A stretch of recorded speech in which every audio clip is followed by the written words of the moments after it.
banyak sekali ya. Memang ya, suku Batak ini sama seperti suku Jawa, terbesar di Indonesia dan tersebar rata di seluruh Indonesia. Ya. Dan memang menjadi sebuah kenyataan bahwa dalam berbagai elemen masyarakat, kedua suku ini selalu ada. Kau pergi ke rumah sakit, Batak Jawa pasti ada. Coba cari Dayak, Manado, atau belum tentu ada, tapi belum tentu. Tapi kalau suku Batak dan suku Jawa pasti ada. Kau pergi ke pemerintahan, itu pasti ada Jawa, pasti ada Batak. Kemana aja? Dunia hukum, dunia rohani, semuanya. Sampai ke dalam mohon maaf nih, ke dalam dunia penyesatan pun ada. Contoh Nathan tuh Batak bukan, Din? Cendra, selamat malam. Cendra, Batak mendunia, betul. Cendra. Tuh si Cendra mah suara anak kecil aja yang ada. Ya, mendunia ya. Saya berdoa mendunia yang baik, jangan mendunia yang jahat, teman-teman ya. Maling juga banyak Batak makanya.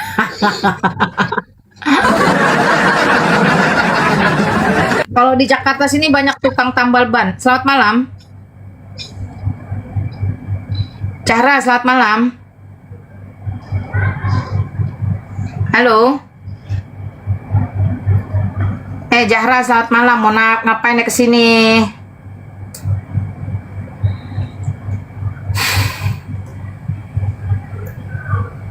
Zahra.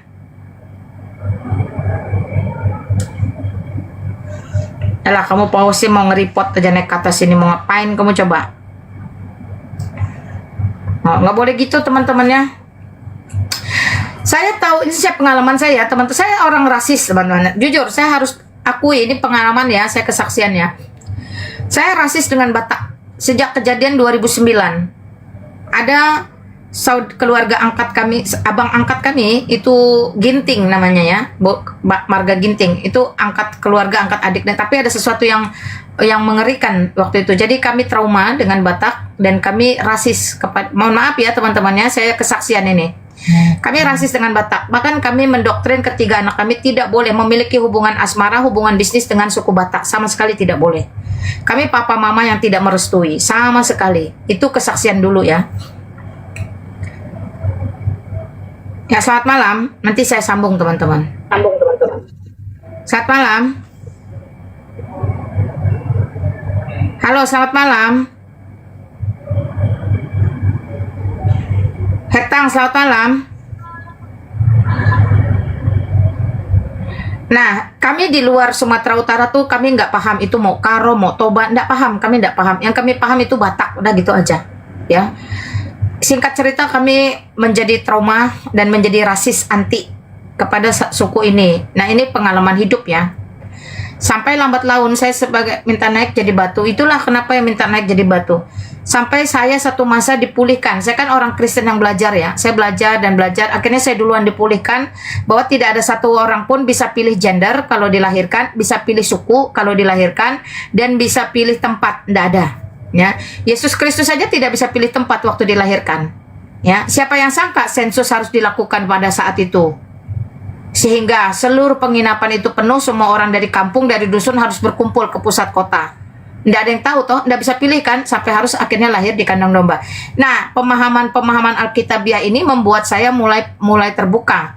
Ya, dan akhirnya oke, saya mulai welcome, saya mulai bergaul, berteman lagi dengan suku Batak ya teman-teman ya. Dengan orang Batak lah kasarnya seperti itu. Nah, sampai lambat laun kemudian waktu berjalan, anak saya itu sudah selesai dunia pendidikan penerbangannya. Dia kemudian diutus penempatan di satu wilayah, dan di situ dia cinlok namanya ya. Rekan sekerjanya itu gadis Batak. Ya, ini yang menjadi problem. Nah, di rumah saya itu ada peraturan ketat teman-teman. Anak kalau belum 21 tahun tidak boleh pacaran sama sekali, dan kalau pacaran tujuannya untuk menikah. Saya ketat mengatur anak-anak saya. Anak saya itu lulus penerbangan usia 18 tahun, muda sekali teman-teman ya. Nah, sehingga dia usia 19 tahun tuh udah punya penghasilan sendiri. Nah, bayangkan 19 ke 21 tahun, itu dia masih 3 tahun. Setelah usia 21 tahun, dia telepon saya, Mama, Mas udah punya teman dekat. Nah, saya bilang puji Tuhan, 21 tahun saya enggak akan tanya lagi, dia tinggal laporan aja. Tapi mohon maaf, Ma, kenapa? Saya bilang gitu. Ini dari Batak, dia bilang. Weh, saya langsung terdiam. Itu kan papanya dengarkan karena speaker ya. Kalau telepon kita langsung gitulah, keluarga tahu. Dedinya tuh langsung say no, keras sekali teman-teman, langsung tidak. Kesian ya. Ya, kita terima tamu dulu nggak apa-apa. Nanti saya lanjutkan teman-teman. Yuk, ada yang mau naik kah? Silakan kalau ada yang mau naik. Siapa tahu dia lebih urgent. Kesaksian saya bisa disambung nanti. Yuk, silakan. Hans, selamat malam. Republik Islam Iran berharap agar pemerintah dan masyarakat Indonesia untuk secara tegas selamat malam. agresi terhadap Republik Islam Iran. Apa maksudnya coba nih? Apa maksud kalian tuh seperti itu tuh apa gitu loh? User selamat malam. User selamat malam. User Arthur Fernando, selamat malam. Ih, mereka nih entah ngapa ya maksudnya. Teman-teman kalau mau naik yang serius lah, mau ngapain gitu. Ya, itu tahun berapa ya? 2016, 2017, 2018. 2018 tuh anak saya tuh teman-teman ya. Dan itu tidak disetujui. Kasian ya. Nah, pihak dari perempuannya juga mungkin ya, namanya kita nggak tahu jalan Tuhan gimana. Dia juga sabar tunggu sampai kami orang tua itu setuju. Sampai kemudian 2024 ya anak saya sudah sangat-sangat mapan ya. Fasilitas itu udah lengkap, rumah pribadi cukup besar. Ya sudah. Akhirnya dia berani minta restu untuk menikahi Boru Batak ini. Yang saya yang sudah dipulihkan dalam Kristus akhirnya oke. Nah, mau nggak mau akhirnya dedinya juga oke. Nah, seperti itu ya. Maka singkat cerita kami punya menantu Boru Manurung dalam hal ini. Ada Juma, silakan kalau kamu mau naik. Ya silakan, selamat malam. Nanti saya sambung teman-teman kesaksian saya. Halo, selamat malam bro. Malam Lina. Ya silakan. Apa kabar? Baik. Bang Duma, saya ada WhatsApp video tentang fitnah kamu itu ada dilihat nggak? Admin saya kayaknya. Oh ya udah, saya kirim ke Riva juga karena yang difitnah di situ kamu, saya dan Riva. Oh biarin aja. Islam bertanya, Lina Wijaya menjawab. Keren kali ini bah. Nggak salah ini, nggak salah. Nggak, tapi disclaimer ya, nggak pakai ribut, nggak pakai toa kenceng-kencengan dan segala macam gitu, nggak mau saya. Saya di sini bukan ruang gaduh, Bang Juma, sorry. Oke. Luar biasa. Santai aja dialognya. Iya. Sudah bisa saya bertanya? Bisa, nggak apa-apa, silakan. Oke, Yesus.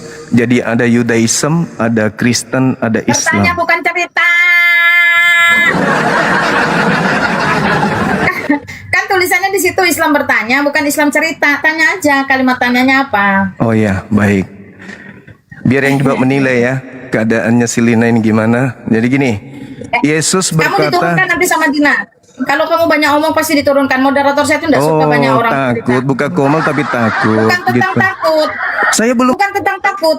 Bukan, sama sekali tidak tentang takut, tapi tentang adab bagaimana bumi dipijak, di situ langit dijunjung. Itu, ya. Nggak perlu takut, benar itu nggak perlu. Oh, saya pernah datangin kamu ke Ciater, kamu ketakutan malah sembunyi nggak keluar-keluar, gimana sih? Apa yang takut? Ya? Oh, saya datang dikelilingin oleh para polemikus sendirian, nggak kayak kamu bawa rombongan sirkus kemana-mana. Ada saya gentar, ada saya takut, enggak, biasa aja. 1 menit saya enggak, 30 menit saya tungguin kamu malah nggak keluar-keluar sama Kores sama Ardiansa sembunyi. Coba maksudnya apa coba? Ya? Jadi yang takut itu kamu. Kasihan amat. Ya, oke ya teman-teman. Jadi kita sudah perlihatkan kualitas. Dari awal saya sudah bilang santai-santai aja ngobrol, nggak usah framing, nggak usah tete bengek.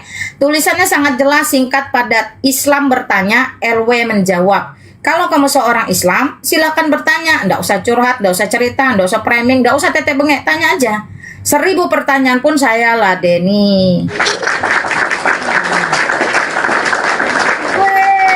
Komal tapi takut. Nggak ada yang perlu saya takutin ya. Buktinya saya konsisten dari 2022 sampai sekarang dan tidak bisa ditenggelamkan. Mau kamu berkoalisi dengan siapapun untuk menjatuhkan saya, menyebarkan berita fitnah, hoax, nggak bakal mempan. Saya kasih tahu nggak bakal mempan ya. Sesederhana itu cara membaca saya. Yuk, ini tergantung moderator aja sekarang. Moderator saya itu cuma satu. Di semua akun saya moderator saya cuma satu. Nggak ada lain. Jadi tergantung Dina. Saya langsung Namanya bertanya kalau begitu. Gitu aja bro. Yesus menasihati muridnya Bani Israel agar waspada. Bertanya. Ya ini saya mau bertanya. Ya kalau bertanya itu, nih saya ajarin kamu biar cerdas. Kamu kan katanya cerdas. Ya, Islam bertanya, LW menjawab. Jadi kalau Islam naik itu langsung to the point. Mengapa, kenapa, berapa, siapa, dari mana, ada apa. Bukan ngoceh. Ya, akhirnya kamu diketawain kan? Jangan ceramah di sini, jangan curhat di sini, jangan ngoceh di sini. Jangan. Udah dikasih peringatan, dikasih warning loh. Kumaha sih? Ya. Saya udah bilang, moderator saya itu cepat geraknya. Kalau kamu tidak ikut aturan, kamu nggak akan dianggap, ya, kamu pasti dianggap sampah. Ya, gitu aja. Sederhana siapapun, ya. Nenek moyangmu naik ke sini pun kalau tanya dilayani. Tapi kalau ngoceh, kalau nenek moyangmu datang ke sini ngoceh, ya, olomu sendiri datang kalau ngoceh diusir sama Dina, diusir. Tahu nggak? Thank you Dina. Saya mau pusing. Ya itu semua urusannya Dina. Nggak mau pusing saya. Ya kenapa? Karena saya secara faktual, secara realita sudah pernah mendatangi mereka sendirian tanpa rombongan sirkus silaturahim. Itu real. Itu catat oleh sejarah. Apakah saya gentar? Saya takut? Enggak. Allah saya itu Allah yang hidup, bukan Allah batu. Mohon maaf lahir batin.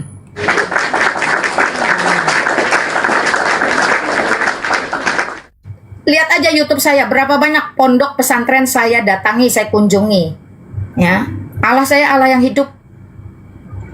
Apalagi kalau cuma sekedar sosial media kayak gini, aduh, cuma. Ya silakan moderator, ya, bebas-bebas aja saya mah. Ya, cuma nggak ngerti kalimat tanya, nggak ngerti kalimat. Oh, wajar dungu semua yang naik ke sini rupanya nontonin Juma. Memang dungu. Saya sudah permudah perkaramu loh, ya. Barang siapa mempermudah perkara orang, insya Allah perkaranya dipermudah oleh Allah. Saya sudah permudah perkaramu. Islam bertanya, LW menjawab. Kenapa kau persulit dirimu?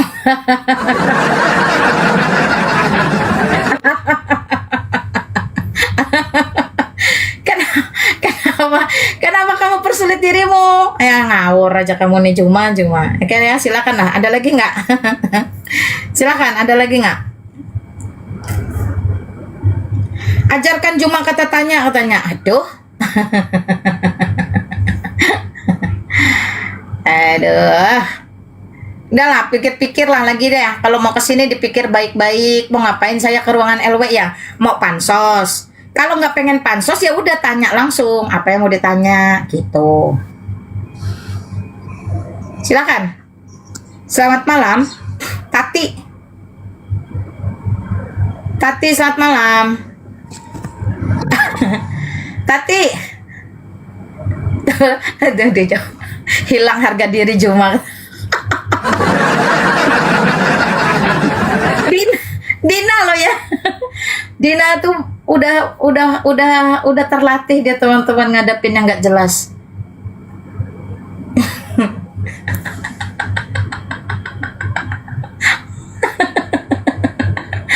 Jadi jangan kalian pikir saya itu menjadi orang yang, Jumani, wah keren nih, keren. Nggak ada keren-kerennya teman-teman ya.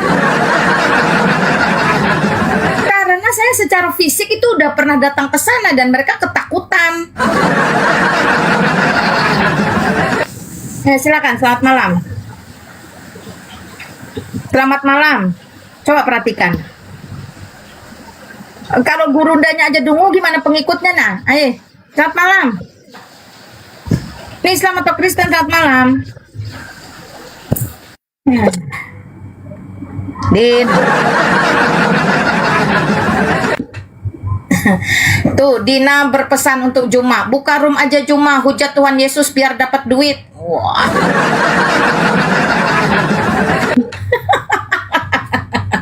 Udahlah ya. Ya, udah terbukti ya, kamu gagal paham dan tidak bisa membaca, kamu umi juga. Jadi memang kualitasmu, kelasmu itu cuma ngoceh di belakang saya. Apa kata Agnes Monica? Apa yang bisa dilakukan orang yang berada di belakang kita adalah membicarakan kita.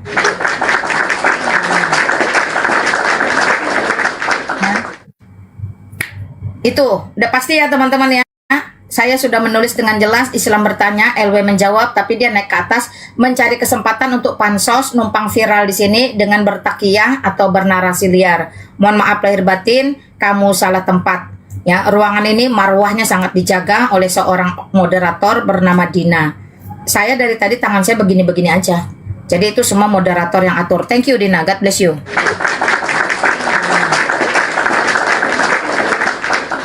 Lagi pula nih saya kasih tahu, saya ini kan mantan Islam. Maka saya tidak perlu berdiskusi atau berdebat dengan Islam. Ya, saya hanya cukup memberi diri, Anda bertanya, saya menjawab. Karena apa? Karena saya sudah kafah dengan segala keislaman dan sudah saya sampahkan. Yuk, silakan, selamat malam.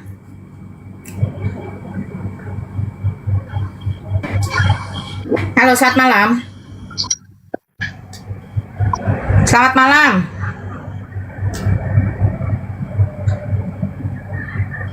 Kamu mau ngapain naik ke atas?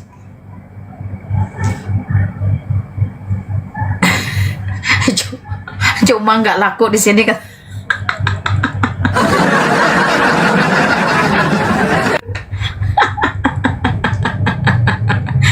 Saya tuh sebenarnya nggak masalah teman-teman ya. Nggak ada masalah juga. Karena dulu dia baik. Bukan. Ini teman-teman ya tadi ya.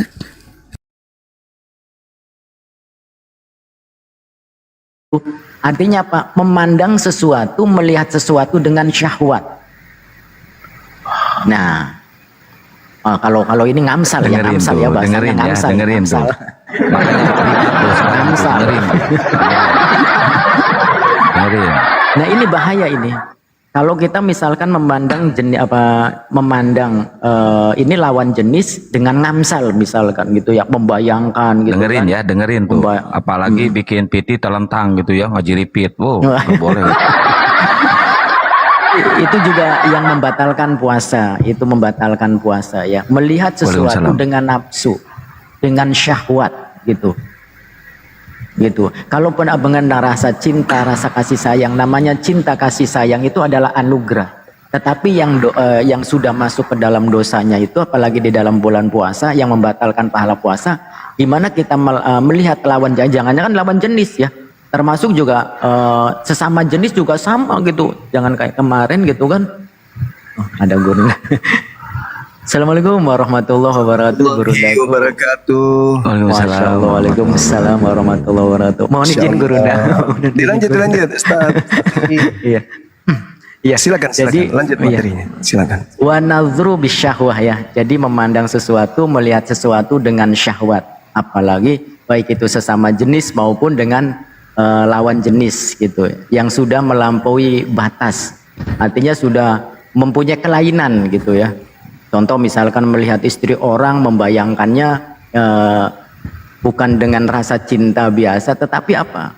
Ya udah kesyahwat, keinginan untuk mendekati kepada yang namanya zina mata.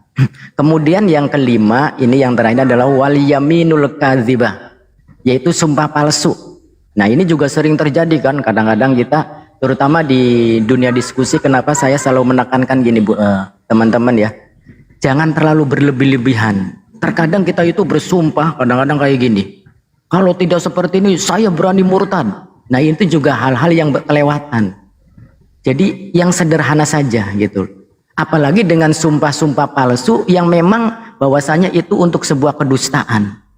Contoh misalkan bahwasanya ketika kita bersumpah, kalau misalkan pada bulan ini, kalau misalkan saya ini tidak puasa penuh, maka saya bersumpah misalkan saya bersumpah bahwasanya saya tidak akan melakukan ini.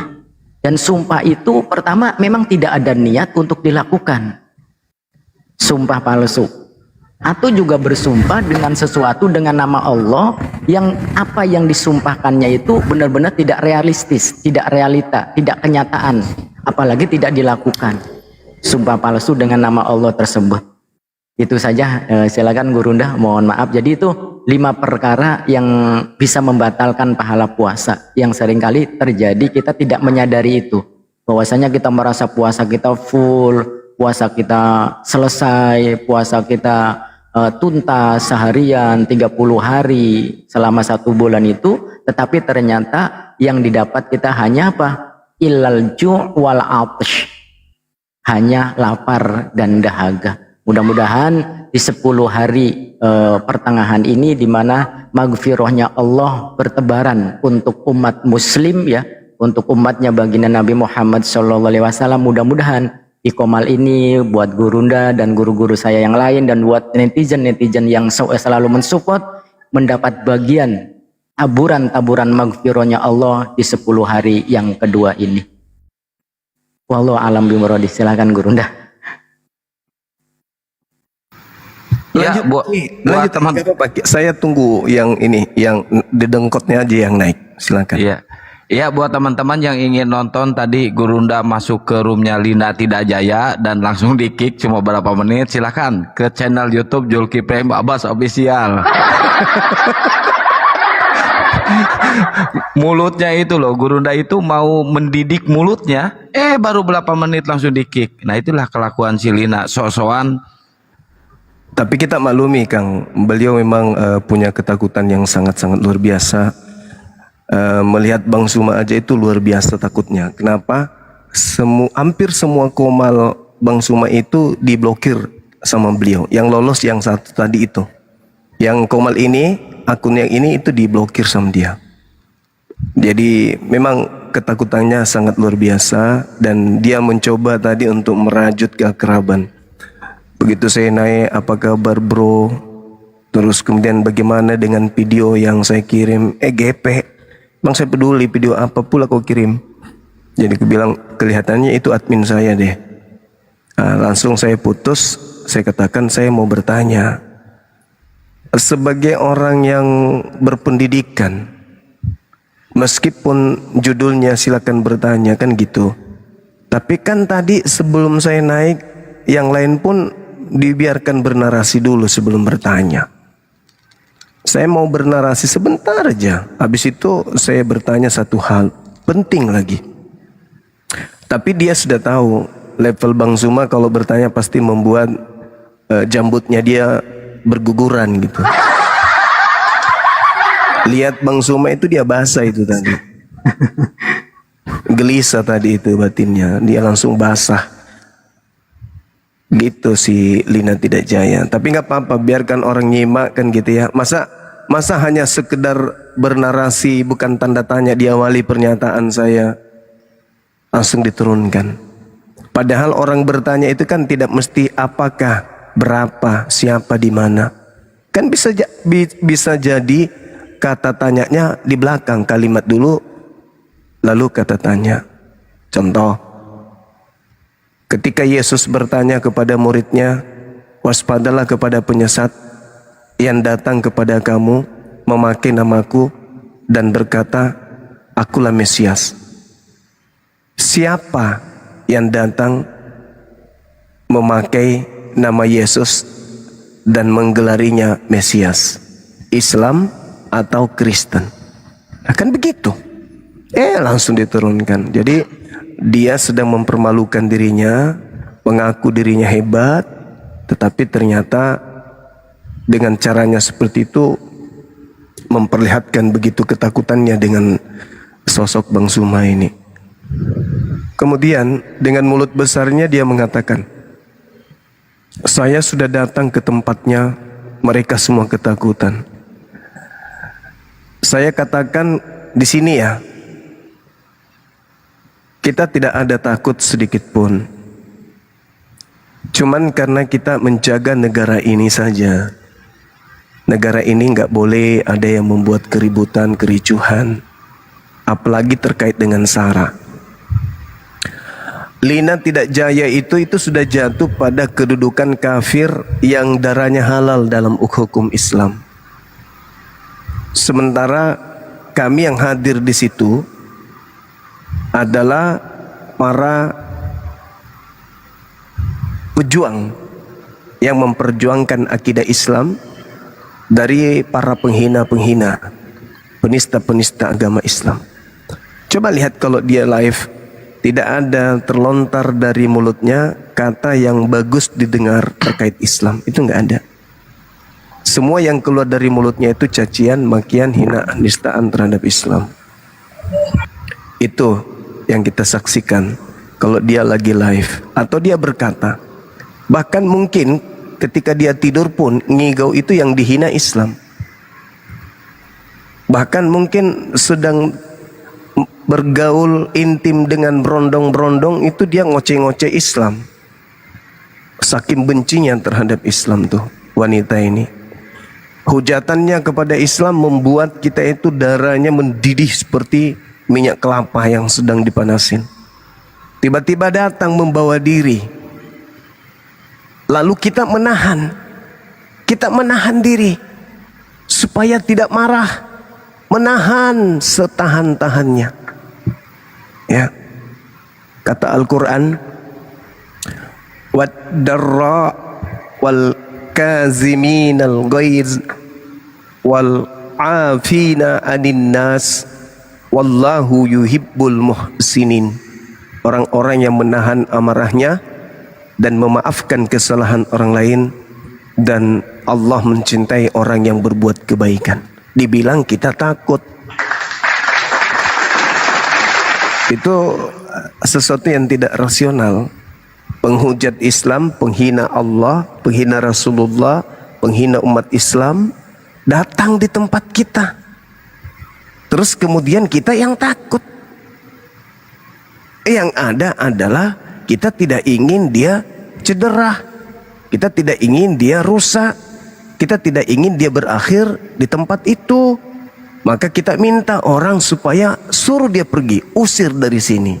Jangan sampai saya berubah pikiran. Jadi disuruh pulang. Di framing katanya kita yang takut sama dia. Na'udzubillah, tsumma na'udzubillah. Darah kita ini sudah untuk dikhususkan agama, tapi pada tempatnya ada saatnya. Nah, kenapa saya naik tadi itu? Ya karena dia bikin judul Islam bertanya kan gitu. Nah, saya ingin tahu sejauh mana pemahaman dia tentang Islam.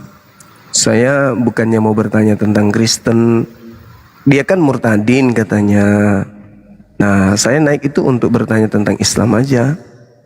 Tapi kelihatannya faktanya dia sangat ketakutan.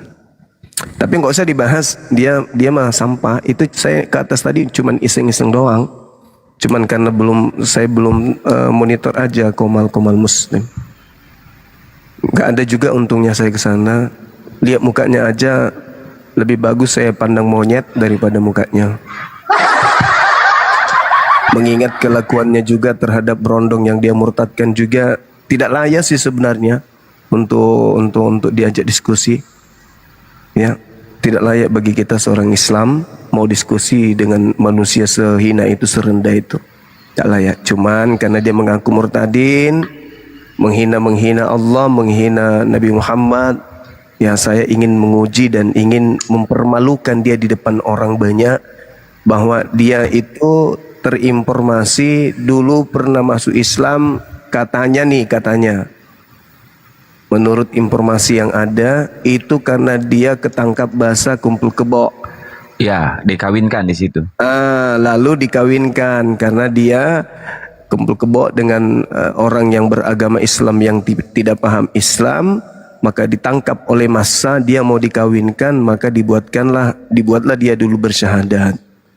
Setelah bersyahadat dikasih sertifikat mu'alaf untuk dikawinkan karena kumpul kebo itu. Katanya sih gitu.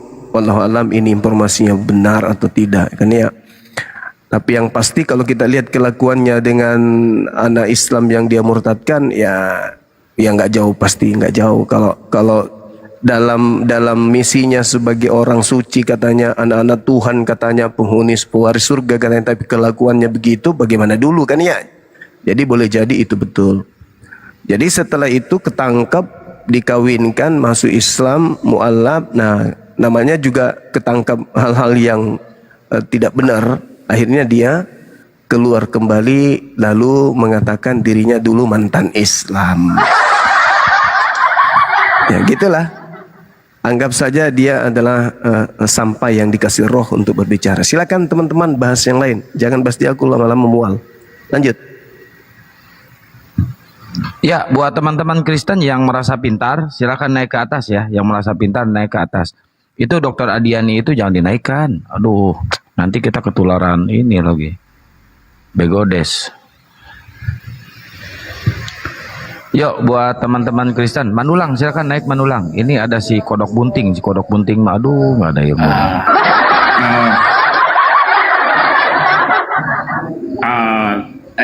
Kamu tanya aja cuma kepadaku karena Tar, Manulang, selamat malam Manulang. Malam. Ya, malam. Dari Kristen, Bro?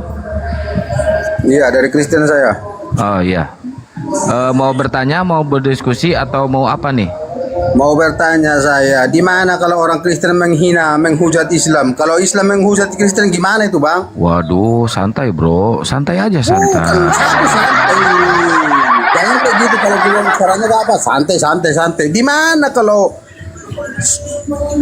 rasionalis lah. Jangan kalian menghina, menghujat Kristen itu dakwah. Giliran Kristen yang membahas Al-Quran, menghujat, menghina. Ya, coba saudara tunjukkan di mana kami menghina Kristen.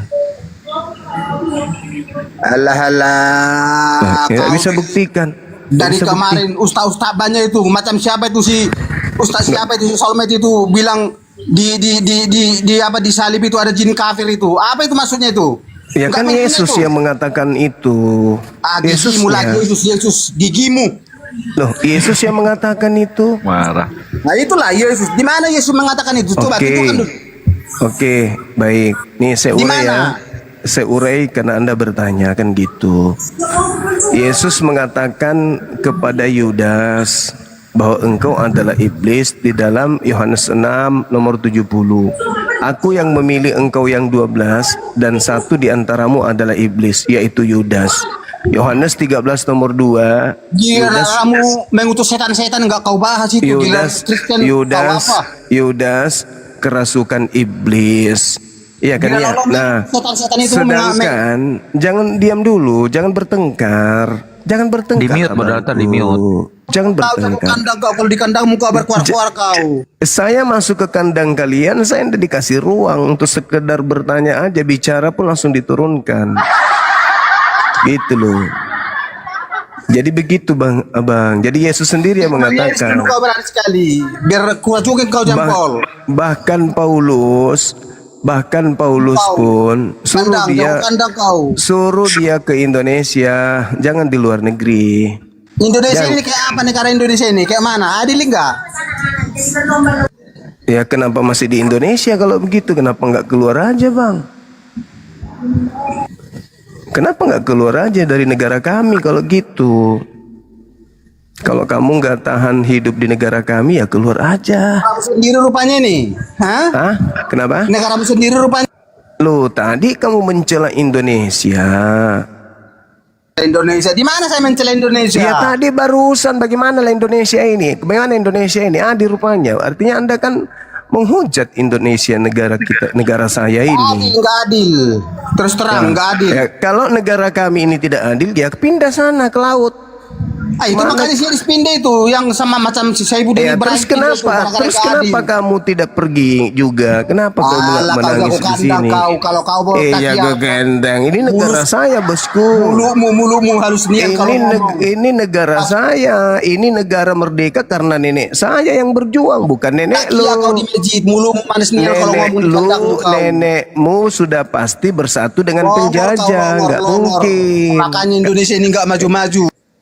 Kakekmu itu pasti bersama dengan penjajah, makanya kamu sebagai cucunya, anaknya menjadi Kau pengikut nomor agama satu, penjajah kan gitu.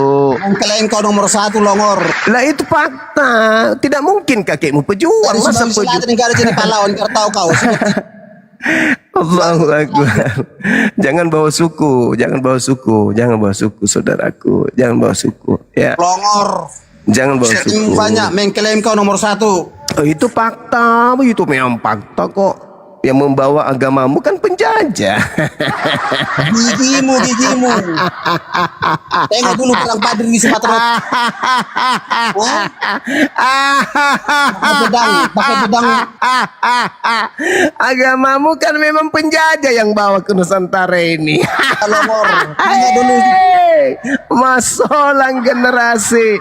Ketika penjajah Longor, datang, kau longor. yang diwariskan apa? Gereja. Ketika penjajah datang, diusir oleh umat Islam, yang diwariskan apa? Bible.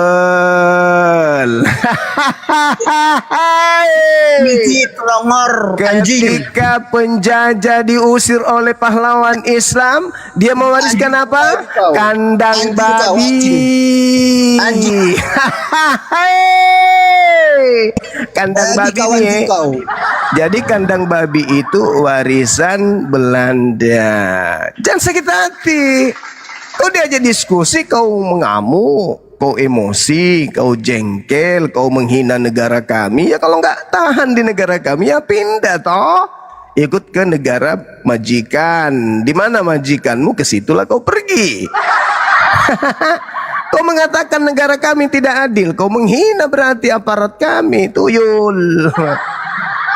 Negara kami Indonesia menurutmu tidak adil, berarti kau menghina aparat kami. Aparat kami sudah profesional, kerjanya sudah sangat luar biasa. Kami mencintai mereka apapun agamanya. Ya lu sakit hati. Masolang generasi. Kok pindah nah di sana tuh di Samudra Pasifik, di Atlantik sana kau bikin kemah. Sakit hati dia. Udah nah, pergi sana. Bawa babimu tuh sama ayam jantan 2 ekor, bawa ke sana kau bersemedi di situ di Samudra Atlantik sana. Jangan kau di sini hina-hina negara kami, habis itu kau masih numpang di sini, masih tinggal. Saudara ininya. Tidak boleh begitu kawan, tidak boleh menghina negara. Agamamu itu kalau kita lihat negara ini kan ketuhanan yang Maha Esa. Terus Tuhanmu gimana? Kan ada 3 pribadi. Kan sebenarnya enggak. Iya sih, enggak. Iya sih, enggak. Enggak pas. Satu Tuhan kok dia jadi 3 gimana? Memang enggak cocok. Sakit hati memang karena negara ini asasnya satu Tuhan, tapi dia ada 2,2 setengah. Jadi diskusi itu yang baik-baik aja nya, nggak usah menghujat, menghina negara segala macam. Macam paten aja, macam kakekmu aja yang memperjuangkan negara ini. Belum ada juga nya di antara dari tokoh-tokoh kalian menjadi RI 01. Sorry, kesel mulut saya. Sorry. Berarti orang Islam pintar-pintar karena sejak berdiri Nusantara ini RI 01 Islam semua. Enak kali bah. Aduh. Masih ada nggak lontong yang tadi ya? Enak kali. Itu batu kemenangan Guru ndak? Enggak sih. Sakit kali hatinya. Lanjut teman-teman, lanjut. Assalamualaikum warahmatullahi wabarakatuh, Bunda. Waalaikumsalam warahmatullahi wabarakatuh. Bang Akang. Memang mereka itu kejang-kejang ya. Soalnya dibongkar semua. Tadi di mana ya tempatnya teman kita? Masalah penyaliban karya iblis sudah diiyakan sama itu ya kripto ya Gurunda. Iya, dua tadi itu. Si Yosua juga terpaksa harus mengakuinya. Masalah generasi. Mau kayak mana? Orang menguasai data. Kau mau ngomong apa? Datanya ada di tangan kita. Kasihan deh lu. Bapak dia tindak sih. Upet di tojeng. Itu kasih judul itu Akang. Kejang-kejang semua. Diakui bahwa salib itu salib itu karya iblis. Kejam kali pula. Malah dikatakan Yahweh itu adalah iblis katanya. Tuhannya yang ngutus Musa atau apa gitu. Yang di dalam Taurat. Denom lain lagi tuh Gerunda. Denom lain. Bokceng, kodok bunting bagaimana itu? Silakan. Yang tertulis di penjelasannya Bapakku Paulus menyatakan emang itu rencana iblis, tetapi Tuhan mengizinkan ya karena iblis tidak tahu akibat dari penyaliban itu akan meremukkan kepalanya. Pak iblis ya yang kalah gitu. Itulah kekalahan dari iblis. Dikiranya iblis ini menang ketika bisa membunuh Yesus, tapi itulah kekalahannya karena iblis akan menjadi penggenapan bagi Yesus Kristus, yaitu kodok bunting. Berarti iblis kerja sama bisa Tuhan. menggoda lagi karena dosa telah ditebus, maka iblis tidak mampu berbuat apa-apa lagi terhadap kejahatan yaitu berbuat dosa. Iblis itu hanya sekedar ingin menghilangkan Yesus supaya dia bisa menduduki tempat yang kudus. Tempat kudus, tempat Yesus sebagai pengajar bisa dia duduki dengan cara mengusir Yesus dari bumi ini. Itu tujuan iblis. Masalah dia mau bangkit mau apa lah, justru itu bagian dari misi. Makanya yang bangkit itu bukan lagi Yesus, tapi dia yang mau Yesus pergi. Makanya berapa kali dia melakukan pencobaan bunuh Yesus, supaya kalau Yesus tak ada, dia yang bisa menduduki posisinya gitu. Ya, itu adalah waktu yang tepat kan.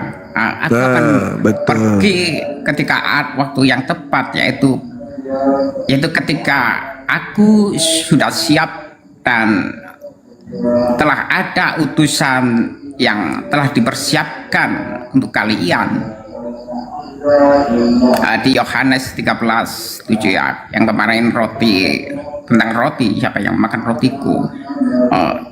Ketika orang itu pergi, lalu Yesus Kristus bersabda kepada mereka, Allah telah memuliakan dia dan dia telah dimuliakan oleh Allah.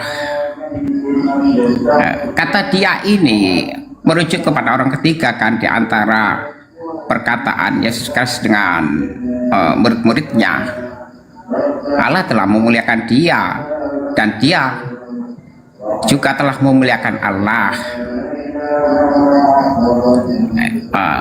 Sudah jelas itu bahwa seseorang itu harus sempurna menjadi Kristus, karena jemaat itu adalah tubuh Kristus sendiri. Jemaat-jemaat gereja ini adalah tubuhnya Kristus. Di dalam penjelasan dari Bapakku Paulus menyatakan orang Kristus tidak akan dihakimi oleh Allah, tetapi oleh Udah jangan panjang-panjang, saya sapa dulu Abu Ya, Isa. sebentar. Edo, selamat malam. Selain Udah, jangan dari itu panjang-panjang. akan dihukum oleh Allah. Selamat malam semua. Ya, saya turun ya karena ada WA dari Tuhan. Sekian dulu, mungkin nanti WA jika dari langit Tuhan? tidak runtuh, Ada di Tuhan. Iya. Enggak, ini ada teman yang butuh bantuanku. Oke, ya. Salam alaikum.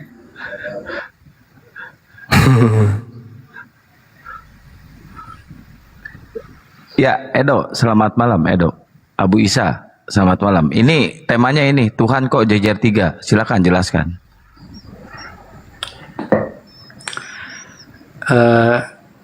Aku tanya dulu boleh nggak, Kang? Tanya mulu, kapan pinternya silakan. Ya, kenapa Islam itu menghinakan Nabi Isa dengan mengatakan Nabi Isa itu penakut tidak disalib? Batu. Di mana dalilnya Nabi Isa penakut?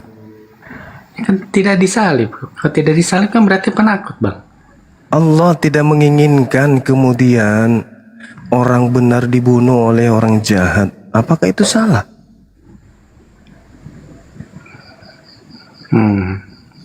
Ya. Oke deh. Next question ya, Bang Zuma ya. Ya. Aduh, si Abu Isa ini ngelantur kemana-mana. Edo, selamat malam Edo. Edo. Halo Bang Edo. Edo. Selamat malam Edo. Pertanyaannya yang cerdas dong, Abu Isa. Gitu doang pertanyaannya. Ini agak cerdas nih, Bang. Nah, sok silakan. Tanda-tanda kebesaran Tuhan itu kan sangat banyak ya, Bang Zuma ya. Iya. Dari sekian tanda-tanda itu, apa yang menjadi favoritnya Bang Zuma? Kalau aku ada satu, Bang Zuma, yaitu waktu Tuhan bisa membuat seorang wanita mengandung anaknya tanpa melalui hubungan suami istri. Nah, itu favorit aku. Kalau favorit Bang Zuma yang mana? Tuhan mengutus jalan kebenaran untuk seluruh umat manusia, yaitu dinul Islam.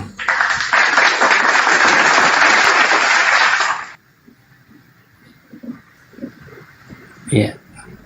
Oke Bang Zuma, Kang Santang itu aja, aku turun lagi ya. Oke. Oke. Selamat merenung. Ya, Edo. Selamat malam Bang Edo. Edo. Waalaikumsalam Pak Haji. Edo, dibuka mute-nya Edo.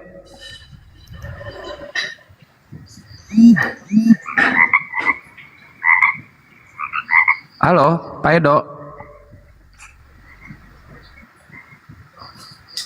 Mungkin masih jauh dari perangkat Pak Edonya. Ini Pak Edo ini tiap naik tapi lumayan juga sih. Dia ini banget ya Guru Nda, mereka ini sangat gimana ya? Ada orang yang dilahirkan tanpa ayah, itu yang paling istimewa di mata mereka. Padahal lihat sosok Nabi Isa juga sama kan, tanpa ayah. Apalagi Nabi Adam tanpa ayah dan tanpa ibu. Harusnya mereka menuhankan Nabi Adam gitu ya, Guru Nda. Jadi apa ya, Kang? Sekali lagi saya katakan untuk yang kesekian kalinya bahwasanya mereka murni bukan mentuhankan sosok Yesus ini karena Bible. Kenapa? Karena kalau mereka menjalankan agamanya, yaitu agama Kristen atau Katolik atau apapun itu, karena kitab, maka mereka tidak akan ke gereja hari Minggu. Karena tidak ada tertulis perintah itu. Tidak ada yang dicontohkan oleh Yesus seperti itu. Nabi Musa kayak gitu juga itu nggak ada. Olehnya itu, ya ada kekuatan besar di belakang gerakan mereka ini yang kemudian berperan membentuk mereka seperti apa yang kita saksikan hari ini. Dan Al-Quran menguraikan itu. Al-Quran menguraikan karakter mereka, dijelaskan oleh Al-Quran. Jadi tipikal mereka, cara-cara mereka dalam beragama disampaikan oleh Al-Quran. Karakteristik, pembawaan, sikap, itu sudah dijelaskan oleh Al-Quranul Karim. Jadi yang kita lawanin dua, minal jinnati wan nas.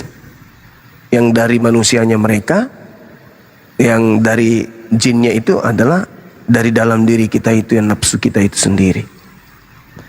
Kalau iblis mah nggak mungkin tiba-tiba muncul, tetapi iblisnya minal jinnati wan nas. Sekali lagi, dari jin yang berasal dari hawa nafsu. Kalau minal jinnati dan wan nasnya ini berasal dari mereka. Itu aja. Seperti itu, Kang. Ya berarti mereka ini termasuk ke golongan yang bisa dikatakan iblis yang nyata ya, Gurunda ya. Ini ada di minal jinnati wan nas, itu tidak bisa dipungkiri. Mau kayak mana? Penyesat itu, pembisik itu dari dua golongan. Makanya dikatakan wa ikhwanuhum, saudara dari iblis adalah orang-orang kafir yang membantu iblis mendurhakai Tuhan pencipta langit dan bumi, dan mereka tak henti-hentinya menyesatkan sampai hari kiamat. Begitu. mungkin setelah Nabi Isa turun mereka akan terpecah, akan terbagi, atau mereka akan bertahan nih Gurunda kira-kira? Diusir. Kalau orang-orang Yahudi dalam hal ini Yudaism, kan mereka menolak ketika Nabi Isa datang. Iya kan? Al-Quran datang menyeru, heh, itu Nabi Isa yang kalian tunggu. Semalam masih ingat pendeta yang saya katakan bahwasanya Elia, Mesias dan Nabi akan datang? Orang-orang Yahudi menunggu Mesias. Jadi ditunggu memang Mesias. Begitu datang ditolak. Al-Quran datang menyuarakan, saudaraku, yang kau tunggu itu sebenarnya sudah datang pada kalian. Oh enggak, kami menunggu. Nanti setelah datang kedua kalinya baru mata mereka terbelalak. Oh iya, ternyata Nabi Muhammad itu betul. Barulah mereka beriman. Seperti itu. Tapi sudah di penghujung hidup. Nah, sedangkan yang kelompok yang satu ini, yang serigala ini, ya diusir. Nggak ada ruang baginya, nggak ada ruang. Diusir, nggak ada ruang. Mau kemana? Mau kemana coba?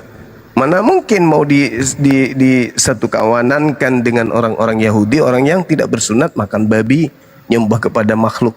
Bagaimana mungkin mau satu kawanan dengan Bani Israel, pengikut para nabi? Nggak mungkin. Maka ya mereka bersama dengan sembahannya dijungkirkan ke neraka jahanam. Begitu, Kang. Makanya Nabi Isa, apakah dia yang disembah? Enggak. Apakah Yesus yang mereka sembah, anak manusia? Bukan. Karena enggak mungkin Yesus atau Nabi Isa ini yang ke neraka juga ikut dengan mereka, enggak mungkin. Begitu, Kang. Yang di YouTube sahabat Dharma Wulung, syukran. Itu mustahil. Iya, ke Yahudi pasti ditolak sama orang-orang Yahudi juga. Nah, apa mungkin nanti mereka akan terpecah dan masuk Islam atau memilih ateis, Gurunda? Pada saat mana? Pada saat nanti Nabi Isa turun. Mereka beriman pada Nabi Isa. Baru terbelalak mata mereka. Oh, ternyata Islam betul. Nah, tapi kita serahkan kepada Allah. Apakah itu masih diterima pertobatan mereka atau gimana?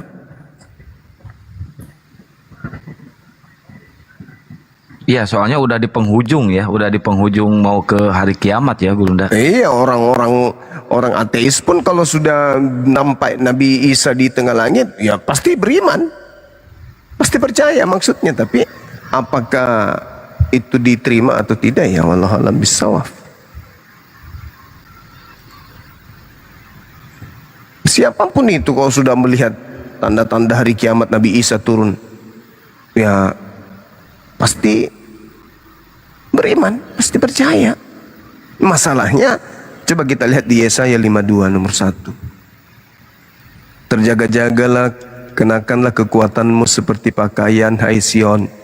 Kenakanlah pakaian kehormatanmu, hai Yerusalem, kota yang suci. Sebab tidak seorang pun yang tidak bersunat atau yang najis akan masuk lagi ke dalammu. Nggak bisa, orang-orang yang tidak bersunat boleh masuk ke Yerusalem baru, itu nggak bisa.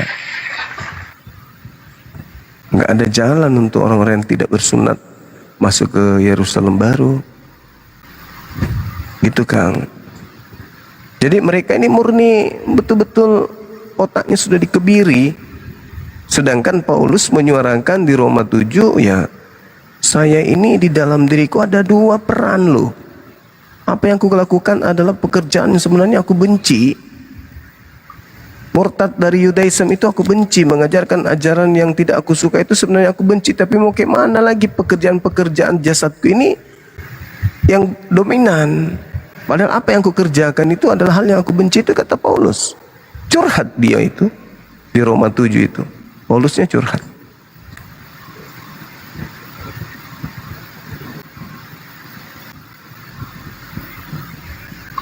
Emang sosok Paulus ini sangat mengerikan. Ketika kemarin Gurunda buka judul, buka tema, siapa sang pembinasa keji?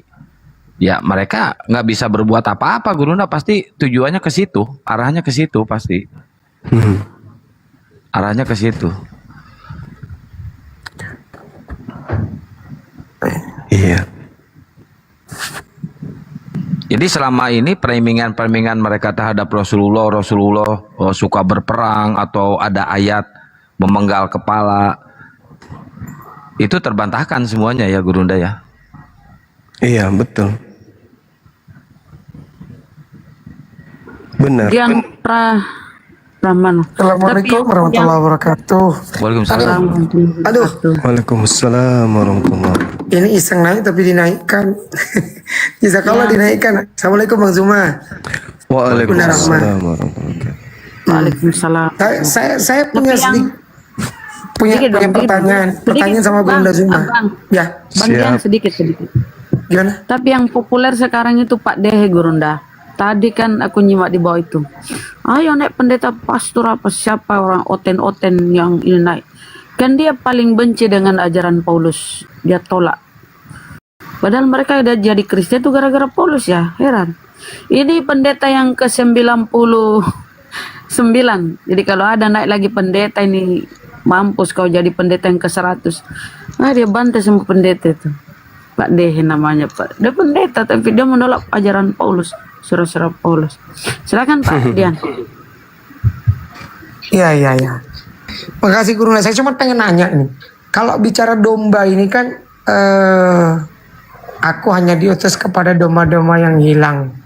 Terus murid-murid juga dilarang. Nah, domba ini merujuk khusus kepada Bani Israel atau gimana Gurunda? Iya. Yang dimaksud domba itu adalah Bani Israel. Kan Bani Israel yang digelari domba, Bani Yakub. Yeremia 50:17. Yeremia 50. Iya, yang 50:17. Iya, yang bergelar domba itu mereka. Di luar daripada Bani Yakub bukan domba. Nah, ini kan saya cari-cari literasinya. Oh, iya betul. Israel ini kan Yakub. Israel adalah domba. Israel adalah domba. Anak-anak Israel adalah anak-anak domba. Coba dibaca original teksnya coba. Jadi yang dimaksud domba itu Yakub. Berarti Yohanes 10:16 itu merujuk kepada dan ada domba-dombaku di kandang-kandang lain, itu bicara tentang Bani Israel yang sudah berserak. Diaspora ya. Ya, coba baca Yehezkiel 5. Yeskil 5 nomor berapa Gurunda? Kalau nggak salah nomor 12. Dibaca itu. Oke, sepertiga daripadamu akan mati kena sampar dan mati kelaparan di tengah-tengahmu. Sepertiga akan tewas dimakan pedang sekitar, sepertiga akan kuhamburkan ke semua mata angin. Aku akan mengurus pedang dari belakang mereka. Jadi pada masa pembuangan Bani Israel itu kan mereka bikin patung, mereka bikin sesuatu yang membuat Tuhan murka. Maka Tuhan mengatakan sepertiga daripadamu akan mati kena sampar dan mati kelaparan. Sepertiga tewas dimakan pedang, sepertiga lagi kuhamburkan. Nah, yang dihamburkan inilah domba-domba yang berserak ke seluruh penjuru bumi. Di kandang-kandang lain tuh itu berarti ya? Iya, iya. Nah, cuman satu lagi Bang Zuma, saya bukan agak bingung ya. Petrus ini kan dalam Kisah Para Rasul berapa ya? Ya, gimana dia? Dia kan memberitakan ini kepada orang-orang non-Yahudi, betul nggak Gurunda? Oh itu fitnah itu. Itu fitnah, awalnya dulu fitnah. Coba kita lihat Galatia 2 nomor 8. Coba Adinda buka. Oh siap. Karena saya lihat ini kan ceritanya kan dari Paulus ya. Iya, makanya kita hantam juga dengan cerita Paulus. Ya bentar. Galatia 2 8. Oh ya saya tahu, Rasul bagi orang tak bersunat. Iya. Nggak, makanya saya kan agak aneh nih ceritanya kan begini. Kan kalau kita lihat hubungannya kan dengan Kisah Para Rasul 11:26. Siap. Itu kan Barnabas bersama Paulus tinggal setahun di Antioquia. Bertengkar nanti dia tuh. Ya. Maksud saya kan bingung. Yang disebut Kristianos ini kan sudah pasti orang-orang. Ini kan bingung nih. Kisah Para Rasul 11 ini kan Barnabas mengajak Paulus kemudian tinggal di Antioquia mengajar selama 1 tahun. Dan pertama kali mereka disebut Kristianos kan begitu. Iya siap. Terus pertanyaannya? Pertanyaan saya, ini murid yang disebut Kristen ini murid Paulus atau murid Barnabas? Paulus. Barnabas tidak pernah mengaku kedatangan Kristus. Barnabas tidak pernah mengaku Kristus. Coba Adinda baca di dalam 1 Korintus 11 nomor 1. Oh udah tahu aku itu. Sudah. Maksud aku begini. Jadi kalau saya lihat ceritanya ini kan gini. Kalau lihat penuturan Paulus ini ceritanya belok ke kanan, belok ke kiri. Kadang bilang A, kadang bilang B. Nah makanya saya agak heran. Saya lihat kan domba-domba di dalam Yohanes 8:31 Yesus berkata kepada orang-orang Yahudi kan begini bunyinya, barang siapa tetap berada dalam firman-Ku dia adalah murid-Ku. Apakah murid-murid berani melanggar? Kalau kita pakai redaksi Al-Qur'an kan begini, Robbana amana bima anzalta faktubna Robbana amana bima anzalta faktubna ma'as syahidin. Begitu kan kalau saya tidak salah istilahnya. Iya. Berarti murid-murid Yesus ini tidak berkhianat kalau begitu. Iya. Nah kalaupun terjadi pengkhianatan, kan Yesus katakan di Matius 24 nomor 24 itu. Nah itu yang saya ingin tanyakan sama Bang Zuma. Masalahnya kan di dalam Matius 24 itu kan begini. Dan sekiranya mungkin menyesatkan orang-orang pilihan. Nah itu siapa itu Bang Zuma? Murid-murid pilihan. Siapa itu? Ya murid-muridnya. Kalau hari ini mereka mampu menunjukkan bukti akurat bahwa Petrus yang sampai kepada Roma, Yunani mengajak orang-orang untuk makan babi dan seterusnya, berarti berhasil nubuatan itu kan? Ya. Nah itu dia. Artinya orang-orang pilihan kan artinya yang dipilih sama Yesus. Ya, yang bisa disesatkan. Saya melihat ceritanya ini kan kayaknya sosoknya Barnabas dengan Petrus. Cuma saya ragu-ragu karena Galatia 2 nomor 7 nomor 8. Jadi kok saya bilang ceritanya bulat begini ya? Apakah di antara murid yang 11 ini ada yang berkhianat lagi? Karena kan kalau lihat Galatia 2 nomor 7 nomor 8 itu Paulus mengaku sebagai rasul orang-orang tidak bersunat. Sedangkan Petrus dan Barnabas diutus kepada orang-orang yang tidak bersunat. Dan saya lihat dalam cerita-cerita itu Petrus dan Barnabas itu datang kepada kandang-kandang domba kan begitu, ke rumah-rumah ibadah Yahudi kan begitu Gurunda. Betul tidak? Benar. Betul. Ya. Berarti ini berarti yang berkhianat yang dinubuatkan dalam Matius 24 itu Iya, belum ada belum. kalau misalnya mereka mengatakan kitab 1 Petrus, 2 Petrus itu benar-benar adalah tulisan Petrus, berarti itu orang yang sudah menggenapi penyesatan itu. Petrus begitu. Iya. Kalau memang betul, tapi kan masalahnya Petrus tidak pernah mengaku menulis kitab tersebut. Nggak ada catatan Petrus bahwa dia yang menulis buku itu. Jadi narasi kisah para apostolos ini berarti kan narasi sepihak dari Paulus kan begitu. Benar, betul. Iya. Masya Allah. Jazakallah Bang Zuma, Masya Allah. Terima kasih. Ya khair. Jazakallah. Ya. Saya cuma itu aja nanya. Karena domba ini Yesaya 50 ya tadi ya. Jazakallah. Lanjut silakan. Ya Lanjut, coba didalami itu Dinda, didalami Roma 7. Iya, saya udah kemarin catat dari Bang Zuma. Saya selalu Roma apa ya? 7-nya sudah didalami belum? Sudah saya catat, Alhamdulillah. Yang itu menggoco penting. itu kan, yang menggoco. Bukan, beda. Roma 7 dari nomor 25. 19. Ya, sebentar. Roma 7. Perasaan aku kemarin udah catat itu. Coba. 19.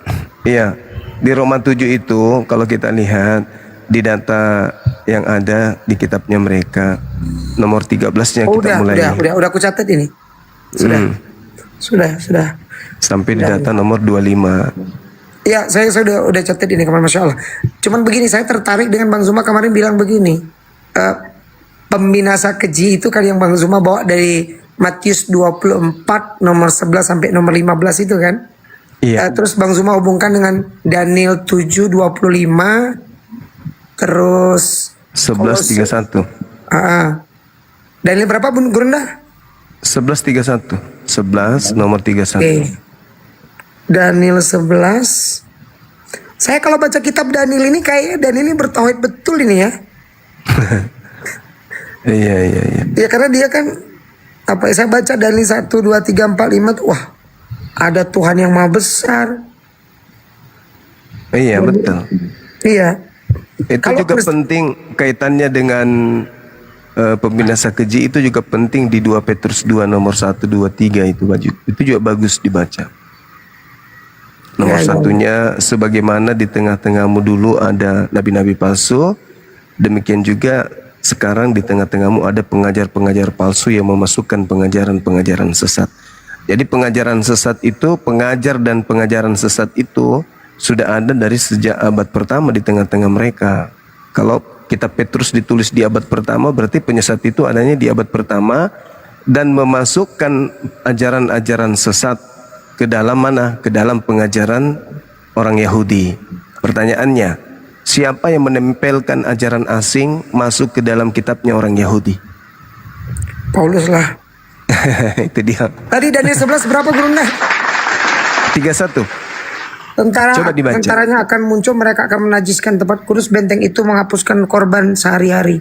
Saya ingat kemarin Gurunda bacakan Matius 8 nomor 4 ya. Sama Lukas 23 nomor Itu yang menghapuskan korban sehari-hari, itu yang menggantikan korban binatang menjadi korban satu untuk semua, satu untuk selamanya. Ya, yang Gurunda sebutkan Matius 8 nomor 4 kan konfirmasi dari Yesus. Oleh karena itu pergilah kau kepada imam kepala, yang persembahkanlah korban yang diperintahkan oleh Musa. Betul. Nah, sementara ada yang menghentikan korban yang Musa perintahkan, Imamat 1-2. Betul. Dia rubah menjadi korban manusia untuk selama-lamanya, satu untuk semuanya katanya. Iya. Tapi saya melihat begini, ada korelasi apa ya? Kalau saya lihat kan korban penghapus dosa di zaman Musa itu kan bentuk penyesalan pernyataan seorang orang Israel itu untuk bertobat, kan begitu? Betul nggak? Betul, untuk mendekatkan diri. Ini kan seolah-olah digambarkan oleh oleh Paulus ini ada satu bentuk kutukan gitu ya. Betul. Iya. Masya Allah, Masya Allah. Assalamualaikum Abang Da. Waalaikumsalam. Kian Santang, Bang Dian, Bunda Rama dan lain. Masya Allah. Saya ini kalau Tapi Bang kalau Zuma saya lagi streaming ini tertarik suka Bang Zuma nyata-nyata. tentang Daniel. Itu Daniel 9:27 dikaitkan dengan Matius 24 nomor 15 itu keren tuh Bang. Iya. Pak diuraikan Bang, izin Bang. Daniel 9:27 itu Aris. dengan Matius 24. Bentar Pak Erik. Ini Aris ini kenapa Aris? Halo Aris. Kenapa beliau? Itu biasa menghujat terus di bawah. Jadi Kristen dia. Kenapa Aris? Halo Aris. Dibuka mute-nya Aris. Halo. Ya halo. Mau diskusi Bang Aris?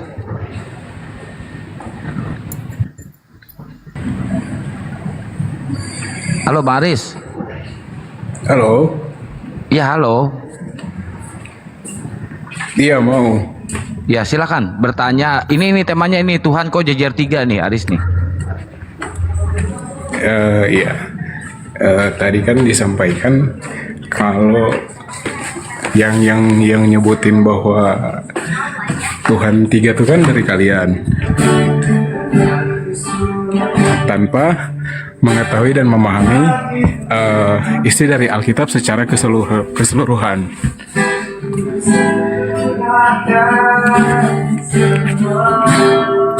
Itu ada musik Bang. Jauh dulu dari musik dong Bang. Jauh dulu dari musik. Tadi di bawah kenceng banget Erik. Setelah naik kok kayak gini. Ngejauh Bukan dulu dari kami musik. yang mengatakan itu, memang konsep agamamu 3 Tuhan, ngapain malu-malu aku Memang Tuhanmu 3 kok. Kenapa harus bilang 1 kalau 3 sih? Jangan jadi sudah sesat jadi pembohong dari penipu juga. Aku memang Tuhanmu 3, sudah selesai. Tapi kalian menganggap 1. Kan ada dalilnya, 1 Yohanes 5 nomor 7. Ada 3 yang bersaksi di surga dan ketiganya adalah 1. Kan 3 tapi dianggap 1. Gitu saudaraku. Jadi nggak usah gengsi akui. Masih bagus 3 kok daripada saya baca Wahyu 5 nomor 7. Tuhanmu ada 7. Gimana dong?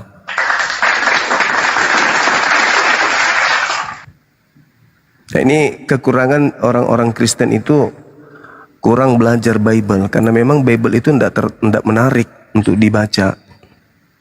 Tidak seperti Al-Quran. Meskipun orang Islam itu tidak tahu artinya misalnya, tapi mereka tertarik. Al-Quran itu memiliki daya tarik tersendiri untuk dibaca. Tapi kalau Bible cuman diketek doang, tidak dibaca sama jemaat. Itu kekurangan kalian. Bahkan sampai level pendeta sekalipun, kayak semalam itu katanya dia pengajar, dia wah jam S2, terbangnya S2. S3, S5, S tontong, S ketek. Tapi nihil, ilmunya nggak ada sama sekali di hadapan bangsa itu, seperti anak TK yang kuajari jalan. Betul-betul nol. Tapi sombongnya minta ampun. Wah berapi-api, saya jadi kecil di depannya. Tapi begitu diskusi, pret. Mending diskusi sama angsa. Karena saya kasihan, saya suruh Bu istirahat dulu sana. Kau nggak layak diskusi sama aku. Gitu saudaraku. Jadi saudara Aris ini harus menyadari dari sekarang bahwa Kristen itu Tuhannya 1. Tapi dipaksa kali jadi 1. Tapi tetap aja nggak bisa. Itu cuma akal-akalan kalian untuk mengatakan Tuhan kalian 1. Faktanya 3 Tuhan Kristen itu, bukan 1. Hadapkan saya dengan orang Kristen yang mengatakan, yang bisa membuktikan sembahannya 1. Silakan. Mau offline, mau online, silakan. Tidak akan pernah bisa kalian buktikan Tuhan kalian 1. 3 Tuhan kalian itu. Artinya 3 Tuhan itu artinya 3 sembahan. Tapi kalian didoktrin 1 loh. Bagaimana Anda bisa membuktikan sesuatu yang 3 1? Gimana ceritanya? Gimana caranya? 1 manusia, 1 burung merpati, 1 roh. Gimana ceritanya bisa 1 itu? Yesus bukan Bapak, Bapa bukan merpati, Roh Kudus bukan Bapa, Roh Kudus bukan Yesus, Yesus bukan Roh Kudus bukan Bapa, Bapa Tapi bukan. intinya Yesus di secara mengakui. Apa itu? Gimana itu Bang? Silakan Bang Aris, ngomong Bang Aris.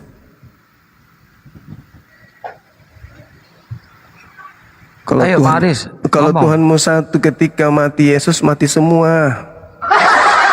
Tuhan tidak ada lagi. Tapi faktanya, coba Anda lihat nih, pakai akal nih ya.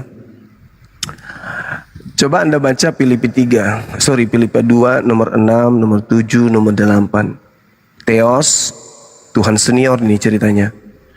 Tidak mempertahankan keteosannya, melainkan mengosongkan diri, turun ke bumi, mengambil rupa manusia. Nah, setelah Theos ini turun ke bumi mengambil rupa manusia, apa yang dikatakan di data nomor 30-nya di dalam Yohanes 5 itu? Aku tidak dapat berbuat apa-apa dari diriku sendiri. Ingat, dikatakan narasi Filipi 2 nomor 6, 7, 8. Dia mengosongkan diri, tidak mempertahankan kedewaannya. Kosong, benar-benar kosong. Pertanyaannya, ketika dia menjadi manusia yang kosong, bukan lagi Tuhan, tapi 100% manusia, siapa yang membuatnya menjadi Tuhan kembali? Sedangkan manusia yang sudah kosong ini, jangankan membuat dirinya menjadi Tuhan, atau jangankan membuat dirinya membuat Tuhan, dirinya membuat sosok Tuhan, dirinya menciptakan Tuhan. Untuk menciptakan satu biji kelereng aja si manusia tak sanggup, apatah lagi menciptakan Tuhan yang adalah Tuhan. Gimana ceritanya, logikanya? Dewa mengosongkan diri, tidak mempertahankan kedewaannya, turun mengambil rupa hamba. Nah, ini setelah mengambil rupa hamba, untuk kembali kepada posisi Tuhan, gimana caranya? Dia memiliki, tadi dia sudah mengosongkan diri, Cak Ayu. Jadi harus ada kekuatan di luar dari manusia yang sudah kosong ini untuk menjadikan manusia ini kembali kepada keadaannya menjadi Tuhan. Siapa dia? Itulah si Bapa. Jadi si Bapa menjadi manusia. Apanya yang menjadi manusia? Firmannya menjadi manusia ini, setelah untuk menjadi Tuhan kembali, dia harus ditolong oleh senior, yaitu Tuhan Bapa. Coba Anda baca di nomor 10-11 di kitab Anda itu, Filipi 2 itu. Itulah makanya Elohim sangat peduli dengan dia. Dengan siapa? Tuhan Junior. Begitu saudaraku. Jadi kalau kita mau jujur-jujuran nih, Tuhan Kristen itu bukan satu. Tuhan Anda itu minimal 3.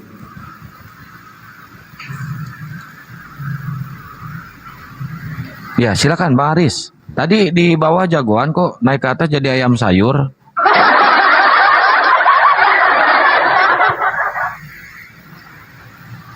Bang Aris.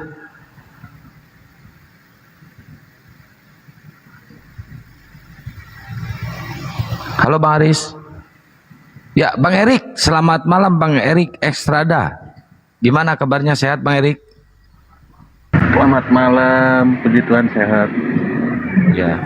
Silakan Bang Erik kalau mau bertanya tentang ketuhanan ke Bang Juma, mumpung ada waktu nih, sepuasnya silakan Bang Erik. Enggak gitu. Itu belajar namanya.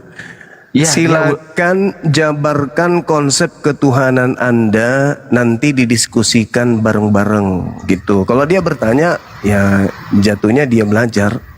Dia harus memaparkan ketuhanan, konsep ketuhanan agamanya.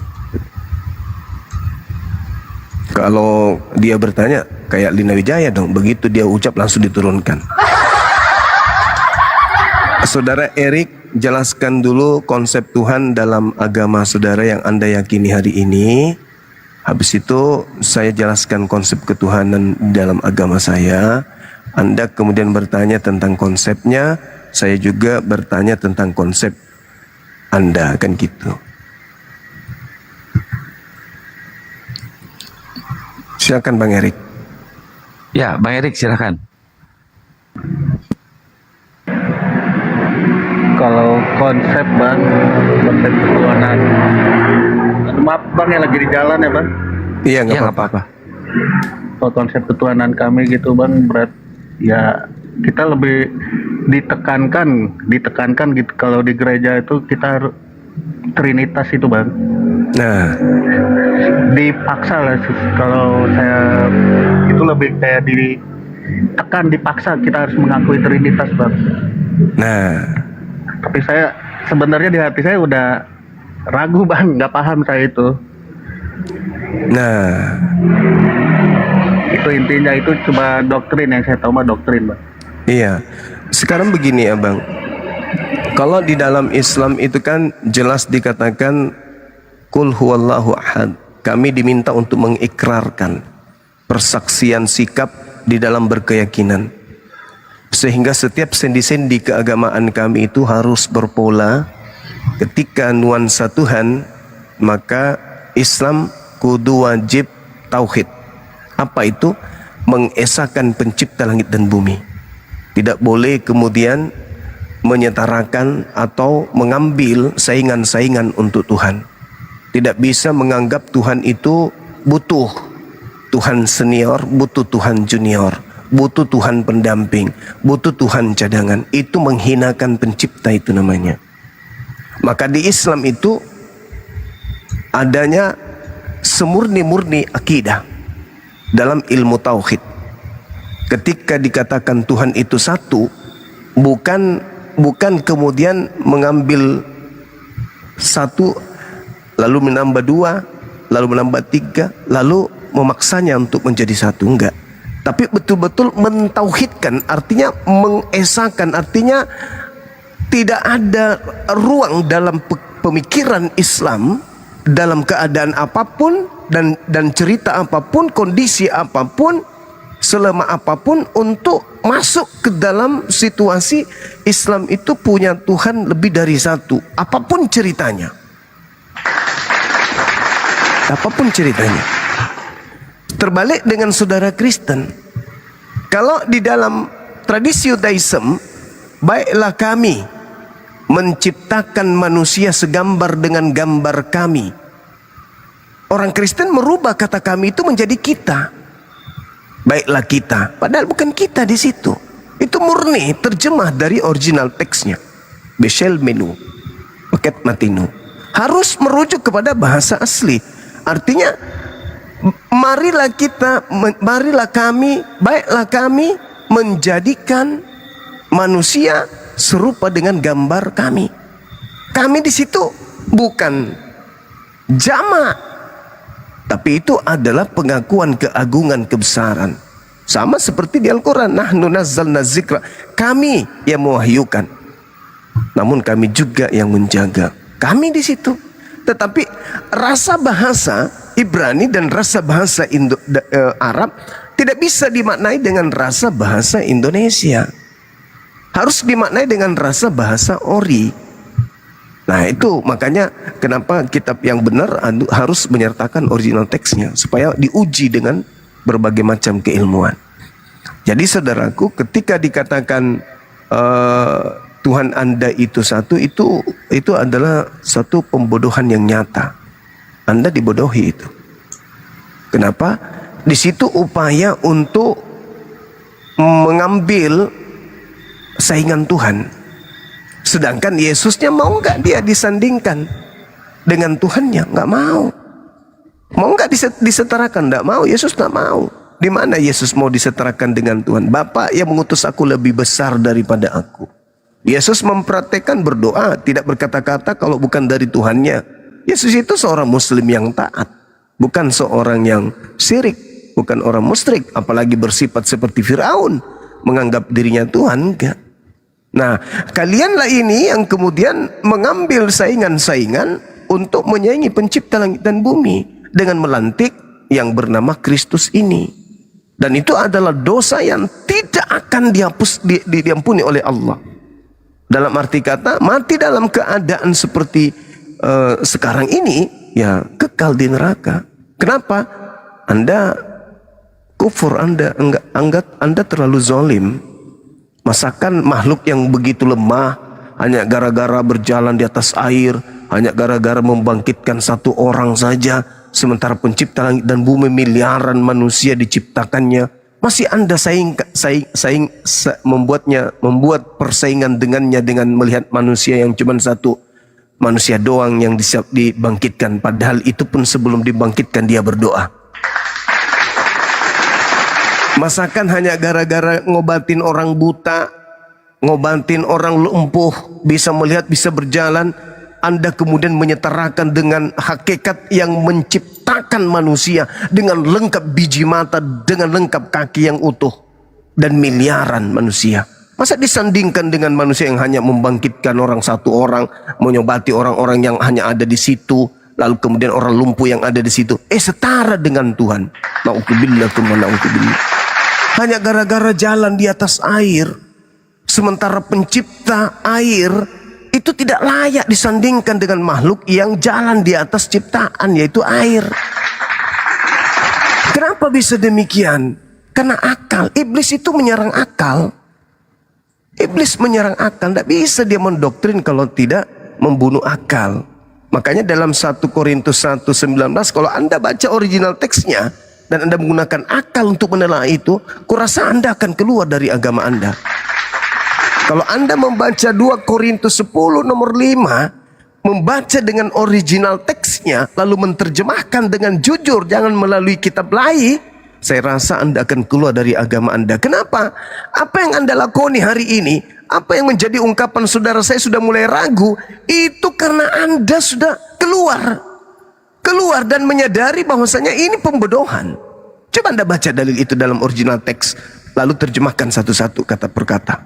Anda akan tahu bahwa ternyata saya berada pada posisi ini karena memang ternyata akalku dimatikan.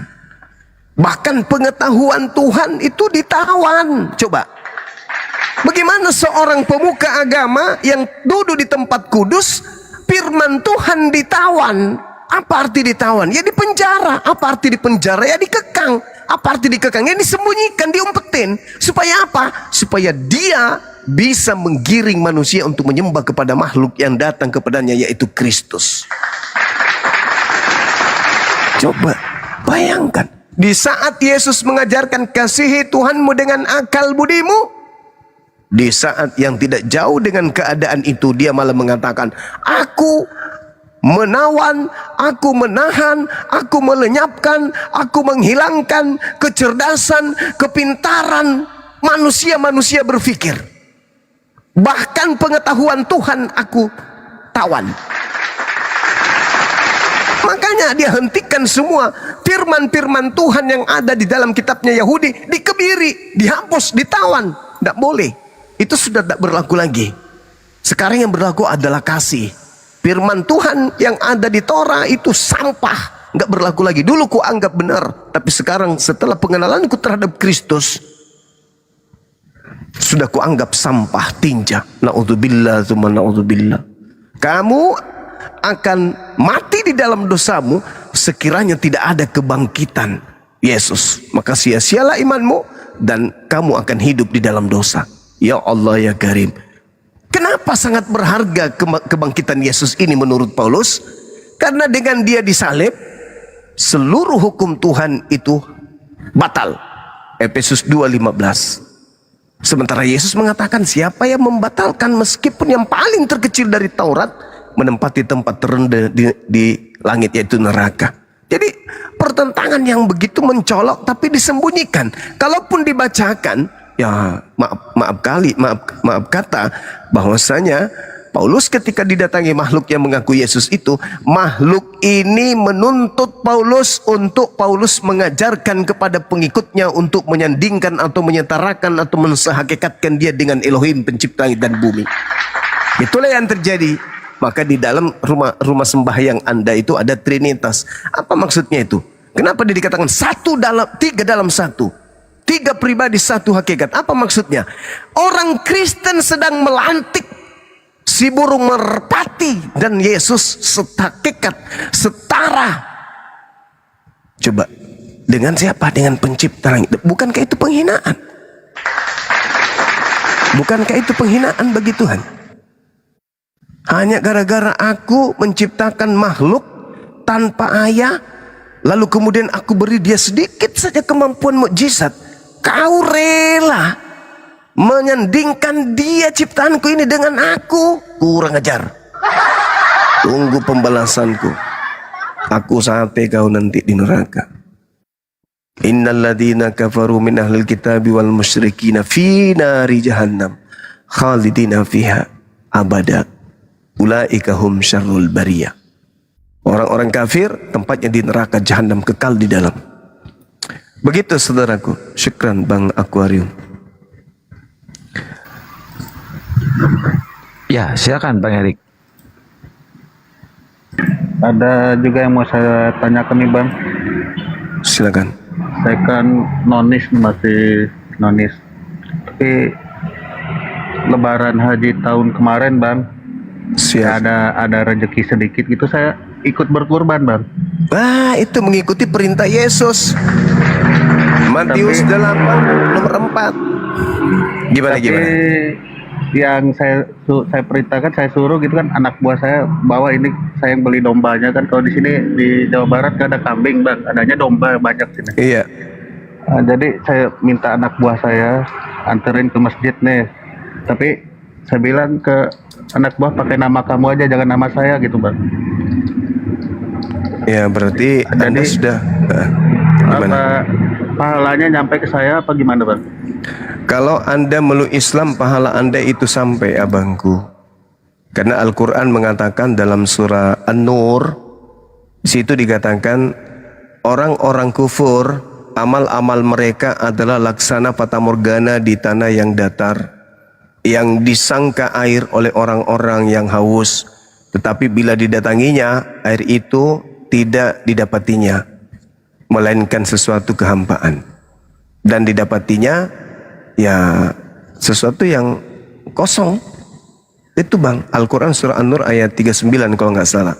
Di situ dikatakan walladzina kafaru a'maluhum kasarab. Itu di situ diterangkan itu. Jadi maksudnya gini, perbuatan-perbuatan baik yang Anda lakukan ini itu tidak tercatat sebagai amal. Untuk apa? Karena tidak ada perintah bagi orang-orang kafir. Kafir itu menutup diri dari aturan Tuhan, mengakui Tuhan satu-satunya Tuhan adalah Allah. Jadi seibarat Anda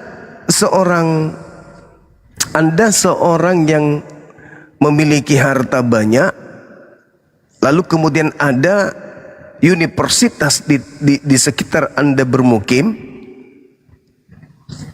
Ketika ada pesta di universitas ini, Anda kemudian menyumbangkan hewan untuk dijadikan sebagai binatang sembelihan untuk acara tersebut. Tapi apa yang Anda dapatkan? Ya, tepuk tangan, ucapan selamat, terima kasih. Anda telah berbuat baik kepada mereka yang ada di situ, mahasiswa-mahasiswa yang ada di sana, untuk mereka belajar. Nah, seketika ada pembagian ijazah, Anda nggak dapat. Kenapa? Anda nggak terdaftar. Meskipun Anda menyumbang 1000 binatang atau sumbangan berapapun, Anda nggak dapat apa-apa. Karena Anda nggak terdaftar di situ. Kenapa nggak terdaftar? Ya Anda sendiri yang mau. Padahal potensi dikasih, kecerdasan dikasih, kesempatan ada. Tapi Anda nggak mau mendaftar. Padahal cuma datang mengakui aja di situ di depan kampus. Wahai Pak dosen, ya aku daftar ya. Silakan catat situ namamu siapa? Namaku Erik. Aku mendaftar sebagai hamba Allah dengan pengakuan, berjanji dengan stempel bahasa tidak ada Tuhan selain Allah. Nabi Muhammad adalah Rasulullah. Dah selesai. Terdaftar Bang. Anda mau menyumbang atau tidak menyumbang, Anda malas belajar atau tidak malas belajar, mau tidak mau Anda sudah terdaftar. Pasti kampus akan memberikan penghargaan. Minimal Anda dipaksa untuk jadi sarjana. Tapi kalau Anda tidak terdaftar, mau sepintar apapun Anda, sumbangan membuat gedung bertingkat apapun, Anda gak dapat ijazah. Mau kayak mana Anda nak terdaftar? Gak bisa. Nah itu dia. Akan tetapi ketika Anda mendaftar, maka jasa-jasa Anda tadi sebelum Anda mendaftar sebagai mahasiswa akan selalu dikenang. Setiap kali ada pertemuan, setiap kali ada kegiatan besar, Anda akan diperkenalkan, Anda akan dimuliakan.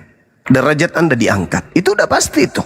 Kenapa? Karena Anda sudah masuk sebagai bagian daripada kampus ini. Allah akan mengangkat derajat saudara. Makanya dikatakan dalam Al-Quran bahwa orang-orang berilmu itu diangkat derajatnya lebih di atas daripada orang-orang awam. Nah, Anda masuk Islam pasti karena berilmu. Inilah yang dikatakan Anda beriman, prosesnya berakal. Kenapa Anda mau ragu terhadap agama saudara? Karena Anda sudah ragu dengan apa yang Anda imani karena tidak sesuai dengan akal. Nah, Anda melihat Islam, oh ini masuk akal. Begitu Anda masuk closing ke Islam, maka apa yang dimaksud dengan iman dan akal, itulah dia. Jadi prosesnya berakal dulu baru beriman. Kalau kita ini kan Islam Kristen, kita menjadi Kristen ya karena iman itu ikut sama orang tua. Islam juga begitu. Tapi dengan berjalannya waktu, umat Islam hebatnya adalah semakin belajar, semakin dewasa, semakin belajar, semakin dewasa, semakin belajar. Artinya imannya bertumbuh dengan akal. Tapi kalau di Kristen, coba aja belajar. Coba aja belajar dengan jujur, bukan tendensi kayak mau cari uang ya. Bukan. Bukan, oh saya harus belajar Bible. Untuk apa kau belajar Bible? Cari duit. Caranya gimana? Ya mungkin kalau saya jadi misionis ada honor. Kalau saya menjadi penatua ada honor mungkin. Kalau saya di gereja mungkin ada honor. Tapi kalau di Islam, belajar Islam mau honor dari mana? Ke masjid yang paling bonyok sendalnya itu pasti Pak Imam. Tapi kalau sebaliknya di gereja, yang paling bagus sendalnya, yang paling mahal bajunya, mobilnya paling mewah, ya biasanya si pendeta. Jadi ada misi yang ujung-ujungnya ya fulus. Tapi kalau di Islam enggak, murni karena keselamatan. Nah, inilah yang sedang Anda alami ketika Anda menggunakan akal membahas agama Anda, pasti Anda akan goyang. Pasti itu, saya pastikan. Saya pastikan, bukan semangat membabi buta, bukan semangat beragama yang tak ada dasar ilmunya. Kristen pasti benar, Yesus pasti juru selamat. Pokoknya Paulus Rasul, pokoknya ya. Kalau cuma kayak begitu ya kambing juga bisa. Kenapa kambing itu mempertahankan kemudian makan rumput? Ya karena dalam hidupnya dia pasti mengatakan ya inilah makan yang paling nikmat di antara seluruh makanan. Makanya dikatakan Al-Quran ulaika hum syarrul bariyah. Kambing ya tidak dikasih akal, makanya dia makan rumput. Tapi kalau ada orang berakal, dikasih kesempatan mengenal Islam, dikasih kesempatan untuk belajar tentang Bible-nya, tapi tidak menjemput hidayahnya, itu celaka. Celaka itu. Sekira begitu, Bung. Jadi kalau Anda menyumbangkan harta kepada orang-orang, ya bagaimana mau dihitung sebagai pahala yang akan kembali kepada Anda, sementara orang-orang kafir itu menyembah selain daripada Allah, ya tampaknya di neraka. Masa di neraka Anda mau didatangkan pahalanya? Bang Erik, ini kan Anda di neraka nih. Dulu pernah Anda menyumbang ini mau diapain? Mau dibakar api? Jadi kalau untuk mendapatkan semua apa yang pernah Anda lakukan, ya solusinya adalah Islam. Karena Islam itu, abangku, Nabi Muhammad diutus itu untuk Anda. Ya ayuhan nas, wahai seluruh umat manusia, inni rasulullahi ilaikum jami'a. Sesungguhnya aku ini adalah utusan Tuhanmu kepada kalian semua.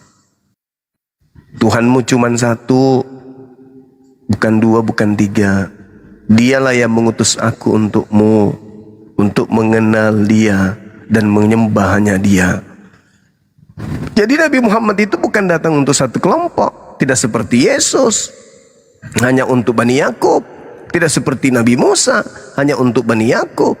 Tapi ketika Nabi Muhammad, makanya agamanya disebut Islam. Islam itu damai sejahtera. Damai sejahtera itu untuk siapa saja. Tapi kalau dibilang Yahudi, ya untuk kaum Yahudi. Dibilang Kristen, ya Nasrani, ya hanya untuk orang-orang dari Nazaret. Begitu. Kalau dibilang Kristen pun ya hanya pengikut Kristus. Tapi kalau damai sejahtera, ya siapapun di situ yang mau damai silakan masuk. Begitu saudaraku. Makanya tadi malam itu saya ada berapa menit, ada berapa jam, kayak 1 jam lebih saya diskusi dengan pendeta yang malu mengaku pendeta. Apa yang saya bahas semalam itu materi yang memang mereka harus, ya apa ya bilangnya, mereka harus mengakui bahwa Kristen pun, pendeta-pendeta pun tidak terlalu memahami data itu. Di dalam Yohanes 1 nomor 19 dan seterusnya, bagaimana di sana ada 3 yang ditunggu oleh orang Yahudi. Ini orang Yahudi loh yang menunggu. Apa yang ditunggu? Pertama Elia, yang kedua adalah Mesias, yang ketiga adalah Nabi yang akan datang. Nah, Nabi yang akan datang ini pendetanya keteteran. Siapa Nabi yang akan datang yang ditunggu? Di zaman Yesus orang menunggu Nabi yang akan datang. Nah, siapa Nabi yang akan datang? Yang ditunggu orang-orang yang ada di zaman Yesus. Mesias Yesus. Elia, Yohanes Pembaptis. Nah, Nabi yang akan datang ini siapa? Bingung dia, bingung. Langsung emosi babak belur dia dibuat. Padahal tujuannya edukasi. Saya kira begitu kawan. Maaf kalau ada kata-kata yang kurang baik. Silakan. Silakan Bang Erik, dibuka mute-nya Bang.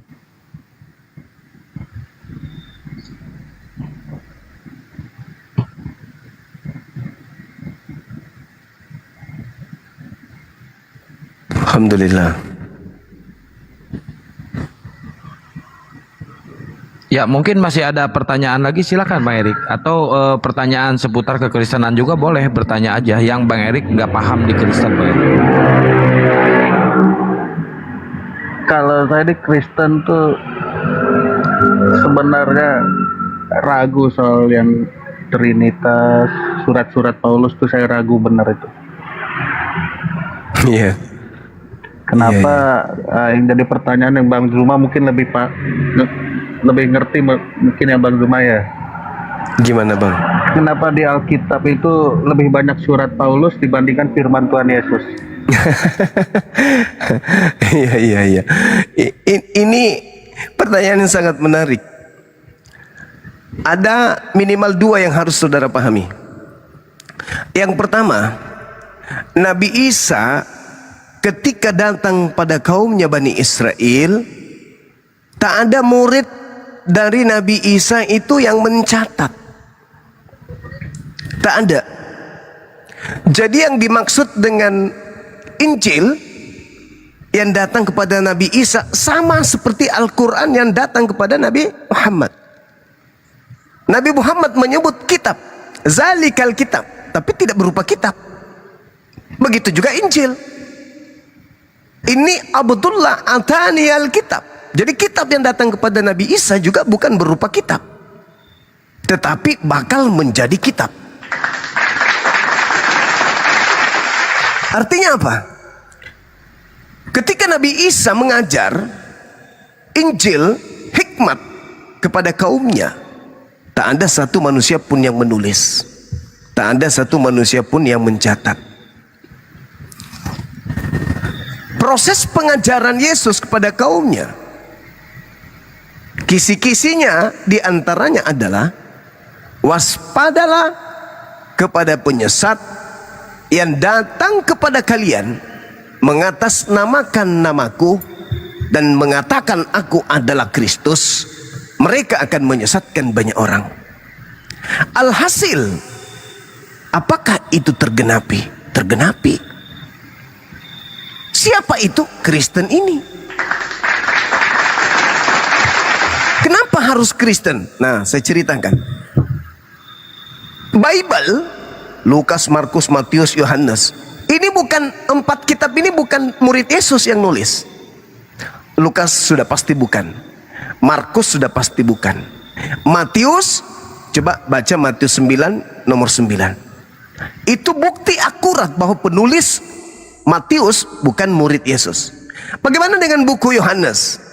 Buku Yohanes, baca Yohanes 21 nomor 24. Bukti bukti bahwa buku Yohanes itu bukan penulisnya murid Yesus, anak Zebedeus.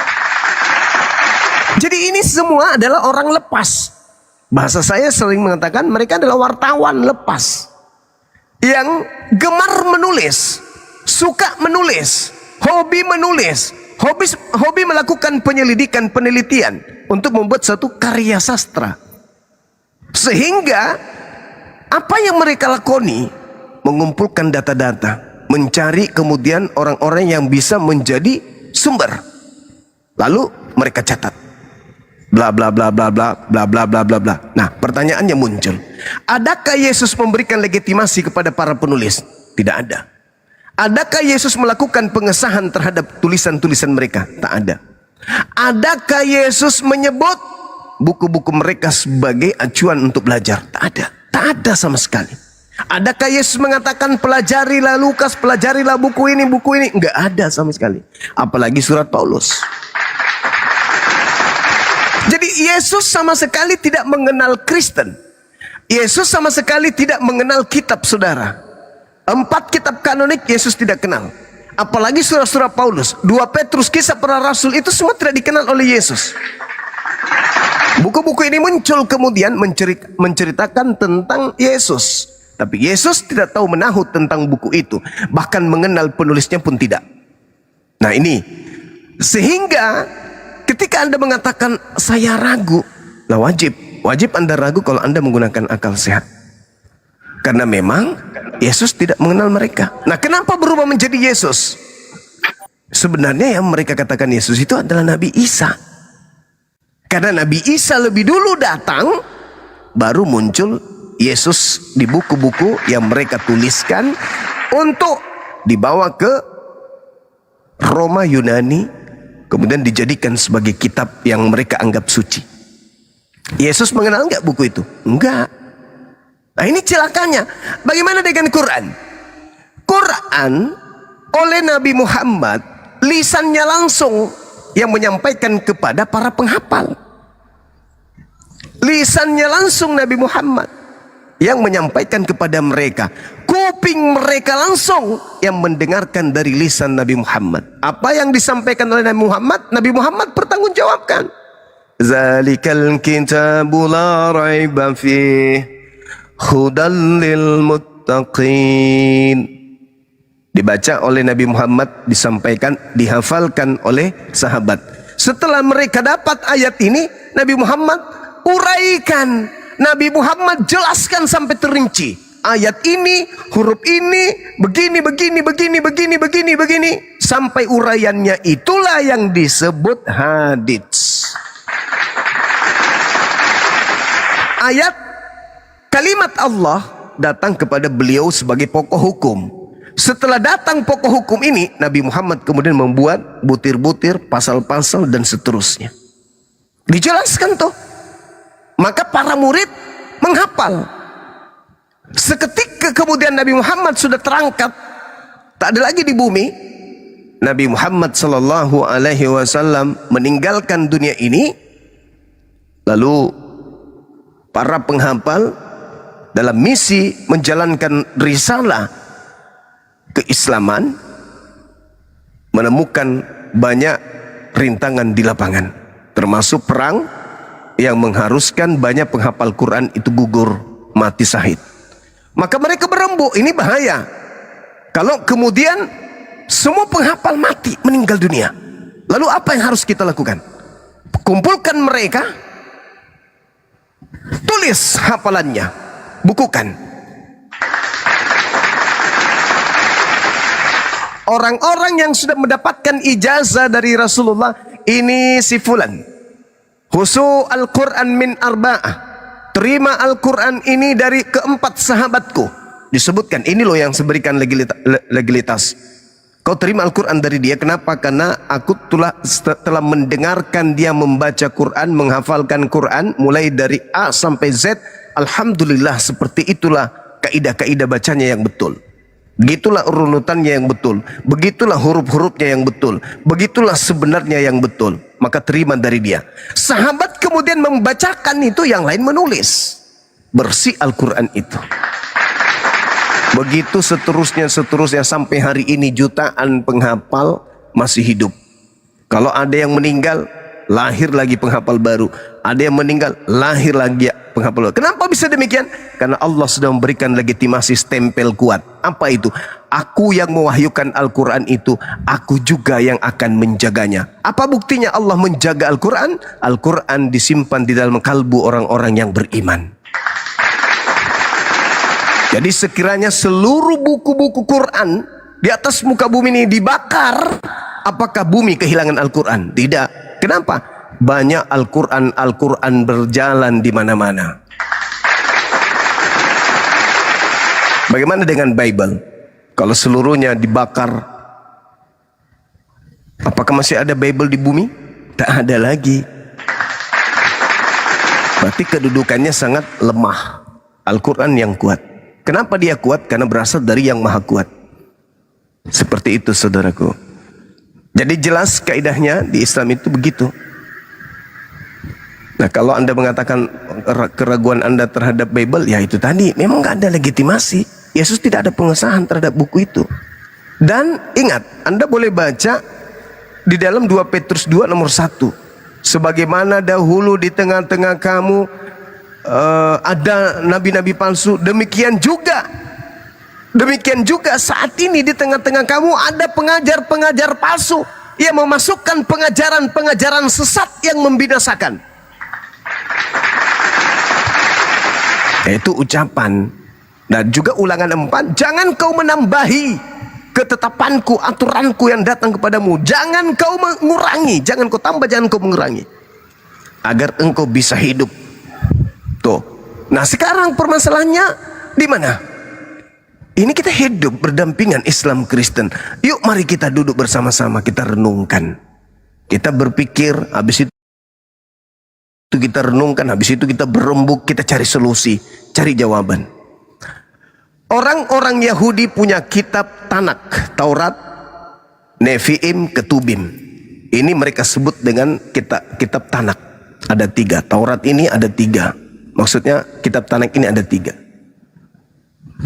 Nah, siapa yang mengambil kitab tersebut lalu memasukkan ajaran-ajaran asing ke dalamnya, itulah pengajar sesatnya. Apakah Islam atau otoritas gereja? Mengambil kitabnya orang Yahudi lalu menempelkan ajaran asing di dalamnya. Tuhan turun ke bumi, dibunuh manusia, lalu keluar dari kubur jadi Tuhan, bla bla bla bla bla bla bla bla bla bla bla. Itu siapa itu yang memasukkan kemudian ajaran asing masuk ke kitabnya orang Yahudi? Di mana kitab-kitab mereka ini adalah kitabullah. Ini adalah Alkitab yang berasal dari Allah, yang diwahyukan kepada Nabi Musa, Nabi Daud, nabi-nabi yang ada di tengah-tengah mereka, yang mereka imani sebagai nabi besar dan juga nabi kecil. Nah, siapa yang kemudian memasukkan ajaran asing? Yang disebut perjanjian baru. Itulah pengajaran-pengajaran asing yang ditambahkan masuk ke dalam kitabnya orang Yahudi. Na'udzubillah, tsumma na'udzubillah. Bagaimana dengan Al-Quran? Oh, sorry lah, Al-Quran bersih dari mengambil terjemahan kitabnya agama lain, dalam hal ini Yahudi, lalu memasukkan Al-Quran ke dalamnya. Oh sorry, Al-Quran kitab yang berdiri sendiri sebagai jalan yang meluruskan jalan para nabi yang dibengkokkan oleh orang-orang terdahulu. Itu fakta, itu real. Siapa yang memasukkan pengajaran asing ke dalam kitabnya agama Yahudi? Ya Kristen. Coba lihat bukunya tuh. Oh, ada perjanjian lama kitabnya Yahudi, kitab Kejadian, kitab Imamat. Masih bagus tuh. Pengkhotbah. Masih bagus kita baca. Daniel. Masih bagus. Begitu lembaran berikutnya. Wih. Bersama-sama pada mulanya adalah firman bersama-sama dengan Allah. Firman itu adalah Allah. Dan firman itu telah menjadi daging. Menjadi daging si firman. Ini memasukkan ajaran-ajaran yang tidak relevan dengan kitabnya orang Yahudi. Kalaupun ingin memberikan penjelasan, ya jangan ditempel satu kitab dengan kitab-kitab karangan orang yang tidak dikenal. Itulah yang dimaksud.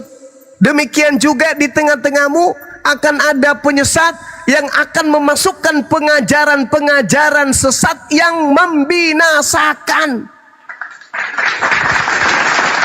Siapa pelakunya? Siapa yang menggenapi itu? Islam. Oh, mustahil. Satu-satunya kandidat ya Kristen, Cak Ayu. Demikian saudara, silakan.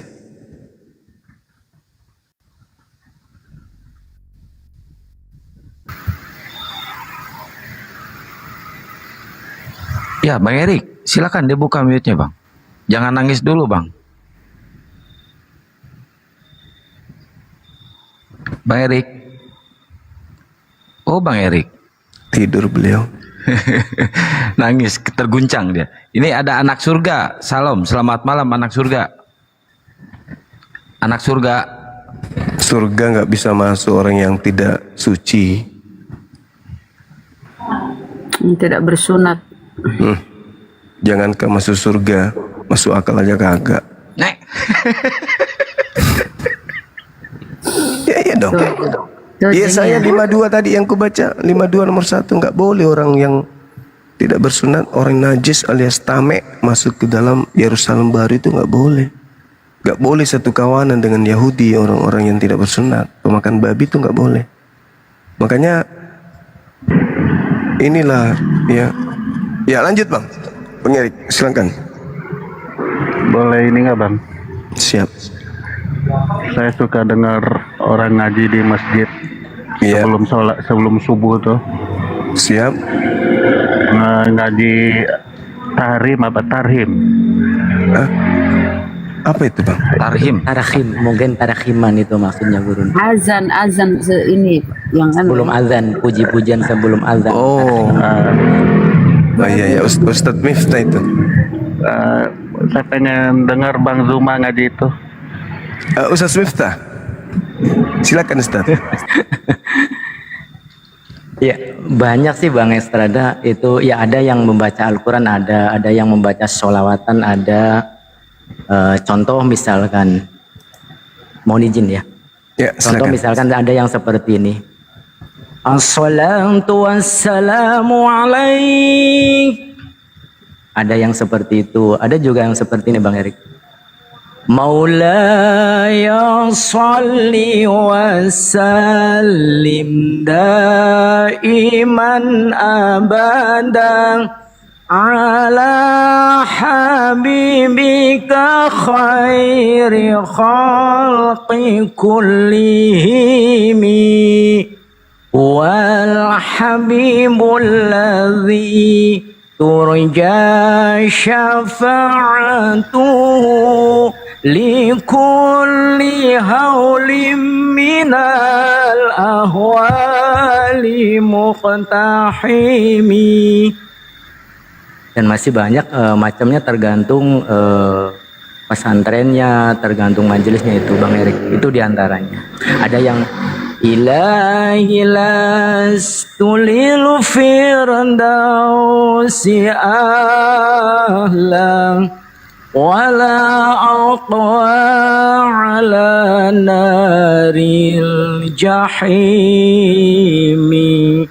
fahabli taubatan waghfir dhunubi fa innaka ghafirudz dzambil azimi.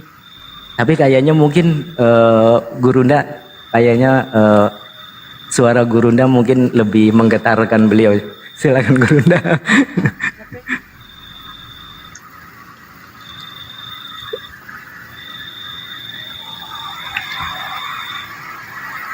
Ya, Gurundanya di mute itu, Gurunda kena mute. Belum dibuka mute-nya. Iya. Gimana? Sudah? Aman? Aman Gurunda. Aman, Masya Allah. Mungkin Bang Erik ini pengen dengar suara Gurunda mungkin. Saya nggak biasa baca itu. Ya, gimana Bang Erik? Ngaji atau gimana Bang Erik? Ya mungkin Abang dia baca beberapa ayat dalam Al-Quran Bang. Beliau kan pengen mendengarkan suara Bang Zuma katanya. Bang, dan berapa surat ayat-ayat pendek, mungkin surah Al-Fatihah mungkin bang, abangku. Insyaallah bang, mudah-mudahan beliau dapatkan hidayah. Iya, yang lain setuju enggak nih? Bang Saya Erik gimana? Udah setuju. Pengen dengar Bang Zuma ngaji tahrim. Nah itu saya nggak biasa baca itu abangku, nggak biasa baca. Saya nggak sering baca bacaan selain Quran, gitu. Sering dengar tapi saya nggak biasa membacanya. Saya baca Quran aja boleh? Ya boleh, nggak apa-apa. Ya. Bismillahirrahmanirrahim. Alif Lam Mim.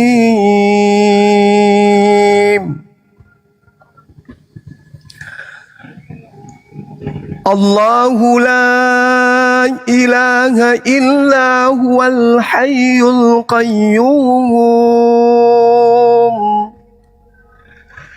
Nazzala 'alaikal kitaba bil haqqi musaddiqan lima baina yadayhi wa anzalat tawrata wal injil. Min qablu hudan linnasi wa ansalal furqan. Innal ladhina kafaru bi ayatillahi lahum azabun syadid. Wallahu azizun zuntiqam.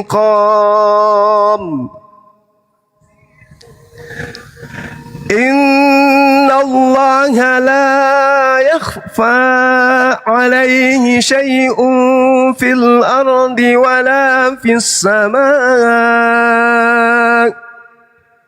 Huwa alladhi yusawwirukum fil arhami kayfa yasha'.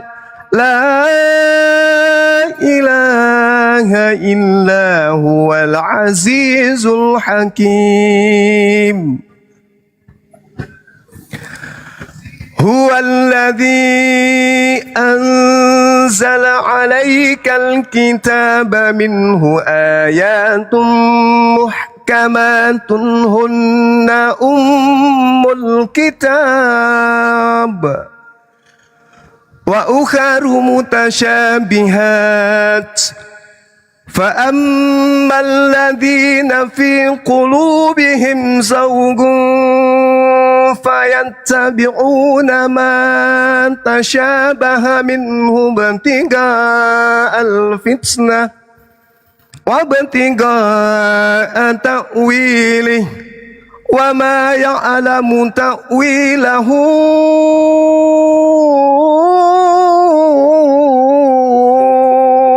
إلا الله والراسخون في العلم يقولون آمنا به كل من عند ربنا وما يذكر إلا أولو الألباب. ربنا لا تزغ قلوبنا بعد إذ هديتنا وهب لنا من لدنك رحمة إنك أنت الوهاب. ربنا إنك جامع الناس ليوم لا ريب فيه إن الله لا يخلف الميعاد. إن الذين كفروا لن تغني عنهم أموالهم ولا أولادهم من الله شيئا وأولئك هم وقود النار كدأب آل فرعون والذين من قبلهم كذبوا بآياتنا فأخذهم الله بذنوبهم والله شديد العقاب قل للذين كفروا ستغلبون وتحشرون إلى جهنم وبئس المهاد قد كان لكم آية في فئتين التقتا فئة تقاتل في سبيل الله وأخرى كافرة يرونهم مثليهم رأي العين والله يؤيد بنصره من يشاء إن في ذلك لعبرة لأولي الأبصار صدق الله العظيم. Allah benar Allah dengan segala firman-Nya. Masya Allah. Silakan yang mau melanjutkan atau ingin mengomentari, silakan waktu dan tempat.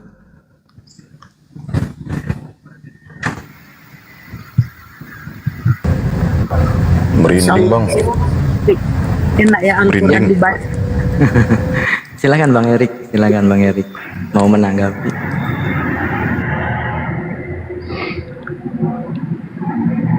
Kalau Bible, silakan Bang Erik. Kalau Bible, on Holocaust, apalah? Ya, mungkin Bang Erik mau menanggapi dulu, Bang Erik. Mana tahu Bang Erik mau lanjutkan bacaannya.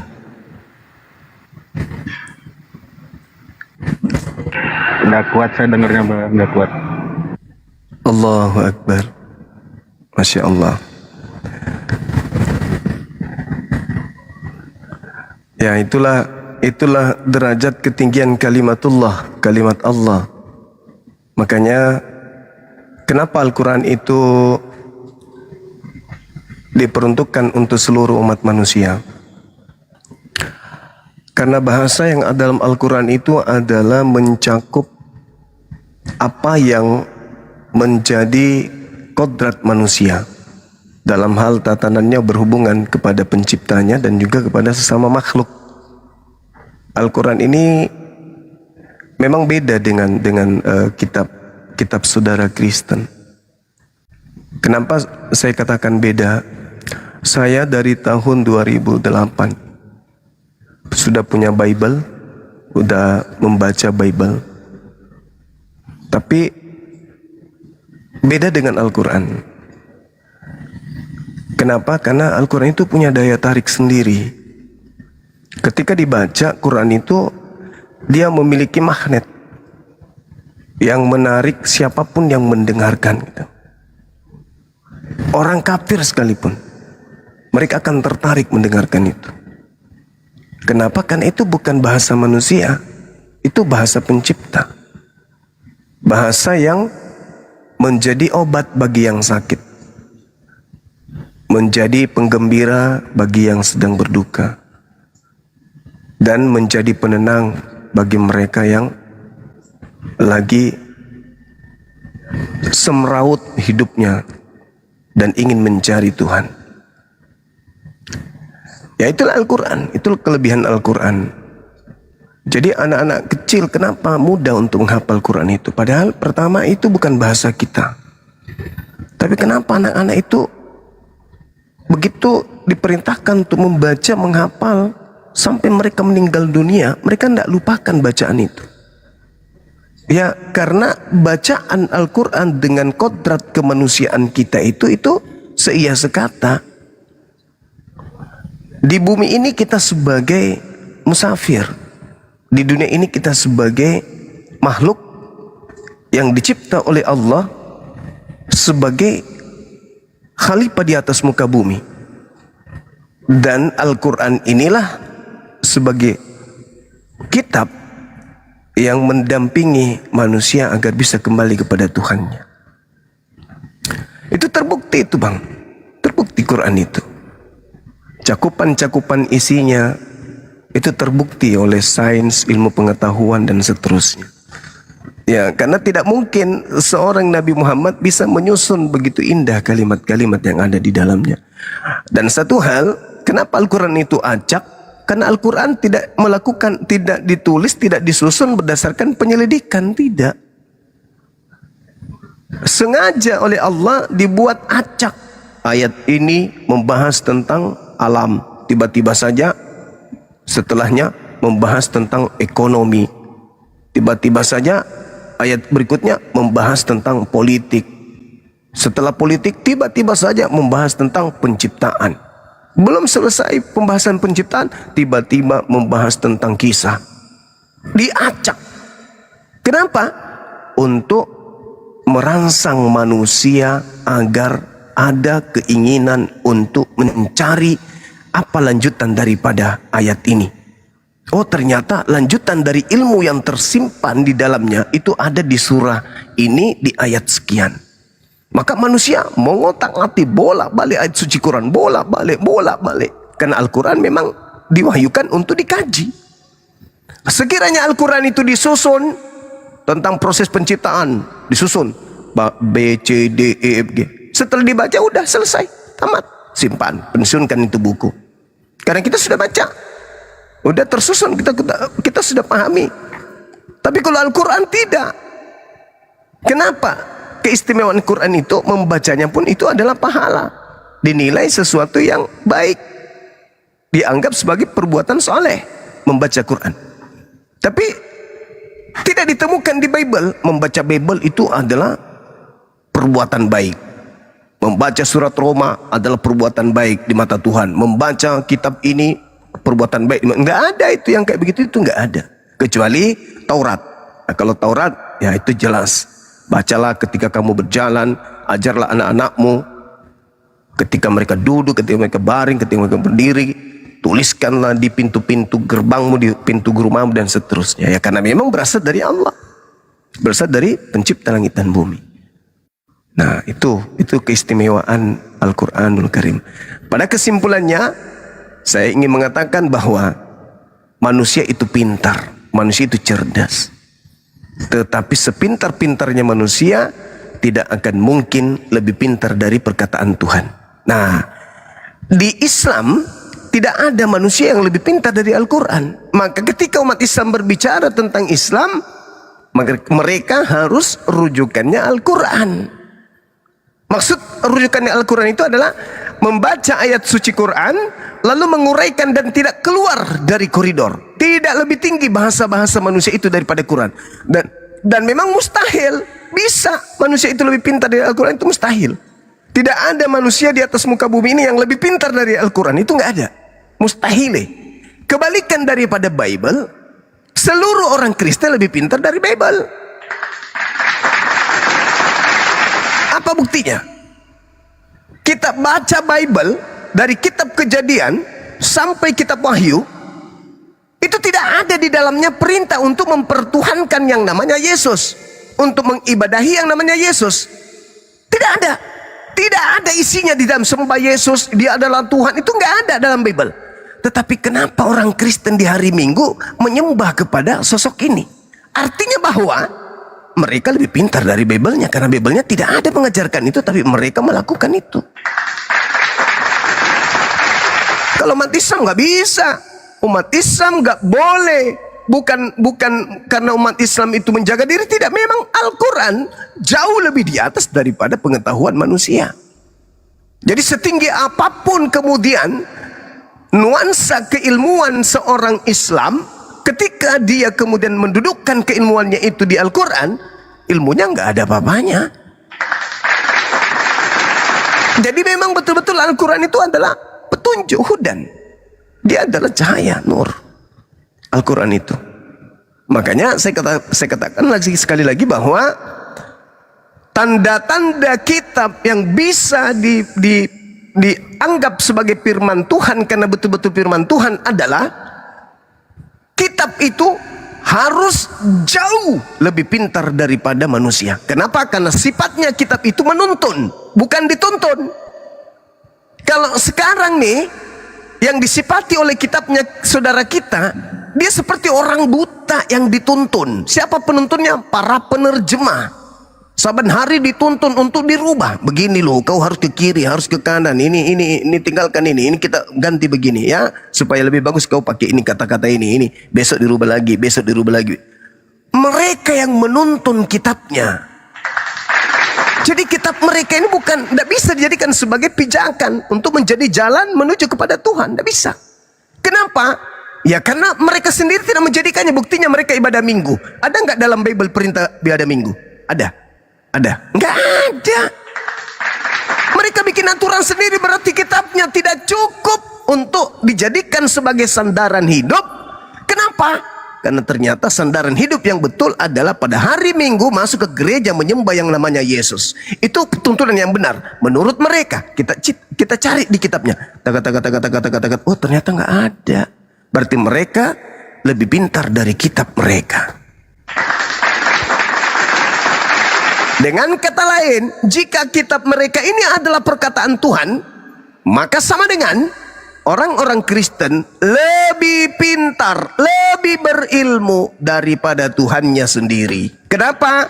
Di perkataan-perkataan Tuhannya, di perjanjian lama kitabnya Yahudi perkataan Tuhan, dan juga di perjanjian baru yang juga adalah perkataan Tuhan, mereka gabungkan menjadi satu, ternyata tidak cukup untuk mereka jadikan sebagai landasan ke gereja pada hari Minggu menuhankan orang atau makhluk bernama Yesus ini. Kenapa? Tidak ada di kitab mereka perintah ibadah Minggu, tidak ada di kitab mereka kemudian menyembah sosok Yesus, sedangkan ibadah Minggu dan menyembah Yesus itu adalah keselamatan bagi mereka. Artinya mereka menciptakan keselamatan mereka sendiri di luar daripada kitab yang mereka genggam. Na'udzubillah, summa na'udzubillah. Saya kira begitu teman-teman sekalian. Mohon maaf kalau saya panjang lebar. Itu mungkin karena saya tidak tidur siang. Silakan. Iya, Bang Erik. Silakan Bang Erik. Dibuka mute-nya Bang Erik. Mau bertanya lagi atau gimana Bang Erik? Udah jelas semuanya Bang. Terus nunggu apa lagi? Mantepin hati dulu, kuatin mental dulu Bang. Kenapa, ada masalah apa dengan mentalnya Bang Erik? Gak bisa segampang itu orang pindah akidah, itu tidak semudah itu. Memang butuh kekuatan, apalagi sudah menjadi Kristen dari sejak lahir. Memang gak mudah, butuh proses. Kecuali ada misi-misi tertentu. Kalau orang itu karena hidayah Allah, memang butuh waktu. Mereka harus berpikir, mereka harus merenung, mereka harus, apa istilahnya itu ya, benar-benar harus menentukan ritme di mana mereka harus bersyahadat. Itu kalau murni karena ilmu. Tapi kalau karena ikut-ikutan, karena ingin tenar, ingin ya orang tidak beres, istilahnya cuman mau cari kesempatan aja, maka mereka dengan mudah begitu naik satu kali di Komal, dengarkan orang ngaji, aduh udah syahadatkan aku, itu mencurigakan tuh. Coba lihat proses perjuangan sahabat kita Arom dan juga Al-KTP. Ya mudah-mudahan mereka istiqomah. Bang Erik ini sering gerunda naik Komal, sering, bahkan dia pembenci Islam, mantan penghujat. Dia kalau naik sering ngatain Islam menyembah kotak sepatu katanya. Dia Sering semalam sampai subuh sampai bubar di sini. Iya, nggak apa-apa. Kan Islam menyembah apa, Erik? kotak sepatu lucu juga ya. Itu dulu Bang. Dulu Iya. waktu zaman-zamannya MiG 33. Kali tahun 90-an itu bang, 2000-an. 2008 2009. Itu Tahun 2000 udah ada itu bang, 2000 Ustaz. Iya. Allahu Akbar. Padahal benci. Iya, padahal sejatinya Islam itu sami Allah wa ta'ala. Di Islam itu saudaraku, ketika Allah mengatakan bunuhlah, kami pasti membunuh. Sama seperti Nabi Abraham, Tuhannya mengatakan bunuh. Enggak main-main. Yang diperintahkan bunuh anak kandung semata wayang. Karena iman, bunuh. Enggak peduli dengan lingkungan luar. Orang mengatakan gila orang ini. Kok anaknya sendiri dibunuh? Coba, andaikan Abraham hidup di zaman sekarang, dapat wahyu dari Allah, hai Abraham, anak yang kau minta berpuluh tahun itu lagi sayang-sayangnya kamu sama beliau kan? Beliau juga lagi sayang-sayang samamu. Aku minta kau sembelih. Mau enggak kau? Karena iman, cukuplah air mata jadi saksi. Hati yang pilu bergetar, kehilangan darah daging sendiri, tapi karena cinta kepada pencipta dilakoni, bunuh anak. Apatah lagi hanya sekedar hadapkanlah wajahmu ke Ka'bah. Gak ada yang sulit itu. Wong Nabi Abraham disuruh bunuh anaknya kok Nabi Abraham ikutin. Kami umat Islam hanya dia diperintahkan oleh Tuhan kami, hadapkanlah wajahmu kemudian kepada arah yang kutunjukkan ke Masjidil Haram. Masa berat sih? Gak berat itu. Qad nara taqalluba wajhika fis sama falanuwalliyannaka qiblatan tardaha fawalli wajhaka syatral masjidil haram. Tuh, cuma diperintahkan. Sungguh aku melihat engkau wahai Nabi Muhammad sering menengadahkan wajahmu ke langit, maka pasti akan aku palingkan engkau ke kiblat, ke arah yang engkau sukai. Lalu wahai Nabiku Muhammad, hadapkanlah wajahmu ke arah Masjidil Haram. Wah, bukan hal yang sulit ya Rabb, bukan hal yang sulit. Kalau hanya sekedar menghadapkan wajah kami, ya Allah, apalah artinya itu dibandingkan rahmat yang kau berikan. Menghadap, cuman perintah menghadap doang. Apa sulitnya bagi orang beriman? Membunuh anaknya pun orang beriman itu mau loh. Ya Allah ya Karim. Lantas kemudian orang-orang pencelah yang mencela kebenaran, wah, umat Islam menyembah Ka'bah, umat Islam menyembah batu, tanpa dia sadari di dalam kitab yang mereka genggam Tuhan bukan manusia, Yesus manusia. Tuhan bukan anak manusia, Yesus anak manusia, disembah. Yang sesat nyata bagi mereka adalah kesesatan itu, dan mereka pelakunya. Kita yang hanya menghadap ke Ka'bah aja atas perintah Tuhan kita lakoni. Karena itu perintah. Makanya saya katakan, andai saja di dalam Al-Quran tanda-tanda orang beriman itu adalah menyembeli anaknya, kami pun tunduk. Kami pun tunduk. Apatah lagi hanya sekedar itu.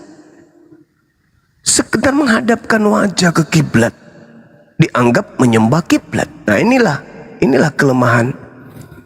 Inilah kelemahan. Nah, karena memang yang sering diserang itu adalah kebenaran. Jadi di Islam itu apa yang diperintahkan itu yang dilakoni. Kalau diperintahkan begitu ya begitu umat Islam. Disuruh 5 kali sehari tunduk. Kan bersaksi tiada Tuhan selain Allah. Makanya di dalam kitab saudara sendiri itu dijelaskan tanda-tanda orang yang mengenal Elohim adalah melakukan segala perintah Elohim. Itu kata kitab saudara. Barang siapa yang mengaku mengenal Elohim tetapi tidak melakukan apa yang diperintahkan oleh Elohim, maka dia adalah pendusta. Barang siapa yang mengatakan aku bersaksi tiada Tuhan selain Allah, tetapi pas faktanya dia tidak beribadah menyembah kepada Allah, pendusta. Asyhadu alla ilaha illallah, aku bersaksi tiada Tuhan selain Allah. Ada panggilan Allahu Akbar, Allahu Akbar, Allahu Akbar, Allahu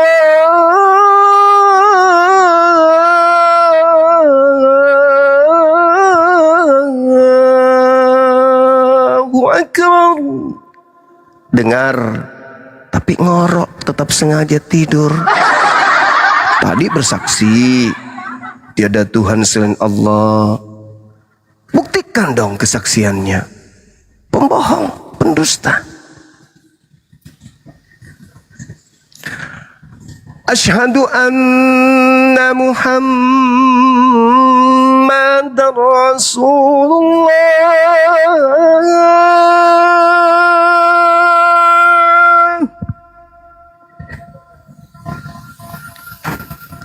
Asyhadu anna Muhammadar Rasulullah.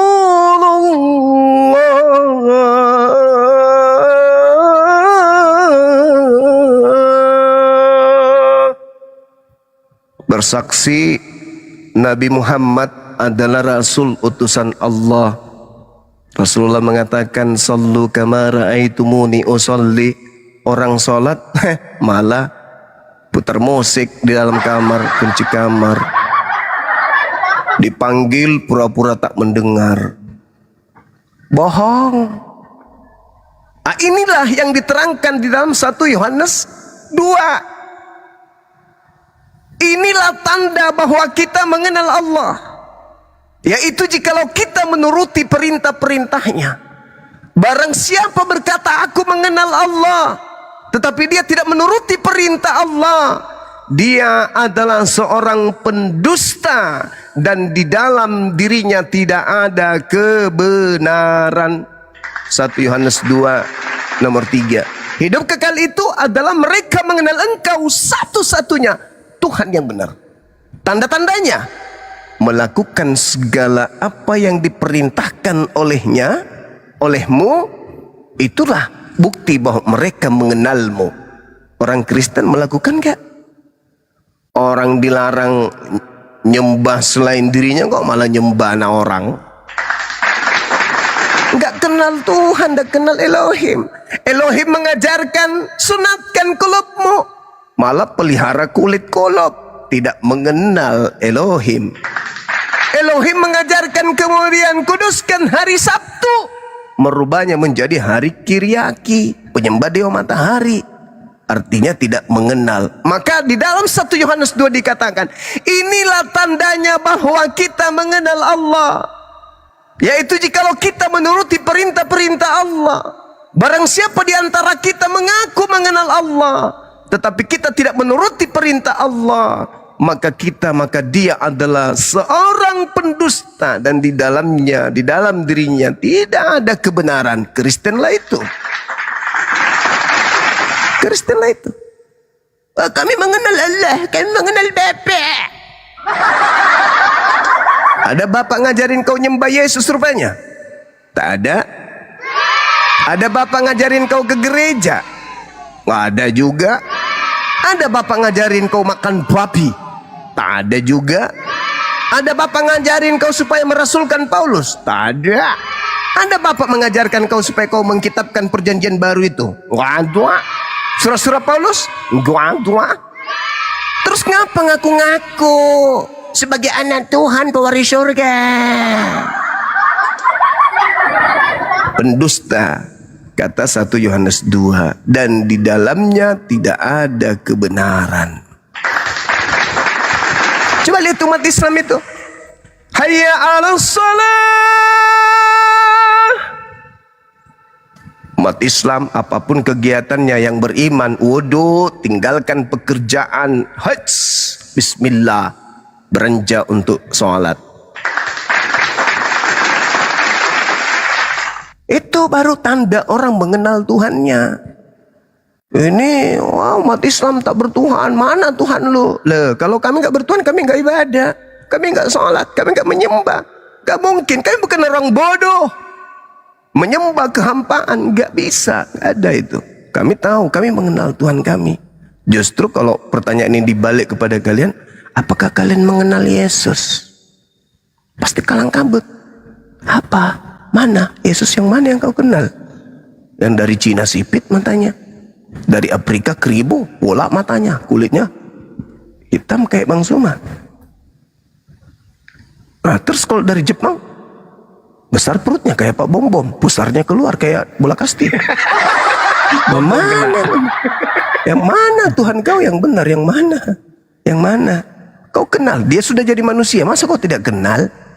Kami, Tuhan kami nggak jadi manusia, karena nggak mungkin, mustahil Tuhan kami hina, karena Tuhan kami maha suci, Tuhan kami maha tinggi, mustahil itu. Lalu, kenapa kau menyembahnya kalau kau tidak melihatnya? Wes, jangan salah. Tuhanku meliputi alam semesta.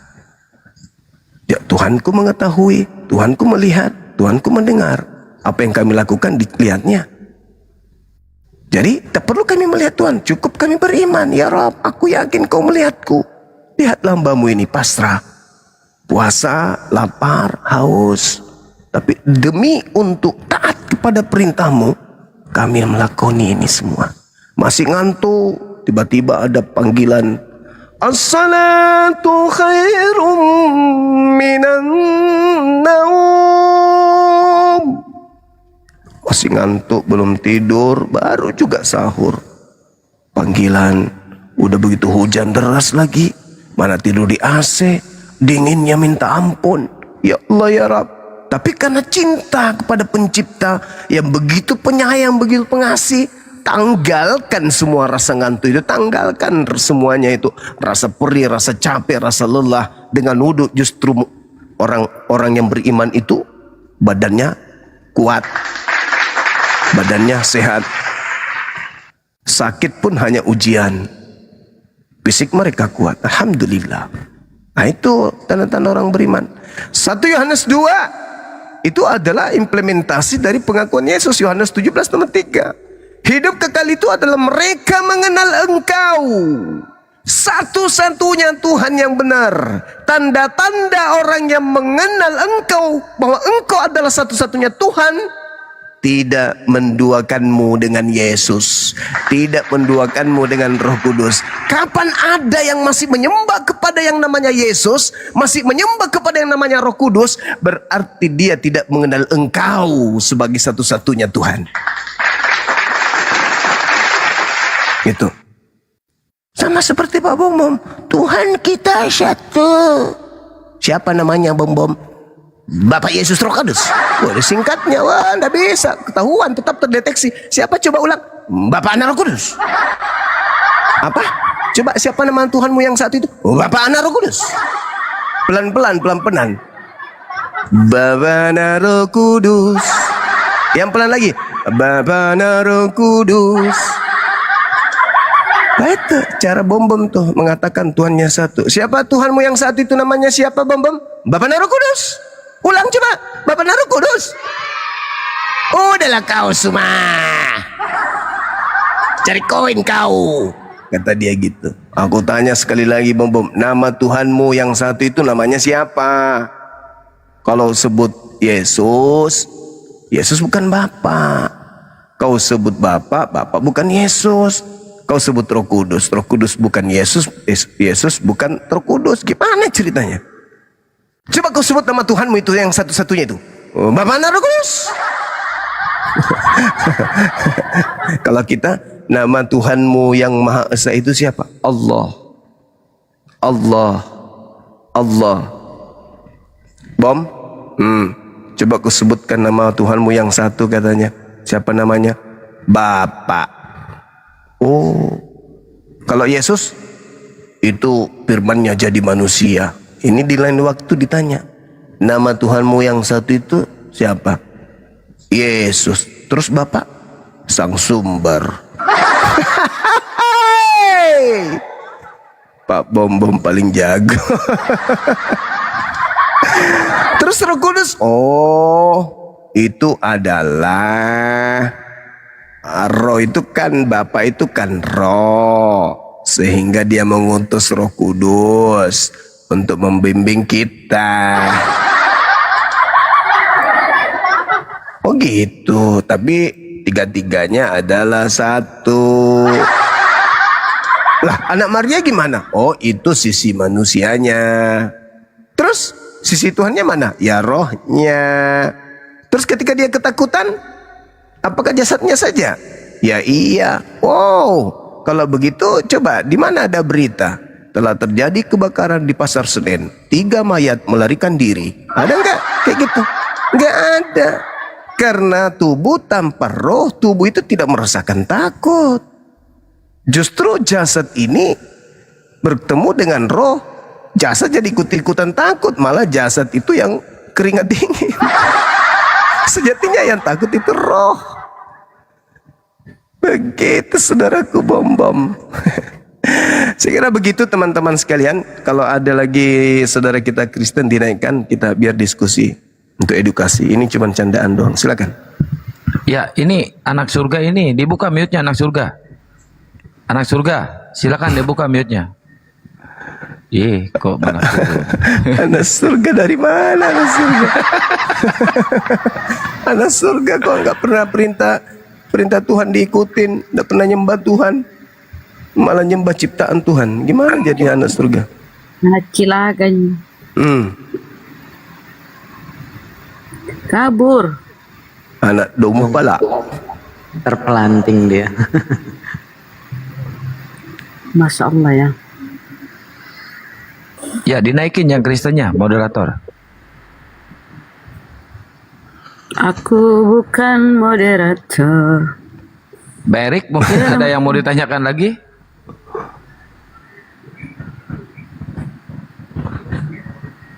Udah biar beliau istirahat dulu, Bang Erik istirahat, gak apa-apa. Ya, untuk sementara saya nyimak dulu deh Bang. Siap. Ya apa-apa kan nyimak dulu. Nanti kalau ada pertanyaan nanti saya sampaikan lagi. Baik.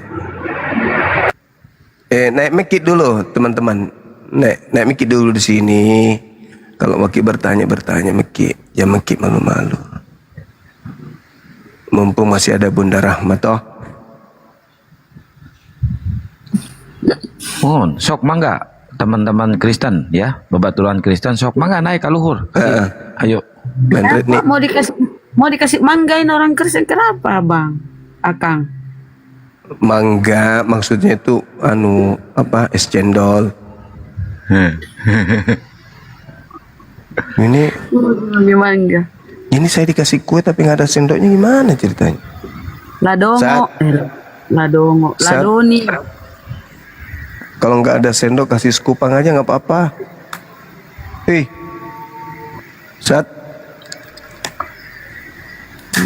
kue nggak ada sendoknya, gimana ceritanya makan?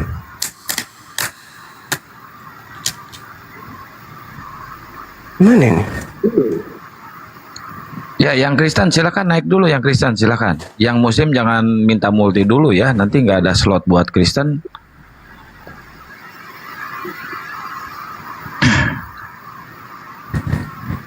Larama, Muslim apa Kristen Larama? Bagi kuenya katanya, ini kuenya bagus, ini onde-onde. Bang Handi udah mendingan Bang Handi, alhamdulillah. Larama, beliau sakit apa rumahnya? Sakit perut Gurunda, perutnya sakit. Jangan sampai kena penyakitnya Paulus, enggak? Enggak, sampar itu Paulus. Bersalin? Bersalin, sakit bersalin ya Paulus. Ada kelainan kan? Laki-laki bersalin. Pulang tadi siang, pulang dari rumah sakitnya. Saya belum sempat nengok, udah pulang Bang Handinya. Bang Handi naik, ada di bawah itu Bang Handinya. Naik Bang Handi. Ya, suruh naik kesaksian, sakit apa beliau? Naik Jangan Bang sampai Handi, kena Bang Handi. santet. Jangan sampai dia lihat Yesus turun. Yesus turun. Seperti pendeta tadi malam kan, dibilang mimpi orang-orang itu. Aduh, parah kali. Parah kali Bang. Aduh, pendeta Kakaknya penguasa dunia. Adiknya atau kakaknya Ibu Karyana? Kakaknya, kakaknya. Adik Bukaria. Oh, ya. Tapi Dinda Arom masih live kan? Ada kan beliau? Ada, tadi ada sore. Alhamdulillah. Di ini Kang, dirangkul Kang. Maaf Iya, Bang. kasihan. Maaf Bang. Kena mentalnya dia. Iya, Ya, gimana Bang Erik gimana? Saya mau konfirmasi nih Bang. Ya. Siap. Di bawah tuh ada yang bilang katanya saya pansos. Oh, itu orang Kristen itu. Ada yang bilang biarin. saya udah Islam dari dulu. Ya. Mungkin karena lihat PT saya Bang, PT saya kan ada PT Palestina ya Bang ya. Iya, nggak apa-apa, nggak masalah pun, biarin Jadi aja. takutnya orang mereka tuh nganggap saya Islam dari dulu, katanya dari kecil saya Islam. Padahal saya udah pernah ngomong, saya ragu dengan apa yang saya pahami itu sejak tahun 2022 Bang. Berarti sudah 4 tahun saya bimbang gitu. Iya. Wajar kalau mulai agak-agak bau-bau Islam kan, itu wajarnya itu.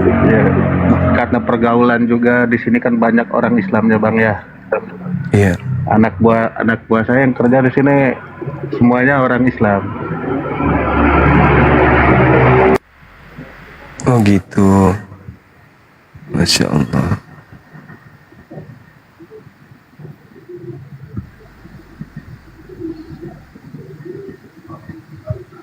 Ya, dia di Sukabumi, Gerunda. Dekat sama saya dia.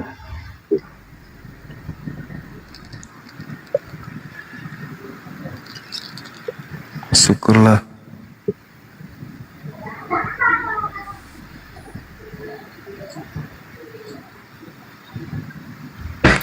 Assalamualaikum warahmatullahi wabarakatuh. Waalaikumsalam warahmatullahi wabarakatuh. Kemana aja Gurunda? Kok nggak ada dialog siang-siang? Aku? Kata siapa? Iya. Iya Gurunda, kok siang-siang nggak ada dialog? Masa sih? Ada di. Oh ada ya? Berarti aku masih tidur. Maaf Gurunda. Kebanyakan ibadah diri lo. Aduh, nyindirnya nyelekit.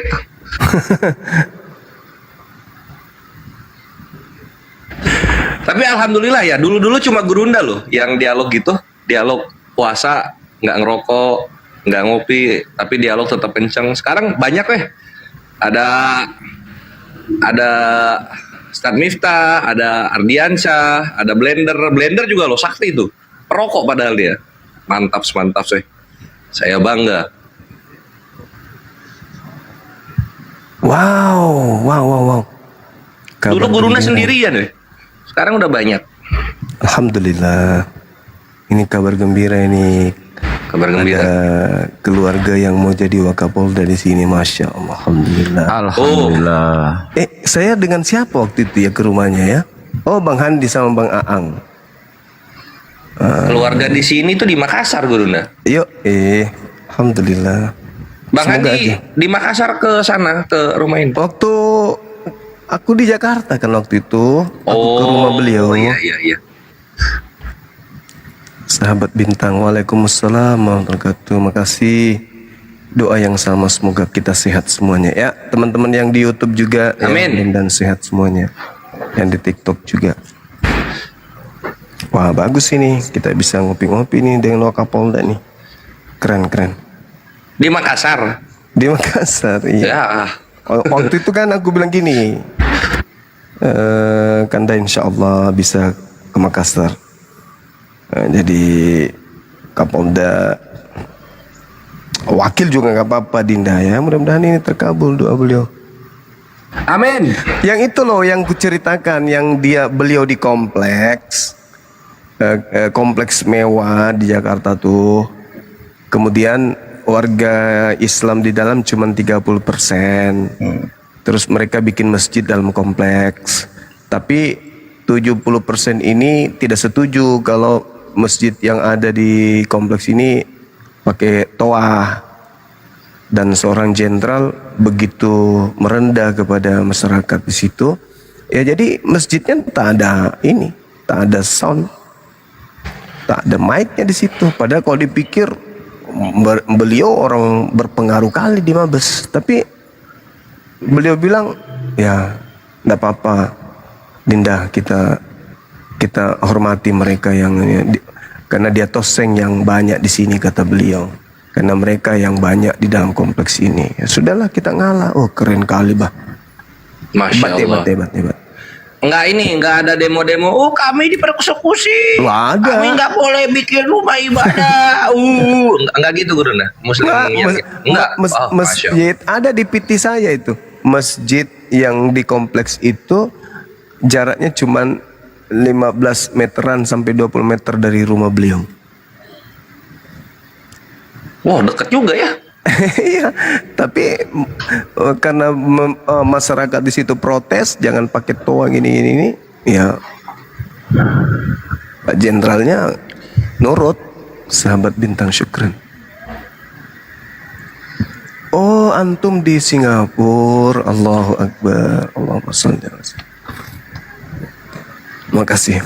Ya lanjut ajak teman kita non muslim untuk naik. Ini masih ada waktu sampai sahur, masih ada 3 jam 4 jam. Silakan. Mantap. Mudah-mudahan mulut bisa menebal ini. 4 jam bisa ngomong. Ayo sampai kayak si Syaifuddin Ibrahim nanti Gurunda bibirnya. Oh, itu disuntik pakai minyak babi itu. Gara-gara dicipok si Kores itu Syaifuddin Ibrahim jadi kayak Jangan. Pak Bom yang gigit. Bang Zuma. Aduh, Bom kasihan nih. Bang Zuma asli Makassar tuh Bang. Iya gimana? Bang Zuma asli orang Makassar. Iya betul. Saya dulu pernah kegiatan di GBI Hope itu di Makassar Bang. Di jalan mana itu Hope? GBI Hope, GBI Philadelphia. Lupa. Iya. Lupa sih alamatnya Bang. Di Petran mungkin kalau nggak salah. Lupa sih alamatnya itu. Udah tahu. Makassar. Iya di Makassar. Di Malom Basang. Malom Basang. Pernah ada kegiatan di sana dulu. Udah lama. Sama GBI apa satu lagi? Philadelphia.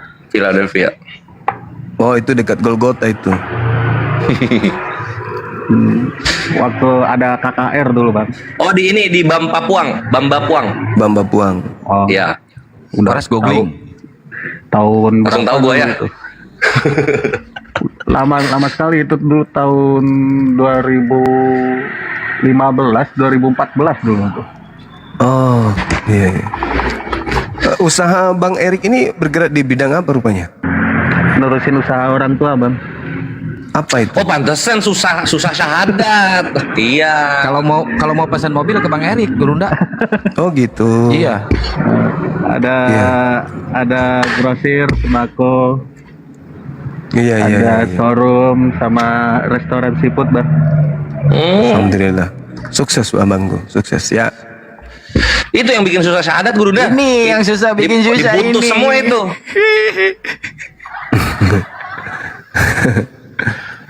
Emang dapat berapa penghasilannya kalau udah gajian? Apa namanya itu? Pokoknya kalau udah tutup buku. Omset iya. Laba. Jangan omsetnya, maksudnya yang Eri dapat dari semua. Kita kan bantu orang tua Bang, jadi nggak ada gaji tetap. Sahabatku Izzi barakallahu fiik.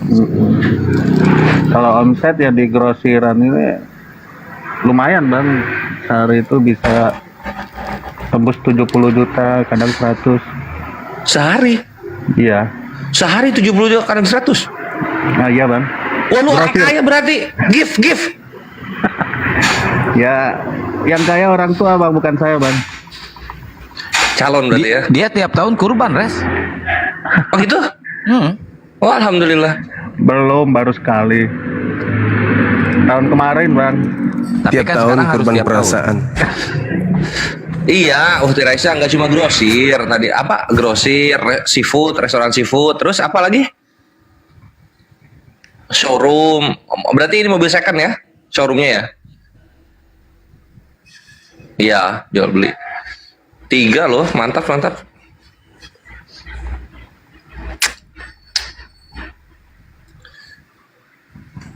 Itulah yang apa tantangan terakhir mualaf tuh. Makanya kalau mualaf kalau orang kafir miskin masuk Islam gampang dia. Kalau nggak miskin kaya banget. Nah, itu gampang masuk Islam tuh. Tapi kalau di tengah-tengah susah dia. Biasanya sombong. Iya, udah sombong susah dia.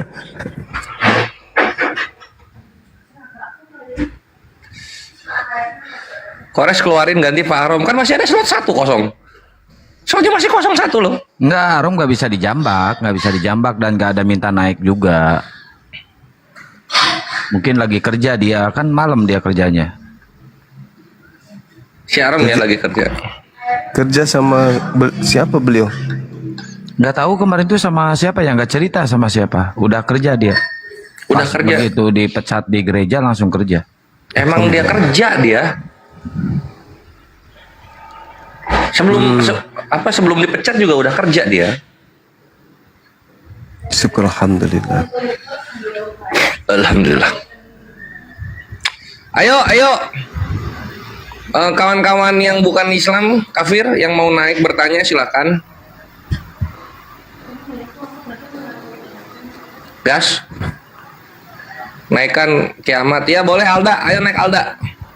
Itu kalau pentolan-pentolan tritu itu tadi kayaknya lu nggak akan naik. Apa? Lu tadi lihat nggak Gurunda bubukin si Tante Girang? Tante Darni? Bukan. Siapa? Lina Tidak Jaya. Di mana? Di roomnya. Naik Gurunda. Mantap. Bahas apa Gurunda? Nggak dikasih sempat bertanya. Langsung dikit 3 kali aku naik kalau nggak salah. 3 kali apa 2 kali? 3 di kali live-in itu? Aku live-in. Di live-in nggak? Live-nya. Iya. Oh mantap. Nonton dulu. Di menit pertama Res kalau mau nonton. Menit pertama. Nggak sempat diskusi. Aku mau bertanya aja. Tapi setiap aku mau bicara baru mau mulai langsung diturunkan. Takutan kali dia. Ya, yang apa yang live sekarang atau yang sebelumnya? Sekarang. Oh, oke. Itu padahal judulnya itu Muslim suruh bertanya ya Gurunda ya. Iya. Aku mau tanya tentang Islam. Kan dia ngaku murtadin.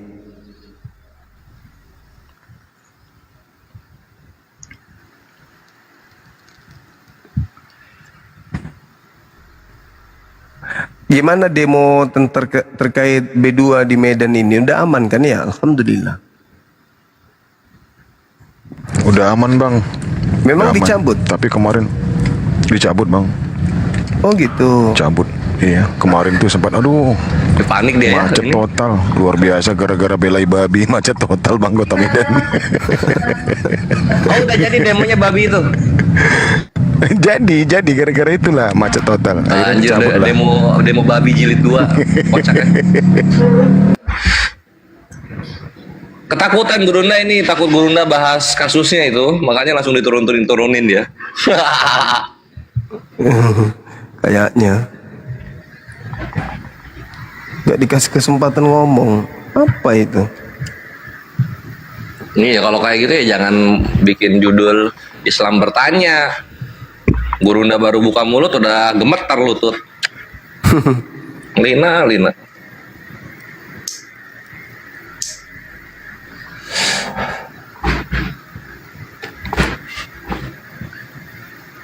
Sok paten dia kan. Belum Gurunda, belum. Nanti juga Ya emang cari yang awam bang. Kalau yang sering-sering, kalau yang apologet memang dia nggak berani menaikkan. Saya pun sering kali kena kick sama dia. Oh gitu. Iya bang. Berarti penyakitnya memang dari dulu begitu ya? Pikir udah berubah. nggak akan berubah Gurunda. Udah lemak babi di otaknya susah. Sudah mendarah daging berarti. Iya. Ya Ayunda. Namanya cewek. Oh. Fotonya cowok ngerokok. Ya, selamat malam, Bang. Assalamualaikum. Waalaikumsalam warahmatullahi. Sehat abang-abangku?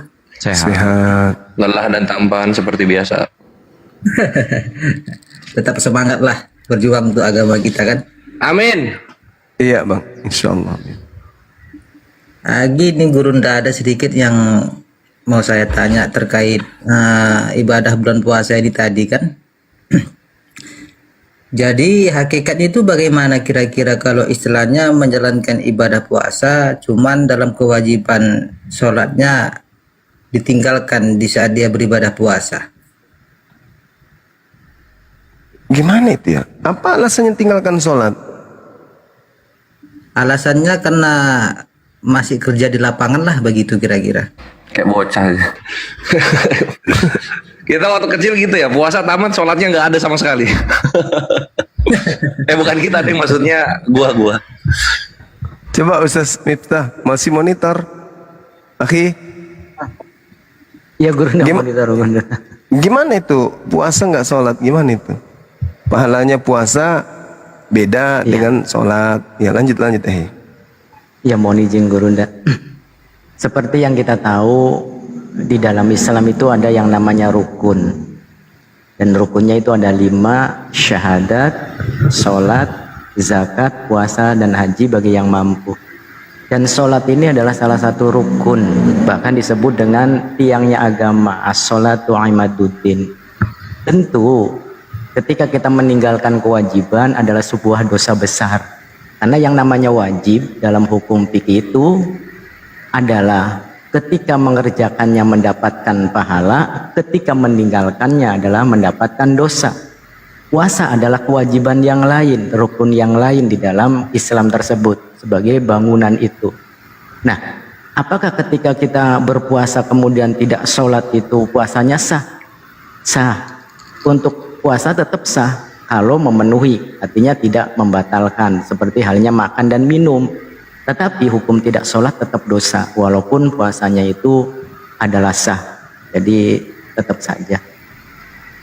Maka kenapa baginda Nabi Muhammad SAW seperti yang tadi di awal dijelaskan, bahwasanya ada beberapa golongan di mana kita hanya menggugurkan kewajiban.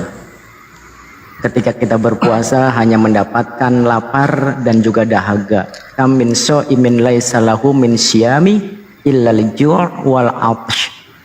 Jadi banyak orang yang berpuasa tetapi mereka tidak mendapatkan apa-apa dari puasanya tersebut, namun hanya mendapatkan rasa lapar dan juga dahaga.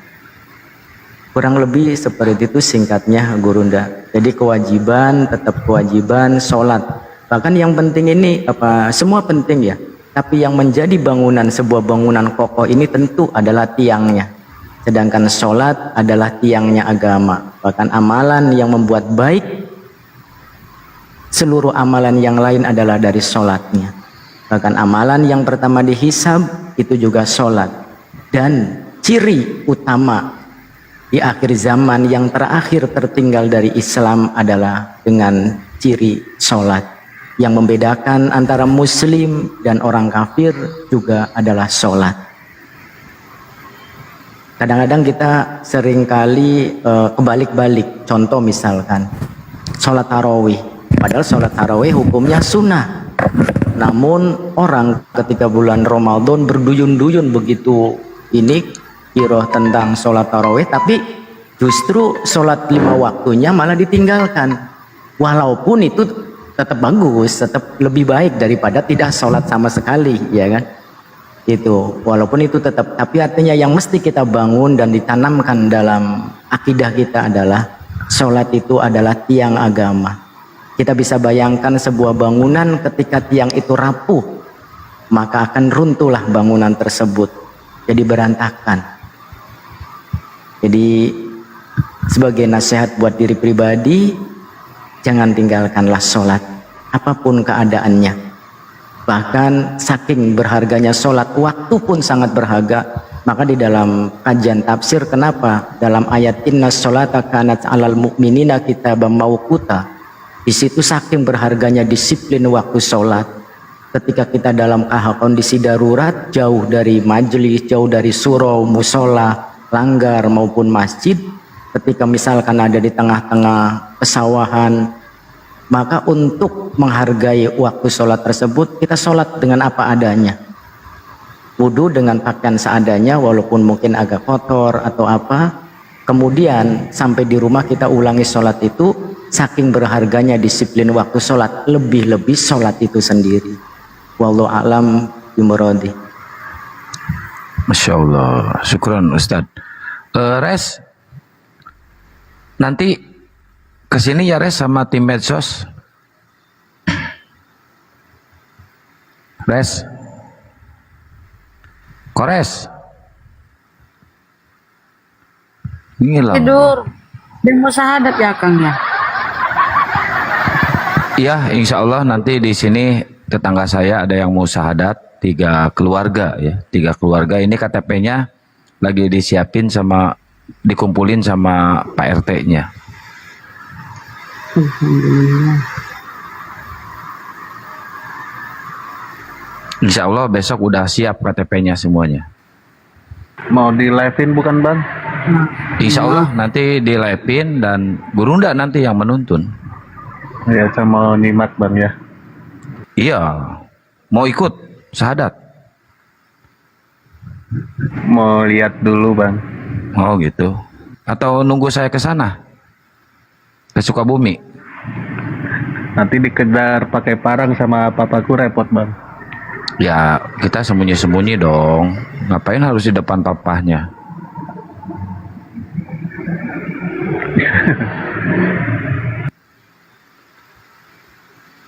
Ini yang naik yang Kristen dulu ya teman-teman ya. Kalau yang Muslim naik semua nanti nggak ada diskusi dong.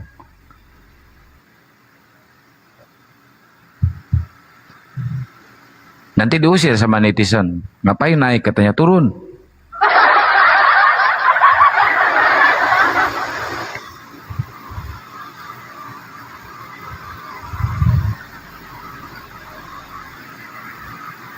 Atau gini Pak Erik, atau papahnya mau diajak diskusi sama kita, nggak apa-apa. Boro-boro saya lagi ketahuan aja saya takut. Oh gitu, masih takut sama papa Masih. ya? Nggak berani saya ngomongnya.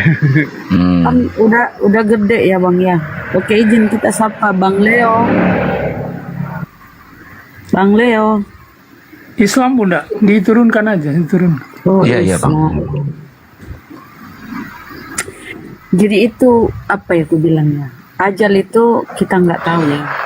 Kita dilarang untuk mengharapkan kematian, tapi ajal itu kita nggak tahu kapan datangnya. Ya, semua akan mengalami kematian. Nah, di akhirat nanti nggak ada tuh, masing-masing kita mempertanggungjawabkan sesuai dengan apa yang kita perbuat selama kita hidup di bumi, sesuai dengan keimanan kita. Nggak ada papahnya Bang Eri, nggak ada pendetanya, nggak ada apanya. Ya. Jadi saya rasa kalau sudah dewasa itu harus punya prinsip ya. Tapi entahlah ya, mungkin hidayah bentar lagi.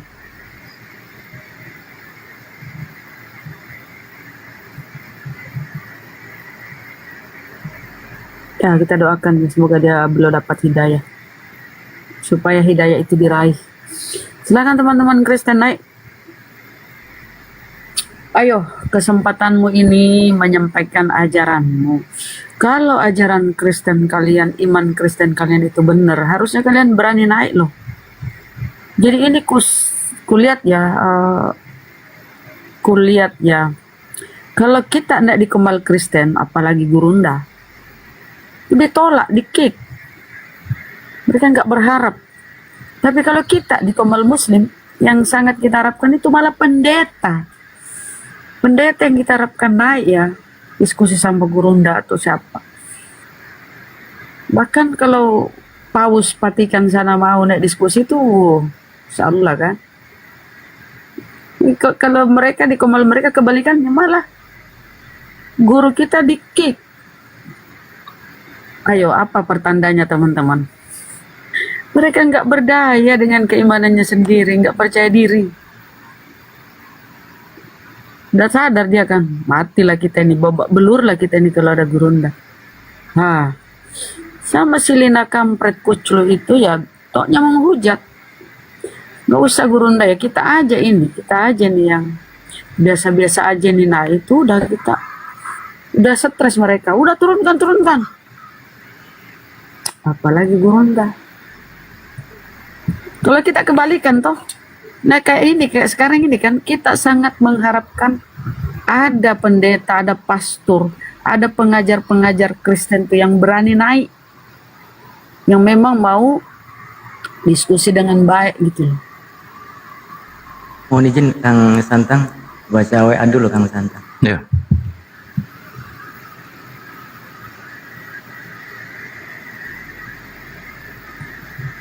Jadi itulah yang menandakan bahwa ajaran naikkan aja, Ustadz, naikkan aja Tad. Oh. Siapa namanya?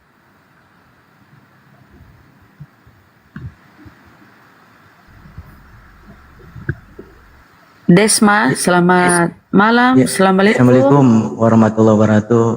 Akhi Desma. Beliau mau alih. Ada yang ingin disampaikan. Silakan, Bang Desma. Assalamualaikum Bunda Rama. Waalaikumsalam warahmatullahi wabarakatuh. Iya, ada satu hal yang ingin saya pertanyakan gitu kan. Saya ini seorang mualaf. Tempo hari pun memang saya mengikrarkan 2 kalimat syahadat ini di room TikTok ya, di roomnya Abuya kalau tidak salah, Abuya Strong. Dan yang membimbing saya pun mengucapkan 2 kalimat syahadat itu adalah Gurunda Bang Zuma.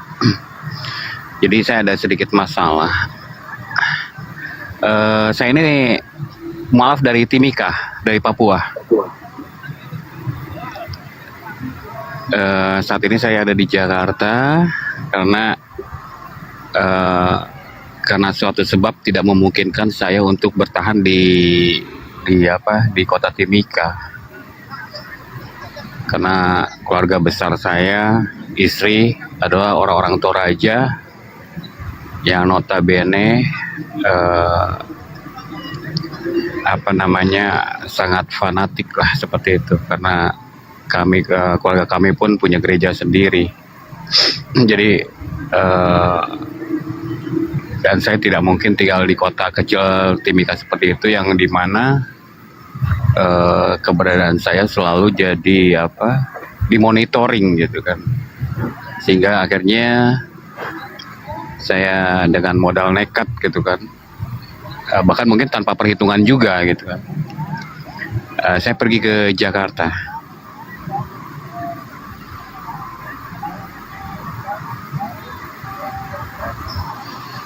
Terus Bang, ceritain terus. Intinya saya beberapa bulan yang lalu sampai di Jakarta. Saya berusaha mencari kerja.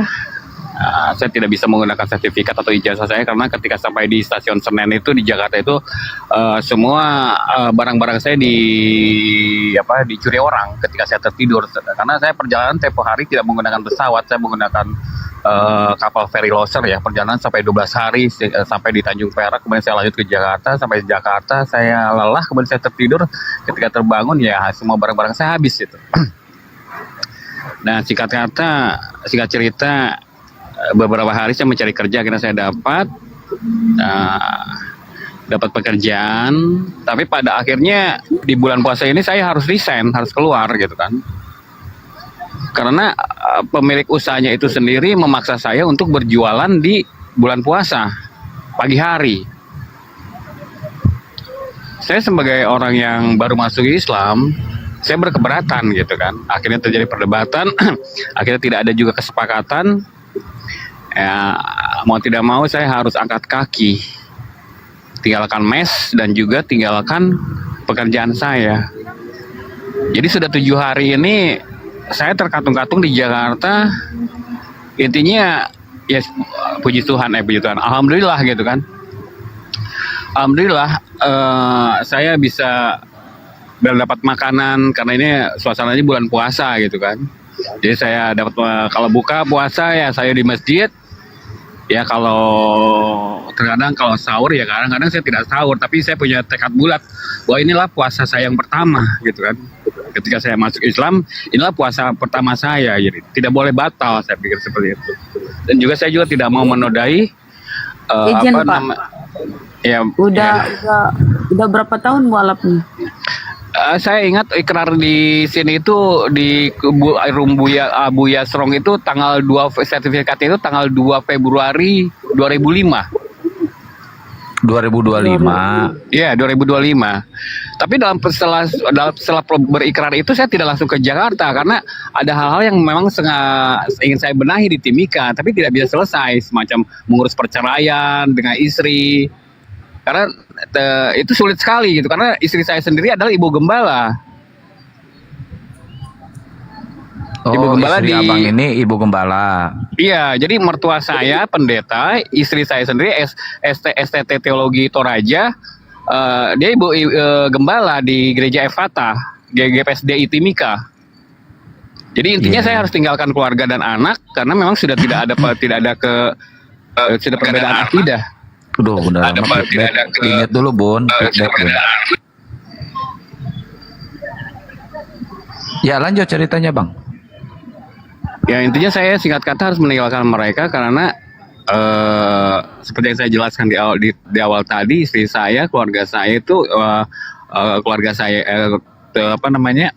dari istri itu memang orang Toraja dan saya tidak bisa mengajak mereka.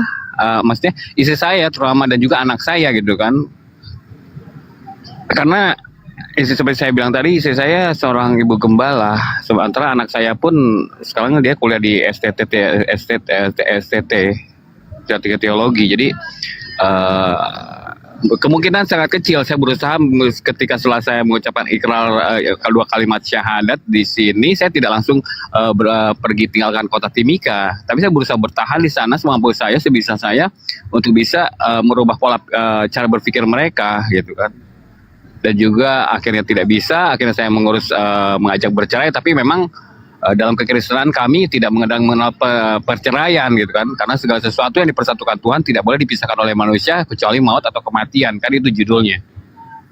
Jadi intinya misi saya untuk membawa istri dan anak gagal total, akhirnya bahkan saya jadi monitor di sana gitu kan, badan saya dimonitor oleh IKT, Ikatan Keluarga Toraja di Timika itu, karena di Toraja itu di Timika itu ada yang namanya IKT, Ikatan Keluarga Toraja. Jadi kalau ke sana ketemu orang Toraja, ke sini ketemu Toraja Utara, ketemu Toraja ke timur, ketemu Toraja. Jadi hal yang membuat saya tidak nyaman, akhirnya saya nekat pergi ke Jakarta. Iya, waktu abang di Timika dekat gak sama Pak Bom Bom? Oh, saya tidak kenal Bom Bom Gendut itu, saya tidak tahu, dan saya tidak pernah masuk sekali ke Komal ya. Saya tidak dia kan di Timika juga, gerejanya di Timika dia. Saya tidak tahu dia entah di mana, karena banyak sekali di Timika itu, setiap 100 meter 200 meter kita temukan gereja, ada GPSDI, Timika, kan banyak sekali di sana. Smyrna, gereja Katolik pun banyak di sana.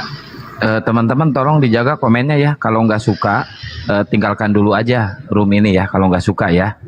Bukannya ngasih semangat, harusnya ngasih semangat, apalagi Bapak ini seorang mualaf. Bapak belum bisa open cam ya? Jadi ketika saya bilang tadi di Senen itu saya ada yang mencuri barang saya, termasuk HP saya.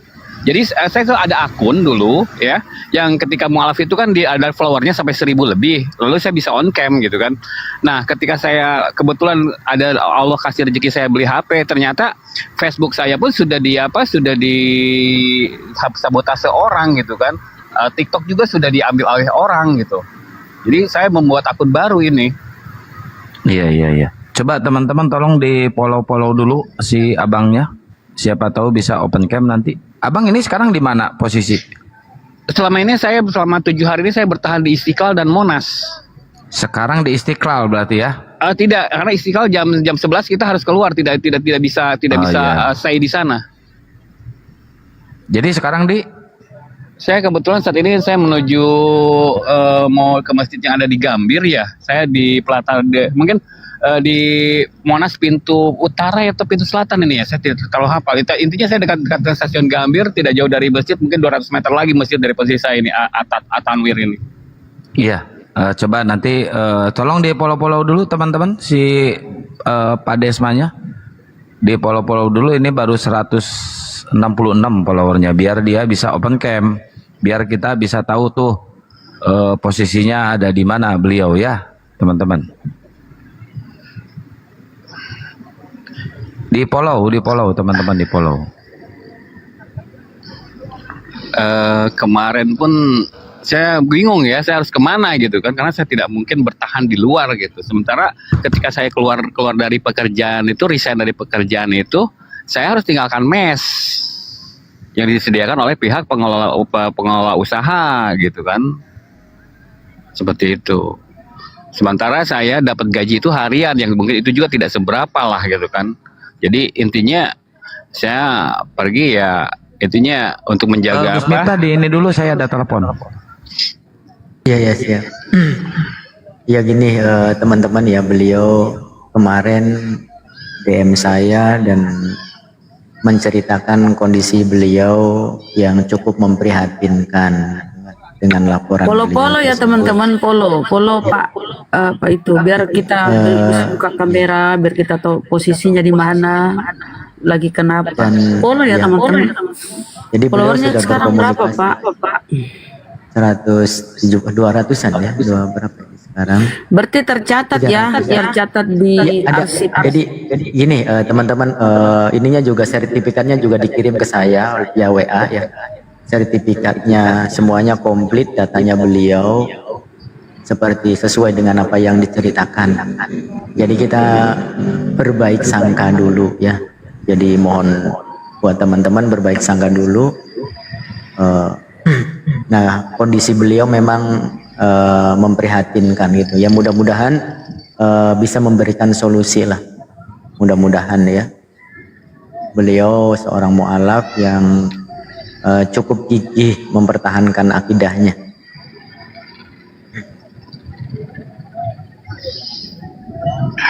Ya ini kalau nanti ada sertifikatnya, Ustadz izin. Ya, kalau ada sertifikatnya itu ya terdaftar di arsip API, ya, di arsip yayasan pasti terdaftar. Ya, dikirimin kok datanya, beliau dikirimin ke saya. Saya juga udah saya kirim juga ke ke Bang Jan Santang, sudah saya share juga. Ya, coba nanti saya tanyain dulu ke Ustadz Alip, datanya ada nggak di Ustadz Alip. Bang Handi, assalamualaikum Bang Handi. Waalaikumsalam warahmatullahi wabarakatuh. Waalaikumsalam warahmatullahi wabarakatuh, Deng. Mana udah sehatan, Bang Handi? Lanjut, saya nelpon Ustadz Alip dulu ya. Alhamdulillah. Iya. Follow teman-teman ya. Biar bisa on cam saudara kita Pak Desma. Boleh bicara nggak? Boleh. Silakan Bang Handi. Ya. Pak Desma. Ya, Pak Ustadz. Bukan Ustadz Bang. Bukan Ustadz Handi gitu. Bang Handi. Ya. Tadi gue denger dicopet di Senen gitu. Iya, jadi ketika Bentar dulu Bang. Tahun berapa? Itu kejadiannya itu waktu saya berangkat dari masih tahun 2005, sekitar Desemberan. Senennya di mana Bang? Kenapa? Senennya di mana? Di Terminal Senen, bukan di stasiun Senennya. Jadi karena saat itu kondisinya rame di Senen, saya cari tempat istirahat ke halte Senen. Halte Senen ada 2 ya, tapi bukan busway ya, bukan busway. Kan ada busway, ada Jaga Jakarta, kemudian ada satu lagi yang ini terminal lama ya atau gimana, saya nggak tahu. Pasti saya di Terminal Senen, di dekat pintu masuk gerbang ke arah stasiun. Iya. Terminal Senen. Terminal ya itu ya. Jadi kan bukan Senen ataupun Jaga Jakarta, bukan, tapi di terminal luarnya itu. Terminal mobil Senen kan, Bang? Kenapa Bang Andi? Terminal Senen kan? Iya, Terminal Senen. Apa yang hilang waktu itu, Bang? Tas carrier, tas isi baju semua di dalam itu semua. Bahkan sertifikat. Kenapa? Dari mana tuh? Perjalanannya kok tiba-tiba ke Senen? Saya dari Pasar Turi, Surabaya. Pasar Turi, Surabaya. Terus habis itu hilang, terus nggak lapor polisi gitu ke Polsek Senen? Tidak, saya tidak lapor, tidak karena saya pikir izin. Saya tidak Izin, lapor karena saya pikir banyak lah, saya sudah 1, 2, 3. mengalami. Bang, izin Bang, bentar. Saya bacain dulu ini KTP-nya atas nama Imam Rohyat ya? Iya, Imam Rohyat. Imam Rohyat. Ini kok namanya nama Muslim ya Bang? Karena kakek saya dulu mualaf. Oh gitu. Imam Saya diberi- Rohyat, jadi lahir ya. di Jakarta, laki-laki, agama Dua-dua. Kristen. Di Mimika ini ya KTP-nya bikinnya ya? Timika, Papua. Iya, di Mimika ya. Agamanya sih iya, di KTP-nya Kristen Bang Andi, namanya Imam Rohyat. Kelahiran tahun 70 ya Bang? Iya, kalian tahun 70, 22 April. Oke. Ini sertifikat mualafnya juga masih ada ini? Itu kemarin saya foto, saya kasihin ke Ustadz Miftah. Iya, ada di saya Pak, ada di saya. Ya, karena gitu tempo hari waktu saya sampai ke stasiun Senen pun itu sertifikat itu sempat saya fotokopi, ya, udah saya print out, itu pun terbawa gitu. Akhirnya saya menghubungi Ustadz Saiful. Ya, jadi abang ini mualafnya di API Bang Andi, mualafnya di API, Bang Juma yang mualafin, datanya komplit semua ada di saya. Coba nanti nunggu Ustadz Alip ya. Ustadz Alip ada di bawah nggak? Bang Dian izin ya, gantian sama Ustadz Alip sebentar ya, Bang Dian. Ustadz Alip dinaikin coba. Bang Andi lanjut dulu Bang Andi. Tahun 2005 ya Pak ya, mualaf ya? Tahun 2005, 2 Februari 2025. Bulan tanggal 2 bulan Februari. Oke. Habis itu ke Surabaya. Dari enggak, saya tidak langsung ke Surabaya. Saya berusaha untuk memproses perceraian dan juga saya berusaha untuk membawa anak saya supaya ikut Islam, tapi ya memang tidak bisa gitu karena dalam pengaruh istri saya, karena istri saya kan STT di UKI, dia ibu gembala di gereja Efata, GPSDI Efata di Timika. Ya, terus habis itu abang selama ini di mana stay? Akhir-akhir ini saya sekarang saya ada di Jakarta. Jadi ada beberapa bulan saya ada lama di Timika, tapi ketika saya gagal untuk membawa misi saya untuk membawa anak dan istri, ya akhirnya ya sudah saya angkat tangan gitu kan, sudah memang harus jalannya seperti ini gitu kan, saya harus kehilangan anak, kehilangan keluarga, kehilangan istri gitu kan, memang konsekuensi yang memang harus saya ambil gitu kan. Nah, akhirnya ya sudah, karena saya sekarang abang di mana Bang? Saya ada di Monas ini. Kok di Monas ngapain malam-malam? Saya dari tadi habis tarawehan di masjid. Saya bukan di Masjid Istiqlal, tarawehan di Masjid Istiqlal, tapi karena jam 10 Istiqlal tutup, ya terpaksa saya harus mencari masjid yang 24 jam, yang sekira-kiranya saya bisa selonjoran lah, bisa istirahat gitu. Sampai selama ini di mana? Di Jakarta Bang kan? Apa nggak tinggal di Jakarta apa? Baru nyampe Jakarta malam ini? Beberapa bulan kemarin itu saya sempat di Jakarta, sempat bekerja, ya, jualan, tapi si pemilik daripada usaha ini mengkekeh menginginkan saya jualan di hari bulan puasa, buka pagi untuk menghabiskan sisa barang yang tidak terjual kemarin malam gitu kan. Saya berkeberatan gitu karena saya pikir ketika saya berjualan, saya seakan-akan membuka peluang untuk orang yang berpuasa ingin membuat mereka berpikir untuk batal gitu loh. Jadi Selama ini sudah berapa hari di Jakarta, Bang? Kalau di Jakarta total saya udah baru sebulan. Selama ini tidur di mana, Bang? Sebulan itu. Ada mes yang disediakan oleh pihak yang punya usaha. Mes di mana itu mesnya, Bang? Di Kemayoran, di Gempol. Oh, di Gempol. Terus kenapa nggak kembali ke mesanya, Bang? Kembali ke mes. Kan saya sudah keluar dari tempat kerjaan karena itu kan mes milik ownernya. Oh, dikeluarin.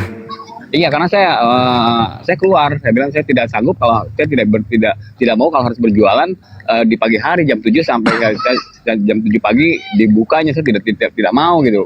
Maupun nanti jam 4 lah, jam 5 baru kita mulai dagang lagi. Tapi kalau jam 7 pagi maaf, saya bilang saya ini orang Islam baru, saya bilang saya tidak mau mengotori, dan apalagi ini adalah ibadah puasa saya pertama. Ya gitu. udah lanjut, Bang. Aku katanya nggak nyambung. Ya aku standby lagi, lanjut. Makasih. Ya, Ustadz Alif. Assalamualaikum warahmatullahi wabarakatuh, Ustadz. Waalaikumsalam warahmatullahi wabarakatuh. Ya. Itu data-datanya udah saya kirim ke WA Ustadz, udah dikaji belum? Data-data dari Bang Desma. Ada ini sertifikat mualaf tahun 2025. Di data kita, database kita ada. Artinya real ya? Ya, berdasarkan data betul real. Aduh, sakit tenggorokan. Iya, kalau ngelihat dari data yang ada, dari dia yang dia kirim, itu memang benar ada di sini, KTP beliau ada, sertifikat mualafnya juga ada di tahun 2025 bulan 2.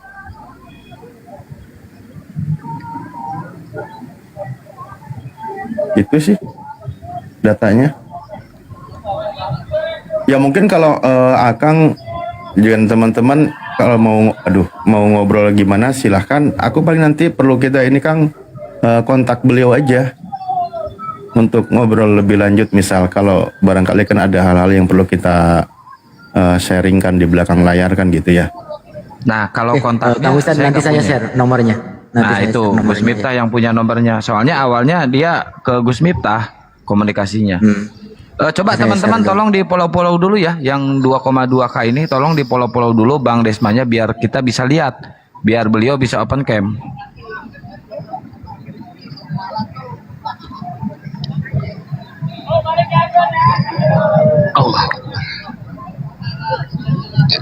Tolong di follow dulu ya. Ini baru berapa ini? Baru 400, 600 lagi.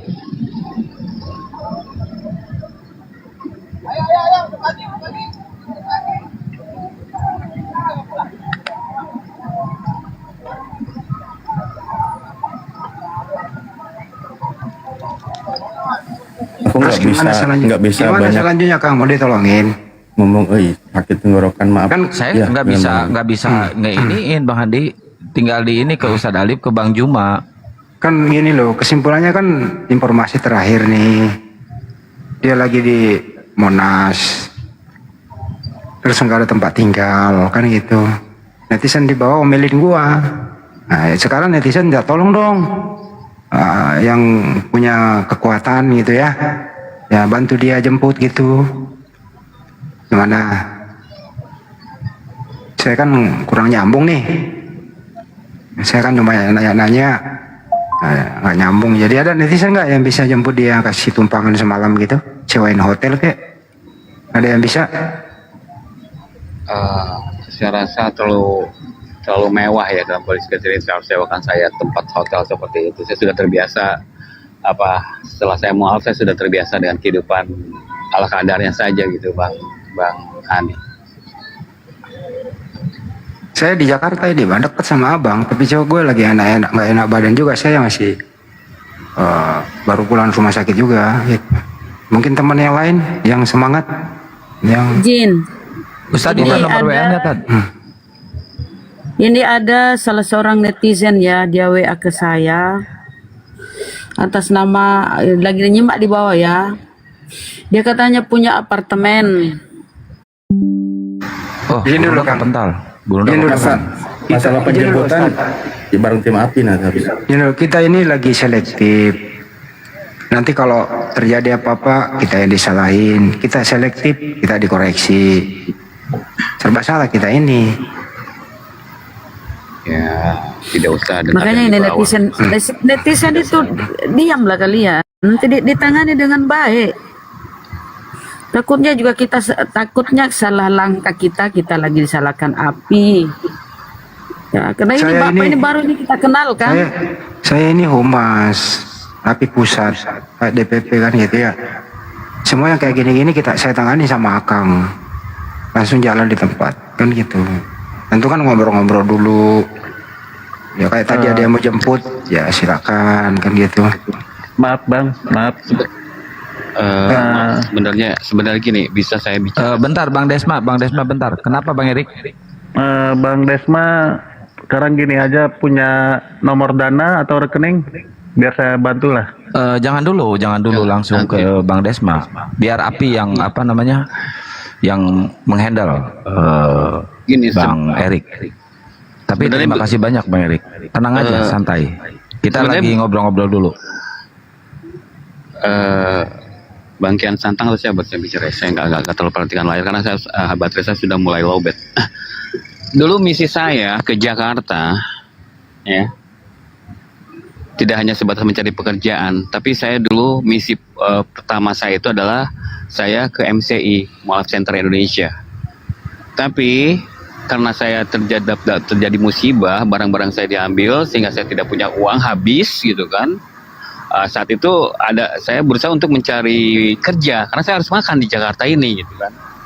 Akhirnya saya tinggal niatan awal ke MCI Mualaf Center Indonesia itu tertunda gitu kan. Bang gini aja Bang, bisa di-share lo nggak? Bisa di-share lo nggak tempatnya sekarang? Caranya gimana? Saya kurang paham kalau dengan TikTok bagaimana share ataupun WhatsApp. Ada di kan WA. HP-nya di WA Bang. Kalau di WhatsApp bisa. Ya, WA ke Gus Miftah. Ke Gus Miftah ya. Ya Sherlock dulu, nanti saya share ke ke Bang Handi, ke Ustadz Ali. Share aja dulu posisinya. Kalau saya buka WhatsApp terpental tidak? Enggak. Terjeda. Yang penting jangan lama-lama, jangan lebih dari satu ini. Jangan lama, langsung share aja. Jangan lebih dari 1 harian. Iya, 1 hari. Apalagi 3 hari 3 malam lalu bangkit. Di follow ya, biar kita kenal Pak Desma. Follow teman-teman. Ya, Pengikutnya gini, baru teman-teman. 400 ya, dikit lagi jadi 1000. Yang 2000 ini tolong di follow. Ya gini teman-teman yang di bawah ya, seleksi dan selektif itu hal yang wajar gitu kan, apalagi permasalahan seperti ini kebetulan kan dari pihak tim API, Bang Handi dari tim Humas, juga Kanisian Santang kan baru mendapatkan informasi. Jadi hal yang lumrah kalau misalkan selektif itu gitu. Ya kan kita harus berhati-hati juga, nggak mungkin kita gerasa kurusuk gerada gerudugan. Jadi kita juga harus memikirkan keselamatan kita dong. Bang Handi wajar, seperti itu wajar Bang Handi. Kalau misalkan ada apa-apa dengan kita, kalian mau tanggung jawab. Istilahnya baru ini malam kita kenal Pak Desma. Pasti Iya, saya aja belum kenal. Begini begitu, nah siapa yang bertanggung jawab kalau ada apa-apa? Ayo. Aku sudah dapat anggota di daerah Patojo, Kemayoran dan sekitarnya. Barusan di WA saya, Bang Andi Sherlock 10 menit saya sampai TKP. Ini Bang Andi Sherlocknya nih, saya kirim. Kirim ya. Tuh Sherlocknya Bang Andi. Mana? Tunggu ya. Oke. Tunggu, saya kirim ke anggota ya, biar cepat ke TKP. Lanjut.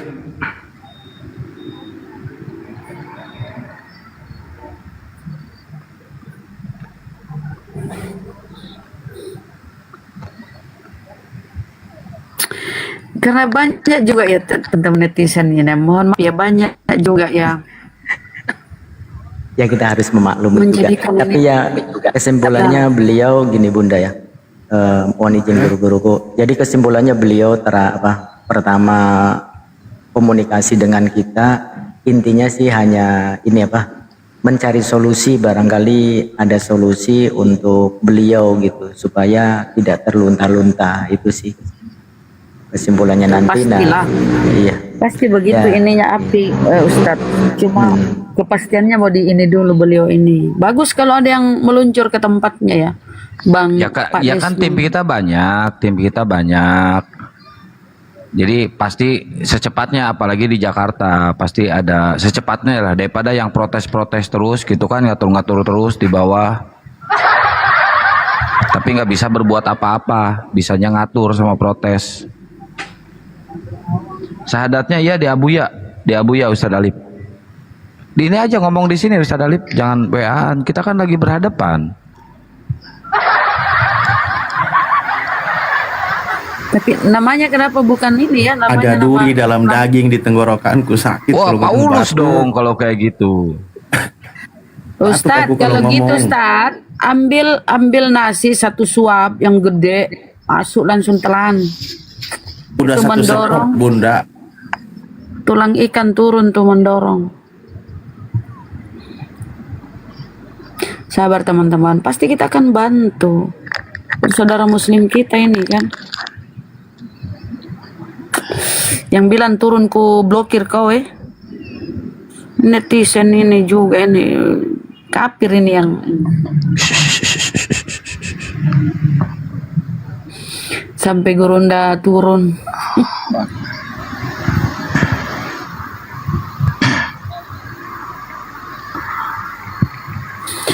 Udah berapa followernya teman-teman? Hilang lagi katanya ininya ya, HP-nya, kasihan. Kok bisa-bisanya hilang ya? Kenapa Bunda? Bisa-bisanya hilang itu. Bisa minta nomor teleponnya nggak beliau ini? Ada yang mau hubungin dari Monas? Ada nomor, Ada ini semua saya di, kirim. di Ustadz Miftah. udah saya share ke Kang Santang, Kang Ustadz Alif. Tuh, saya kirim ke Bang Handi. Polo-polo udah 600 polo-polo. Ayo teman-teman, saudara muslimku yang baik hati dan pandai menabung, ayo. Siapa yang emosi?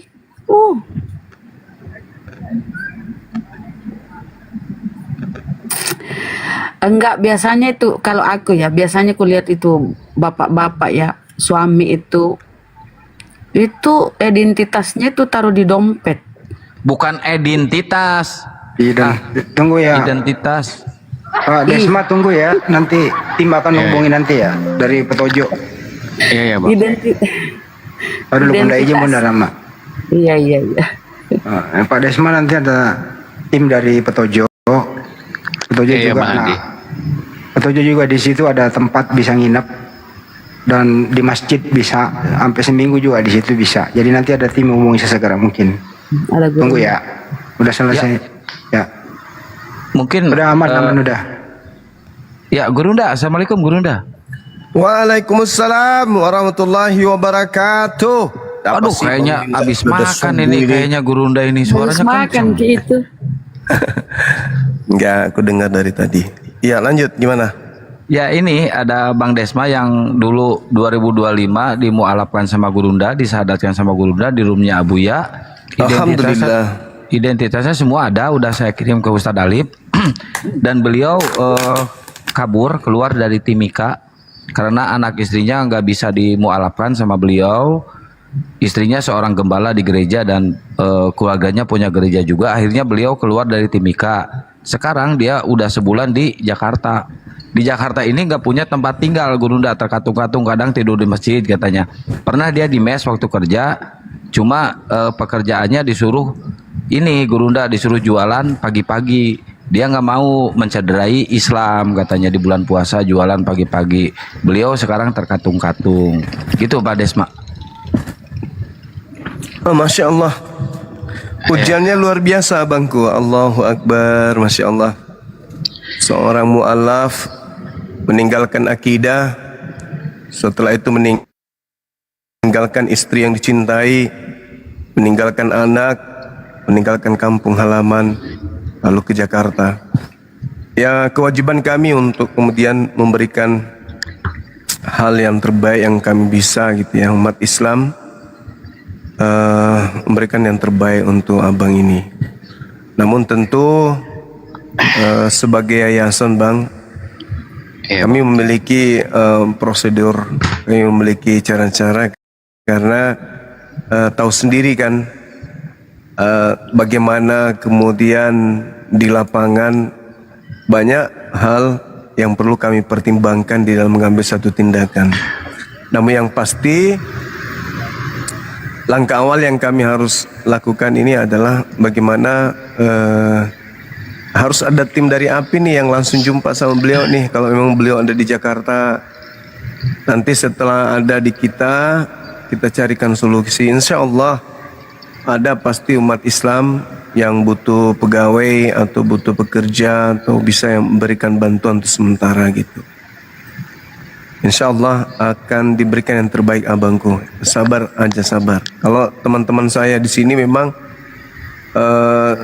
kita didik mereka untuk menjadi pengurus-pengurus mu'alaf apologet Islam yang selektif, karena saya sendiri pernah misionaris di rumah saya 6 bulan dan lagi-lagi juga dari Tanah Timur gitu ya. Jadi memang kita waspada, tetapi jika betul-betul mu'alaf, apalagi kalau sampai mu'alaf di API, ya kewajiban kami untuk memberikan yang terbaik untuk abang. Sabar bang, insya Allah ini petunjuk, ini hal yang baik untuk kita, apalagi ini bulan suci Ramadan. Posisi di mana sekarang di Jakarta abangku? Saya di Monas ini. Tadi saya sudah bertahan 6 hari saya di Masjid Istiqlal. Saya buka di sana karena saya tidak punya pekerjaan kan. Saya pikir saya harus puasa gitu, minimal saya harus batal gitu kan. Saya makan kalau buka puasa saya di Istiqlal gitu kan. Sampai jam 10 malam saya di Istiqlal karena Istiqlal hanya memberikan izin jam 10 ruang publik ditutup semua gitu. Jadi saya harus selama 6 hari ini saya keluar, saya mencari tempat posisi aman di mana saya bisa tidur walaupun hanya sekejap gitu kan. Ya intinya saya sekarang mencari masjid 24 jam, ya memang tidak semua bisa terbuka gitu kan. Intinya tidur di teras pun tidak ada masalah, yang penting saya aman dari kondisi ibu kota yang seperti ini gitu kan. Intinya saya selalu cari masjid seperti itu. Di Istiqlal ini ya bang, maaf, di Istiqlal enggak ada hubungi pengurus di sana gitu, nyampaikan saya seorang mu'alaf musafir dari Timika gitu, dari Papua gitu, enggak ada? Saya sudah berusaha untuk mencoba, tapi DKM-nya kemudian sepertinya ada aktivitas di luar gitu kan. Katanya hari Selasa baru Senin sampai Jumat nanti baru bisa ada, karena kawan-kawan katanya sibuk ngurus apa, saya tidak begitu paham juga gitu kan. Saya sudah minta tolong juga, saya jelaskan ke pihak Istiqlal saya mualaf begini kondisinya, saya minta izin untuk tinggal, tapi ini karena ini masjid pemerintah, mereka bilang tidak bisa gitu, ini aturan pemerintah gitu kan. Sudah saya lihatkan sertifikat dan segala macamnya, tapi ya mohon maaf katanya Anda cari saja masjid yang memang 24 jam ya. Atas saran mereka saya mencari masjid 24 jam gitu ya. Kebetulan ya ada masjid 24 jam tapi memang pintunya tidak dibuka, tapi terasnya masih bisa saya injak seperti itu. Dibuka nanti jam 4. Nah, jam 4 ya biasa saya nunggu sholat subuh ya, kemudian saya berjalan lagi. Gurunda izin itu administrasi beliau udah saya kirimin ke Gurunda tuh, ke WA. Izin boleh Pak. Pak Juma izin. Lanjut. Tadi tim dari Petojo, kebetulan juga beliau adalah simpatisan API dari Petojo ya. Di situ di Petojo itu di belakang rumahnya ada masjid. Terus kemudian sudah saya kasih nomornya. Beliau nanti ditelepon, dijemput, dibawa ke safe house di situ dekat masjid. Bisa sampai seminggu di situ, nggak masalah. Itu sih segera dijemput, aman udah. Alhamdulillah. Mungkin abang bisa buka kamera abangku. Harus turun dulu beliau. Bang Desma turun dulu, terus naik lagi ya. Turun dulu, keluar dari TikTok, terus Bang Desma naik lagi. Keluar dari room ini tidak? Nah, keluar dulu dari room ini, turun dulu, terus nanti masuk lagi ke room ini. Oh gitu ya. Keluar dari TikTok dulu ya, keluar dari aplikasi TikTok dulu. Bentar, saya coba. Luar biasa ini. Saya cari tempat terang dulu. Ya. Pergerakan teman-teman api luar biasa. Makasih Bang Handi, Masya Allah. Jadi inilah tugas kita, memang nggak berat ya, tapi ya asik juga. Berat-berat ringan gitu teman-teman sekalian. Dan itu adalah kewajiban kita sebagai muslim, bukan hanya kewajiban api, kewajiban kita sebagai muslim untuk memberikan bantuan kepada sahabat kita, apalagi seorang mu'alaf. Bulan suci Ramadan lagi, aduh miris sekali, Masya Allah. Cobalah kalau kita yang jadi beliau. Ninggalin akidah, ninggalin istri, ninggalin anak, hidup di kota, terlunta-lunta, hidup di masjid, bingung. Waduh,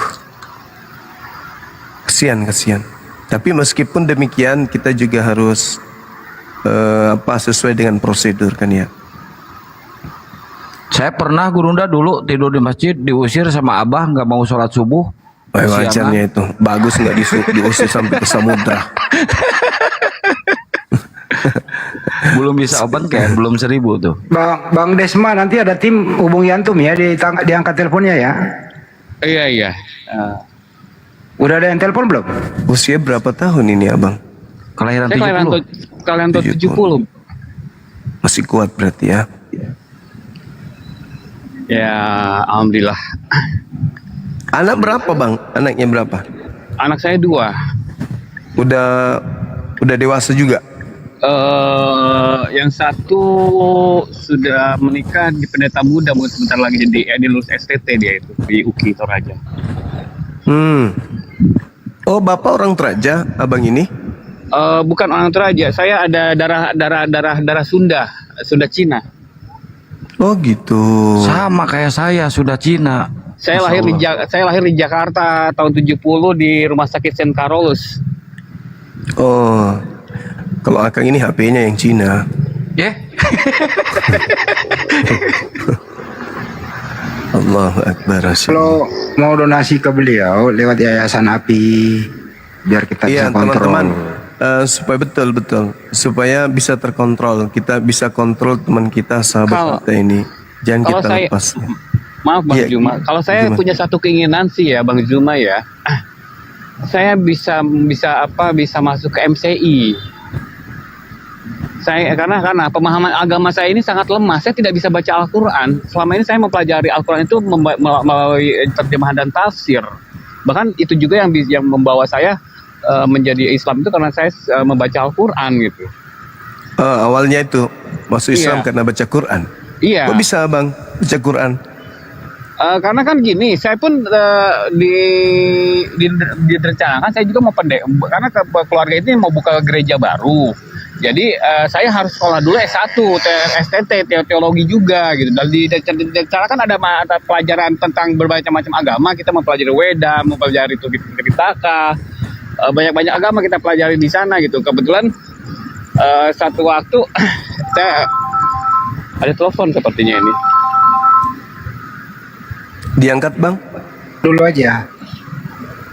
Itu tim. Bentar. Itu Pak siapa yang? Pak Fatah itu Pak. Abdul Fatah yang hubungi itu. Bentar saya coba. Teman-teman ketahuan nggak kalau aku lagi ngunyah nggak kan? Kelihatan sih. Ya sudah. Tidak. Saya lagi makan ini balok-balok goreng. Ya. Gue kalau stabil gue keluar nih, nggak bisa, belum bisa bawa mobil nih. Ada Bang Aang sih di sini. Bang Aang sih mau meluncur tadi. Sebentar dulu Bang. Ada yang di Petojo kok. Memang keren ya humas ya. Jadi humasnya Api siapa saya dulu masuk dong. Islam itu karena memang mempelajari Al-Quran gitu kan. Dulu kan boleh dibilang saya ini meleceh gitu kan. Ngelengeyel lah kalau orang ini bilang ya. macam Islam itu agama tukang kawin, gue bilang gitu kan. Ataupun, tapi ternyata Islam itu tidak seperti itu gitu kan.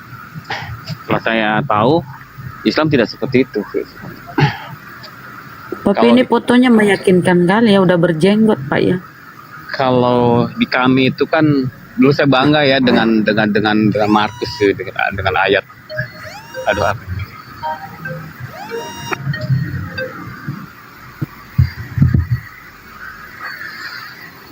Ini ada kabar baik juga buat para mualaf ya, terutama buat mualaf perempuan. Ada seorang ahlu sodakoh yang punya perusahaan kosmetik juga. Kalau misalkan ada seorang mualaf perempuan yang pengen kerja di kosmetik, persyaratannya harus berpengalaman kosmetik 2 tahun. Nanti insya Allah sama beliau akan dimasukkan kerjanya, khusus buat mualaf. Kalau bapak ini nggak bisa kalau di kosmetik kayaknya, Pak.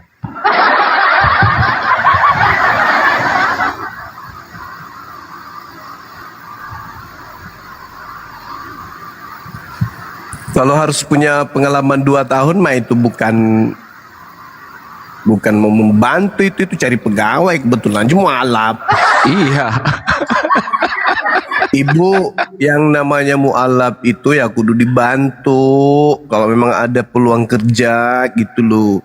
Mengenai kosmetik nantilah diajarin di dalam situ. Gitu loh. Siapapun mualafnya jangan butuh pengalaman. Nanti kalau Pak Bombon dengar, bom lagi yang ngelamar pura-pura mualaf. Iya, waduh. Dia jadi kosmetik. Kena lagi Pak Bom. Iya, tau dia selalu pakai wig. Katanya saya mau dijemput. Ya. Alhamdulillah. Ya, bagi teman-teman yang ingin membantu meringankan bebannya Bang Desmas, silahkan aja melalui API ya, melalui API dulu di rekening 7-nya 5 kali 51770 BNI atas nama Apologet Islam Indonesia. Silahkan langsung buat semuanya. Teh Yayu, Bunda Peli, silahkan langsung ke rekening API ya. Saya ulangi, 7-nya 5 kali 51770 Bank BNI atas nama Apologet Islam Indonesia. Belum bisa open cam, belum 1000 di beliau. Kalau udah bisa open cam saya undang, ada gambar ininya teman-teman, gambar apanya, kameranya.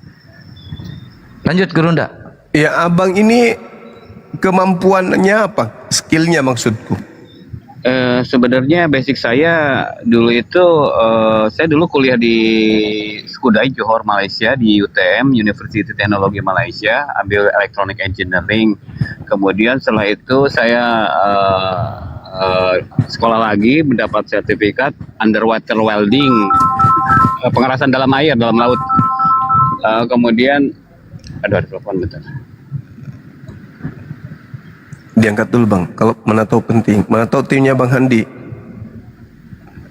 Namanya Bapak Pak. Oh, itu juga stafnya Bang Juma itu. Bang Juma bukan tim saya, itu ada buahnya Bang Juma yang jemput. Oh iya. Siapa Bang Handi? Ya kalau nggak ada Bang Juma, mana aku terkenal Bang Juma. Petangan roh. Iya, dia minta minta saya nge-save nomor dia, tapi dia hanya chatting aja. Iya, bukti ininya, bukti pengirimannya teman-teman bisa ke rekening saya, ke nomor WA saya. Tolong dicatat di bawah teman-teman, atau ke Bang Handi. Sebenarnya gini Bang Juma, Gurunda, semua ya rekan-rekan saudara muslim saya di sini. Saya itu sudah tidak menginginkan sudah tidak mengejar harta dunia lagi gitu kan, karena saya pikir sehebat-hebatnya, secepat-cepatnya saya lari mengejar harta dunia, ujung-ujungnya garis finishnya adalah kematian. Iya. Saya sudah tidak berpikir itu, saya sudah merasakan itu semua gitu kan. Intinya saya hanya berpikir bagaimana saya ini bisa menjadi seorang muslim sejati gitu kan. Intinya saya yang tidak bisa baca Al-Quran ingin bisa baca Al-Quran. Makanya tujuan saya dulu ke Jakarta itu apa? saya ingin ke Mu'alaf Center Indonesia, itu saja gitu kan. Tapi karena memang kasusnya saat itu saya dirampok orang, dicuri barang saya, akhirnya saya harus mencari nafkah dulu di Jakarta ini. Sehingga rencana saya untuk bisa ke base campnya Mu'alaf Center Indonesia itu tertunda sampai akhirnya ada kejadian kasus seperti ini gitu Bang Zuma. Iya, nggak apa-apa. Nanti bisa disambungkan ke tim kita di MCI. Kebetulan saya ketua umum untuk wilayah Sulawesi Selatan. Saya sudah Izin dulu Bang Zuma, ini Pak Musli udah naik nih. Silakan Pak Musli. Assalamualaikum Bang Zuma, Bang Handi. Waalaikumsalam warahmatullahi wabarakatuh. Ya kebetulan aneh asli orang situ Bang, orang Petojo Bang. Jadi di belakang rumah tuh ada masjid, ya kan. Kemarin aneh baru terawih sana, kebetulan banyak juga tuh jamaah tablik tuh tinggal di sana. Iya. Masya Allah. Jadi karena dekat dia, tadi aneh kontak Bang Handi aja gitu. Jadi sepupu aneh yang jemput. Kalau untuk 1-2 malam seminggu aja nggak ada masalah tuh Bang di sana Bang. Kalau untuk makan nanti bisa aneh atur di sana. Karena pas masjid itu belakangnya rumah aneh Bang. Alhamdulillah, makasih abangku. Sama-sama Bang. Masya Allah, luar biasa. Insya Allah berkah. Kebetulan aneh masih online kan dari study kan, biasalah jam 1 jam 2 baru tidur. Pas itu aneh langsung kontak sepupu aneh, langsung jemput dia. Iya. Bisa lah. Masya Allah. Bang Handi ini siap. Lanjut Bang. Ya maksud aneh kalau emang kita ini aja, penting ada stay malam ya, nanti mudah-mudahan aneh bisa ke sana, karena kan aneh juga setiap hari itu bisa ke sana kan, bolak-balikan nengokin kakak perempuan aneh di situ kan, yang tinggal di situ karena rumah orang tua. Nah nanti snacksnya kita atur lah seperti apa, maunya seperti apa gitu Bang. Maksud aneh gitu. Siap. Makasih abangku. Bang Handi bisa nanti. Sama-sama Bang. Ya siap. Mohon izin Bang Handi. Kebetulan kemarin kan saya ada di chat sama Ustadz Nababan tuh. Mana tahu bisa diteruskan ke beliau, mana tahu bisa di pesantren beliau belajar. Itu sangat bisa Bang Zuma, kalau perlu saya ngantar ke sono. Iya. Jadi beliau biar di pesantren dulu. Nanti sampaikan aja salam sama Pak Ustadz Nababan. Diarahkan ke sana kalau memungkinkan. Insya Allah bisa. Ya itu bisa insya Allah Gurunda. Ustadz Alif kemarin udah ke sono tuh. Ustadz Alif monitor. Iya. Monitor Akang. Ya kita ditunggu di pesantren beliau. Tapi waktu itu kita ada kegiatan kan ya. Kemarin dia pas dia ngechat aku kemarin dia chat Ustadz Nababan. Sudahlah, alhamdulillah. Ya, alhamdulillah. Aku lagi ini kan sudah ditangani teman-teman, makanya biar satu pintu Bang Handi sampai tuntas ketemu dari tim hadir.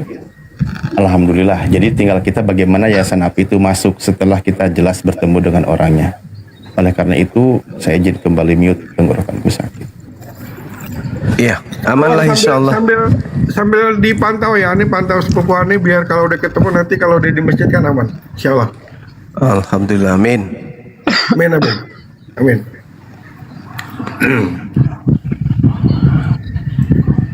Ustadz Alif itu bukti ininya saya kirim ke grup aja ya, Ustadz Alif. Siap Kang, siap. Ini izin turun ya, aneh sambil monitoring sepupu ya Bang. Baik Bang Usid, makasih ya Bang ya. Waalaikumsalam. Bang Juma, Bang Handi, Bang Gensasa, semuanya. Terima kasih Pak Musli. Assalamualaikum.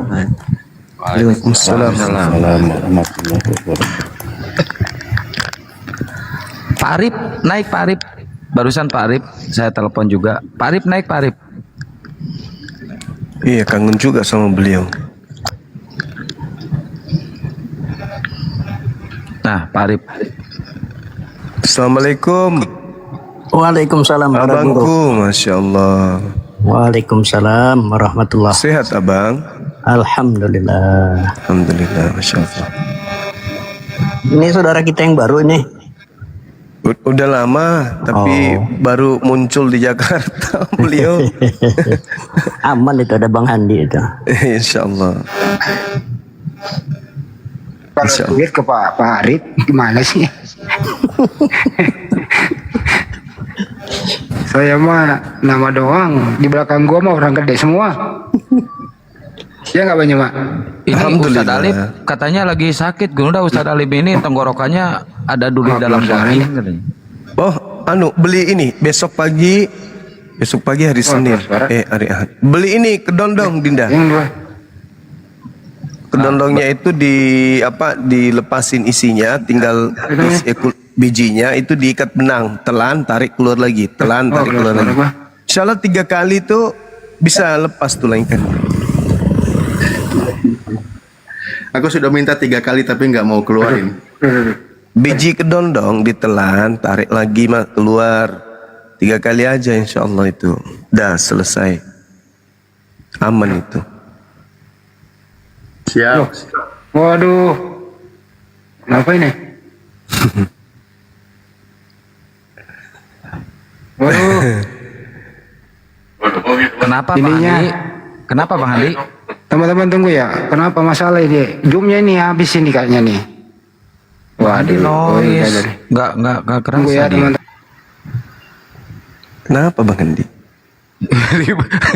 Itu dia ngelepin di Zoomnya habis. Nggak bayar.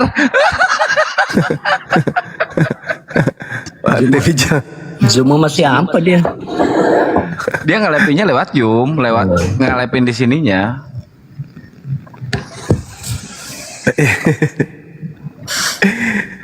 Allahu Akbar. Bang Muslih kalau udah ketemu sama Bang Desma open cam ya, naik lagi Bang. Nanti labnya pakai punya Bang Muslih aja biar bisa open cam.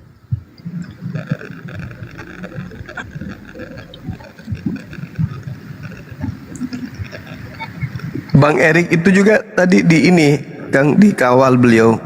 Siap, itu udah pasti itu mah. Udah pasti. Semoga aja insya Allah. Mana? Nah ini beliau mau infak juga.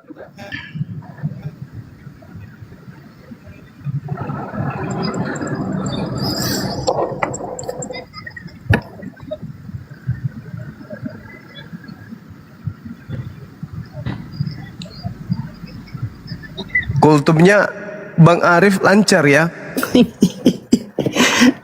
Ya. Yang hari ini ada. Tadi aku tengok. Alhamdulillah. Fase 10 pertama rahmat. Keren. Ya Ustadz ini, Pak Arif ini udah Ustadz. Keren kalau dia bawa kajian. Gimana enggak Ustadz? Seluruh pengadilan agama ketuanya beliau yang kasih materi. Pantas lah. Keren. Bang Erik buka WA-nya Bang Erik. Bang Erik buka WA-nya. Udah saya kirim nomor rekening API Bang Erik. Berian telepon tuh Desma tuh. Allah Akbar. Beliau mau belajar Islam, udah ke pesantren aja dulu.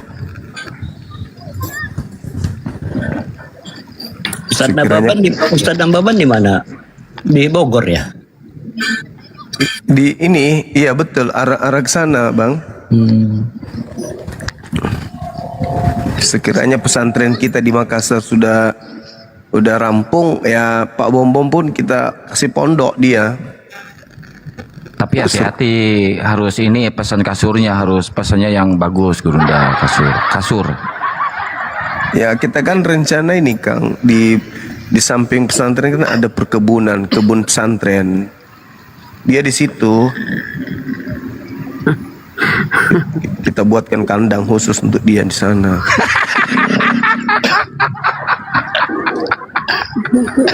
Untuk jaga hama. Sama babi, dia lagi makan ya. Dia tangkap toh. Pak Desma ini kayaknya udah ini ya, Udah ada 40 tahun ya Pak? 55. 55. Oh 55. Masya Allah. Saatnya memperdalam memang, belajar.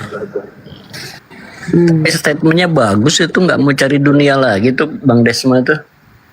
Tetap Bang, cari dunia itu tetap. Iya, betul. Jangan suhud dulu. Kayaknya yang jemput udah nyampe tuh. Neng Yayu, syukron.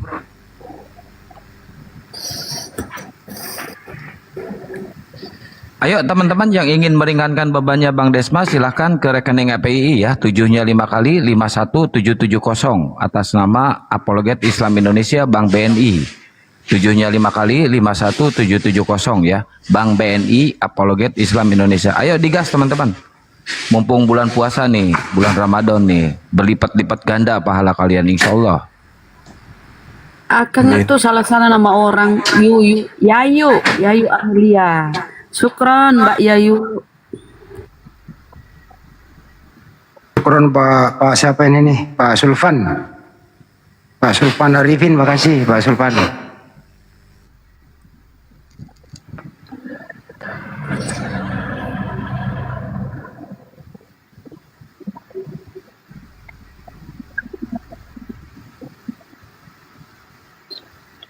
Oh, sepupunya Bang, oh siap Bang Musli.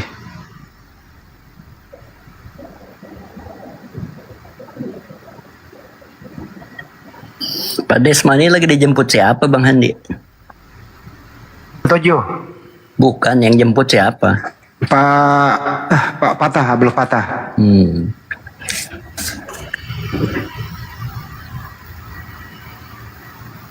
Insya Allah. Insya Allah. Siap Pak Jul, makasih Pak Jul. Bang Andi, syukron. Dengar kau ni lo kili bolana Pak Jenderal. Yang di mana? Di Tangerang. Iya. Iya. Calon Wakapolda punya. Wih, di sana tuh Sulawesi. Ya jadi stafnya dia. Iya. Barusan Kanda Narto telepon. Masya Allah. Ada teleponnya dia, aku masih sering komunikasi. Bah, kemarin minta maaf tidak hadir di acara pengantinnya, anaknya tidak datang Ki. Mau kan datang malu kan tidak ada sepatuku. Wah ya sian. Apa diundang lalu gitu? Iya, tapi saya udah minta maaf. Tapi nggak apa-apa sih didenda katanya. Mohon doanya aja gitu. Syukurlah.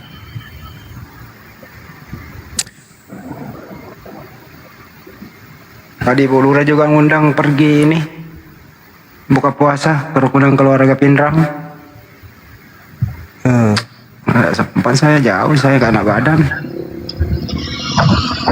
Iya, beliau sering monitor si bungsu dari jauh. Bu Lurah ngurusin sekolahnya. Kalau ada apa-apa di sekolahnya, beliau yang turun tangan. Dari kayaknya kepala sekolahnya tuh lektingan beliau kayaknya.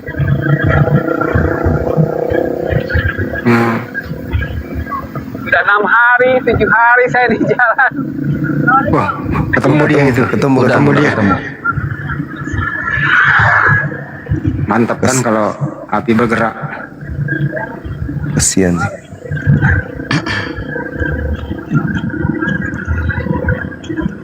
Mungkin saking ke bawah suasana Bang Zuma DM ke saya, manggil sayanya Bang Zuma. Ya. Kasihan ya. Kasihan. Keluarganya beliau ini serba pendeta, anak-anaknya pun gitu pendeta. Sarjana STT.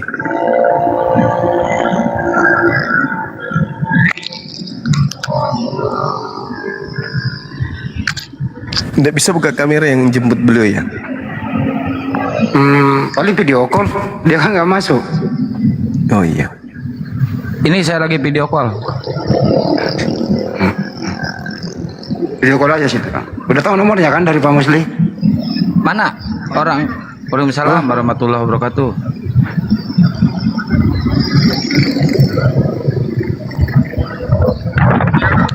Bentar, saya balikin. Mana Pak Muslinya, Bang?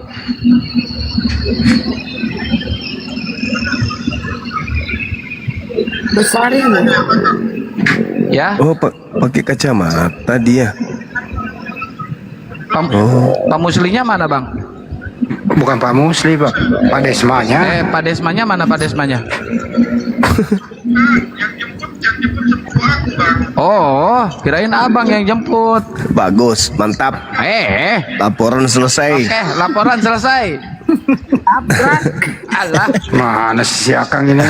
Di meja. Gua kasih nomornya yang jemput. Tunggu. Iya. Enggak, itu ada nggak yang jemput itu ada akun TikToknya yang bisa open cam? Biar dia naik aja. Iya, naik aja open cam. Gak ngerti dia. Lo kok dijemput pakai ambulans? Tunggu, saya kasih mana tadi nomornya itu ya.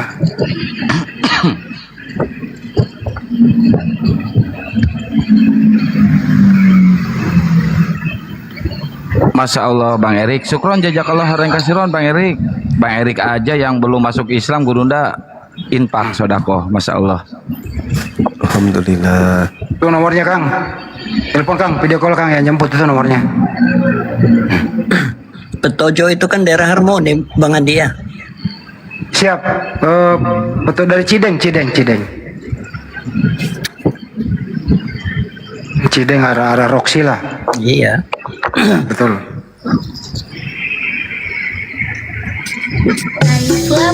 Woi, kenapa ada musik, woi? Bentar. Apa lagi tuh?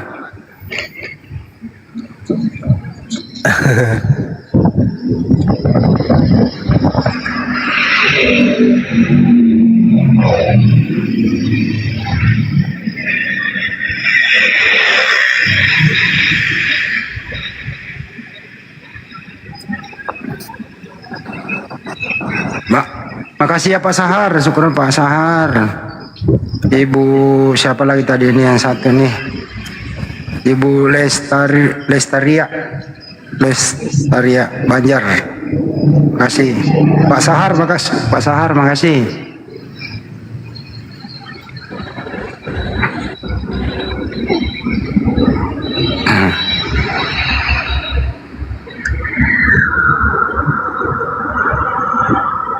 Keren umat Islam ya, keren. Salut, insyaallah. Tunggu nyampe. Bangga. Tunggu nyampe dulu kali Kang baru telepon. Bangga Nyampe jadi bagian dari kalian. Masjid, iya. Betul.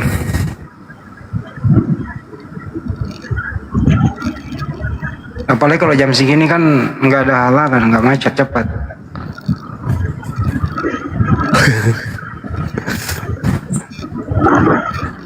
Ya daerah Petukangan, Petojo mah rumah-rumah kedongan mah di Petojo baju mah. Petojo itu rumah-rumah kedongan semua. Itu ada yang minta nomornya Kang, dibawa Kang. Nomor HP.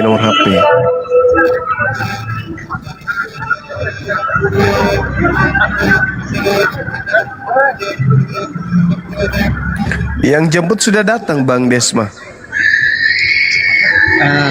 Ada saya sudah di kendaraan ini, udah di motor. Gitu. Saya mau langsung ke masjid, tujuannya mau langsung ke masjid saja. Siap. Dan nanti mungkin kalau untuk buka kamera mungkin nanti di sana, karena tadi suasananya nggak mungkin juga ada banyak orang ramai lah, jadi pusat perhatian juga gitu. Kalau di Monas itu jam segini juga masih ramai. Iya Bang. Pokoknya saya selalu mencari keramaian gitu, nggak berani saya ke tempat-tempat sepi gitu kan. Intinya ada orang titik kumpul, saya selalu ada titik kumpul, saya selalu ikut gitu.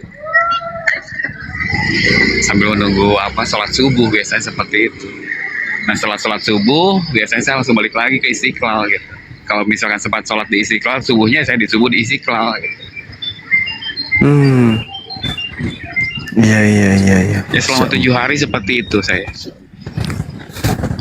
Iya Bang, perjuangan dan doa. Memang kayak gitu, mau kayak mana pasti diuji memang. Masuk Islam itu pasti ada ujian. Justru bahaya kalau masuk Islam dan diuji. 5 menit lagi sampai rumah. Apa? Ya, dua-dua aja deket ya. 5 menit sampai dah. Ya, seperti di surat apa ya? Saya lupa itu. Ankabut atau apa ya? Dikatakan, apakah mereka mengira yang sudah beriman itu tidak aku akan mencobanya? Kurang lebih seperti itu. Saya tidak tahu, tapi dikatakan seperti itu. Apakah mereka yang mengaku beriman bahwa aku tidak akan mencobanya, gitu kan? Mengujinya, seperti itu. Saya ingat aja itu, gitu. Jadi saya pikir ya ini memang ujian, gitu. Benar. Masya Allah. Silakan belajar terus abangku, belajar terus. Saya tidak bisa bahasa ngaji Arab, tidak bisa, gitu kan. Itu yang saya jadi apa, yang jadi beban saya. Saya hanya bisa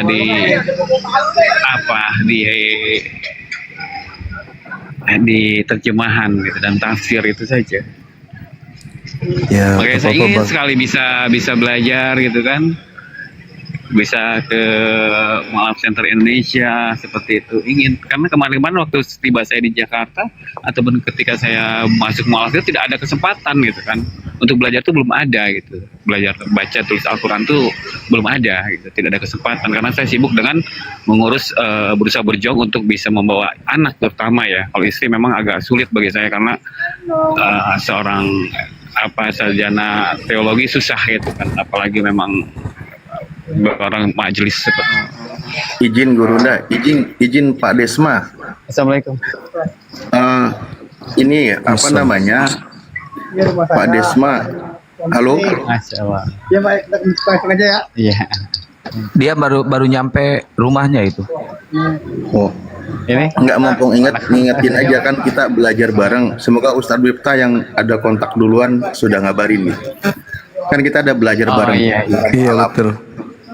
Belajar bareng para mu'alaf. Malam ini materinya 2 malam itu kan belajar baca Al-Quran, nanti belajar fikih ibadah, nanti belajar ilmu tauhid gitu. Terutama di bulan Ramadan ini full kita sudah pada tarawih. WRW buat jaga kampung, pegang tawuran udah. Tawuran antar kampung ke Jepang. Oh gitu.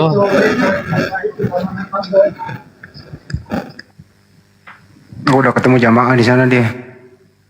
Jamaah tablik. Jamaah tablik langsung. Masih mau aku datang besok. Langsung di kader itu. Langsung di kader. Langsung ikut. Iya, 40 hari. Bisa ditahan di situ, nggak boleh pergi. Biar belajar beliau. Iya. Cek satu. Gurunda ini nih beliaunya. Allahu Akbar, Masya Allah. Iya. Nanti ada yang tahu kontaknya Ustadz Fadlan nggak? Ustadz sabun mandi, ada yang tahu? Belum punya Nanti Akang saya kasih nomornya, tolong hubungi beliau ya. Siap. Bilang dari Bang Suma, infokan juga bahwa ada orang dari sekampung beliau nih yang di Jakarta. Bang Suma minta solusi, bilang gitu. Nanti aku kirim beliau, sampaikan aja salamku. Siap, yang memualafkan ribuan orang di Papua. Iya. Ya, Ustadz Fadlan. Nanti aku kirim nomornya, sampaikan salam dari Bang Suma, ini ada amanah beliau. Boleh ya, Kang ya? Boleh, Gurunda, siap. Merapat. Enggak keberatan di situ. Oh enggak lah, apalagi buat berjuang untuk APII dan Islam, Masya Allah. Insya Allah. Ya udah kalau gitu aku kirim sekarang. Nomor rekeningnya berapa? Kok nomor rekening? Kok nomor rekening pula? Gimana sih?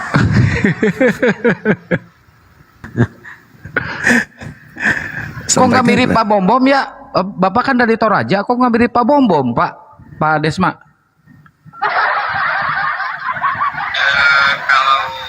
Orang dia nggak kenal. Atau aku kirim ya Kang.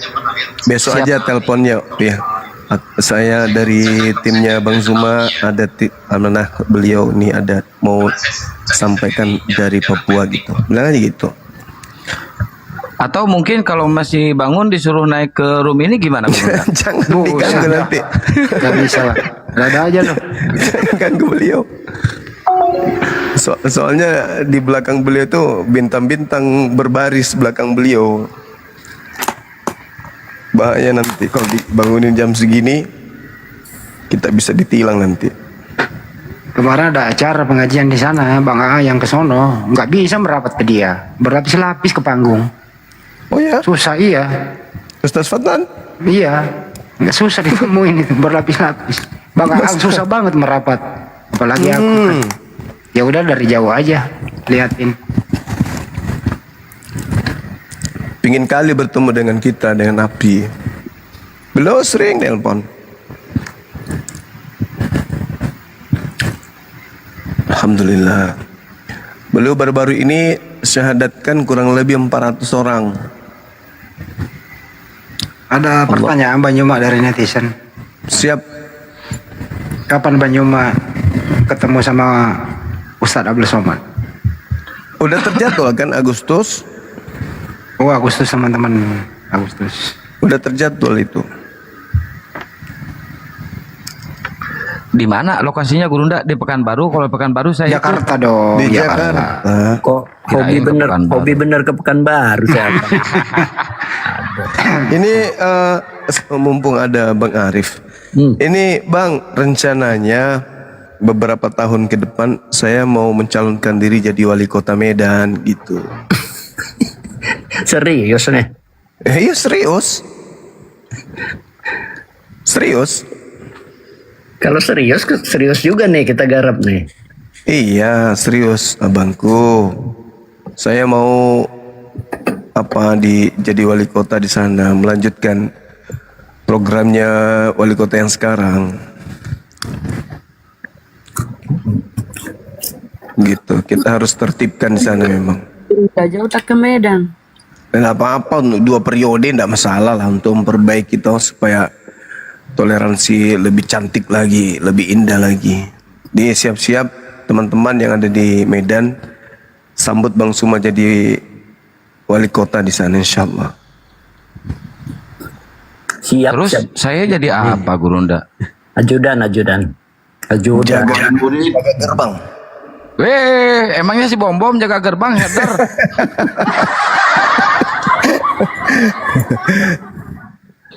Nanti kalau kita habis 2 periode di sana, baru mencalonkan diri lagi jadi gubernur di Sulawesi Tengah. Misal. Di Sulsel nggak usah, di basis-basisnya Pak Bom. Oh. Ya, nanti di NTT terakhir di situ. 1 periode aja.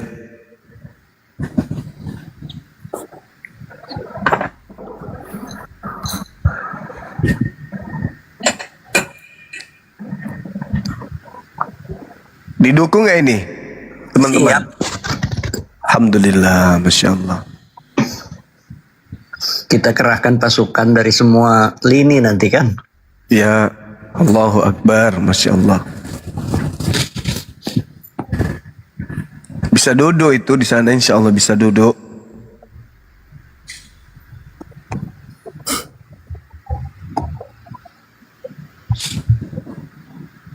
Supaya jangan lagi ribut-ribut ya kan ya. Masalah SARA itu harus kita ademkan, kita atur baik-baik, kita kembalikan apa hal-hal yang tidak baik, yang baik kita tingkatkan, kita lanjutkan gitu. Untuk merajut persaudaraan ya antar semua suku, antar semua anak bangsa yang ada di sana. Begitu. Perahunya udah dapat belum Bang? Sudah ada beberapa yang nawarin Bang Arif. Tinggal dipilih nanti yang mana layarnya agak-agak tinggi untuk cepat bisa ini berlabuh kan gitu. Ustadz Alif monitor di grup. Monitor. Nanti kalau insya Allah ini jadi, saya mau ini juga Pak Bom saya mau ajak saya jadi kepala desa. Tapi saya mau cari lokasi yang tidak ada di peta, biar dia berjuang kan gitu, supaya mandiri. Carikan lokasi yang belum ada di Globe. Itu ada yang tanya di bawah, Bang, kalau udah jadi pejabat nggak bisa debat lagi dong katanya. Tetap kata siapa? Tetap. Kita bikin alun-alun di sana itu Istana Maimun itu ya tempat berdebat semua tuh dalam offline, debat offline kayak di Amerika sana tuh. Kita bikin kayak gitu.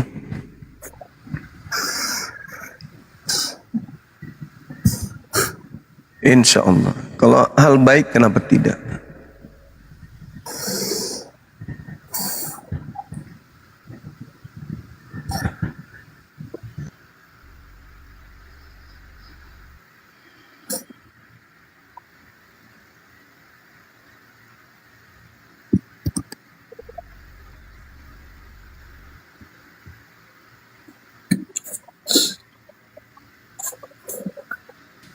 Alhamdulillah.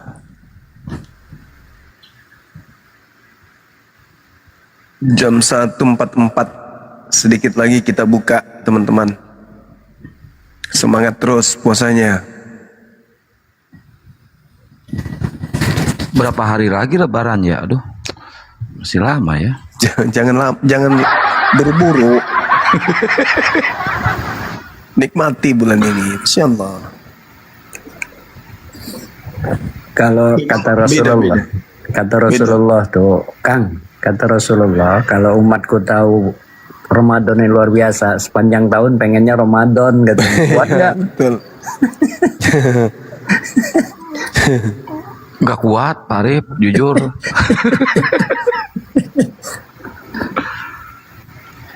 Pak Bom nggak masuk Islam itu karena ada puasa. Telat makan aja periuk melayang. Ya bisa menahan lapar ya dari perutnya ya Gurunda ya. Pokoknya secantik apapun yang masak, seenak apapun masakannya, kalau jam makannya udah telat, dibuang semuanya, dibuang, ngamuk dia. Udah berapa dapur yang dirubuhkan? Awe. Gara-gara telat makan. Nah, sangat. Berapa kali sudah ditahan di pos kamling dia tuh, gara-gara ngamuk di rumah. Cek per cek, kenapa ngamuk? Telat makan.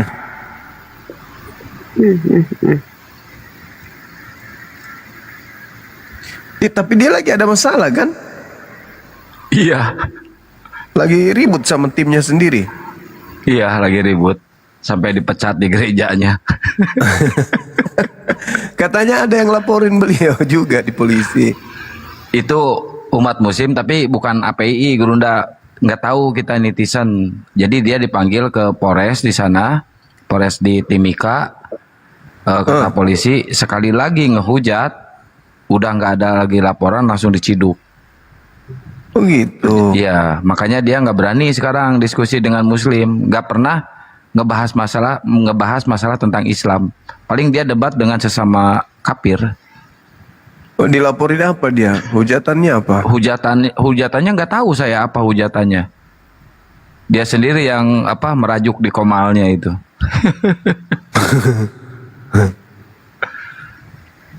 Atau cuman sensasi aja? Asli Gurunda, ada suratnya. Asli. Oh ya? Ada suratnya, kan ditunjukin waktu dia sama Rudi Yohana, saya lihat. Cuma sayangnya lagi nyetir jadi nggak bisa ngerekam. Beneran asli dipanggil itu. Berarti? Beneran dipanggil. Lagian juga kalau mau ditahan mau disimpan di mana, orang selnya ndak muat. Cukup satu orang itu sel dia. Berdiri tapi nggak bisa baring. Penahanan 3 bulan ya, selama 3 bulan berdiri terus. Gimana dong? Kalau capek berdiri ya kepala di bawah, kaki di atas. Kayak gitu aja terus.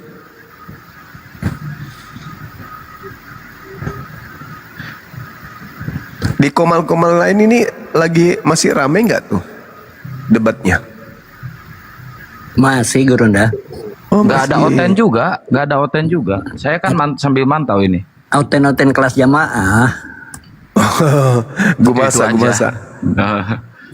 Gimana pendapat yang semalam pendeta ini yang datang kemarin lawan kita tuh? Yang jelas dia malu Bang Juma. Saya kan nonton juga tuh. Malu ya, ilmunya ya Allah. Masakan gini abangku, masakan nabi yang akan datang itu dibahasnya apa? Nabi-nabi setelah Musa itu katanya kan banyak tuh. Padahal kan bukan arahnya ke sana. Itu ucapan dari apa? Dari Yohanes sendiri. Yohanes yang menulis tentang itu, termasuk Matius yang menulis tentang itu. Dan nabi yang dimaksud itu adalah nabi setelah Yesus. Masa dia bilangnya nabi setelah Musa? Ngeri kali bah. Tapi jawaban Bang Zuma itu mentok bener dia.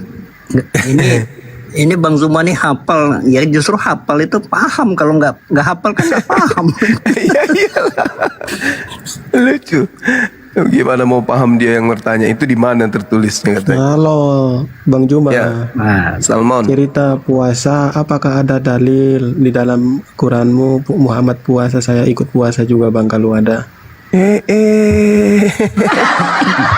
Tunggu, aku bersin dulu Bang.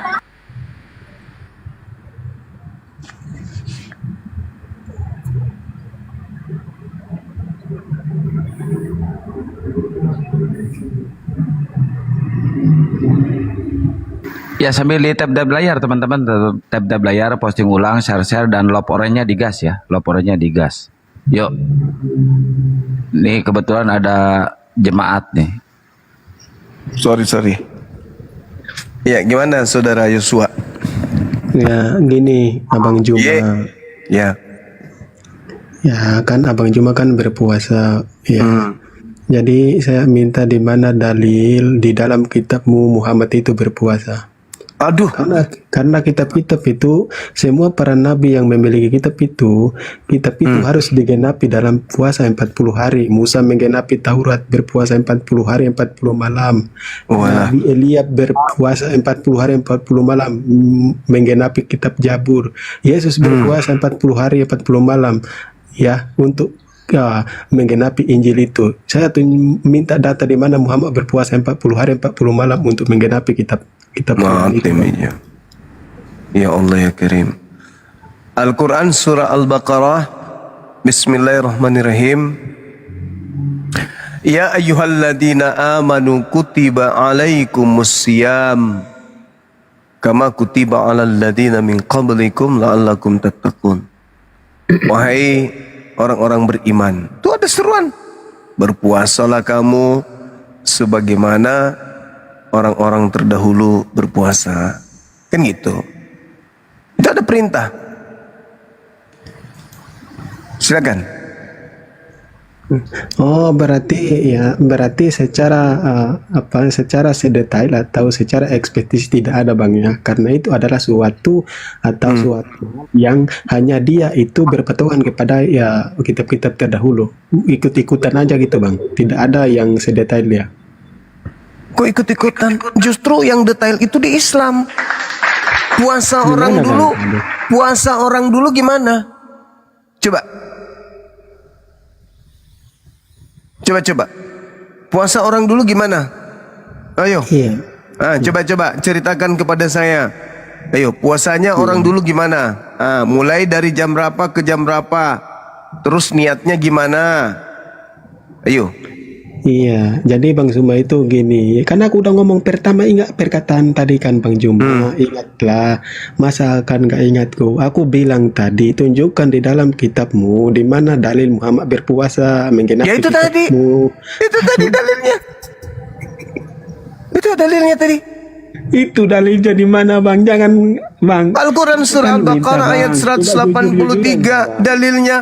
Terus Al-Quran ingin kau cocokkan dengan pemahamanmu gitu. Al-Quran yang harus ngikuti mau lo. Kau mau bikin Al-Quran saya sama seperti kitab lo, ikut selera lo. Jadi Al-Quran harus direvisi nih, ngikuti maumu. Gitu. Iya, maksudnya gini Bang ya. Ini bukan Bible. Bible itu apa yang kau mau itu dirubah, direvisi. Al-Quran saya enggak. Ya ayyuhalladzina amanu kutiba alaikumus siyam kama kutiba 'alal ladzina min qablikum la'allakum tattaqun.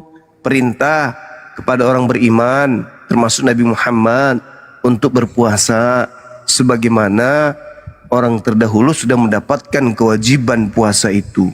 Kan gitu. Iya. Nah, Iya, sekarang Bang. Oke, ini kesimpulannya gini Bang, bentar Bang. Biar kita tahu kesimpulannya dulu.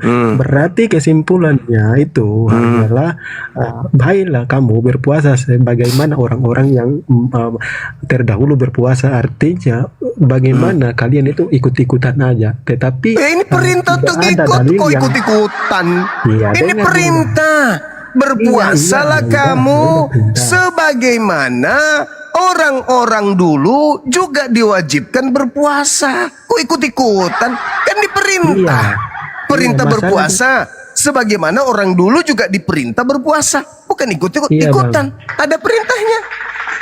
Iya, Bang, Nah, sekarang iya. pertanyaan saya Dengar kepada dulu, Bang, saudara. dengar dulu, Kak. Kita Nggak kan mau sekali ganti- ditanya memang nih. Nggak mau sekali ditanya Iya, memang kan orang kita ini. gantian dulu.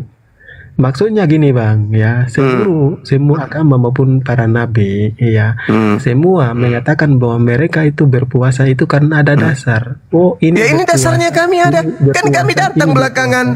Kan kami datang belakangan. Berarti harus mengikuti apa yang dilakukan oleh apa yang kamu tertawakan. Maksudnya kamu datang belakangan, terus kamu ikut-ikutan aja. Seluruh kitab-kitab digenapi dalam berpuasa. Terus kamu Saudaraku, Islam itu berkewajiban berpuasa sebagaimana orang-orang beriman terdahulu juga berpuasa. Loh, masa kami harus mengikuti orang kafir yang tidak berpuasa? Kami bersyukur kami diperintahkan untuk mengikuti orang-orang beriman yang ada sebelum kami, yaitu mereka berpuasa. Kok gimana ini, kok SDM-nya rendah kali orang ini? Ada perintah, ngikut. Yang jadi masalah itu kamu, ternyata kamu bukan kaumnya Yesus. Terlihat, tercermin daripada puasa ini. Karena Yesus mengatakan, setelah aku terangkat dari bumi, pengikutku wajib hukumnya berpuasa. Itu harus kau paham itu. Jadi tanda-tanda pengikut Yesus itu berpuasa muridnya, pengikutnya. Setelah Yesus kemudian berpuasa 40 hari 40 malam, beliau terangkat, wajib hukumnya muridnya, pengikutnya berpuasa. Itu nggak bisa tidak. Nah, karena kalian bukan pengikut Yesus, makanya kalian tidak ada syariat puasa. Begitu saudaraku. Kabur dia, nggak ada yang ngekik, itu kabur sendiri dia teman-teman. Kapaletot musim apa Kristen? Islam, insya Allah. Assalamualaikum semuanya. Waalaikumsalam warahmatullahi wabarakatuh. Dari Lombok ini, Lombok. Ya siap. Ada yang disampaikan Bang? Nggak ada Bang. Oke siap. Saya naikin yang Kristen dulu ya. Alhamdulillah. Salam kenal ya Bang ya.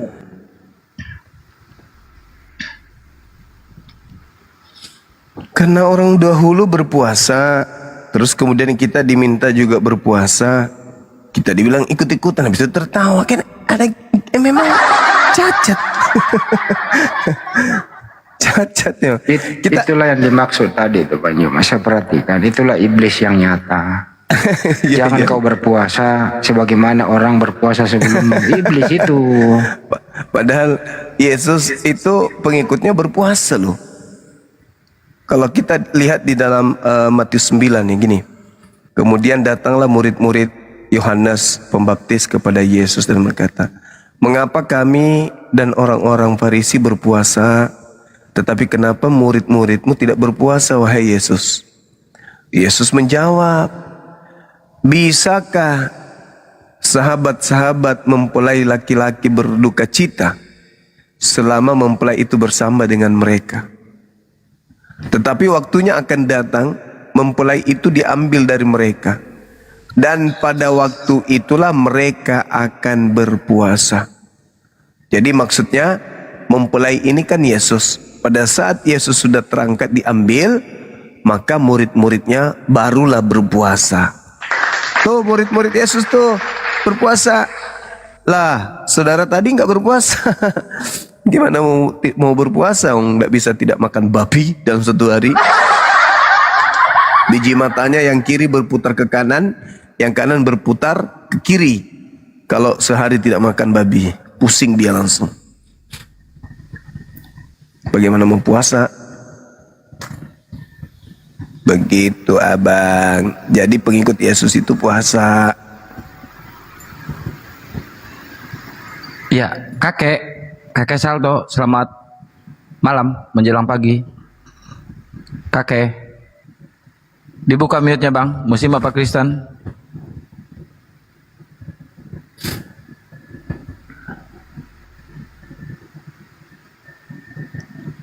Ya, Mama Berry, mungkin ada yang mau disampaikan. Silakan Mama Berry. Sebelum nunggu Oten. Assalamualaikum Mama Berry. Ya, assalamualaikum. Waalaikumsalam Bunda. warahmatullahi wabarakatuh. Waalaikumsalam warahmatullahi wabarakatuh.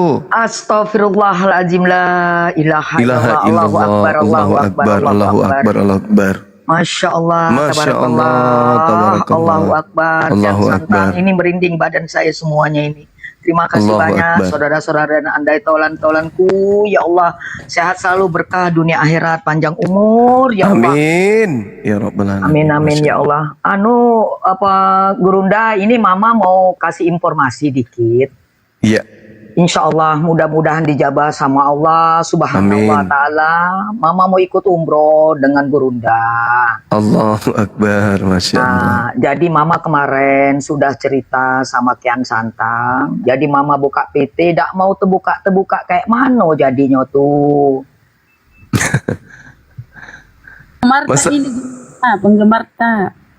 Nah, sudah Mama buka PT-nya tuh. Jadi nggak terbuka. Nah, kemana Mama mau DP juga bingung Mama jadinya. Itu ke ini Kang, ke mana? Ke Bu Jenderal kan? Udah saya masukin ke grup. Tapi Gurunda nggak bisa dibuka. Ah, kayak mana? Apanya, Bunda? Apanya tuh? PT-nya itu nggak bisa dibuka dengan aku. Oh, nanti di ini fasilitasi Kang. Diinfo ke ini. Udah Jadi- saya telepon juga Bunda Dewinya udah. Nah, jadi alhamdulillah kemarin anak-anak lagi pada ngumpul sama papa juga. Mama izin Pak, insya Allah aku bilang ongkos ada. Mama bilang dengan papa kemarin. Nah, cuman Mama minta satu, izin nggak kalau aku nak berangkat dengan Gurunda? Silahkan, kalau Mama sehat ada rezeki silahkan. Tapi Gurunda ngikut. Ya, ini yang mau dipertanyakan nih. Masya Allah, Masya Allah, Masya Allah. Masya Allah, cinta berat banget nih Mama Berry nih. Masya Allah, luar biasa, pinternya luar biasa, Masya Allah. Gimana Gurunda? Minta anunya Gurunda, penjelasannya deh gitu. Biar Mama DP apa gimana gitu nanti. Apa Gurunda nanti jadi apa pengiringnya ya nggak Kian Santang ya Kang ya? Insya Allah, insya Allah, insya Allah. Jadi insya Allah Gurunda ngikut ya? Insya Allah. Nah, Bismillah. Bismillah. Nah, insya Allah kalau memang aku sudah nanti abis ini aku nanti rencana mau lihat dulu kalau memang PT-nya udah buka, memang ada sudah nomor rekening, nanti aku tinggal ya kira-kira DP 20 lah, nggak usah 3 juta, 2 juta, nggak usah lah. Ya, Masya Allah, luar biasa. Cuman Mama minta doa yang ada di sini, apa namanya, Ibu apa nih, aduh ilah lupa jadinya aku nih, Bunda Rahma. Bunda Rahma, istilahnya doain Mama yang ada di sini semuanya. Amin. Ustaz Alif, Amin, semuanya ya Rabbal itu, iya sama La Ilah. Adi Bang Adi Salebes, nah si ya lah ya, jadi bingung jadi ngomong nih Gurunda gimana ini. Astagfirullahaladzim, Allahu Akbar. Nah insya Allah jadi Mama udah izin sama Papa silahkan. Nah, Mama jadi di mana nanti emang? Di kota mana Mama ini sekarang? aku nih satu kampung dengan Kiang Santang, daerah Bekasi, Pondok Gede, Jakarta Timur. Nah, Orang Minang juga. iyo, Ya, awak orang Pariaman. Jakarta macet sama banjir kan gara-gara Mama Berry, Gurunda. Oh gitu. Iya. Nah, jadi kayak gitu. Jadi nggak pakai DP lah, pokoknya bayar separuh. Nah, tinggal hari hanya tinggal bayar separuh lagi. Nah, tinggal izin Allah dengan sehatnya. Ya nggak, Gerunda? Betul sekali, benar. Nah, itu aja tuh, nggak istilahnya niat nawa itu awak sudah dipasrahkan sama Allah Subhanahu wa taala. Semua izinnya dari Dia. Ya nggak, Gerunda? Iya, betul Mama, betul. Teman-teman yang mau ikut silakan daftar ke Akang. Yang mau umroh bareng kita silakan daftar ke Akang. Nah, itu. Insya Allah. Jadi aku lihat di situ baru 6 orang daftar, Gerunda. Mama ya. Iya. Di situ. Nah, kalau Mama udah deh, kalau bisa pulin aja, bablas langsung gitu. Jadi iya, kalau Mama orangnya kayak gitu. Kalau ada udah paspor. Baru kemarin perpanjang paspor. Syukron Bang Guntur. Kemarin itu yang 10 tahun. Oh iya. Anak Mama kan di Jakarta Timur tuh bagian paspor Mama tuh. Itu ada yang tanya berapa biayanya Bang? Biayanya lewat WA aja ke saya di nomor 081214749002 biar bisa dijelaskan. Kalau di sini nanti kepanjangan. Iya, jangan. Ya di 081214749002. Silakan. 9 hari kalau nggak salah.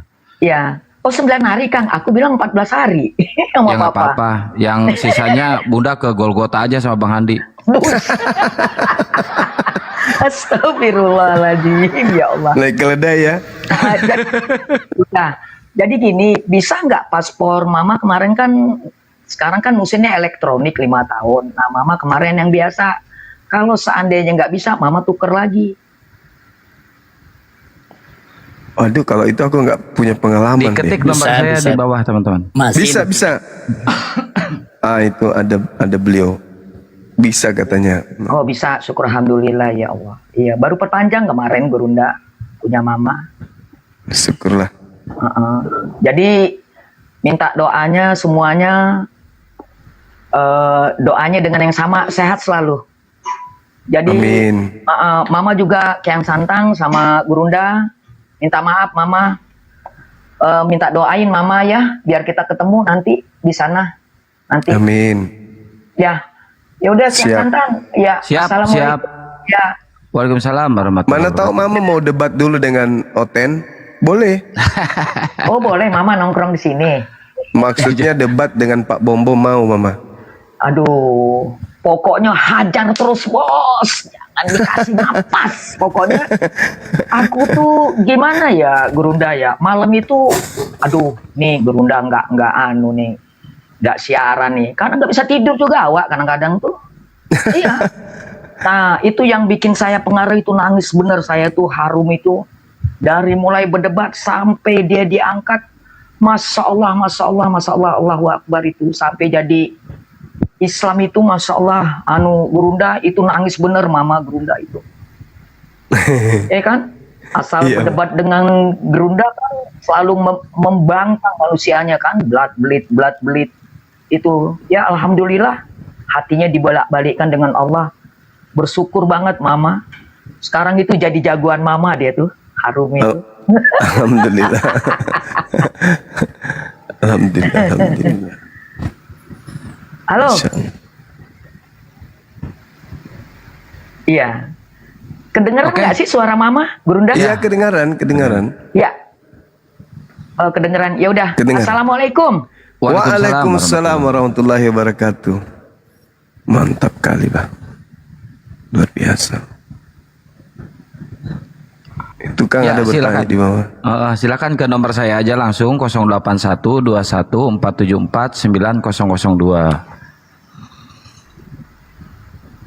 Bang Erik naik aja lagi Bang Erik sini. Masya Allah syukron ya. Terima kasih Bang Erik udah berinfak buat teman kita tadi Bang Erik. Masya Allah. Padahal belum mualaf Bang Erik ini.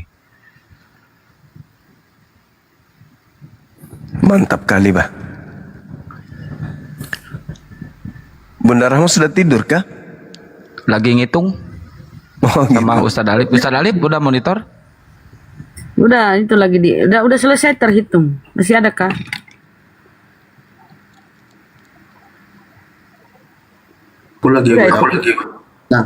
Udah aku sampaikan di grup itu, Ustaz.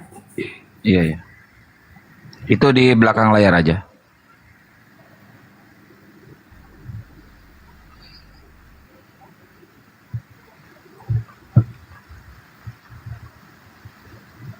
Ayo teman-teman Kristen. Banyuma lancar adik-adik kita di masjid. Oh, di Nur Maulida ya? Iya. Oh, alhamdulillah kalau lancar Banyuma gitu. Belum dijawab kok. Kumiyut Jawab. itu. Dengar saya dijawab Bang Arif. Oh, berapa orang Banyuma? 14. 30 lebih Bang Arif. Bang Arif masalah. 30 orang. Santri sama anak mualaf. Jadi buka puasa bersama, terus sahur bareng gitu. Kajian-kajian.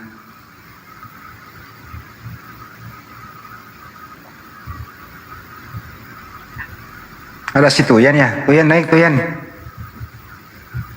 Abah di sini, Tuyan naik, sini ada Abah.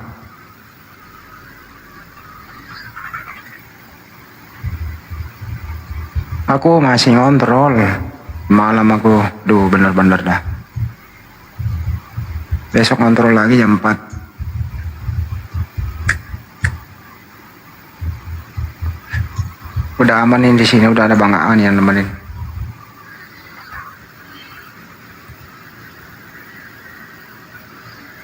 Salah makan itu Bang Handi. Baru gua makan apa ya enggak? Habis bukber tempat Bang Haji Dedi, terus kita sahur di bareng-bareng. Enggak ada masalah makan apa. Nih terlalu pedes, biasanya terlalu pedes tuh. Enggak ada yang pedes-pedes, makanannya aja Bang Haji Dedi miswarma mantep kali gitu.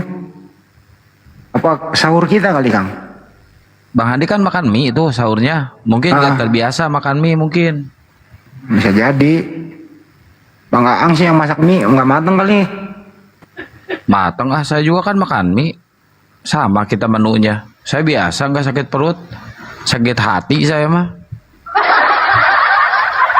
Makanya mie terus. Batal di puasa saya tadi tuh 1 hari.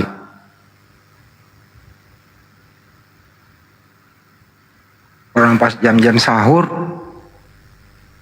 evakuasi ke rumah sakit.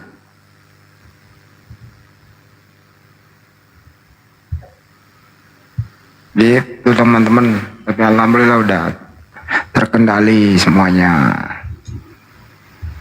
Doa-doa antum semua.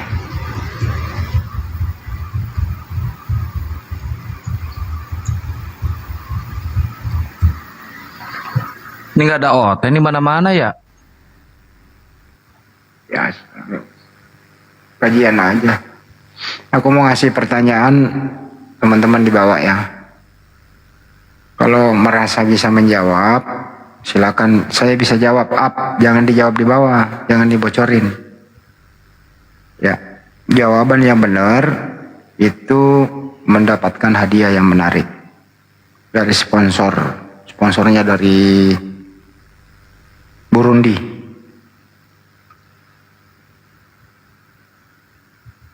Pertanyaannya,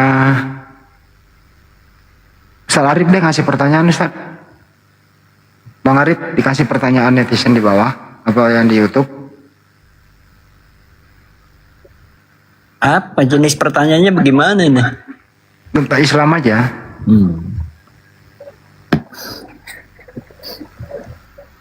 Apa ya? Mikir dulu ini, nggak janjian sih.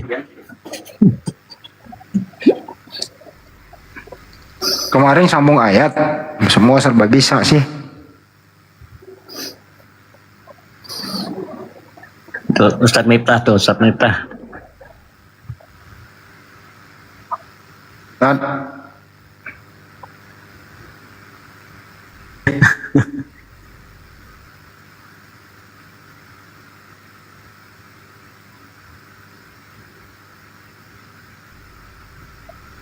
Kasih pertanyaan Ustadz, ada hadiahnya.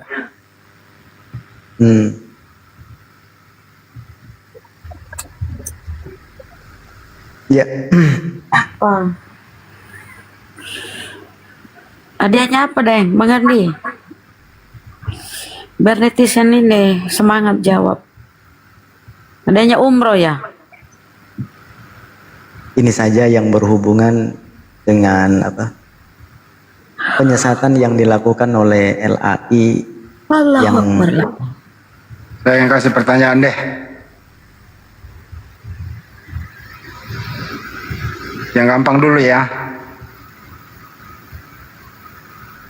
Kenapa Islam itu melarang makan babi? Terdapat di surah manakah larangan makan babi itu? Kalau bisa menjawab silakan naik. Jangan dijawab di bawah. Kayak gitu-gitu kali pertanyaannya Bang Arif. Siapa yang berani menjawab silakan minta up. Ada 01. Kenapa Islam dilarang makan babi? Terdapat di Al-Quran surah berapa ayat berapakah? Melarang makan babi, mengharamkan babi. Dibaca ayatnya.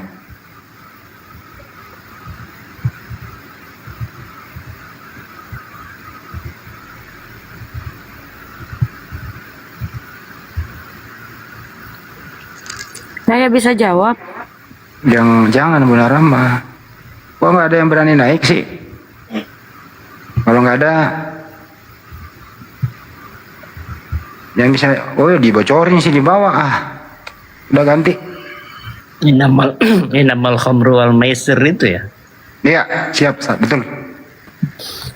Hurimat alaikumul maitata waddama walahmul khinzir. Diharamkan atas kamu makan bangkai, darah daging babi. Jawab ya.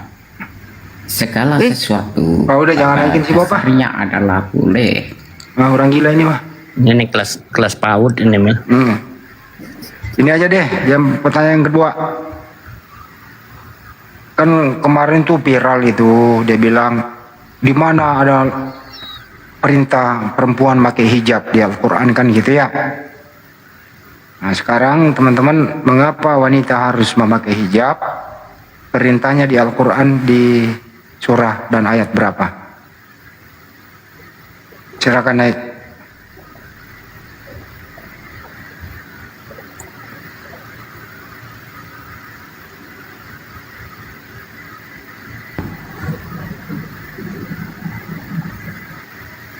Siapa yang bisa jawab minta naik.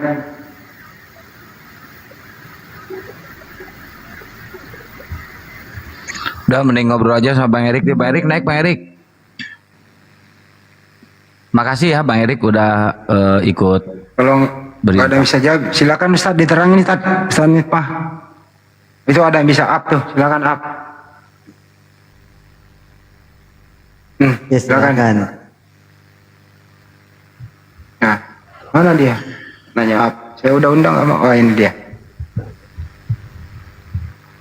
Pak Ahmad Taufik, sarjana hukum.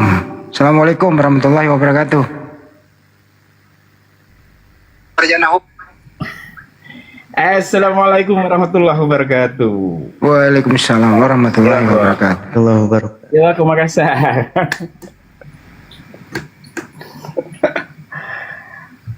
Silakan Bang. Surat Al-Ahzab ayat 59 dengan surat An-Nur ayat 31. Masya Allah. Baca. Dibacakan. Bacaannya gimana Bang? Mau dibaca lagi Pak? Iyalah, biar kita paham semua juga. Surat An-Nur ya, ayat 31 ya.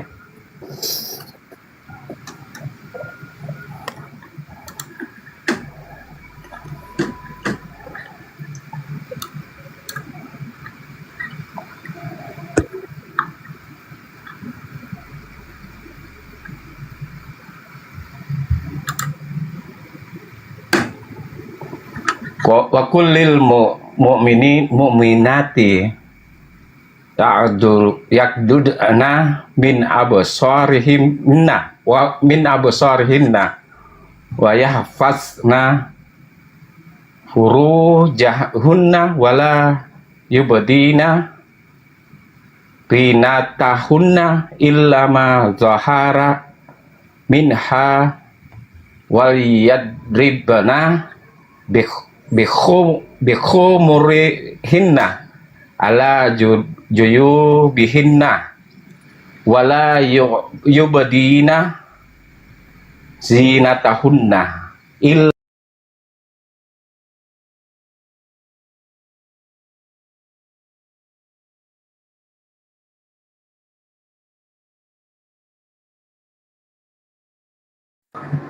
Mau nggak?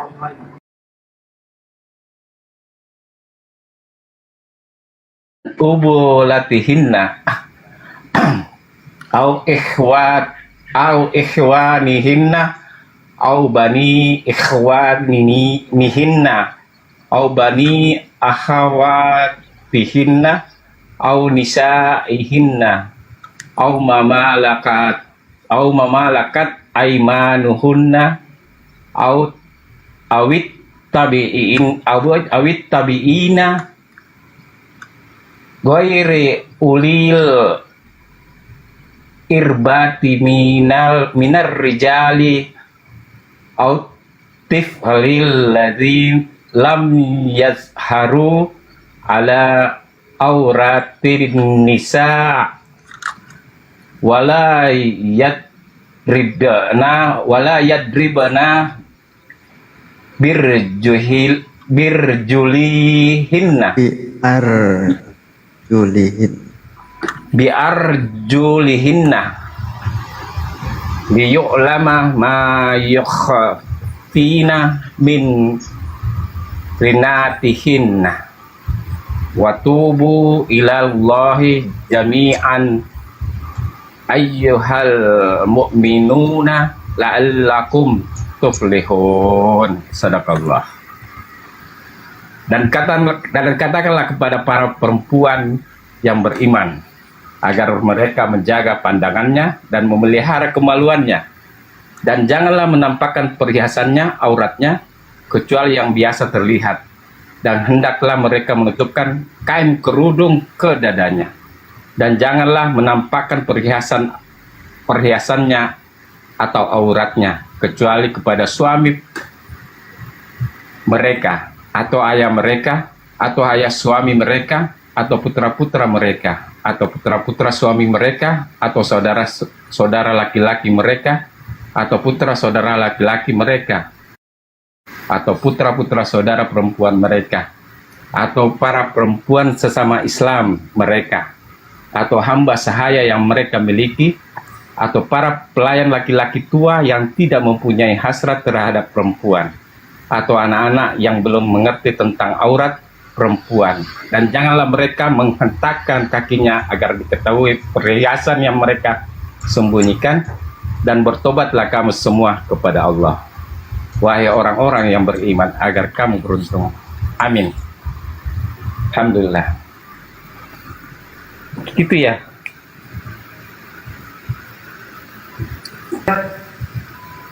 Loh kan, Ustaz, gimana Ustaz? Pak Arif turun ya? Iya. Ya itu kalau itu salah satu dalil, tapi kalau yang lebih spesifik di surat Al-Ahzab-nya ya. Iya, surat Al-Ahzab juga. Ayat 59. Ya, nanti tibang paling nanti lain kali pembacaan panjang pendek itu sangat penting mempengaruhi arti. Iya bang. Yes, Mas.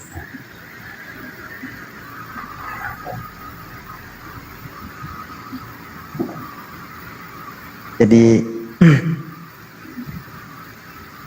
kita sebagai muslim mesti mengingatkan kepada anak-anak kita, saudara-saudara kita ya, apalagi istri kita, kepada kaum Hawa, apalagi istri, anak-anak perempuan, untuk selalu menutup aurat ya, Maka di situ disebutkan bahwasanya apa? Untuk menutupi kain kerudung ke bagian dada. Ya.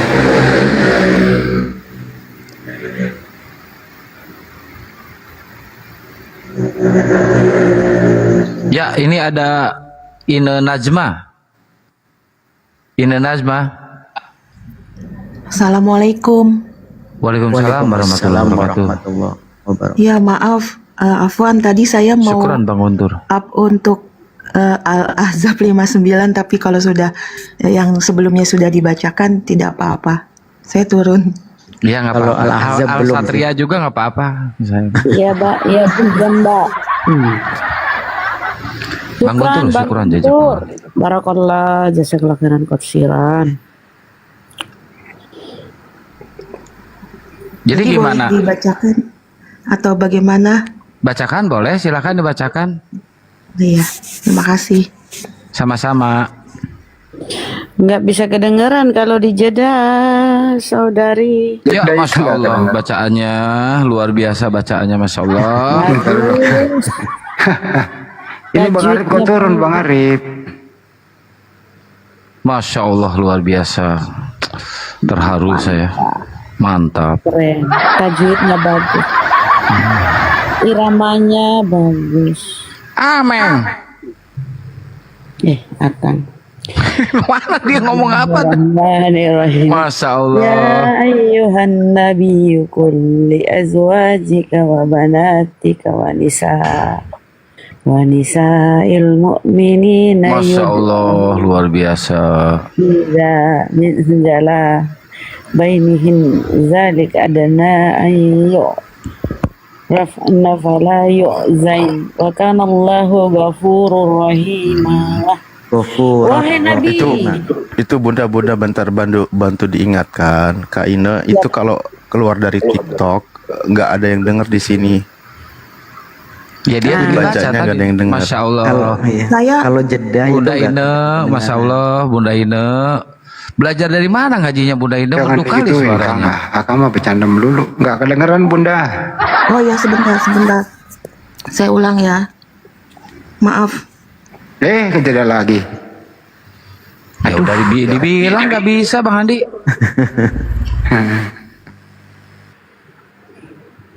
Al-Quran dibaca bukan di situ di HP-nya. Kalau jeda nggak kedengeran Kak Ine. jeda lagi buku kasih tahu. Toke.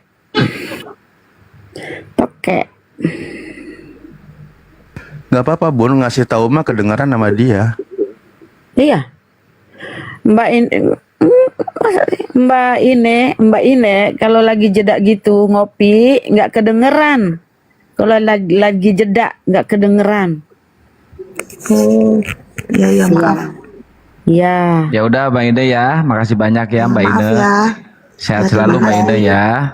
Baik, assalamualaikum warahmatullahi wabarakatuh. Waalaikumsalam warahmatullahi wabarakatuh. Masya Allah. David.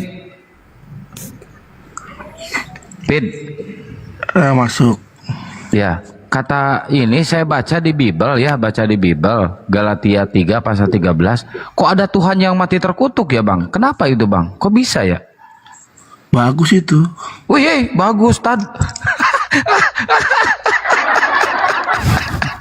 Jadi kaselek gue ketika ngomean anggus. Aduh ya Allah.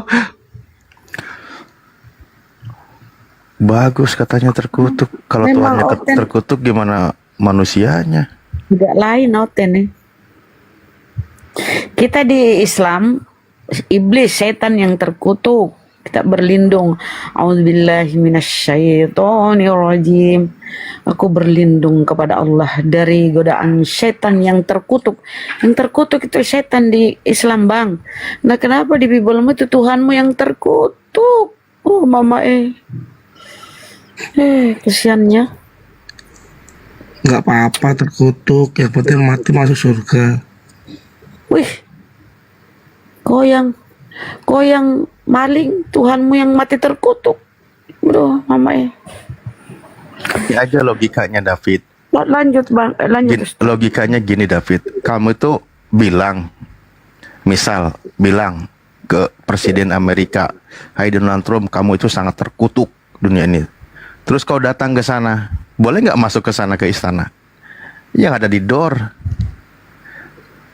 Pakailah logika sedikit sebelum berucap. Lupa saya, nggak perlu ya, asal ucap aja, nggak perlu dipikir. Iya ya.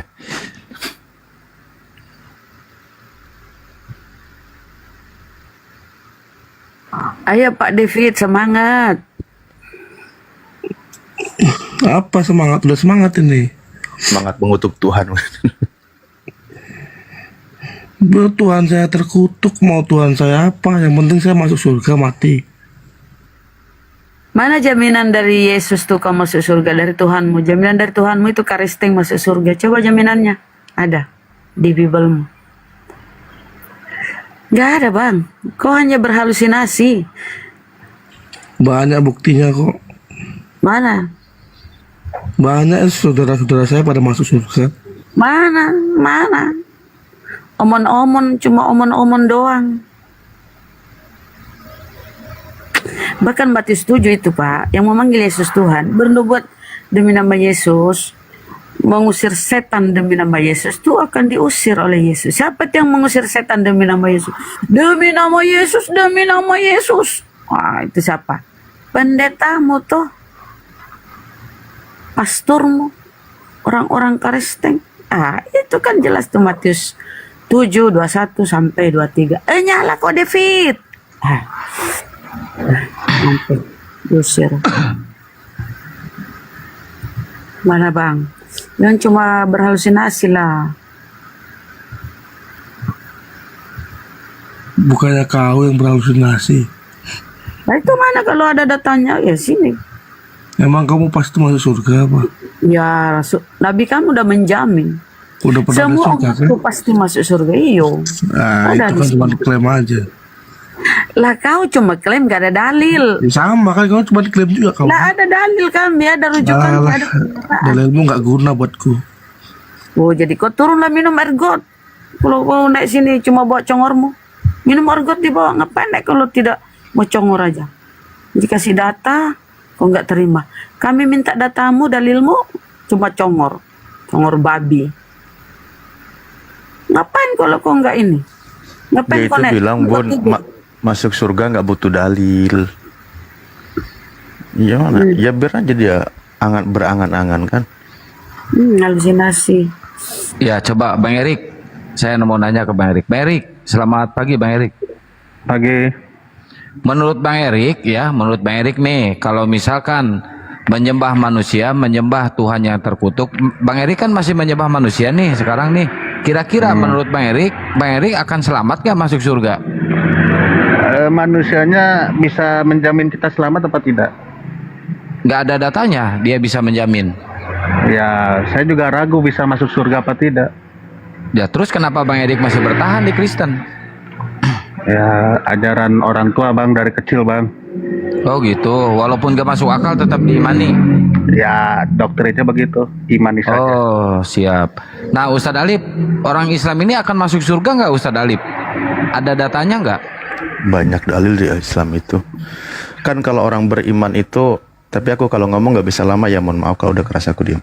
Kalau umat Islam itu, kenapa dia bertahan di dalam Islam? Karena jelas petanya.